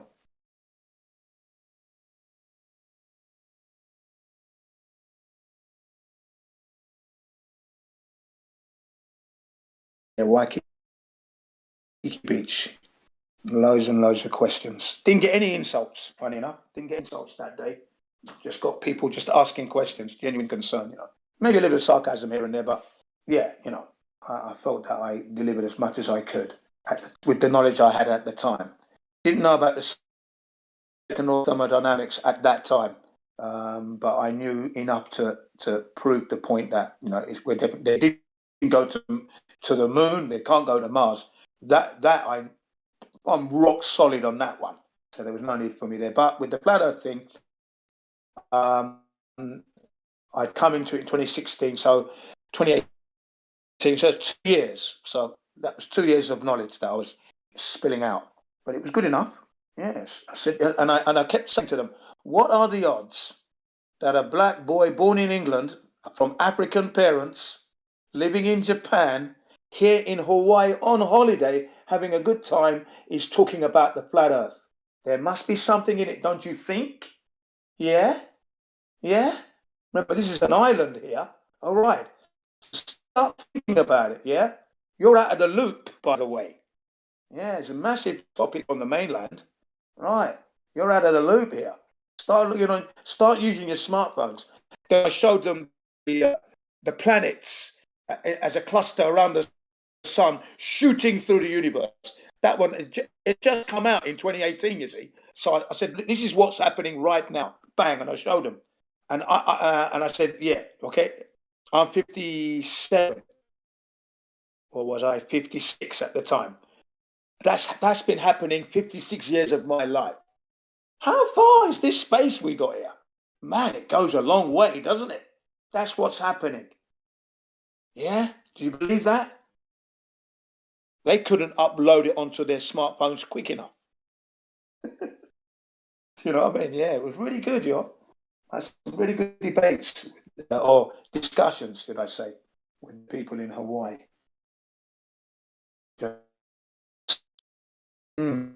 Good. I showed them the Bob Skibber, the sun and the moon doing their dance through the seasons. Yeah, I showed them that. I said, this is exactly what's actually here. This is what we observe really.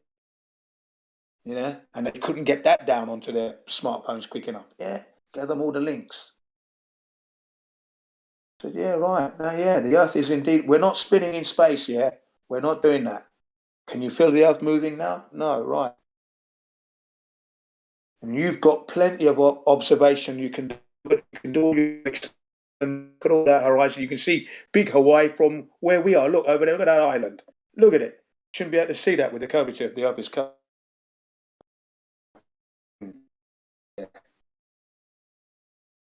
So yeah, it was. It's always able to discuss this thing with people. Just got to choose your moment. I always kind of like say, can I have a moment of your time? Do you have 5 or 10 minutes? I'd like to ask you a few questions. Earth as such, and what you know. That's one way that I use. That's my main one. That's how I get in there. Or if I'm in an English speaking world, then it's going to be. You heard of the flood? Yeah. Oh, what do you think about that topic? And then how do you think the Earth is a? You believe? How do you know the Earth is a spinning ball? And then we're off into a discussion. So it's very easy to get into, really. Just got to choose the moment. That's all. When I'm not talking flat Earth, I'm watching documentaries. I'm out and about with the kids, cooking, eating, cleaning up the house, so other things that I do. But I'm always itching to talk flat Earth. Yes, obviously, that's definite. I'm glad I'm itching to do something.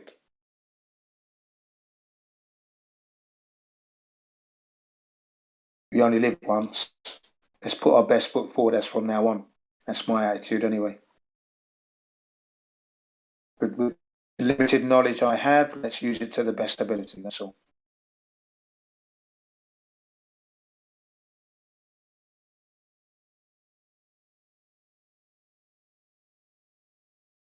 And at the same time, retain your health to the best of your ability, because you want to enjoy this flat Earth, and you need to have some good, robust health to enjoy it.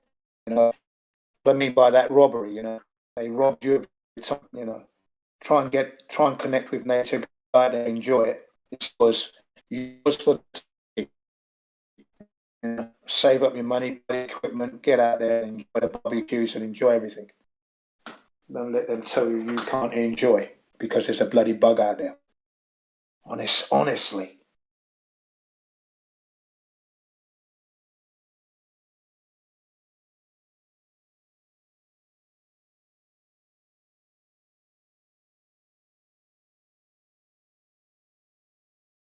Am I coming through okay, guys? Because I'm not getting any response from anybody.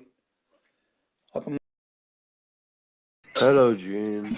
You're good. I'm doing a 5K uphill, so. Thank you, Biget. Oh, well done, man. Well done. Yeah, good. Yeah. It's always good exerting muscular force through the cardiovascular system. Very good. I always like that. Yeah.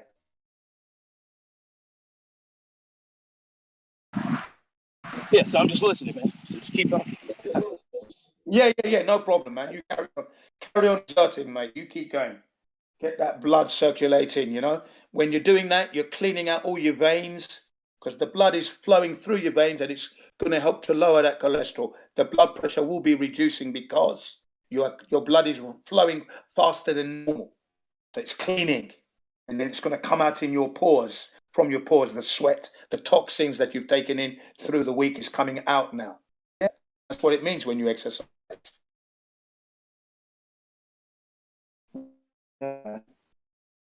So those of you who haven't exercised for a long time, don't be shy. Go out there, do a little walk. 1 hour's walking is good enough. Even if it's only 30 minutes, that's good enough. It's a start. Get yourself a push bike, start pushing the pedals. It's another thing. Yeah. Even if you live in the concrete jungle. But I used to do it all the time. I used to love it. Take the dominating position on the road when you want to cross and do your turns. Look over your shoulder. Put your hand out. Yeah, I'm going there, mate. Hit your brakes. Yeah, you better. Yeah, that's right. Because I'm the boss. Get in there into the position. Look over my shoulder, then I turn right. The same going left. Yeah, because and I always remind them, you have an engine. Okay, so be patient. Yeah, you've got an engine there. Okay, and you've got brakes as well, haven't you? All right then. Thank you. I always give way to cyclists and pedestrians. Exactly. Yeah. I stretched. So I'm very handy. My bike chain. Yeah, good. I stretched my bike chain. Oh, you stretched it, yeah? Yeah. Right, you've got to get a new one then, yeah. I'm very much hand signals, I am. Very much hand communication. So I've got orange gloves on. Yeah. So they can't say they didn't see my hands. Yeah. And I'm slowing down the traffic. I'm coming through. My hands, Yeah, I'm coming there. That's right. I don't have a motorbike. It's a cycling bike, Yeah. Carbon fiber. Yeah. But it's good. Yeah, You move. Going in the city is much faster than with a car, Yeah. I've got 4 bikes. I've got a motorbike, 1000cc CBR 1000. I know. And then I've got 2 Hummer mountain bikes. I've got one that I use on the street, and then the other one is in the car, always in the car, set up for when I go to the mountains. I take it out because it's got the off-road tires set up on it. Yeah. Quick release and that. But it's, you know, it's not expensive. The wheels cost as much as the bike. Because I've got Mavic wheels on them now. Because I destroyed the other wheels completely, you know, wore them out, and the hubs and that. So now I use Mavic, so they're nice. And that's set up inside the SUV. That's in the SUV. One seat's folded down, and it's along there. That's always in there when I go up to the mountains and do a bit of mountain bike trekking. It makes me think, you know, do you know any method? I mean,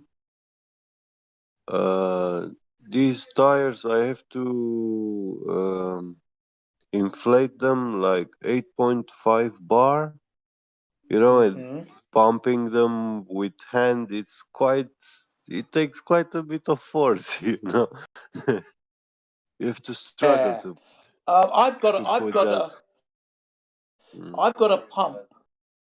I've got a pump that I've had since 1980. Oh, it's old one, but yeah. Maybe before that. Okay, Yeah. Here in Japan, I bought it in London, right? Yeah. It's the company's called Zefal, a French company. Okay, it's a high pressure pump. Yeah. Okay. Yeah.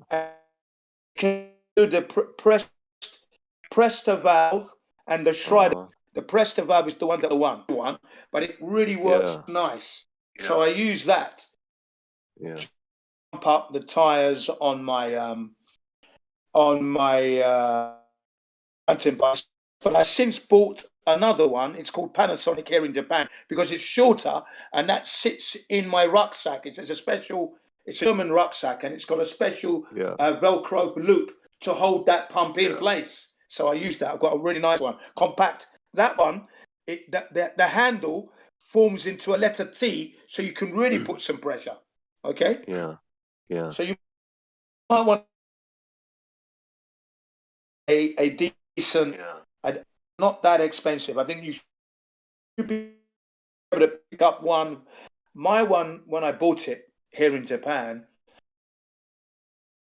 at least 10 years ago, maybe 11 years ago now, was high pressure pump. Wasn't that expensive, to be honest. Oh, it's cheap. Yeah, not expensive. Yeah. Yeah. Good price. So maybe that's what you want to do. Get yourself a nice high pressure pump. Yeah.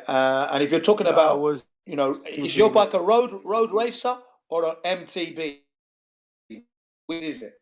You know those carbon fiber like cycling with very thin tires. Race, yeah. A road one, or is it a mountain bike?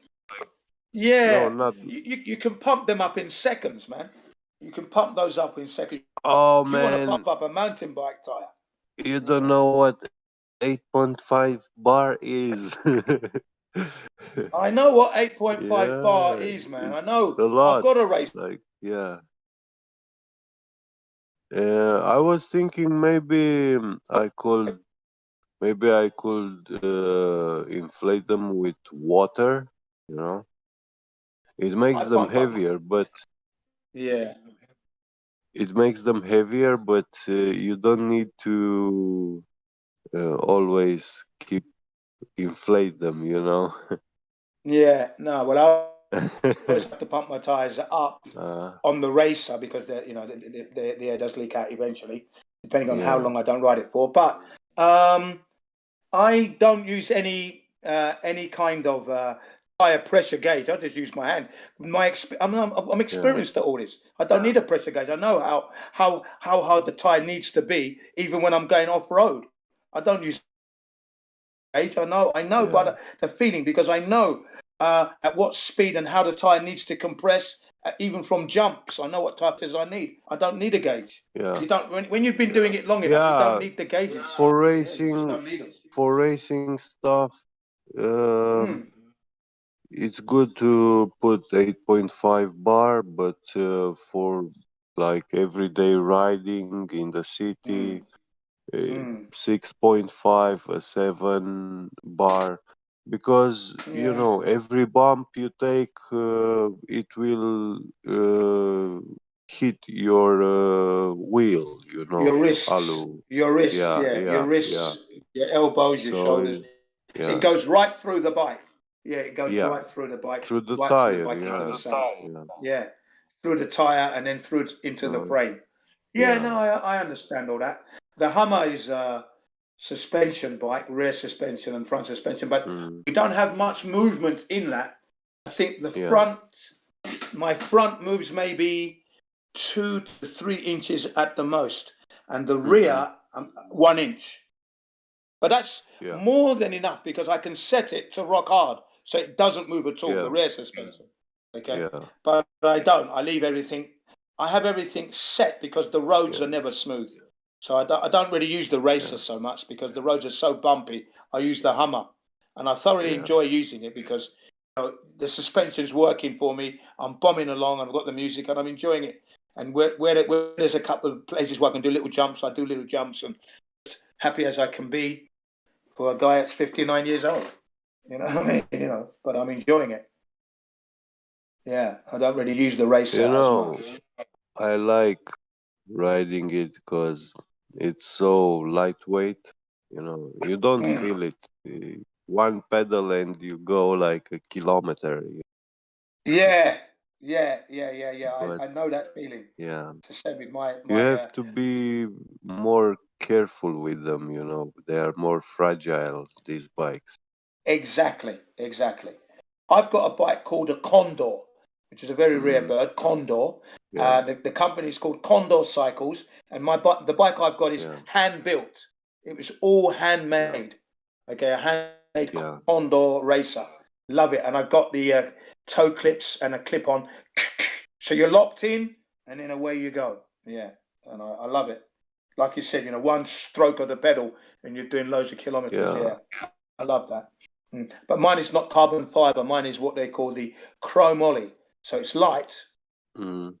Yeah. Yeah, it's good. I was thinking maybe I get a alloy aluminum one Yeah. framed, Chromoly. you know. Yeah.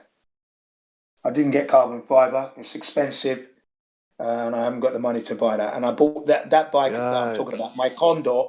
I bought that in London. It would have been, let's have a look, 1990. Yeah, 1990. I got that. Yeah. The Condor, hand-built bike, straight forks at the front. Love the thing. Really quick, super fast. That thing is. Yeah, still works. It's got Campagnola gear shifts and derailleur componentry is all Campagnola. But on the Hummer, it's Shimano, Japanese brand. But it's the Shimano. cheapest. I know. It's the cheaper end of the Shimano, yeah, which I like because if I crash the thing, it's not going to cost a lot of money to repair. Because the performance is debatable as to whether the more expensive one is better. The finishes are better. They look nice, but do they perform better? I don't really think.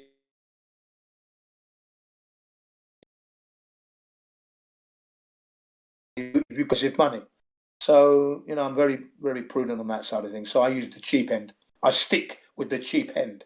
I don't upgrade. No need. And everything's still working anyway.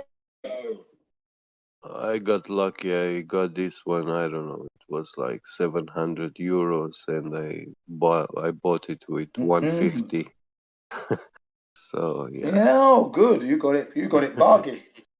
Yeah. You got a bargain there. Yeah, the one I got cost around about £600, but that was back in 1990. All right. Oh, it wasn't cheap. Yeah. Yeah, that was back And in you know this 1990. guy, this guy I bought it from had one. It was 7,000 pounds. Yeah, that's a lot of The money. same That's a lot. racing bike, yeah. Mm. But you know, it's got all those brakes and stuff, and no cables. You know, everything Yeah, I is know. inside. Yeah, Yeah. and disc brakes, and yeah. But he asked me like 400 for it. I was looking, but I felt like it's too much money to pay for a bike. You know?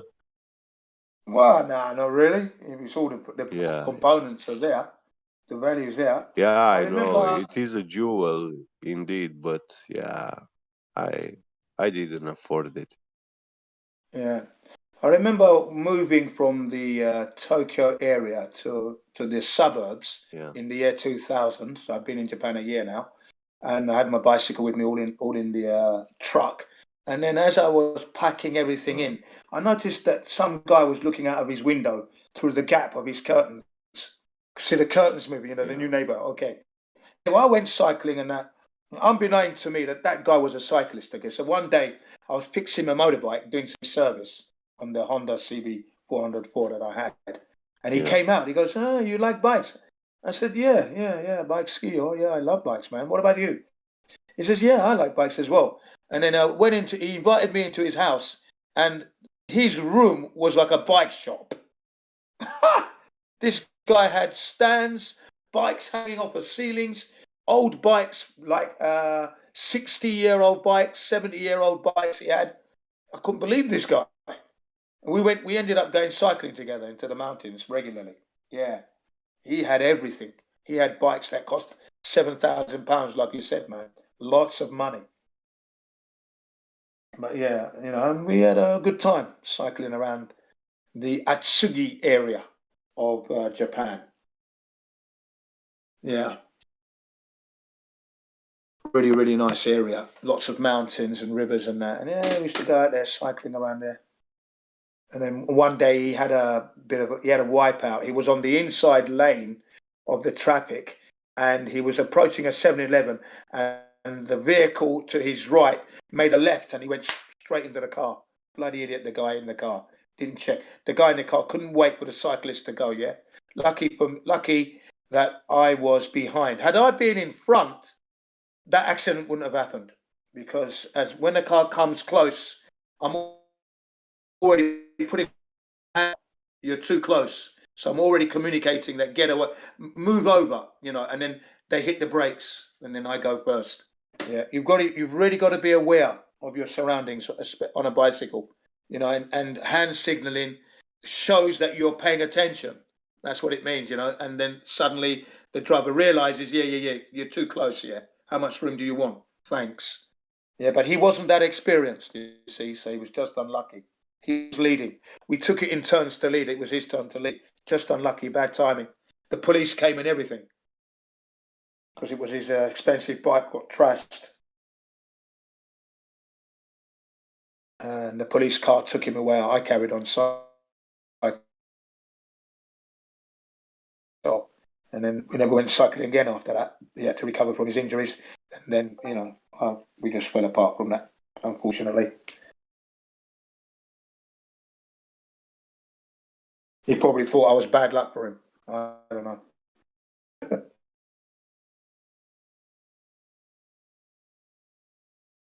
But yeah, I do enjoy the old cycling. I love it.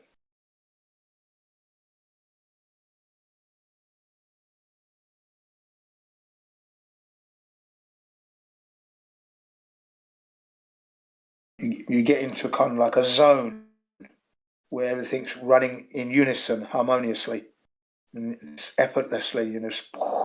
Yeah. Even when you're off-roading, you get into that zone as well. All the bumps, every little nook and cranny. Where you put the bike in the right lane, down the steps, yep, and follow it through. Grip.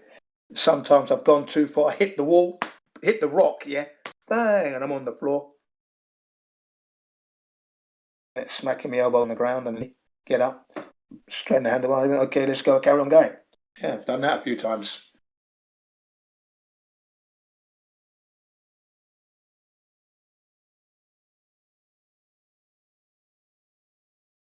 But yeah, if you want to enjoy the flat Earth, you've got to do some exercise to enjoy it. Yeah, man.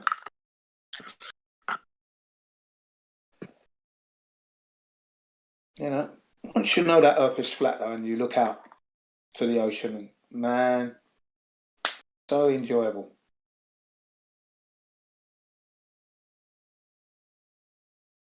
And when you get a chance to fly, to see more of it, yeah.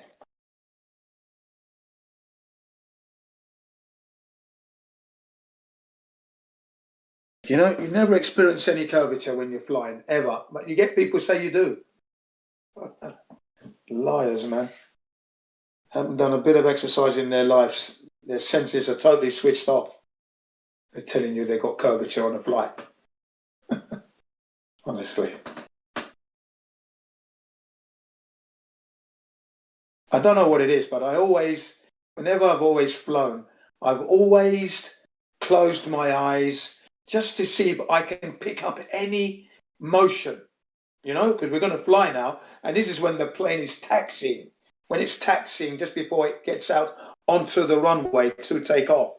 Yeah, and you can notice when it's moving backwards and when it's turning left and right. You notice all that with your eyes closed. You notice it, man. You pick it up. The brain, your senses pick it up, without a doubt.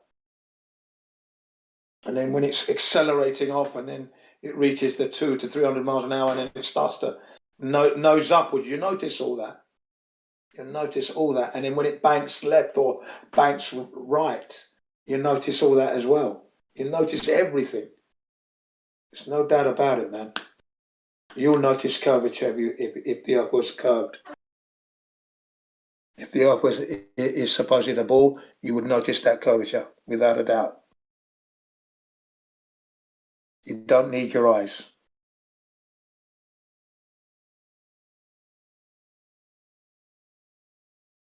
And yet you don't notice any curvature. There's none.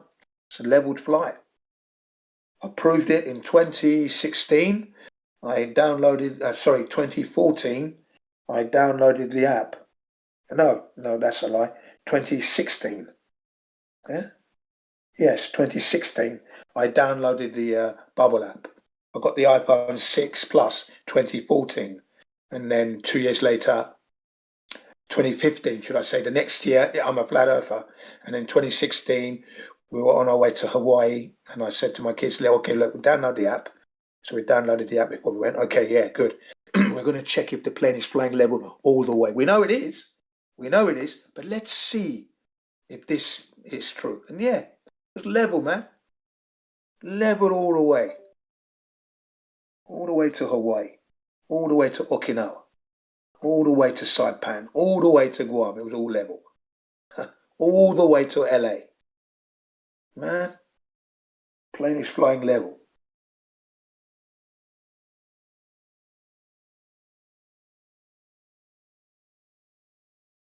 Not following any curvature at all during the journey.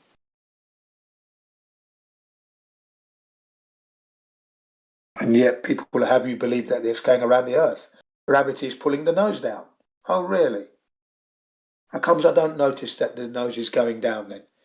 My drink is level on the table. The stewardesses are bringing all your stuff, your drinks and your food, you're eating. Yeah, watching the movie at the same time. Come on. Cabin crew serving you all your drinks and that, and you know, clearly there's no curvature. Because if there was curvature, then you'd have to say the first part of your journey would be the first half of that curvature, then the plane would be leveled slightly, and then you're on to the second half. So where would you have time to go to the toilet? You couldn't leave your seat. You'd have to be seat belted up all the way because you're going to be following the curvature of the Earth, especially if you're doing these long haul flights, Japan to LA, LA to Los Angeles, LA to New Zealand, yeah, London to Australia. Wow. Serious curvature there. 19 hours of flying time. Where would you be able to go to the loo? The plane would be at an angle all the time. because it's following the curvature. Couldn't be level. No way. Not on a ball.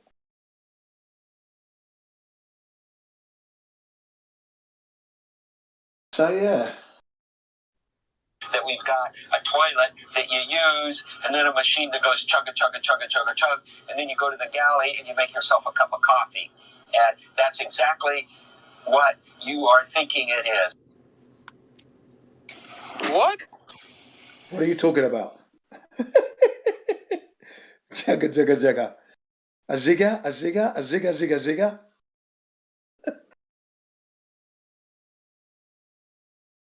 Yeah. Yeah, no curvature. That's for sure. We know this.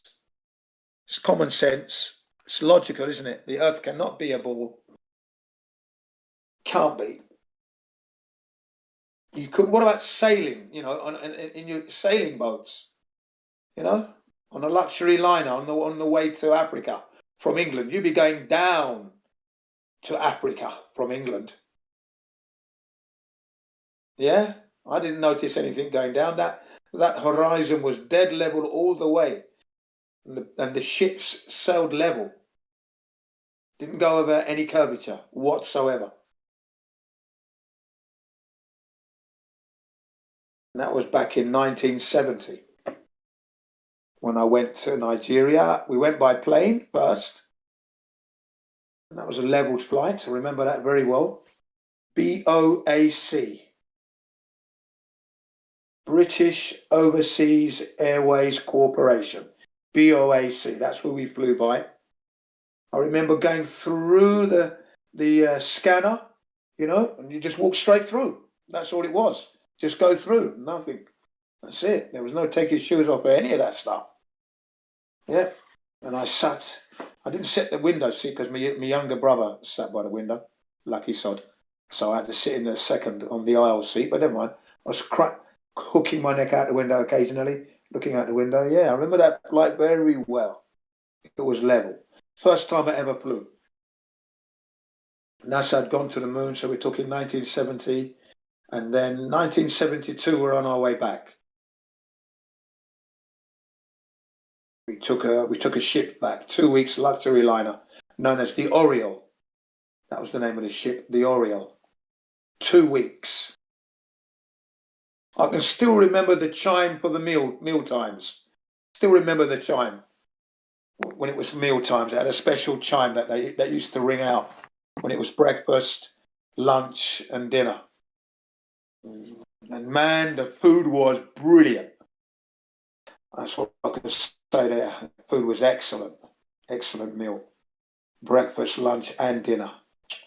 They'd even bring you grapefruit juice in the morning to your cabin. First drink of the day. You get this little knock, and then the steward and the stewardess will bring you in on their little trolley. Oh, is it? Yeah, thank you very much. And for my mum, yeah, that's nice. Thank you. And go off, and then you have that, and then you go down for your breakfast. Brilliant, man. 2 weeks. The thing that stuck in my mind though was the horizon was just dead level, 360 degrees, no land. Can you imagine that? A black boy on the sea, no land. That is a weird experience, honestly, not to see land for ages and ages and ages. But we stopped off at the Canary Islands. We had stop off points, but there were hours and days of no land. Yeah, man. Wow, that's pretty incredible. Yeah, man. That's something you never forget as a child. It's a lasting impact forever. You can't forget that. Yeah, and I never saw any curvature then, ever. Never did I see curvature. No. And then fast forward to being in Japan. I am teaching English at elementary schools, and I get the elementary school children to draw the horizon for me, please. The beach, the seaside scenery, beach, yachts, seagulls, clouds, the sun. Every single one of them drew a straight, leveled horizon. Jin Sensei's drawing the same scene with a massive curved horizon, and everyone was laughing.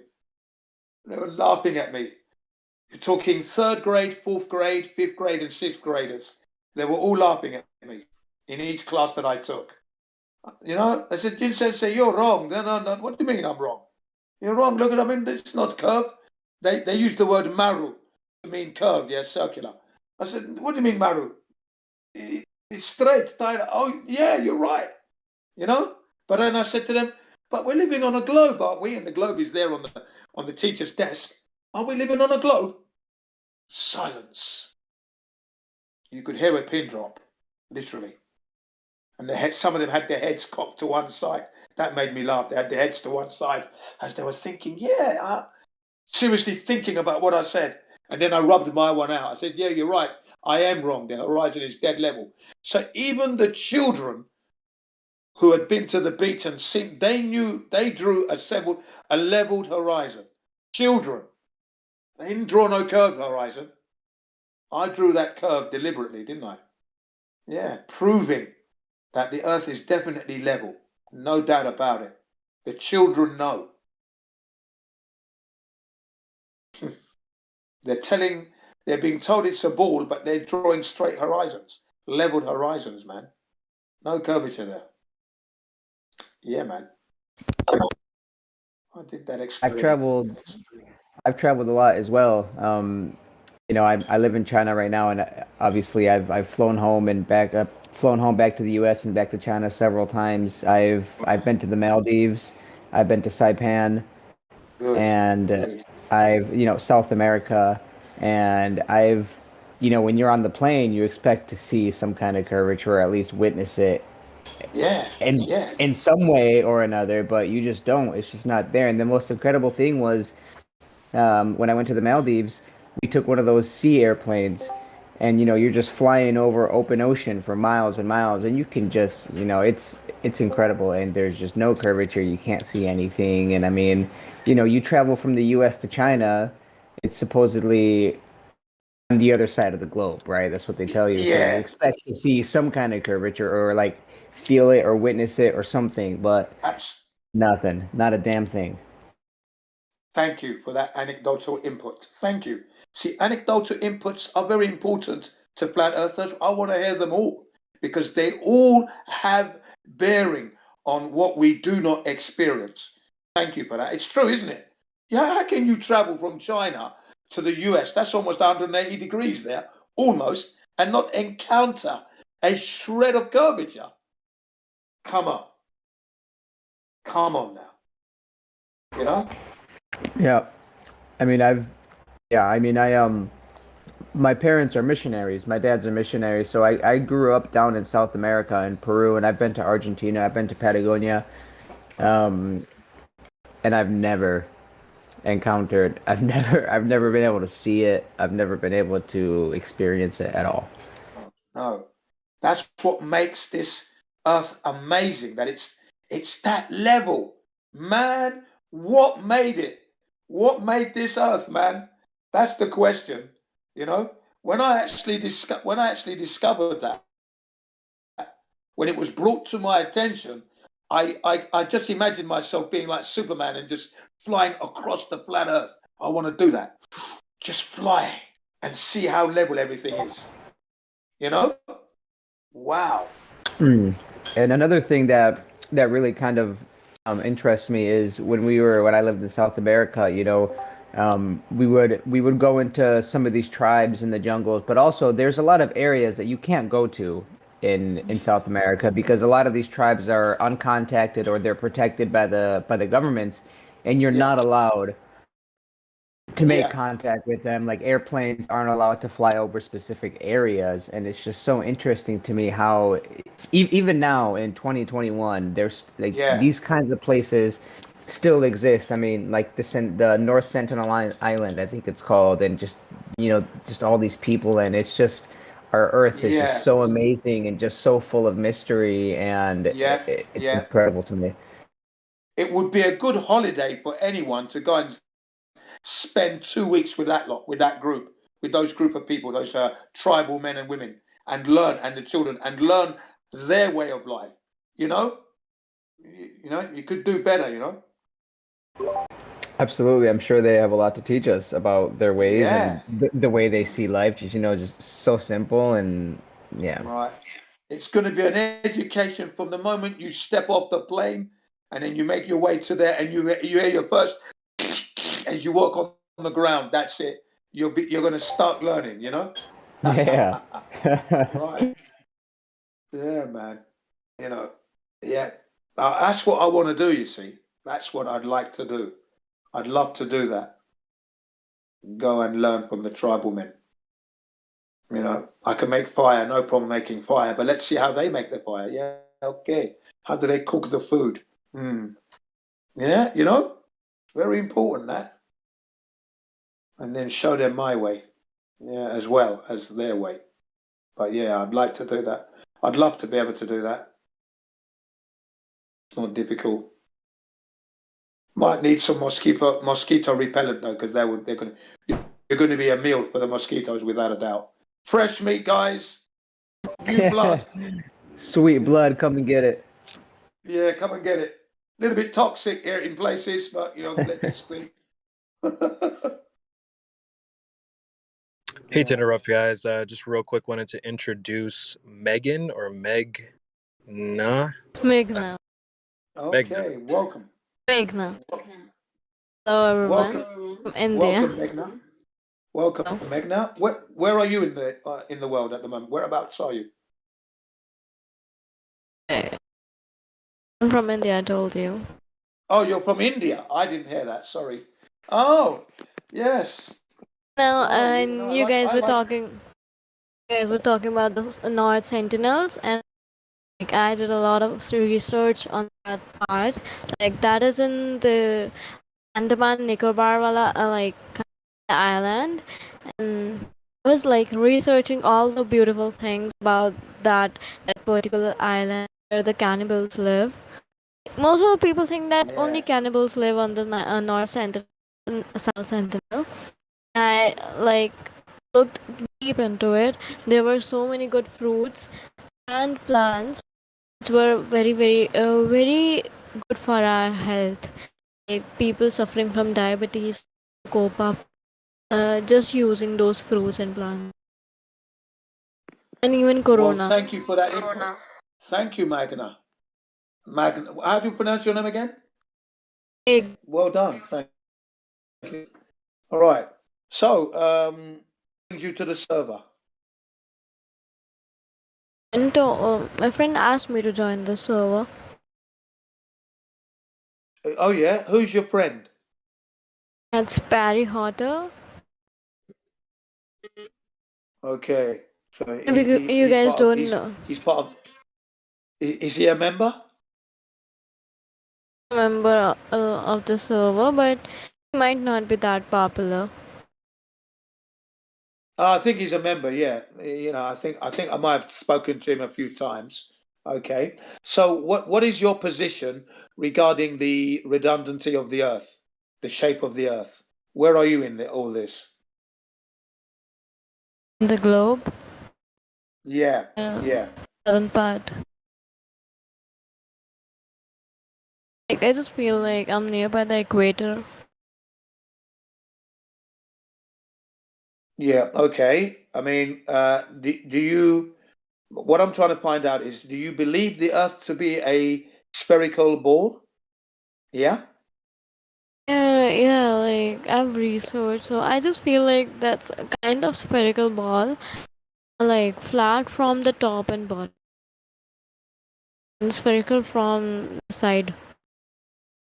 The corners are like spherical. So it's like what they call an oval, an oblong, or an oval, a spherical. Kind of an oblate kind of spheroid. orange. Well, right.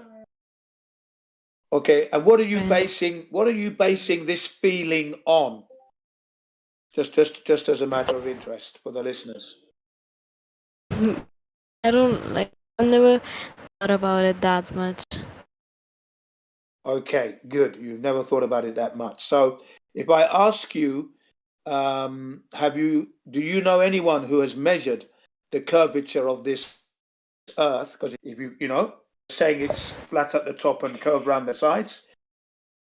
Who measured it and when and how? I don't really remember this. Like, I'm not that much into it, but I'm into some aeronauticals. Okay. I'm just trying to get an understanding of what you. Okay. So I'll ask you. We're sticking with the first point. 3 questions. The first point: the curvature. Have you ever seen the curvature of the Earth anywhere in your life at any time? Yeah, obviously, like in the map shown in my book, geography book. No, I'm talking. Yeah, only in the book. I'm talking in reality, in the real world, outside, not from a book or a TV. Have you ever experienced seeing the curvature of the Earth? Like, I went to my hometown. I just felt like this seems to be the curvature of Earth. I just feel Where is this? Where? some mountain area.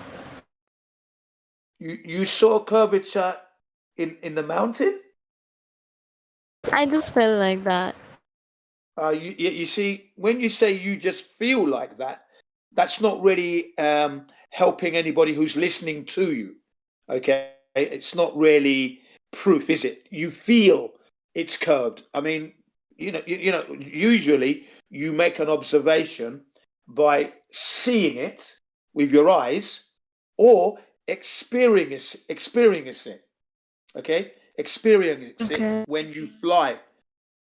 In your experience, yeah? Do you understand? Yeah. Yes, I do understand. Like, you're That's why talking I'm about asking some. you. That's why I've asked you. Thing is, when I was in my hometown, like there are mountains in like my right hand. There's like, what do we call that thing when there's no road or something. I don't know what to speak. What do you call that word sorry. in English? What does mean land? Flat land, open No, land. when there's a landscape. Plain. When there is no land, what do we call to that place? There is You nothing. call the horizon. You talk about the horizon? Exactly. The horizon? I know. Wait, let me search it. Yeah, I think you're talking about the horizon, perhaps. The ocean. Wait. Plains. Mountain ranges.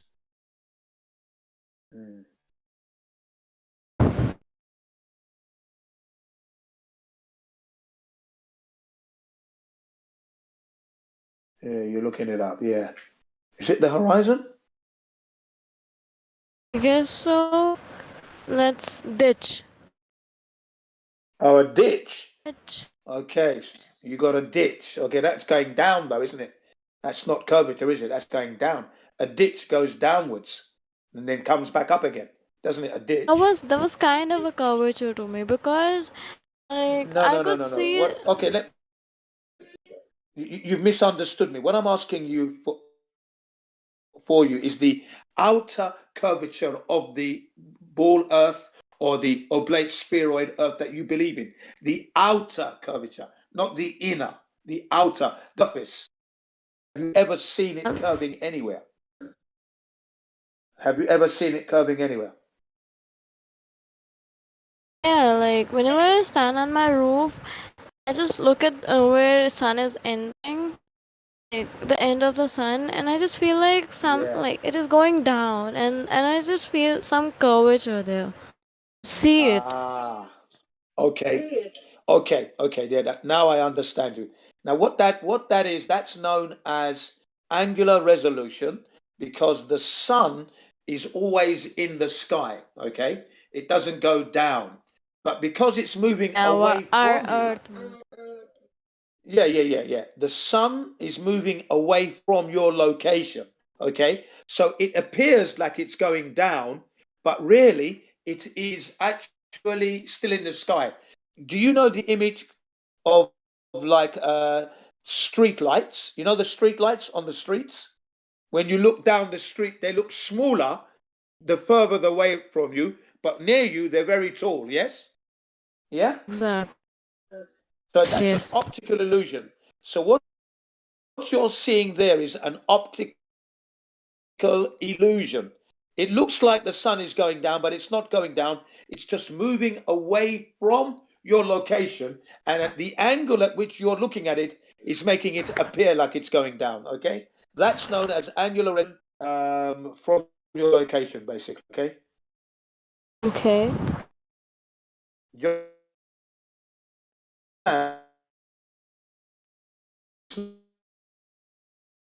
Over the curve, but I know what you mean. Do you understand? Wait, Yeah? Do you wait. understand Can that? I just reconnect? Can I just reconnect? Internet is Yes, not please. working Yeah, properly.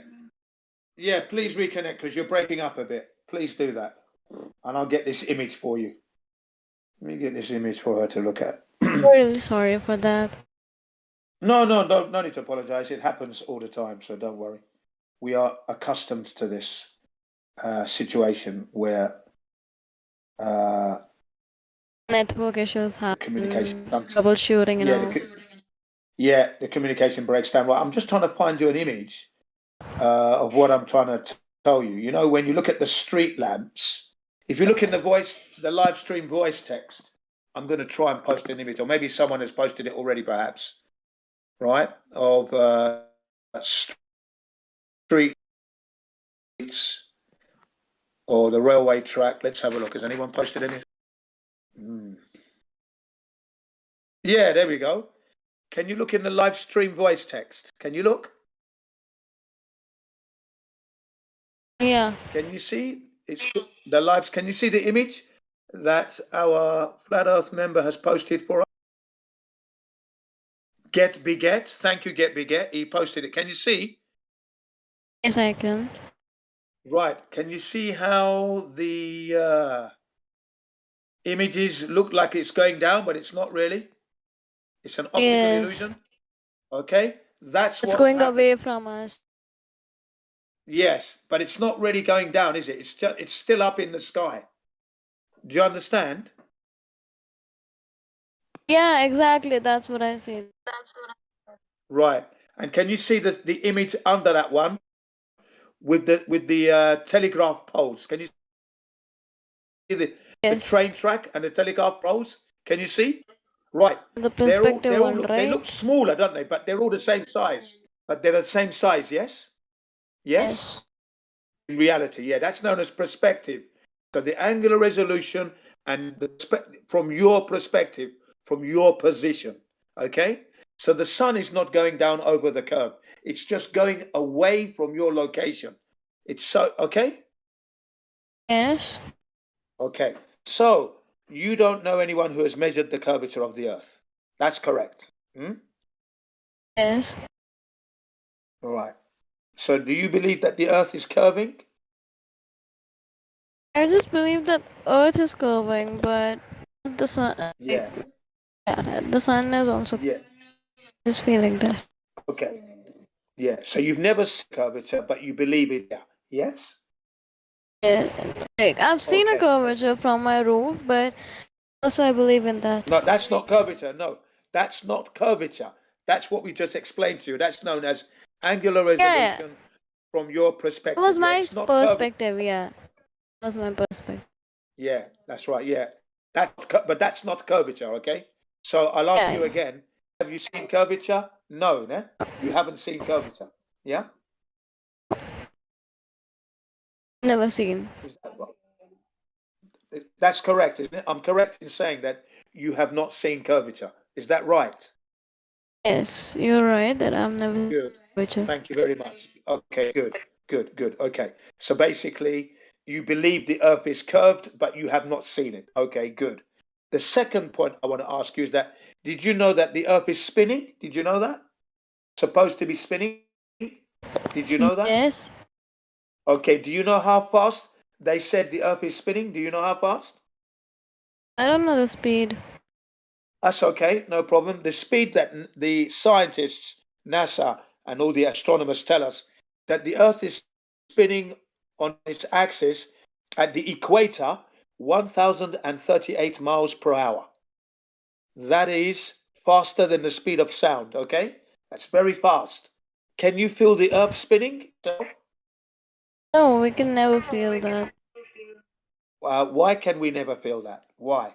Well, only when the plates of the like the inner surface interact. Only then we feel the earthquake.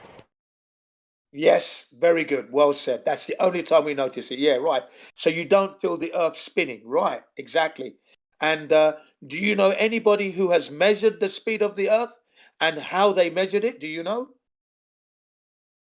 I've never studied No. about this. Thank you very much. That's a good answer. You don't know. Good. Einstein, Albert Einstein. Do you know Albert Einstein? Yes. Yeah, he couldn't prove the Earth was spinning either. He said that there is no Earth is flat. experiment. Yeah, he said that there is no experiment that could be conducted to detect Earth's actual rotation. He said he couldn't prove it. Okay? But Okay. somehow he knew it was moving. Okay? So the honest answer is the Earth is not moving.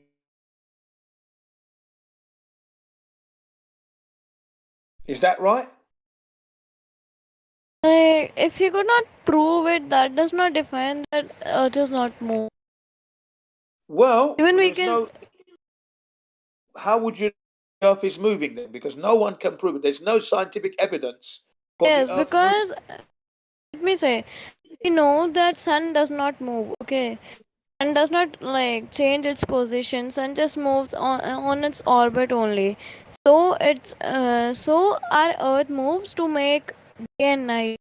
That is the proof that Earth moves.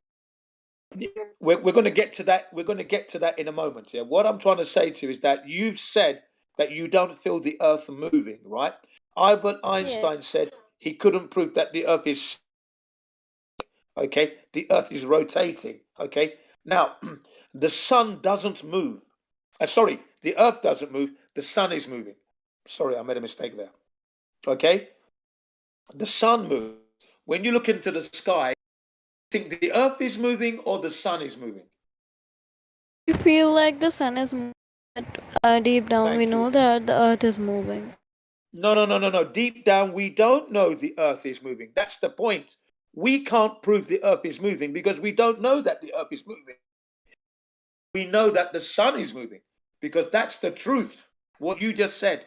You said we know the sun is moving, but we also know the Earth is not moving. Only in earthquakes. It's not spinning. It's the sun moves, not the Earth. Okay? Okay. Do you understand that? I totally Yeah. understand. Understand, yeah, because the Earth is not moving. No one can prove it. There is no scientific evidence for the movement of this Earth. There's none. If you know of any evidence, do you know any evidence? Do you have any? So, none of the scientists have ever been to sun also to prove that it is not moving. So we cannot. Thank you very much. So the question there is, how do they know it's moving? You see? It How was could an they know it's moving? assumption. Yes, good. It's an assumption. Good. And an assumption is not reality, is it? An assumption is not real. Do you agree or disagree? Yes, that's a philosophy, not Thank you. thing. Yeah, it's an assumption, it's a supposing, it's not real. So in reality, the Earth isn't moving, is what we experience. Our experience is Earth doesn't move. Yes or no? Yes. Good. Right. When we look at the sun appears to be moving. That's what we observe. Okay. So we've come to two understandings. The Earth's curvature cannot be found. You've never seen it. And you know that the Earth isn't moving. You can agree that the Earth isn't moving, but the sun is moving. Good. Now the other point I want to ask you is this. When we look at the solar system, you remember the solar system, the picture? Yes, of all the planets? absolutely. Right. We see Earth. Earth is a ball. Earth is a ball in space. Okay. Now, space. Is there any air in space? Any air in space? It's vacuum. Thank you very much. Good. So, space is a vacuum. So, the question there is this: how can the Earth be a ball in space and the air still be on Earth without a container. Do you understand? Because the Earth has air pressure, okay? And in order to have air pressure, you have to have some kind of containment. But when we look at the Earth as a ball, it's naked, spinning in the vacuum of space. Is that possible? I don't know. Like, I can't really come to a conclusion. Well, just look at what we get. Look at the images they give. The Earth is a ball in the vacuum of space. Okay. Now, usually, the second law of thermodynamics tells us that a high pressure will go to a low pressure. Yes. Okay. Okay. Yes. Okay. So basically, what would happen is that our air pressure would go to the vacuum pool. Would it not? Like, it will definitely explode, I guess. It would definitely flow to the vacuum, wouldn't it not? When you open Yes. a can, you know, when you open up a can, it's equilibrium, isn't it? Yeah. Yes, because there wouldn't be any like, what do we call that? Friction. There won't be any friction, which would be resisting anything in the space, in the solar system. What would happen? You see, the vacuum of space is 10 to the minus 17 torr. Okay, 10 to the minus 17 torr. Okay, so basically, the pressure, the vacuum pressure in space would suck all the air from Earth if we don't have some kind of container. Yes or no? Do you agree with that? Do you understand that? Yes, I do. Right. Okay, because we have air pressure on Earth. Okay, air pressure. In order to have air pressure. Yeah, I'm really sorry to disturb you in between, but I just want to say go ahead. that do you believe in the things which Albert Einstein told us? Not really. No, I don't believe in the things that Einstein told us. Not at all. Not everything. Not everything. No. Okay. Do you believe that why are we so attached and we can't, like, whenever we jump we just come back, just like fall? Why do we do, like, why does this happen? Okay, You I'm going to believe in explain that. gravity? No, yet exactly. No, we don't believe in gravity. The first person who supposedly discovered gravity was Sir Isaac Newton. Yes? Yes. Right. And how did he discover gravity for me? How did he discover it? He discovered gravity as he, like, saw an apple falling from the tree, and he a question came up to his mind, that why did it fall up, like fall down? Why didn't it float? Right. Right. What's the force? Why would it have to? Why should it float? Why would it float? You know? Okay, so now he was credited. That's known as the mass attracting mass theory. Yeah? That's how Earth became Earth as a ball, because matter attracted itself, and then the Earth became a ball from that mass attracting mass. Yes? Do you understand that? Yes. Right. So the apple falling to the ground, that's supposed to be mass attracting mass. The Earth's gravitational pull pulled the apple down. But then the question remains, why doesn't it pull down the helium balloon? Why isn't the Earth's gravitational pull pulling down the helium balloon? Because the helium balloon goes up to the sky, doesn't it? Up into the air, does it not? Yes, but it has its own properties, right? It's helium. Why does the helium rise? Why is it rising up, helium? It's up first, no? Helium is lighter than air. Thank you. Thank you very much. So in the opposite scale then, the apple is heavier than air. That's why it fell down. Isn't that not right? Isn't that not the truth? The apple is heavier than air, so that's why it dropped down. Yes? Yes, but the mass of Earth attracts everything towards it. The mass of Earth, as compared to the apple, is very very large, right? Okay, that's very true, but that would also have to apply to the helium balloon as well, because it's a mass, it's a balloon. The balloon has properties, it's matter, and the gravity that you believe in, if it's pulling down the apple, it's pulling you down, it's pulling your table and everything else. It would have to pull down that rubber balloon full of helium. It would have to, because that would be a kind of like imbalance in nature, if you will. It means that gravity is selective. It can't pull gas and light things lighter than air, but anything heavier than air is pulling. It doesn't make sense, does it? Okay. So natural balance is this: the apple is heavier than the air. That's why it dropped. The helium balloon is lighter than the air. That's why it goes up. Yeah. That's actually buoyancy and density. That's the true story. Because gravity has never actually been proven. There is no scientific evidence for gravity. Zero evidence exists. And Sir Isaac Newton himself said he disagrees with the theory of the mass attracting mass. He didn't agree with that theory, and he also said he couldn't prove it. But there's something else. There's a new theory of gravity, and that's Einstein's theory, the bending and warping of the space-time fabric. Do you understand now that Sir Isaac Newton's theory has been superseded, has been surpassed, overtaken by the replacement? It's been replaced with Einstein's theory of gravity. You understand that now? Yes, I probably understand that.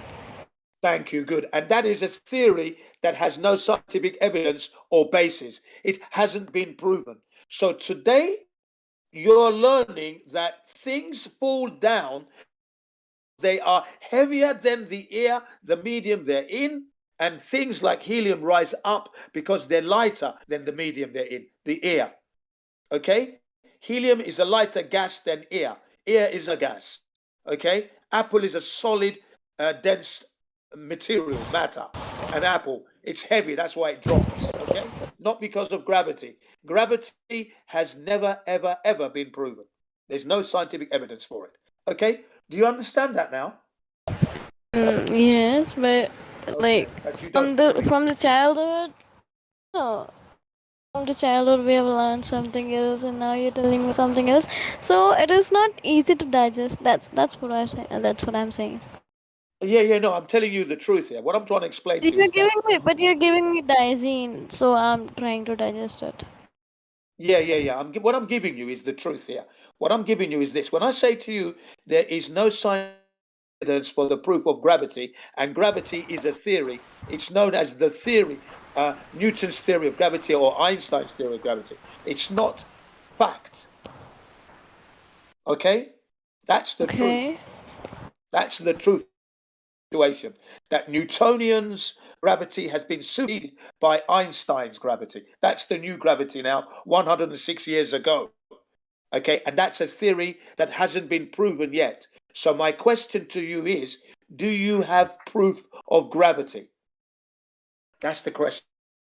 You have never researched enough. So you can't prove. So the answer to the question is no, I don't have proof of gravity. Is that correct? Yes. Okay, very good. Very good. That's a good answer.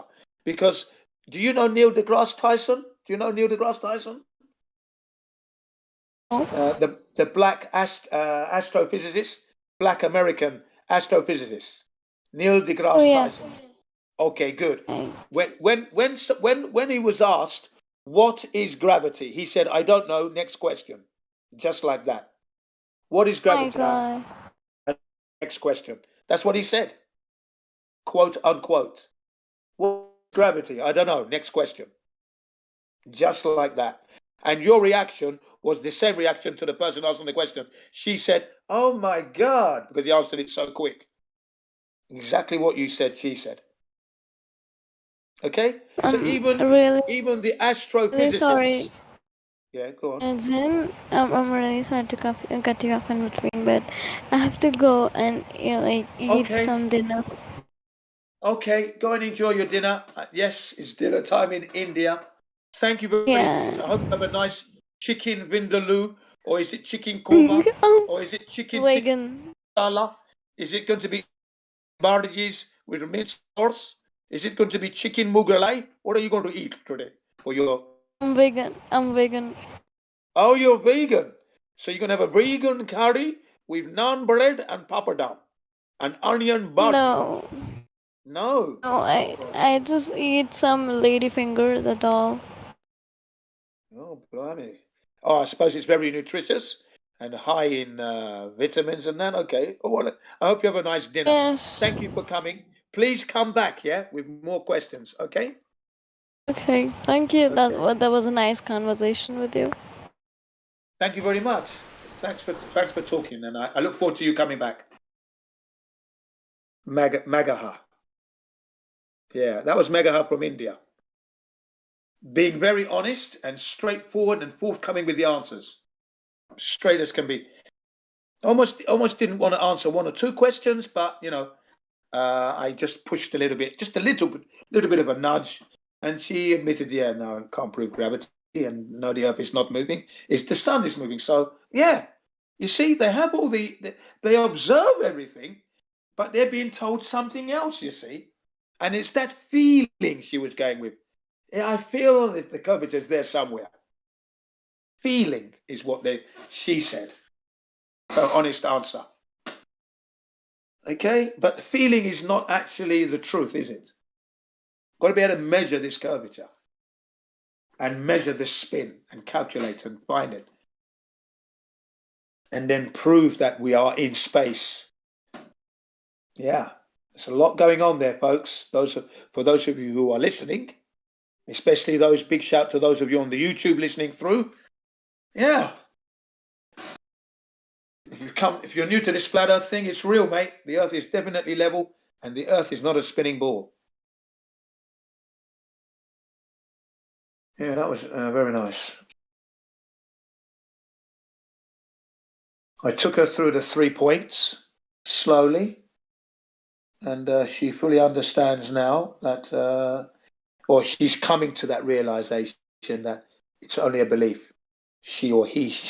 Not sure if it was a boy or girl. I didn't check that. A girl, but it could be a boy, you see. So I'm not sure. But Megaha is coming to the conclusion or the understanding that she doesn't have enough evidence for her beliefs. And going by feelings is not the right way to live on this beautiful flat earth that is level, flat, and has so much substance for us to live on. The least we should do is know what it is to the best of our ability. Seeing as something has created it for us. We're not to be making bombs and blowing up children in other countries for so said freedoms. That's too free. That is free gone awry. Freedom gone awry when we are bombing children out of their homes, out of their clothing for freedom, democracy. Please. Right. That's a country being too free, I think. Too much freedom there.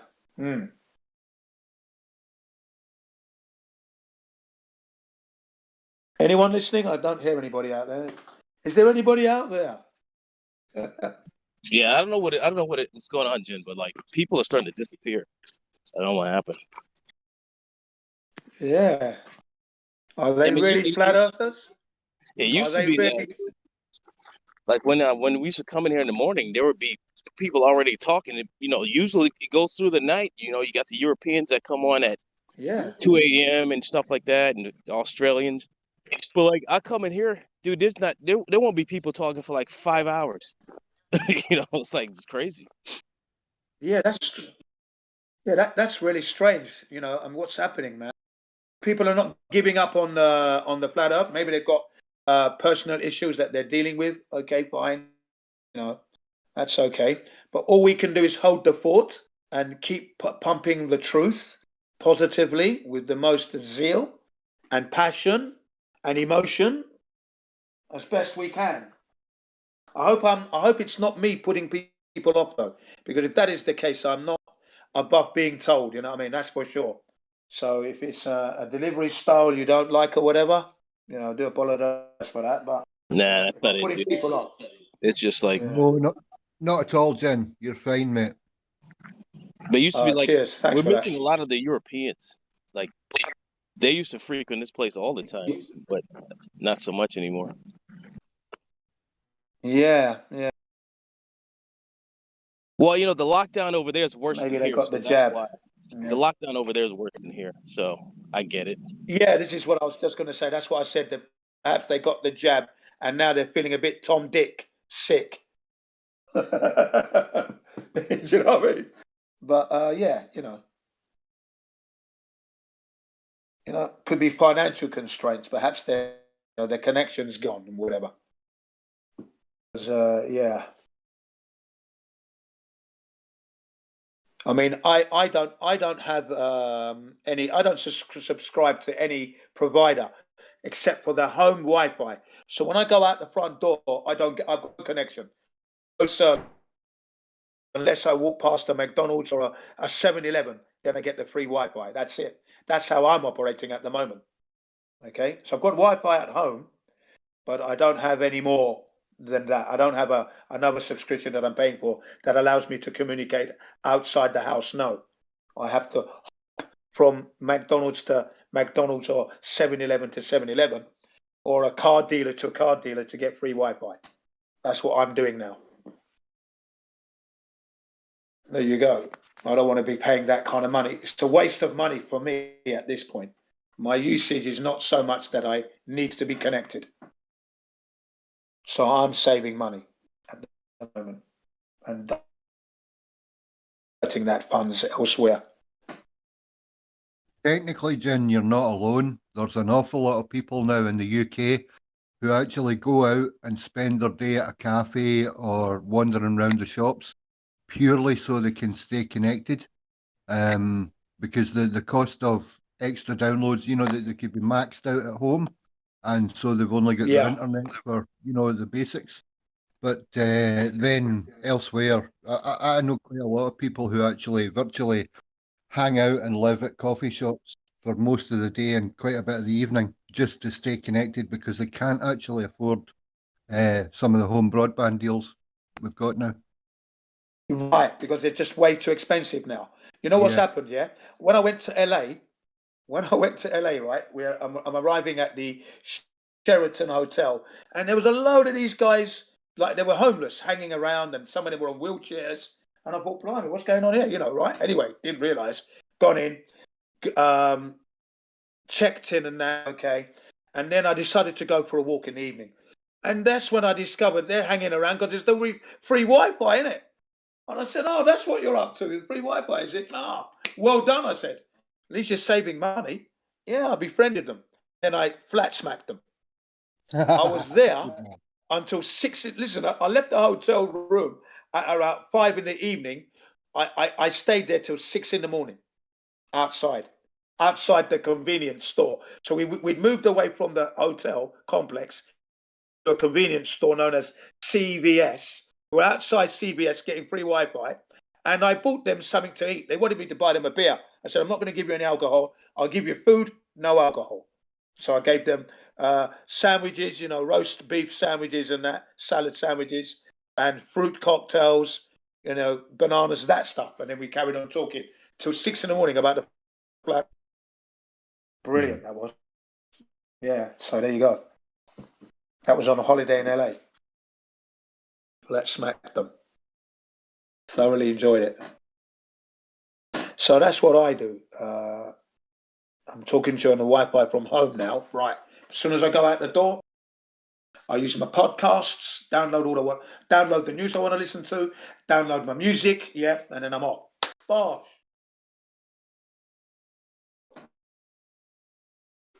Don't need to be paying silly money. And the reason why I've gone this way was they were overcharging me. That was the problem. I was being charged for some music, this music channel that I never subscribed to in my life. So and then I took it to a SoftBank and said, look, yeah, here's my phone. You look and see where I subscribe. Find it. They didn't find it, and they reckon that they couldn't cut it off. They couldn't stop charging me. I said, what do you mean? I'm not subscribed to this app or this bloody music channel. So how can I be getting charged for it? I was, I'll tell you what we're going to do. Stop my account. Stop That the would account. do it. Bang. End of. That's the end of that. Yep.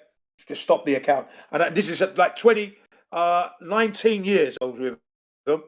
I was here in Japan. It was known as J phone first. The cheapest connection in Japan. J phone. I thought that's good. J for gin. Gin phone. Yeah, that'd do. Phone. And then about 6 years later, Vodafone took over. Okay, so Vodafone came to Japan trying to break into the Japanese mobile phone market. So they took over for a while. Okay, and then that failed for Vodafone. And then SoftBank took over. So in all that time, I've never changed. Same place. So I stopped. I was cut the account. It was 19 years, yeah? Cut it. Wow. That's it. I've got nothing, man. That's it. I was going to go to the head office, actually. I still might do that. If I do this to connect, I'm going to go to head office. I go to SoftBank head office, and they're going to see me face to face. I'm going to explain them my history of being a customer. And this is why I decided not now. I want to come back and I want the cheapest with the best discounts. Otherwise, I'm not going to connect. Well, they should give you a top of the line model for having to pay what you've already paid for a service you didn't have. They should give you a great deal on it too. Yeah, I reckon so. I kept all the bills that I paid, and then so they're gonna have to pay me back some money, I think, because they were charging me. I thought, no, man, this is not right. Yeah, picked me right off. Yeah, it began in 2016. Suddenly, what it was, I got the new iPhone 6, 2014, okay? So before that, it was costing me 3,000 yen a month, okay? How much that is in English pounds? Basically, it's about 30 quid or something like that a month, okay? That was the iPhone 4. Suddenly, we go to Malaysia, we come back, Skype's not working, and now I can't even use my YouTube. I thought, what the hell's going on, man? My iPhone 4's not working. Shit. I looked into it through the Safari. Turns out that YouTube is no longer supporting the iPhone 4 model, and Skype has also upgraded their version, so it's not working on the iPhone 4. The two apps I use the most, I cannot use on my iPhone 4. So I was forced to get a new phone now. I had this iPhone 4 from 2000, so from 2008, or should I say, sorry, 2009, up to 2014, I was using the iPhone 4. Working perfectly well. If you look at it, it looks brand new. It's in the case.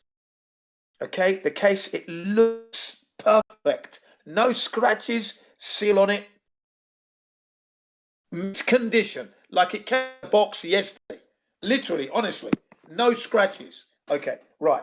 So I had to go and get a new iPhone. So 2014, I got the iPhone 6 Plus. So from 3,000 yen, it's gone up to 10,000 yen a month. Wow. It's already stopped now. Can you see the big jump? Yeah, too right. Can you see? Yeah. So it was costing me something like, what was it, 3,000 yen, wasn't it? Let's see how much this really is. So 3,000 yen in pounds is working out to be 19 pounds. That's now, but back then it was about 30 quid because, the currency is going up and down, okay? So back in 2014, it was 30 quid roughly, right? Then it jumped, right, that year because I got the iPhone 6 with the new package because I couldn't use the old package now. That doesn't exist anymore when you upgrade to the iPhone 6 Plus. Everything's just going up. Plus. So it was costing me 10,000. 10,000, yeah, 10,000 yen, which now that's 84 pounds. Sorry, 64 pounds, but we may as well call that like 10,000, 50 quid. Okay. 50 quid. Back then, 60 pounds, something like that, okay? Right, so it's gone up anyway. And then I kept it, so I paid it because obviously the phone was a lot of money. So I paid it for a 2-year contract. I paid it off. So October, a month before the contract finished, I went in there and said, right, next month my contract is going to finish by the end of November.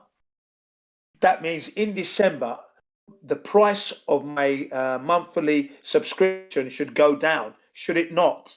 He said, yes. Okay, can you tell me how much that's going to be? Prior to getting the iPhone 6 Plus, it was 3,000. So I'm looking at it to be about 5,000 yen. Okay, so he clicked it, did all these maths. He said, yes, it should be about 5,000 or 6,000 yen. Okay, thank you very much. That's fine. Okay, so we go back to December now. It's gone down. Lovely. So 2016, no problem. 2017, no problem. 2018, no problem. 2019, problem. Suddenly, it's gone up to 10,000 yen again. Went into there, said, excuse me, why is my monthly subscription fee gone up to 10,000? It was 6,000 and so change. Now it's 10,000. What's happened? Check it through. They said there's something with the music. Did you download? I go, no, but I don't buy music. I never buy music online. I don't have to. Looking through again, he goes, it seems like you, through Apple, you bought, from the App Store, the Apple, you bought some. I said, no, I haven't bought anything. Please look at my phone. Check to see if it's there. No purchases made. You see what's going on? Okay, well, we're going to contact you. I have to contact Apple. But why don't you? You're here. You contact them because no, we can't do that. Exactly, mate. Aye, they get enough money. That's the mechanic. He's the middleman. I agree with you completely. Yeah. Well, what the hell's going on here? So okay, so I let it go for a couple of months whilst I was trying to contact Apple, but no joy there. You get fed up. I goes, right, okay, look, cut my account, and that's what I did. 2019, cut. That's why I've had no service ever since. And then I realised that I was really wasting money because I only use the subscription. The what's the terminology I'm looking for? The units that you accumulate when you go out the door. You then go onto their network. When you come home, I'm using the home Wi-Fi. So really, I wasn't really using it that much. I was wasting money. Yes. Because I was using the podcast anyway. So I wasn't using the 4G network. So I was just giving them money for nothing anyway. Yeah. My life hasn't changed that much. In fact, I'm saving money. That's the main thing. And in a land of honour and shame and disgrace, where there are very strong emotions and they can rule people's lives, how many people have been hit with that same circumstance as you and said nothing and are paying through the nose for it, Jen? Yeah. I'll bet there's loads. Absolutely right, man. Let me tell you a story. 2010, iPhone 4, we're going to Hawaii. But prior to going to Hawaii, I watched the BBC Click Online. You know that program, Click Online? Yes. Right. At the time, back in 2010, people were being landed big bills for data roaming. When they travel around the world and they didn't switch off data roaming, coming back to a humongous bill when they get back to their country. Yeah? Yep. It's all a scam. Right. Yeah, it was a scam. Right. So I watched that program, okay, and then then we went on holiday, not thinking about anything. So I'm thinking I'm going to Hawaii for 2 weeks. I want to use my my phone, but I'm only going to use it for the navigating, for going from one beach to the other whilst I'm on Hawaii. So I want to use that. So I used it for that. And a little bit of YouTube. I get a message after 2 days from SoftBank, I'm in Hawaii from SoftBank Japan, saying that you've just exceeded your monthly subscription. So at the time, yeah, at the time it was 3,000 yen. So I thought, okay, if it's 3,000 yen, and that's already gone, so if it's another 3,000, let's say it's going to be like 6,000 yen. I can afford that. Fine, okay. Thought nothing of it. I get back to Japan now after 2 weeks. A month later, guess how much the bill was when it came in? 240,000 yen. Wow. I get a bill, red.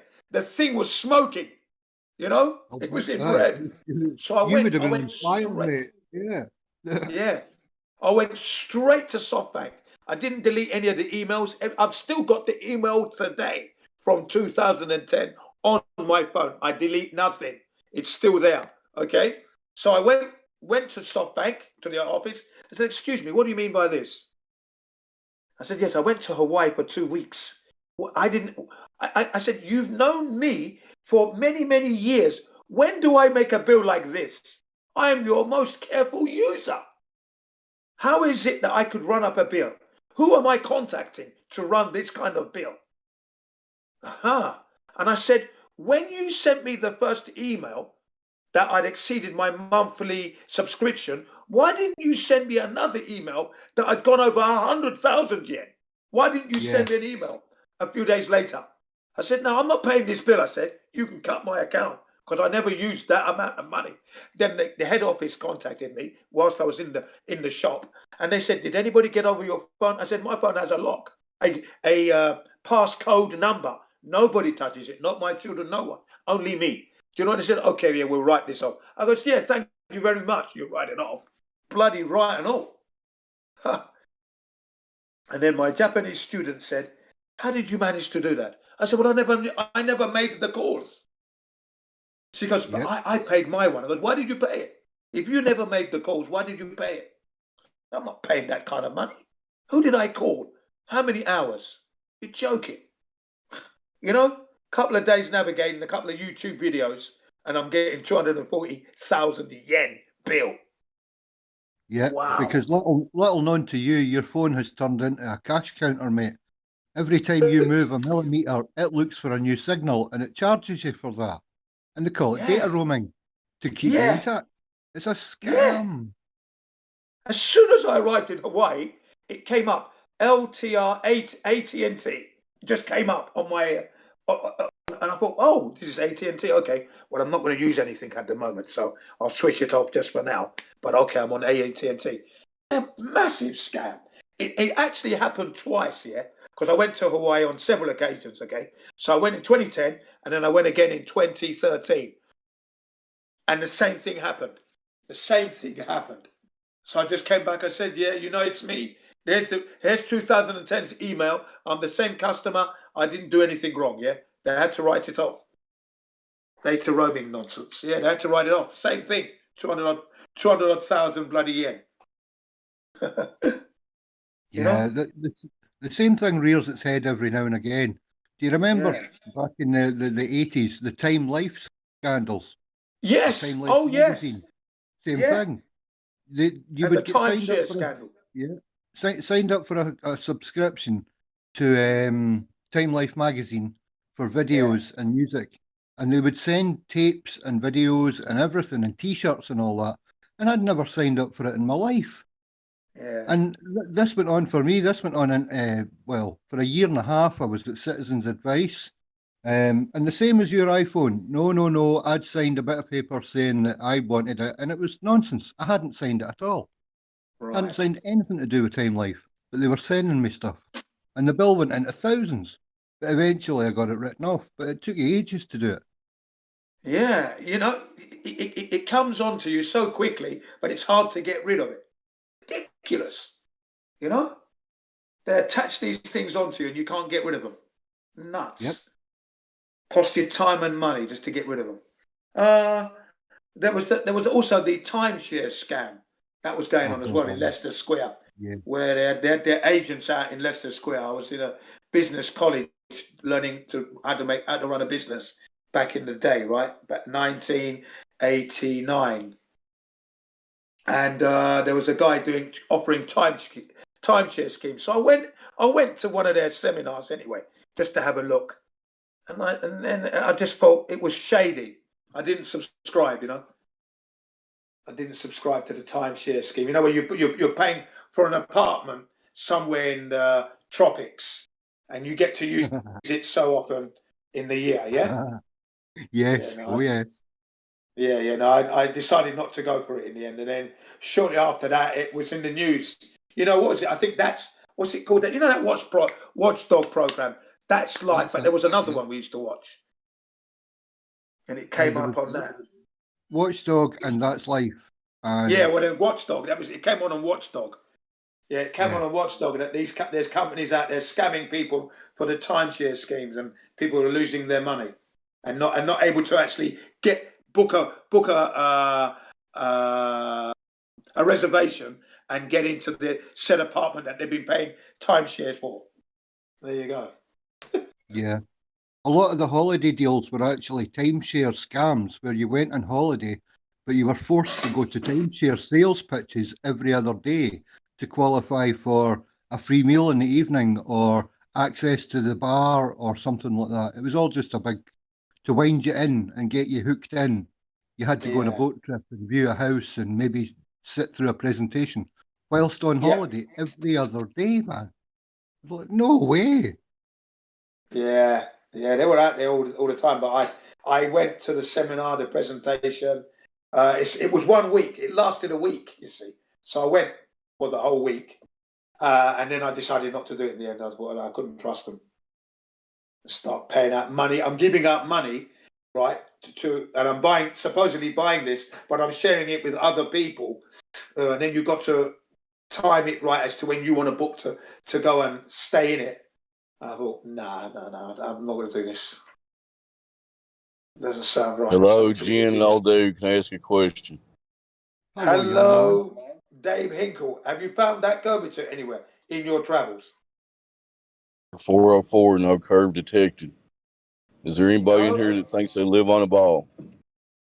Yeah. Isn't it crazy, eh, Dave? Isn't it crazy? Yet, at this point, it's beyond absurd, ridiculous, preposterous, whatever word you want to use there. Yeah. And they'll call you the retard first before Yeah, we're the themselves, you crazy know? ones. Yeah. We're the They'll crazy call ones me that a accept retard before reality as it themselves. is. Yeah. What are you gonna do? Y'all can go back to timeshares. I saw that check and see if there's even anybody new in here, but there's not. No, there's nobody here new there. We had Just one crazy young globe Indian deniers. come through. Just crazy globe deniers. Tell us all about your Yeah. timeshare now. Yeah. This young Yeah. Indian was talking. He was very, very honest. He or she was very honest because they were going with their feelings basically, which is what we all do in a way back then. Yeah. We took it on trust. The word is we took it on trust. They educated us as the Earth is a spinning ball in space, and we took it on trust. The age we were learning it, we had no other choice. I wasn't a critical thinker at elementary school. No, I was not a critical thinker. My brain wasn't working in that fashion. I trusted my educators. I was enjoying going to school. Blimey. Why would I be thinking they'd be deceiving me or that what I was learning wasn't real? That was not on the menu. My radar was not on. No. And I actually watched the rocket take off, saw them dancing on the moon and everything. I was fascinated. I was well into the moon and the moon landings and rockets. I had my own something Armstrong, and you pull on the string, yeah, and then he'd ride up on the string and go all the way up to the top of the door, and then you slackened it, and then it would come back down again. You pull the string taut, and it would ride up. I had that, and then if you put it on the ground under the door, on the ground, you put it, and it'd be hovering on the ground. I had all that. I had the lunar module, and the LEM. I had the whole thing, man. I won it. I won it on a scalextric race at my sister's school, Haberstock School in Cavendish Town. They had a school festival. I went there and I was into scalextrics, and I won the scalextric race.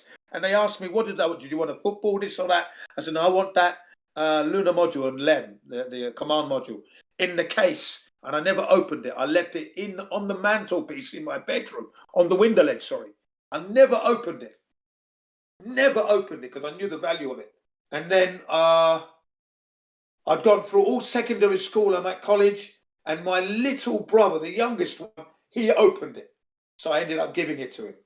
Because you can have it now, because you bloody opened it, didn't you? You know, took it out and played with it. So I gave it to him. But yeah, I was well into the moon landings and all that. So yeah, I lived through all that. So I trusted my education. Trusted it, man. But I must say though, during the 70s, the latter part of my education, I was collecting an encyclopedia called The Tree of Knowledge. And the first one was about Sir Isaac Newton. The first issue was about Earth and Sir Isaac Newton. And it said that the gravity was a theory. Up until that point, I thought it was real. But when I read the theory of gravity, I said to myself, so gravity is not real? I mean, what do you mean theory? I mean, I was confused, right, in my bedroom, looking at the encyclopedia and reading that gravity was a theory. I said, oh, so is gravity real, not real? What's going on? Back then, yeah, that I discovered that it was a theory. So gravity is not real, or is it real? Because everywhere you talk to everybody, gravity is real. But yet in my encyclopedia, it's saying it's a theory. So I was confused. So I just put it to the back of my head, man. I just let it go in my head. Okay, well, I carried on thinking gravity was real, basically, even though I just read it was a theory. That's what I did to myself. I actually did that to myself. I'm reading it's a theory, but all around me, everyone's saying it's real. I'm thinking it's real, but it's a theory. Well, what's going on, man? So I just dismissed it and carried on going with gravity is real, you see. Look at that. That's what I did. I actually physically did that. There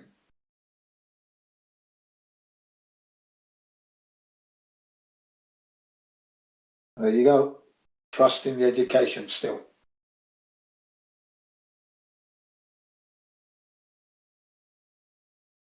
There you go, Jen. Was that your toy and your model in the live stream for you? Yeah, let me hang on a second. I'm gonna switch on my screen again because I'm on the iPad, so it switches off, and I've got to switch it back on. Right, here we go again. Try that again.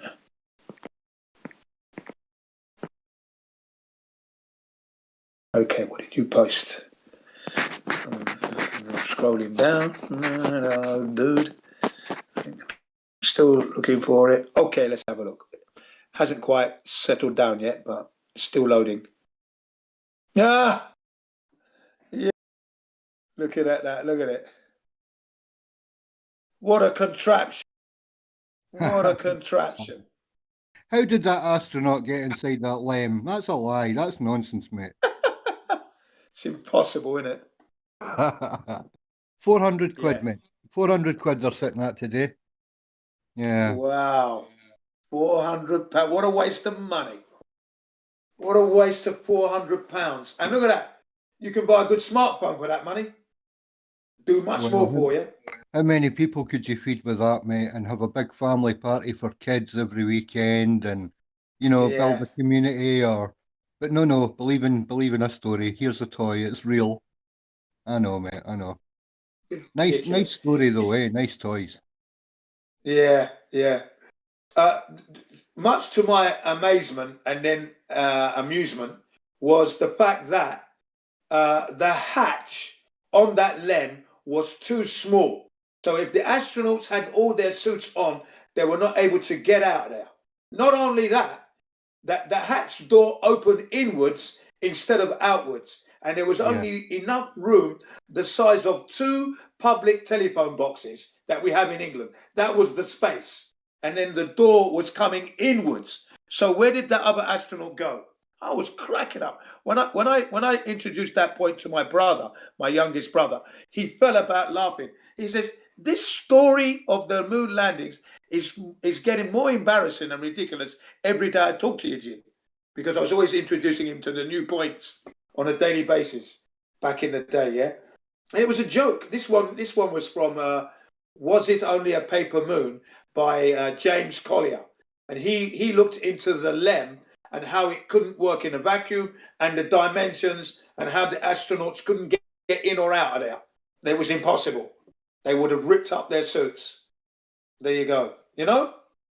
The hatch door should have opened outwards because the room was too small. And they said that was a schoolboy error. And I cracked up when I heard him say it. Yeah. Silly, isn't it? It's absurd. When you look into it, it's absurd.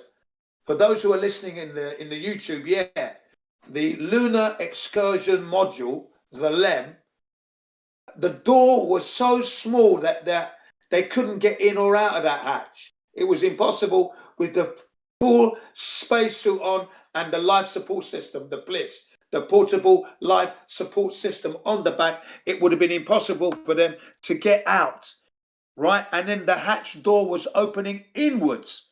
So where did one of the astronauts go? Because there was no way they could have got out of there because the thing's coming in.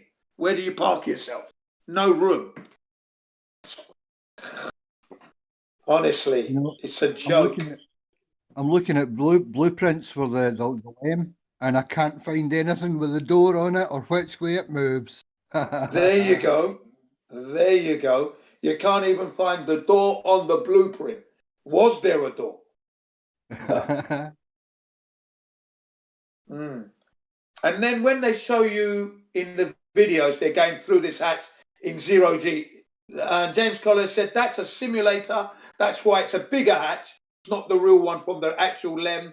That's a simulator because if he came through there diving down, he would have headbutted the engine. You know because you know there's this kind of like a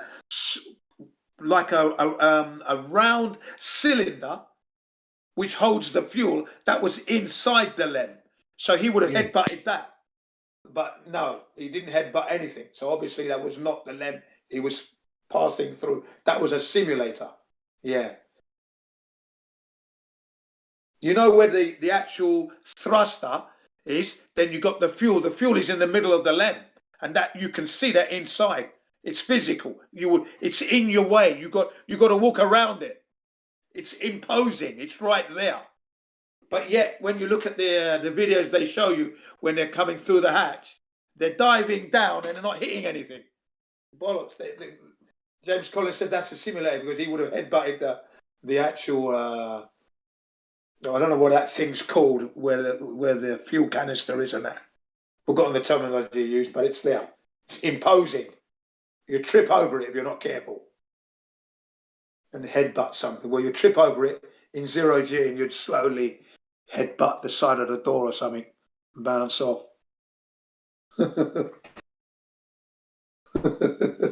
Stupid, isn't it? Stupid, isn't it?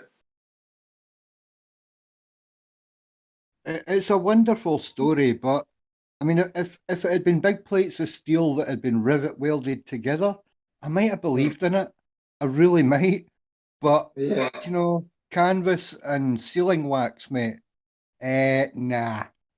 And gaffer tape. Not the pressure differences that they're talking about. The variances are huge, man. The thing would have ripped itself apart as soon as one of them burped. Yeah, it just couldn't survive that at all. Ralph Rene, I don't know if you know Ralph Rene, he said that if one of them just moves their butt 1 degree in one direction, that thing's going to be out of control. That's what he said. You couldn't control the thing. You'd be spinning out of control. Because you'd be upsetting the balance. I remember laughing uncontrollably as a child when I saw the Do you remember the practice sessions that they had for the LEM on Earth? Yes. Yeah. When it Yeah. was, and the pilot kept ejecting. He couldn't land. Yeah, He that couldn't. would be Neil Armstrong. Yeah, yeah. Yeah, They called and it. he They was. called it the bedstead. The bedstead. That's It it. was called. Yeah. Yeah, that's it. Yeah, I remember that. Do you know what though? I took it so seriously. So when you were laughing, I was in shock and horror. I thought he was going to die. You know, because I'd already bought into this thing. I was well Yeah. into it. So I thought, wow, he was lucky to get out of that. Wow, Oh he's a yeah. good I pilot. was the same. I was full of the giggles watching this thing falling around the sky. And then Yeah. all of a sudden he seemed to get it in control, but then he ejected and it went upside down immediately, or it went sideways and crashed immediately. It was like he knew exactly when it hit the eject so it would crash. It was Yeah, weird. he ejected 1 second before that thing hit the ground, man. Because as soon Yeah. as you heard this pow, and suddenly I didn't see him leave it, but somehow he got out of there, and then the parachute deployed, and then you knew, oh, that's where he is, because it happened faster than my eye could keep up with it. I had to, it's only in recent years that I've been able to rewind it and actually watch it in slow mo and follow the action, but. He was lucky, man. He would have been toast otherwise. He would have been burnt up in the explosion. Couldn't believe the thing had so much fuel in it. You know? Big mess that was. Massive explosion. Massive explosion. Boom. Neil Armstrong, yeah, he got away with that. But James Collier brought out an important point, and that is that bedstead was never proven to fly on Earth successfully. Not one successful flight was made. So he said, how could their wives allow them to go to the moon in an unproven craft? How would they allow that? Their wives, he said, you've got to be crazy to do that, he said. You know? Yep. Yep. That would, I mean, I can imagine coming home and saying to my partner, by the way, darling, I'm going to go in this thing that's going to kill me, but I might not be dead. She would go nuts. Utterly bizarre. That's it. You're getting a new job. You're going to sweep floors. I'm not losing you. We're not losing you. The kids aren't losing you. No way. Go and get a job as a janitor. Yeah, exactly. That's why James Collier said that. He said, why would their wives allow them to go to the moon in an unproven vehicle? It was never proven and safely tested on Earth once. It was never tested safely once. And yet they're going to go to the moon 238,000 miles away, supposedly, in an unproven vehicle. Wow. In an environment they've never been to. Right? And the Ascend module, that was never tested on Earth. Okay, they had rehearsals, but the one that they flew in, it was a one chance only. So Yes. when they were ready to go, it all had to work, and you could hear them all saying, "We're all biting our fingernails, wondering if it was going to work or not."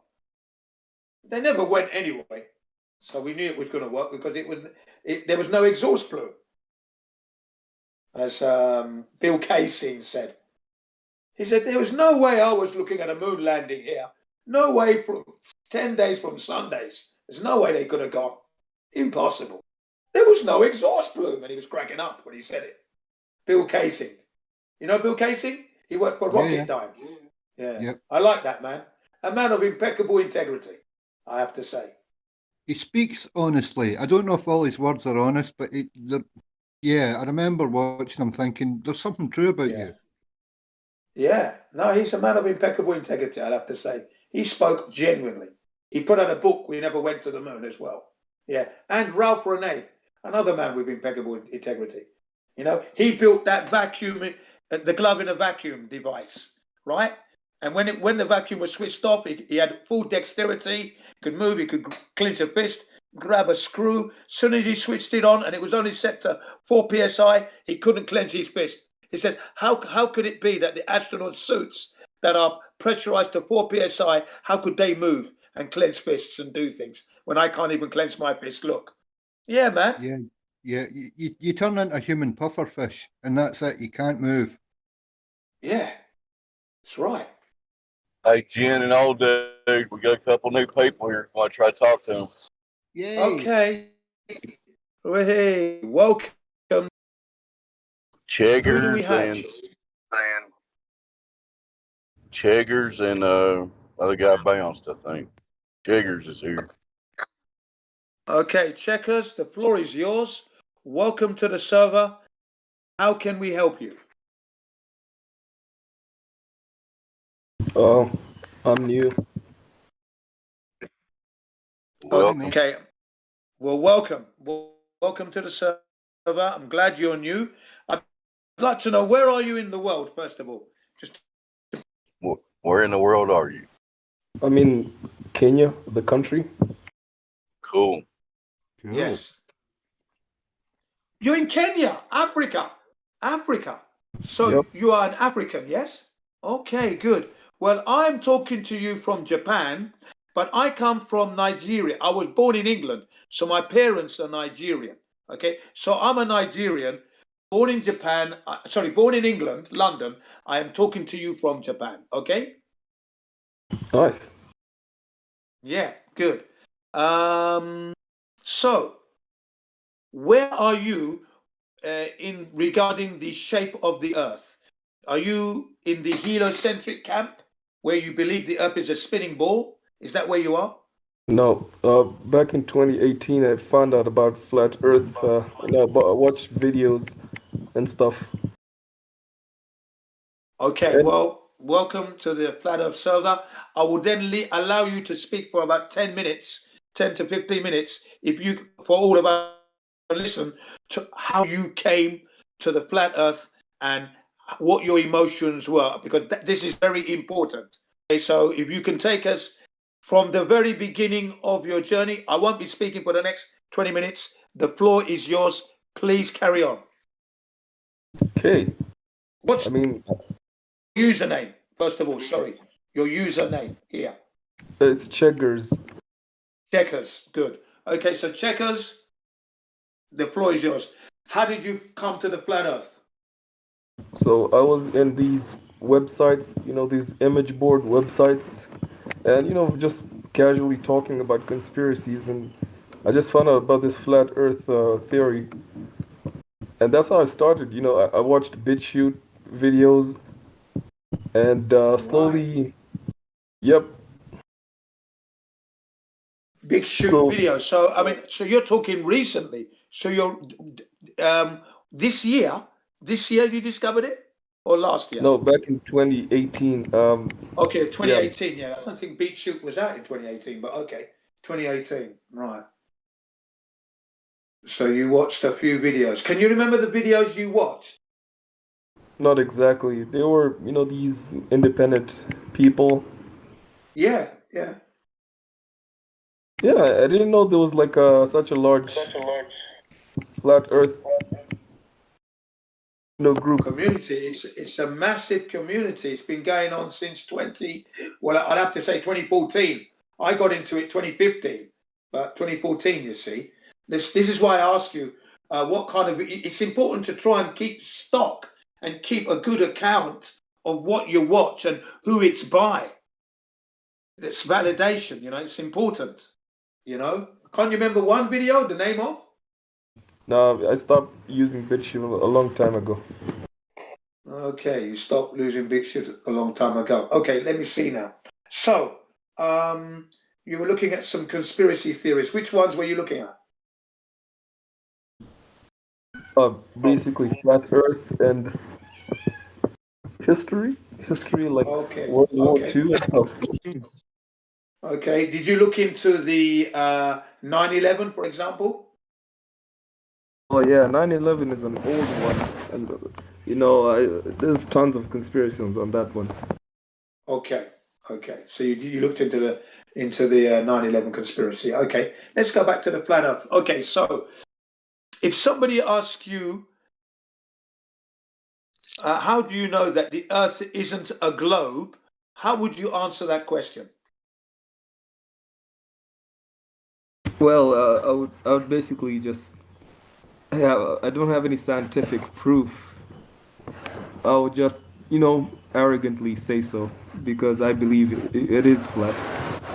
Okay, so you believe it's flat. You don't know it's flat. Okay, so what would you be telling them? What would you be telling them then regarding the flat Earth then? Well, I recently talked about flat Earth to some Discord people, and they mocked me and said stuff. These globe people, they like hiding behind NASA scientists. So Ask you if one question, Chugger. Hello. Yo, hey, I have a Glober in the VC check-in one that we can do the 3 points with. Okay. Okay. His Yeah, name is invite him Kurt, in. if Let we can. Checkers finish what Checkers is saying, and then we'll take him on board. Yeah, no problem. so, I was saying these globists, they hide behind NASA scientists. I mean, NASA scientists are like our number one enemy, and we have to destroy them. Yeah. Can I ask I like. Chuggers one question, Jen? Yeah, go on. Chuggers. Go on, Dave. What's the radius of the Earth in miles according to the globe Earth model? Sorry, I don't know. Not flat Earth. No, the radius. Okay. Hold Back on. to you, Yeah, Jen. no stop, problem. Jen. No problem. Wait. So you don't know the radius. Okay. You say NASA scientists are the enemy? No, they are not the enemy. They're not scientists, first of all. They're just actors. So, I mean, if you were a flat earther, you would know the radius of the Earth. What is the horizon? Let me ask. Checker. A horizon, visually what we can, like the limit of our visual when we see. I can't really explain better. Okay. So, what are your three best proof of the Earth being flat? Oh, are you like a critic of flat Earth? I want to know what is your three best evidence for the Earth being flat. Oh, let me ask first. Are you a critic of flat Let Earth? me ask you a question. Please answer. Okay, what? What are the three main points or best evidence for you that the Earth is flat? Okay, number one for me, the government is lying. Number two, NASA is full of mistakes. Number three, the Bible. All right, so none of those has to do with the Earth. Yeah, and can I ask, are you like a critic of flat Earth? Did you understand what I just asked you? And all you gave me was the government has nothing to do with the Earth. NASA has Let me nothing to ask do you a with the Earth, question. and the Bible, which is also nothing to do with the Earth. Let me ask you a question. I mean- Are you a critic of flat Earth? No, I'm a flat earther. If you look at my damn rolls, you will see that. I'm just a critic of fake earthers. Yeah, this guy seems bricked, heavily bricked.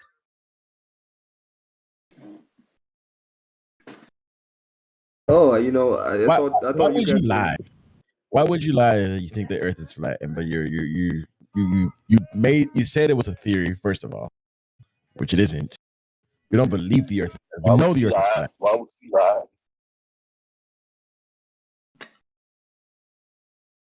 You know you don't have to be a flat earther to be in the server, right? Bro, I am a flat earther. You think I'm some sort of troll? I just asked you your three best proof of the Earth being flat, and you just tell me nothing to have. You just said nothing to do with the Earth. All you mentioned is people. People. Yeah, I'm not an expert in this stuff, but by watching these You said you were. YouTubers. Hold on. You said No, he said it was you new. were. No, well, he said he's been watching this since 2018. That's not Yeah, new. that's correct. That's correct. 2018, he said. Yeah. Yeah, that's not He said new. BitChute, which didn't make sense. And if it BitChute was wasn't around. 2018, you would know at least the radius. Every freaking flat earther here knows the radius. Yeah. Oh, sorry, bro. No, I haven't really dived into it that much, but I do know it's flat. Okay. Nothing in somebody. You move on. How about this, Cheggers? You don't have to be a flat earther to be in here, but you do have to be intellectually honest. Go ahead, Elbow. Oh, that was done with it. We can move on to the new person that was here, and we can just speak with him. Yeah. Well, he said he was new. He did say he was new. Checker could just sit and listen. If he is a new flat earther, listen up. Yeah, and make notes. You need to make notes of numbers. Just make some notes. And then from now on, you need to start making accounts for videos you watch, because if you're a flat earther, yeah, you're going to have to help Yeah. other people. So you're going to need to Yep. make notes and reference to give to other people if you're going to be a Yep. flat earther, yeah? Okay, So I have I to call do like myself, I'm a walking internet, mate. I've got it all here. If the internet shut down, you could plug me in and I'll just upload everything to your brains. That's what it's like for yep. me. I've got that. I've erased movies and replaced them with flat earth content producers. That's what I'm doing now. I don't follow the movie stars anymore. The stars are the flat earthers. So that's what I'm doing. Okay? That's what you Yeah. need to do. Yeah, we Okay? have to You be need to like start. soldiers for flat Earth. Sharpen our swords. Well, if you want to put it that way, yeah. The sword being the knowledge. Yeah. Sharpen your knowledge. Yeah. Yeah. And cut down the lies. Okay. But let's And start to do that. You need to let me start to ask a do that. question. I'm the type of guy that relates the flat Earth theories with the Bible. Do you guys do that? No, because Yeah, but we you keep don't saying believe theory when it's not a theory. theory. Keep It's the saying flat earth theory, truth. man. Come on, man. Yeah. Yeah, It's not a checkers, you can theory. sit and listen for a little bit. And Yeah. first, he just got in. Well, he just self-needed, self-effing. He should be whenever he comes. Somebody want to take him to the 3 point. Yeah, we'll take him to the 3 points when he or she arrives. He's here. He's here. Hey, Curse. Okay. Hey, how y'all doing? All right. Anybody want to take him to the 3 point? What's the I'll do it if Jen don't want to. It doesn't matter to me. Who we I'll do talking it. to? I'll do it. I don't Yeah, mind doing it. I just want it's to know who Curse. it is. It's Cursed, Jen. He'll say hello, Cursed. Hello, Kirst. First, Yeah. how are You you? hear me? I'm well. Can you put your volume up a bit more? You're a bit low. You're a bit low. Jen's low. Is that You're better? about 3 out of 10 for me. No, it's worse. It's worse. It's worse. How's this? It's still low. Still low, my friend. How about this? Still low. Try to put him up. Put his volume up to 200. Then, Yeah, I'm trying. My volume is right up. no, his volume. Put his volume up. Oh, hold on a second. Mm. Hold on. Give me one moment. Go in your Discord settings and turn the little gear and turn up your volume. That's what I'm doing. All right. Your mouth near your mic. You seem distant from your mic. That's Can the you other hear me thing. now? How's that? Yeah, but you don't sound like you're talking into your mic. It's like you're nowhere near your mic. Oh, I have the wrong mic set up. Hold on. I got it. Hey, Jid, can you probably put his volume up for yourself? Yeah, yeah, Like, I've done that. voices- I've done that. Yes, a little better. Yeah. All right. Yeah. How about that? Yeah, he's audible now. Much Go ahead. better. Oh, That's yeah, but- perfect. All right. Perfect. Sorry about that. Okay. So welcome to the server. My first to you is: are you in the heliocentric camp? You believe the Earth is a spinning ball in space? Yes. I do. Yes. Okay. So then there's going to be 3 questions that I'm going to put to you. These 3 questions are to gauge what you know and understand about the heliocentric model. To degrade you, abuse you, or to make you look silly, that's not the objective here whatsoever. It's to get you to understand what you know. It's only 3 questions. The 3 questions will be: 1, on the curvature and how that was discovered and who measured it. The second one will be the actual rotation and the speed and who discovered and who measured the speed and that. And the third one will be the Earth as a spinning ball in the vacuum of space. How can that be without the air, with the air being contained, air pressure being kept? How can that be happening in the vacuum of space? We can't have air pressure without a container, basically. So the question will be more apparent when I ask it to you. So the first question is this. Do you know who it was that measured the curvature of the Earth, what techniques he or she used, when and how? Can you please tell me? Well, I'm familiar with Eratosthenes and all that, and the sticks and all that, but I don't have any specifics or anything. Okay, so that's Aristophanes 2,000 years ago, and you know that you do realize that Aristophanes actually pretty presupposed the Earth to be a ball. Yeah. Yeah, that's what they say. Yeah. Yeah. So that's not really proof, then, is it? Because if we move the sun to our locale, we get the same results on a flat Earth. So what he did works on the planet, bring the sun closer, and he didn't actually physically measure the ground. Okay. Okay, so other than that, do you know of any other techniques used to measure the Earth in modern times, if not in past times? No, not really. Okay, thank you for your honest answer there. So that means basically you carrying a belief that the Earth is curved. You haven't seen it or measured it yourself. Is that correct? No, it's I'm just gonna say that's correct, just for the simplicity of it. Thank you very much indeed. All right. Yeah. Okay. So now we're going to move on to the actual rotation. Do you know how fast the Earth is supposed to be spinning on its axis at the equator? No. Okay, that's 1,038 miles per hour, which is faster than the speed of sound. And do you know who measured the speed, how they measured it, techniques they employed to give us this number? No. No. Thank you very much for your honest answer. I'll give you this one to think about. Albert Einstein, he said that no optical experiment could be conducted to detect Earth's actual rotation. So he couldn't prove that it was moving, even though he said he knew it was moving. But that's what he said. Anyway, then the third question now is the solar system. When we look at Earth in the vacuum of space, it's a ball, a naked ball. Now, the vacuum of space is said to be minus 10 to the 17 torr. Okay, that's the vacuum of space. How is it that Earth, as a ball, can be there without our air going into the vacuum of space? We need to have a barrier, and we do have air pressure. So the air we have is contained. How can this be? Do you know? Can you explain that? Okay, thank you very much for your answer. So basically, what we can deduce by your answers is that you are carrying a belief that the Earth is indeed a ball spinning in the vacuum of space. Would that be correct? I guess. Yeah, it's a belief, isn't it? So then my question to you is, can you prove your belief? Can you provide us with any evidence for this belief? Nothing that would satisfy you, no. Okay, so that's good. Now, do you have any questions at this point? No. Okay. All right. So first, let me ask you this: why do you believe the Earth is falling? It just makes sense to me, I guess. I haven't looked too far into it one way or the other. Okay, that's fine. Okay, it makes sense. Can you just elaborate? That's quite an important answer there. I'm sorry, your voice is cutting in and out, so I didn't get half of that.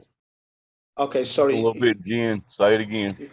Yeah, you said that it makes sense. So I would like to know what part of the heliocentric model makes sense to you, please. I'm sorry, I just got a message from somebody else. Hold on. Basically, when I see, videos of the night sky moving in like a time lapse, or, the phases of the sun and the moon, and then that is presented in an actual model, that being the solar system, that seems to make a lot more sense to me than any of the presented models of a flat Earth. Not taking into account any argument on curvature or anything of the sort, just looking at that alone, to me, makes more sense. Yeah, but like you said, the night sky moves, so that proves that the Earth isn't moving, isn't it? If the sky is moving, the Earth is not moving. That's an unfair thing to say. You know what I meant when I said that the night sky is moving. Well, you said the night sky is moving. That's what we observe. That's actually what's actually happening, isn't it? That's the reality. The Earth isn't moving. In relation to myself, it appears to be moving. Yes. Yeah, right. And then, as you've said, you don't know of anyone who has measured the Earth's curvature or the speed, how they attained the speed. And Albert Einstein said there was no optical experiment that could be conducted to prove this. I didn't study for these questions or anything. I'm sure I can find out. But at the moment where you asked me, I do not know. So I'm not going to pretend to know. Well, perhaps you should, because we're just going to give you questions that you have no answer for, obviously. So Okay, you might want to do that. Hold on a second, sir. I don't appreciate the ganging up and the. We apologize for that. We apologize for that. That's not a ganging up. If you want me to continue talking to you, then I'm not gonna. No, we just want you to, if you're gonna offer your belief system here. I'm not offering any belief system to you. I'm just answering your questions. All right. So if you don't have any answers for the questions, perhaps you would like to find answers. Let me preface any further discussion with this. I'm not here to convince anybody of anything. I'm here to take it all in. Okay. I don't know much of anything at all, one way or the other. And let's just leave it at that. So before anybody says anything to me regarding, if you're going to come in here and no, I'm not coming in here with any agenda whatsoever. Yeah, that's okay. That's okay. Totally respect. Can I get in there, please? Let me just take we this can under respect control. that. Go ahead, Jimmy. Thank you. I respect what you've said, and we're going to keep it on that line. So what we'll do is we'll offer you a chance to understand our viewpoint. That's the best way. So can somebody please post the black swan image? Okay. Yeah. Okay. Right. So if you can do me a favor and look at the live stream voice text, sir, you will see that an image is going to come up where you'll see two oil rigs. Can you see that at this point? I'm looking in live stream voice text. There it is. Yes. Okay. Before we go there, Jin, can we ask him what he thinks the horizon is? What is the horizon? Let me just get my way, please. No. It's like, because if you got Sean, does he ain't understand where we're going? Don't worry, it's all going to come apparent. My line of questioning, if you will allow me to do that. I'll let you. Thank you. Well, if I can just give an opinion here, I'd appreciate it if one person talked to me instead of the collective hive mind of everybody else in the server. All right. Yes, but before we go there, we need to understand what you think the horizon is. Yeah. Hey, Elbow, your mic is kind of choppy, Elbow. Okay, but you get what I'm saying when I say the collective hive mind of the server. It's 20 against 1 right now, and that's not very. Yeah, totally understand that. Totally understand. I'm not debating you. I just want to know what you think the horizon is. Okay, well, as far as personally, what is the horizon? It's however far I could see. That line is how far I could see. Yeah. Now, if that's going to lead to a discussion of, if I can bring things back over the horizon with a P1000 or something, then I'm not very well versed in this.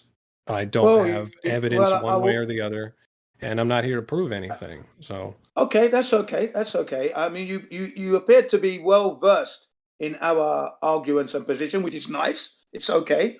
Can I say to you that the horizon is an optical illusion? Is it not? Again, a vocabulary, nomenclature. There's going to be a lot of things that you say like the horizon is an optical illusion. That I'm just. It feels like I'm going to fall into some kind of trap. He's going to dance. He's going to dance. This is going nowhere. He's going to dance around everywhere. Yeah, I would challenge you. I'm going to pressure. Hang on, please allow me to go through this. Hold on 1 second. Fraud exclamation point. If your intention in bringing me into this voice channel was to ask me things like gotcha questions and make me look stupid, then yeah, I'm going to dance. But if you want to have an honest discussion on what I know and what I don't, we can continue to do that. But you obviously act like you don't know anything. And you're obviously very intelligent, so I'm not acting like I don't know anything. I don't know. I don't know how much clearer I could be. I don't know. Can we carry on? Can I carry on, please? Can please? Thank you. Let's give GN 5 minutes along with him. Please, everybody, go ahead. Here. It's been 5 minutes and you danced around everything. Yeah, I know what's going on, man. Can I? Please? Thank you. Basically, I will go back to my point that I asked you that question. It is an optical illusion, isn't it? The horizon. From my understanding, the horizon could exhibit an optical illusion. Okay, Can let me can ask somebody you. shut this? Hang on, Can hang somebody on. shut this Let guy me, up? can we? One moment. No, we can't. Yeah. Look, if you want to talk, if you Oh, want wait, to no, talk, that's fine. If he's going to keep giggling and saying stupid Please, crap, I'm out. please. Is Don't the get horizon? frustrated Hang on, I'll ask against you this the It's a other question. guys. miracle Yeah, that I'm still here. I'm not doing that. I'm trying to talk to you amicably here, sir. You don't have to be Yes, here. I agree. I agree. Let's me articulate, please, guys. Is the horizon a physical location that you can go to? Like, are you reading what they're saying here? Don't bother with that. Don't bother with the So voice I chat. should just Yeah. ignore all of the Saying, established yeah, I'm not yeah. members even of this looking. server. I'm not looking Ignore at the it. screen at all at this point. That's Yeah, not yeah. an Just accurate ignore that, representation please. of Please what ignore it's that. like to be here. Unless Okay. one moment. Right, Unless it is a gold member or a moderator, don't bother what Yeah. people say in the Yeah, live I'm stream a voice Gold text. Plus member. Yeah. So you're in good hands here. Yeah. I'm a Gold Plus member. I just want to talk to you honestly, amicably. No insults. No, I gotcha. Just honest answer. That's all there is here. That's all I'm after. So when I say to you, the horizon is an optical illusion, or the other question is it a physical location that we can go to? Well, Is it? the only truthful answer from me is I don't know. Okay, you don't know. I haven't Okay, studied these so things. basically, Like, the I don't know the horizon ins and outs of is optical or horizons or any of that. So I can sit here and Well, try to explain what I understand, but okay. I'm just going to sound silly. Jin, Let me explain it to you then. Yeah. Oh Let my me explain it to you to see if you agree. Hang on, gentlemen, please. Let me explain it to you to see if you agree. The horizon is where the sky meets the ocean. Yes? Would appear to apparent. meet the ocean. Appears. Yeah. Yes? Right? Yeah, Can we that's agree fair. with that? Yeah. Right, we can agree with that. Okay. Now, now the question is the sky really touching the ocean? No. No, so that's an Because optical illusion then. Yes? no, Okay, fair enough. Yeah. that's what apparent means. Yeah, it Yeah, looks it's an like, but optical illusion is the it's point not. I'm trying to get out here. Yeah. Please allow me to articulate, gentlemen. Okay, I It's an understand you. would you agree it's an optical illusion? Yeah? Under those criteria, yeah, that's fair. Thank you very much. Okay, good. Now, can you see the black swan image where we have the two oil rigs? Yes, I can. Yeah? Okay. Now, do you know the circumference of the Earth, first of No. all, as the ball? No, Okay, not well, off the top of my head. circumference of the Earth. Okay, please make a note of this so you got it forever, from now and forever. It's 24,901 miles. So obviously you don't know the radius. The radius of that is 3,959. That is the specification of the ball Earth that is given to us by NASA, astrophysicists, theoreticals, astronomers, and the teachers and the professors in the universities that we've all visited. Okay, that's the numbers. They're not subjected to being changed. They are fixed. That's the number. Do you agree with that now? I don't know. I wasn't really paying attention. Sorry. Okay. No, I'm getting Here we go distracted again. by everybody calling me balltard in the Yeah. in the Okay, text chat here. Don't Please, bother with please that. ignore it. that. Anybody else ignore post that. something about that? I'm gonna mute you up from Yeah, chatting. no. To be honest, guys, I appreciate you wanting to talk to me and all that, but I just got to say, like, if your intention is to have people come in here and have a discussion, and possibly my intention. think differently. My intention was to come in here and have my beliefs challenged or my understanding challenged, because I think that that's fun, and I think That's exactly what I'm trying to do. right. And I understand that That's you're trying to exactly- do that, but if the main consensus here is to make people feel silly, like, you're not going to attract No. That's not what people are doing. Focus on the Jin CBR1. argument, sir. You're a grown man. You're a grown man. Just focus on the argument. Yeah. So can you ignore what they're doing and let's carry on with the game, because I like you.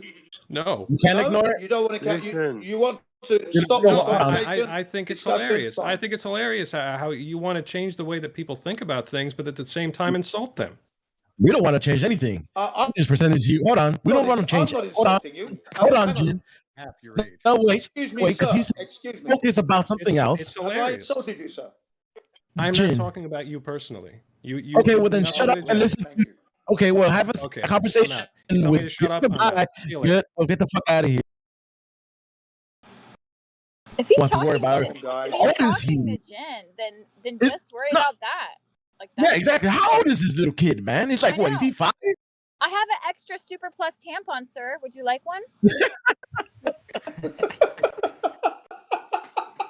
Come on, guys. Guys, indulge, please. Is this his first time on the internet? Do excuse my laughter here, but come on, guys.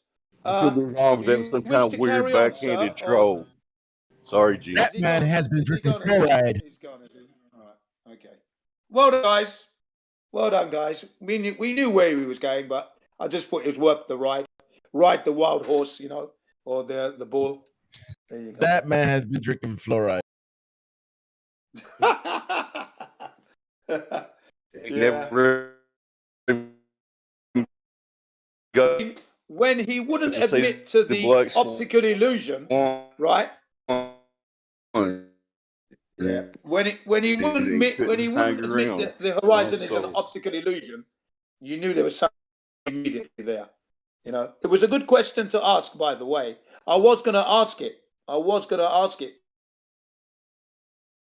Because Fraud just said, it's funny because it's funny because Fraud just said, "Hey, well then you should probably be making this up." Well, I don't know. Everybody ganging up on me. Get out of here. Jim, you need to get better at discernment, man. Discernment. That guy obviously was just taking you for a ride. Okay, the guy's. Do you know what? I knew that. Look, I knew that. Did you see my line of questioning? I got him to admit that the horizon was an optical illusion. There's more than one way to skin a cat, guys. It didn't even matter if you did, because the guy was obviously highly intelligent. He just wanted to fucking play games. Yes, I knew that. He just banned him a long time ago. He's just fucking an idiot. He was dodging your question about the. He was dodging your question like. Take him for a ride, man. Let's ride it, man. Come on, let's ride it, man. You got to ride it right sometimes. You got to ride it sometimes. Come on, instead of just throwing it I into have the a rubbish. question. Yeah. Well, Yes, please ask. go ahead. Okay. I was wondering, in a flat Earth model, how do the planets work? Like Mars? Wandering stars. Now you see what I mean about Jen. Now you see what I mean about the Japanese kids and the American kids. Flat Earth model. We don't have a model. Matter of fact, what's Mars? Yeah, the first thing is we don't have All we have is reality. Yo, check. Can you tell me what's Yeah, the first thing is the flat Earth is not a model. We don't have a model. We don't claim to have a model. Yeah. All we have is Yeah. natural So basically, science, the physics. stars operate as they. Basically, Yeah. I'm asking, like, do planets even exist?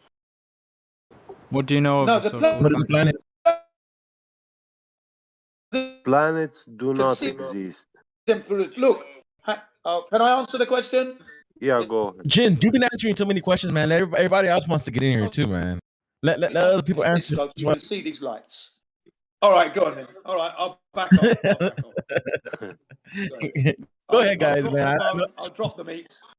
I'm Go sorry, plus but plus Gene was cutting out for me quite a lot, so I wasn't sure he was talking or not. So yeah. Yeah, go on and carry on, guys. Yeah, you see, the guy who asked about the planets, you don't see planets when you look out in the night sky. You see tiny lights. That's all you see, except the moon. So those pictures you see from NASA, digital artistry, yeah, those are not reality. They don't represent reality.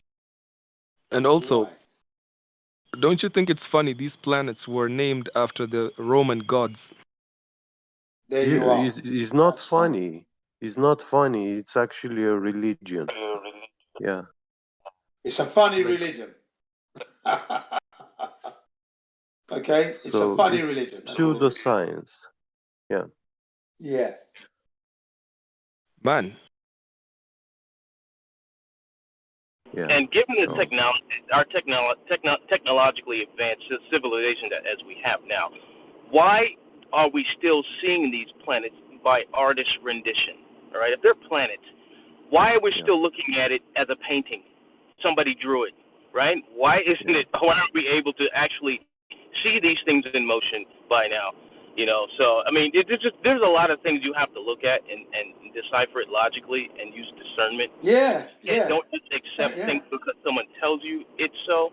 Look into something, do your little research, you know, and go from there. You can't just, you know, blindly accept everything that's put in your path, you know, to be true. You have to prove it to be yeah. From now on, you have to double check everything. From now on, everything they tell you, you've got to. You can't just take it as gospel, as it's the truth anymore. You can't do that. We could that's never have done religion. that from 60 years ago. They've been lying That is all religion our right lives. there. Yeah, Accepting what your preacher tells you without reading for yourself. yeah. There you go. So they've been lying forever. So Basically. guys, I'm thinking like, is the Earth like this foundational place? Like it's like the bottom of the bottom of this existence of space we live in. Well, first, dude, you're going about it all wrong. First, you need to prove what the Earth is. Is it flat or is it a ball? Okay? Start there. Yep. Yeah. Yep. It is flat. That wasn't a very helpful response. His point No, was. it's not a response. Yes, I know you are. He was asking a question and bro, he let me didn't talk, answer dude. it. You always Not want to pop helpful. in and talk, dude. I want people to help But themselves. what he asked was a This is legitimate what I want question. from people. What Chill he out, dude. asked was a legitimate finish. question, and he's Let me correct. finish what I'm saying, bro. I want people to think for themselves. You can't just sit here and He preach just to did. people He just about asked everything. a question from his own And head. It was I a good directed him question. somewhere else. I directed him somewhere else. First, prove what you're on. Okay? Prove what you're walking on, dude. Okay? Is it round or is it flat? Don't go straight. Where does it go down to? First, find out if it's flat. Okay? How would you go about doing that? That should be your Well, next that's question. kind of obvious, man. Why waste the time? He knows that. Whether doesn't he's know acknowledged flat. it No, yet he or not is a doesn't. different. He's It's not a aware of different that. question. He knows which room he's in, right? He's asking a question, and his question is legitimate. Did you just He's hop a in? newcomer. He's a newcomer No, to the just hop system. hold on, Fraud. Hold on. You asked a question. You didn't answer. He's a newcomer The to the You guy asked a system. just question. hopped in and wasn't even here before. His first question was, "Are the planets real?" Were you here for that? I was here. I'm not gonna judge someone on the previous question when he's asking a new question. I'm gonna respond to that question. And Right, I but don't think it's I'm very gonna- helpful. Gotta I don't make think it's some very helpful. imaginations, though, I yeah? don't think it's very No helpful. one cares The what guy you think, asking. dude. Yeah, No I one- know you don't care, but that's not the point, right? You went off somewhere else. He was asking a question, and the same way we would expect people to answer the questions that we pose to them, we should also give them the same back, right? His question wasn't fallacious. His question wasn't trolling. It was a legitimate question. Now I want to Go ahead and answer. answer it, Cogniman. Go ahead, Cogniman. Yeah, I want to answer it just because because I want to give him an answer, and then if you want to go somewhere else, cool. So my response to you, Chegs or Cheggers, whatever your name is, right, would be the only difference I would give to your response is more of a ground floor thing, because, as in, yes, foundational, but ground floor in so much as we obviously are aware to some degree that there's something below us, below the level that we walk around on, right? But in terms of your overall picture, yes, that's a good way of looking at it. This is everything we experience, and yeah, foundation, ground floor, whatever you want to call it. Right, and let me add, hold on, let me add triggers, because you said something about space. We're not the flat Earth society. We don't think we are a floating thing in space, right? So that's not us. All right, now what was your other question? Also, okay. So you don't believe in like a molten core or like layers of Earth leading to like a okay. That's very We interesting. don't checkers. We don't dive in beliefs here, man. We go to the what is, what's reality. Yep. Not Yep. So I should stop using that word. Okay. What we can prove. Cursed. It's not what you know, I it's what want you to. can prove. Yeah, I want to tell him something. All we have is natural sciences, physics. Yep. This is consistent with facts, measurements, experiments. Yeah, it's things that we can do and things we can manipulate, and we see them in our nature. But this perspective, godly perspective, like you go so high up that you can see the whole world in its entirety. No man has ever seen that. Yep. And very unlikely any man will ever get to see that in his lifetime. So Yeah. that bird's eye view, it doesn't exist. It's impossible. So also that imaginary space, like that's the uh, cause why it makes globe people have this concept of space because of that view, godly view. But that Mm-hmm. space, you first need to prove it that it is infinite, because you can look uh, between two opposing mirrors.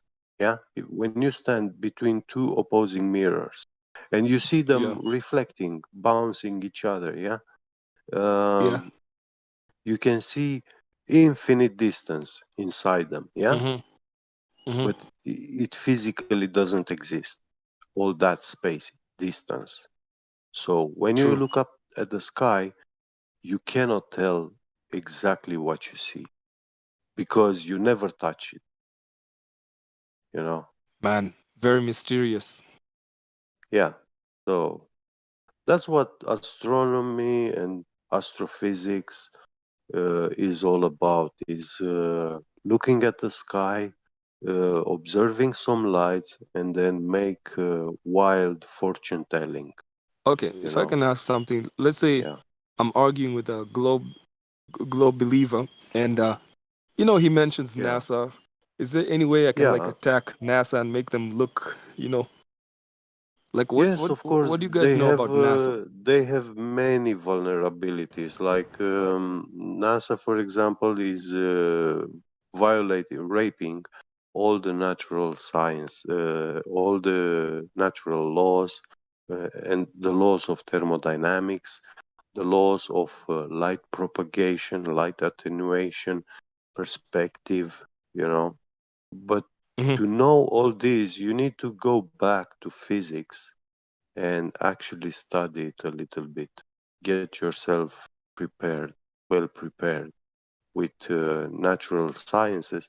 And then all this thing, when you see the word theory, take it like tooth fairy, story tale. It's not something Yep. proven. Yeah. When you hear the Well, when it word comes to natural science, theory, yeah. No, when I it comes to was. natural science, Natural it's sciences, yeah. yeah. If a theory is actually explanations of facts, so an experiment that was Yeah. taken. Now, when they mention it in astrophysics, I mean, in all these Mhm. pseudoscience, when they say theory, they're trying to make it sound like it's a natural science, but their theory is colloquial, meaning it just an imaginary thing. Yeah. When I also heard like a story about Operation Paperclip and NASA. Yeah. Do you know anything about that? Well, they brought the Nazi scientists and officers to USA, to United States. Yeah, Werner von Braun. Um, he was the founding father of NASA. Yeah, he was a So Nazi. the founder So of NASA yeah, was a former Nazi. yes. Not NASA was not And founded like not any kind of former Nazi. He was a yeah. very high ranked Nazi, and here in Europe, they were searching for Mhm. him to kill him, to hang him.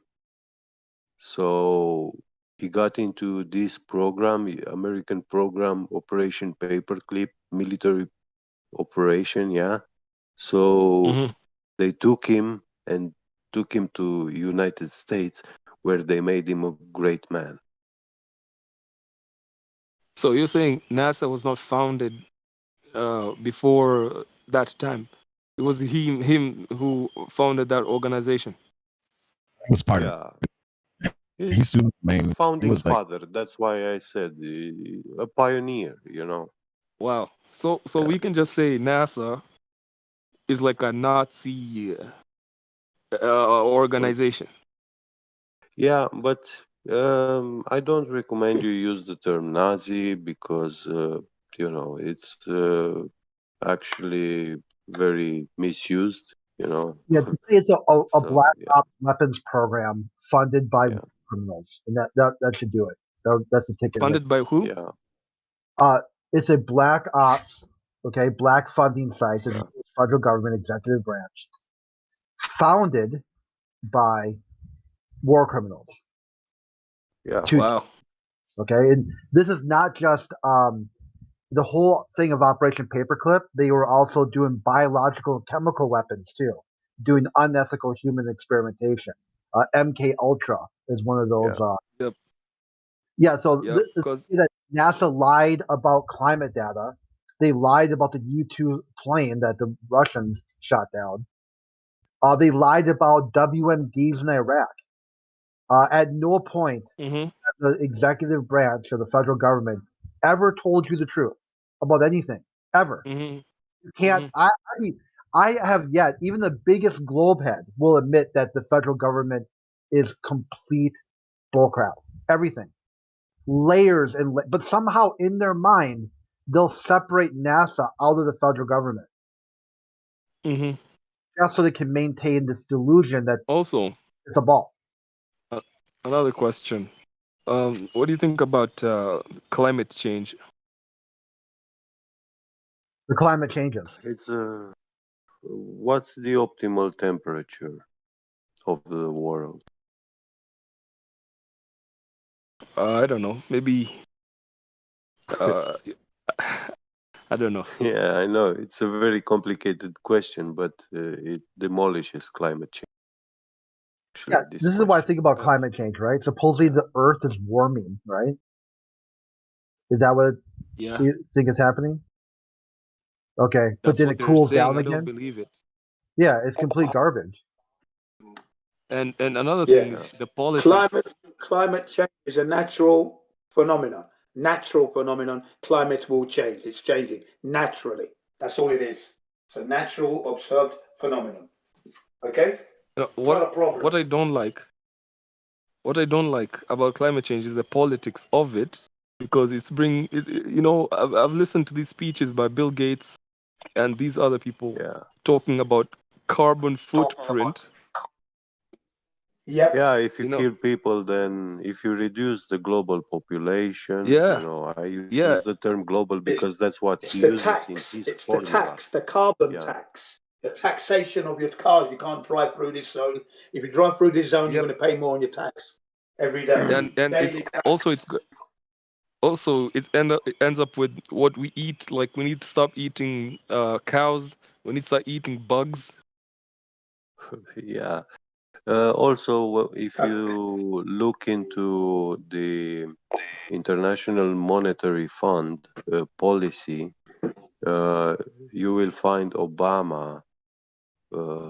He went to Africa and he was preaching to the African children that it is not good for their parents to own a car, to drive it at work, and to have roads so they can drive their cars to work, because that adds up to the CO2 emission and it's very bad for the world. This is what he actually told to the African children. Yep. These guys are So, using climate change to introduce these weird theories Yeah. about how to handle society. Yeah. They uh, abuse these third world countries. Yeah. Someone's echoing. Yeah. So, what do you think about gravity, for example? Oh, gravity. I remember I watched a flat Earth video, and it explains it like buoyancy in water. Yeah, that's Yeah, a very like good example to detach yourself from the gravity. concept of gravity. Yeah, I because think I could say gravity. gravity doesn't exist. Yeah, it definitely does not. And I can give you some hints which should help you, like how it will help you to easily explain why it is not real. And this will be gravity does not meet the requirements to be a force nor a field to establish the construct of a field, because it is in physics, in high school physics, if you search about gravity, you will see that gravity is a unidirectional force, monopolar. Yeah, it has only attraction, no repulsion, you know. But for a force to exist and manifest itself, you need to establish a field where inside which this force exists and manifests.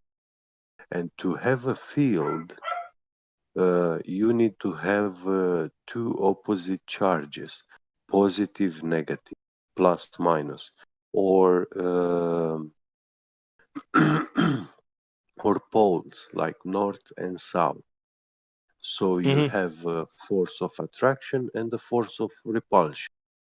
The same pole will repel each other, opposite pole will attract. And it's the same with charge, in electricity and electrostatics.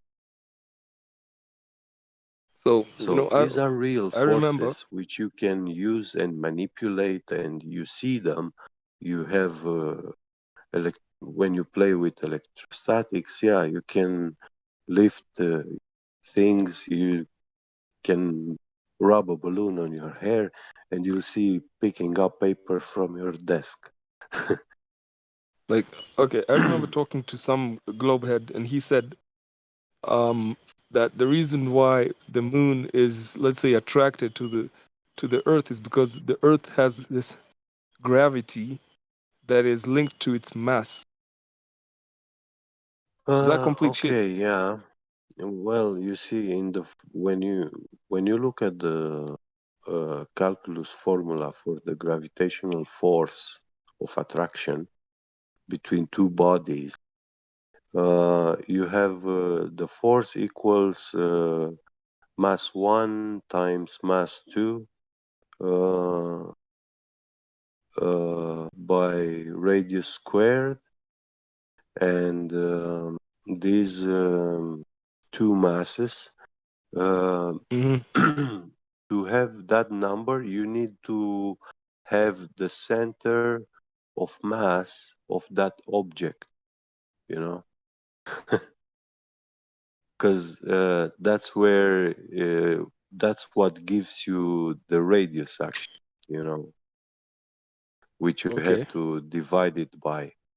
So when they actually try to calculate how gravity holds the air of the world, the air does not have a center mass, So because let me ask it does something. not have a shape. It does not have a shape, Let me ask something.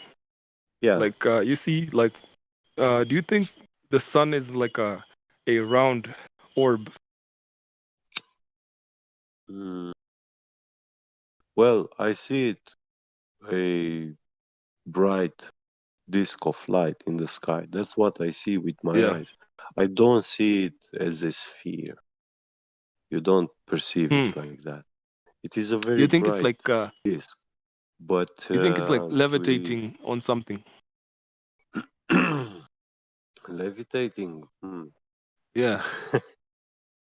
I But cannot. you're going off of the weeds because that's all Yeah, this speculation. is speculation, and there's so many supernatural forces which we know about, and Mm-hmm. they could explain much easier than what these astrophysicists tell us. The astrophysicists tell us that the sun is a perpetual nuclear fusion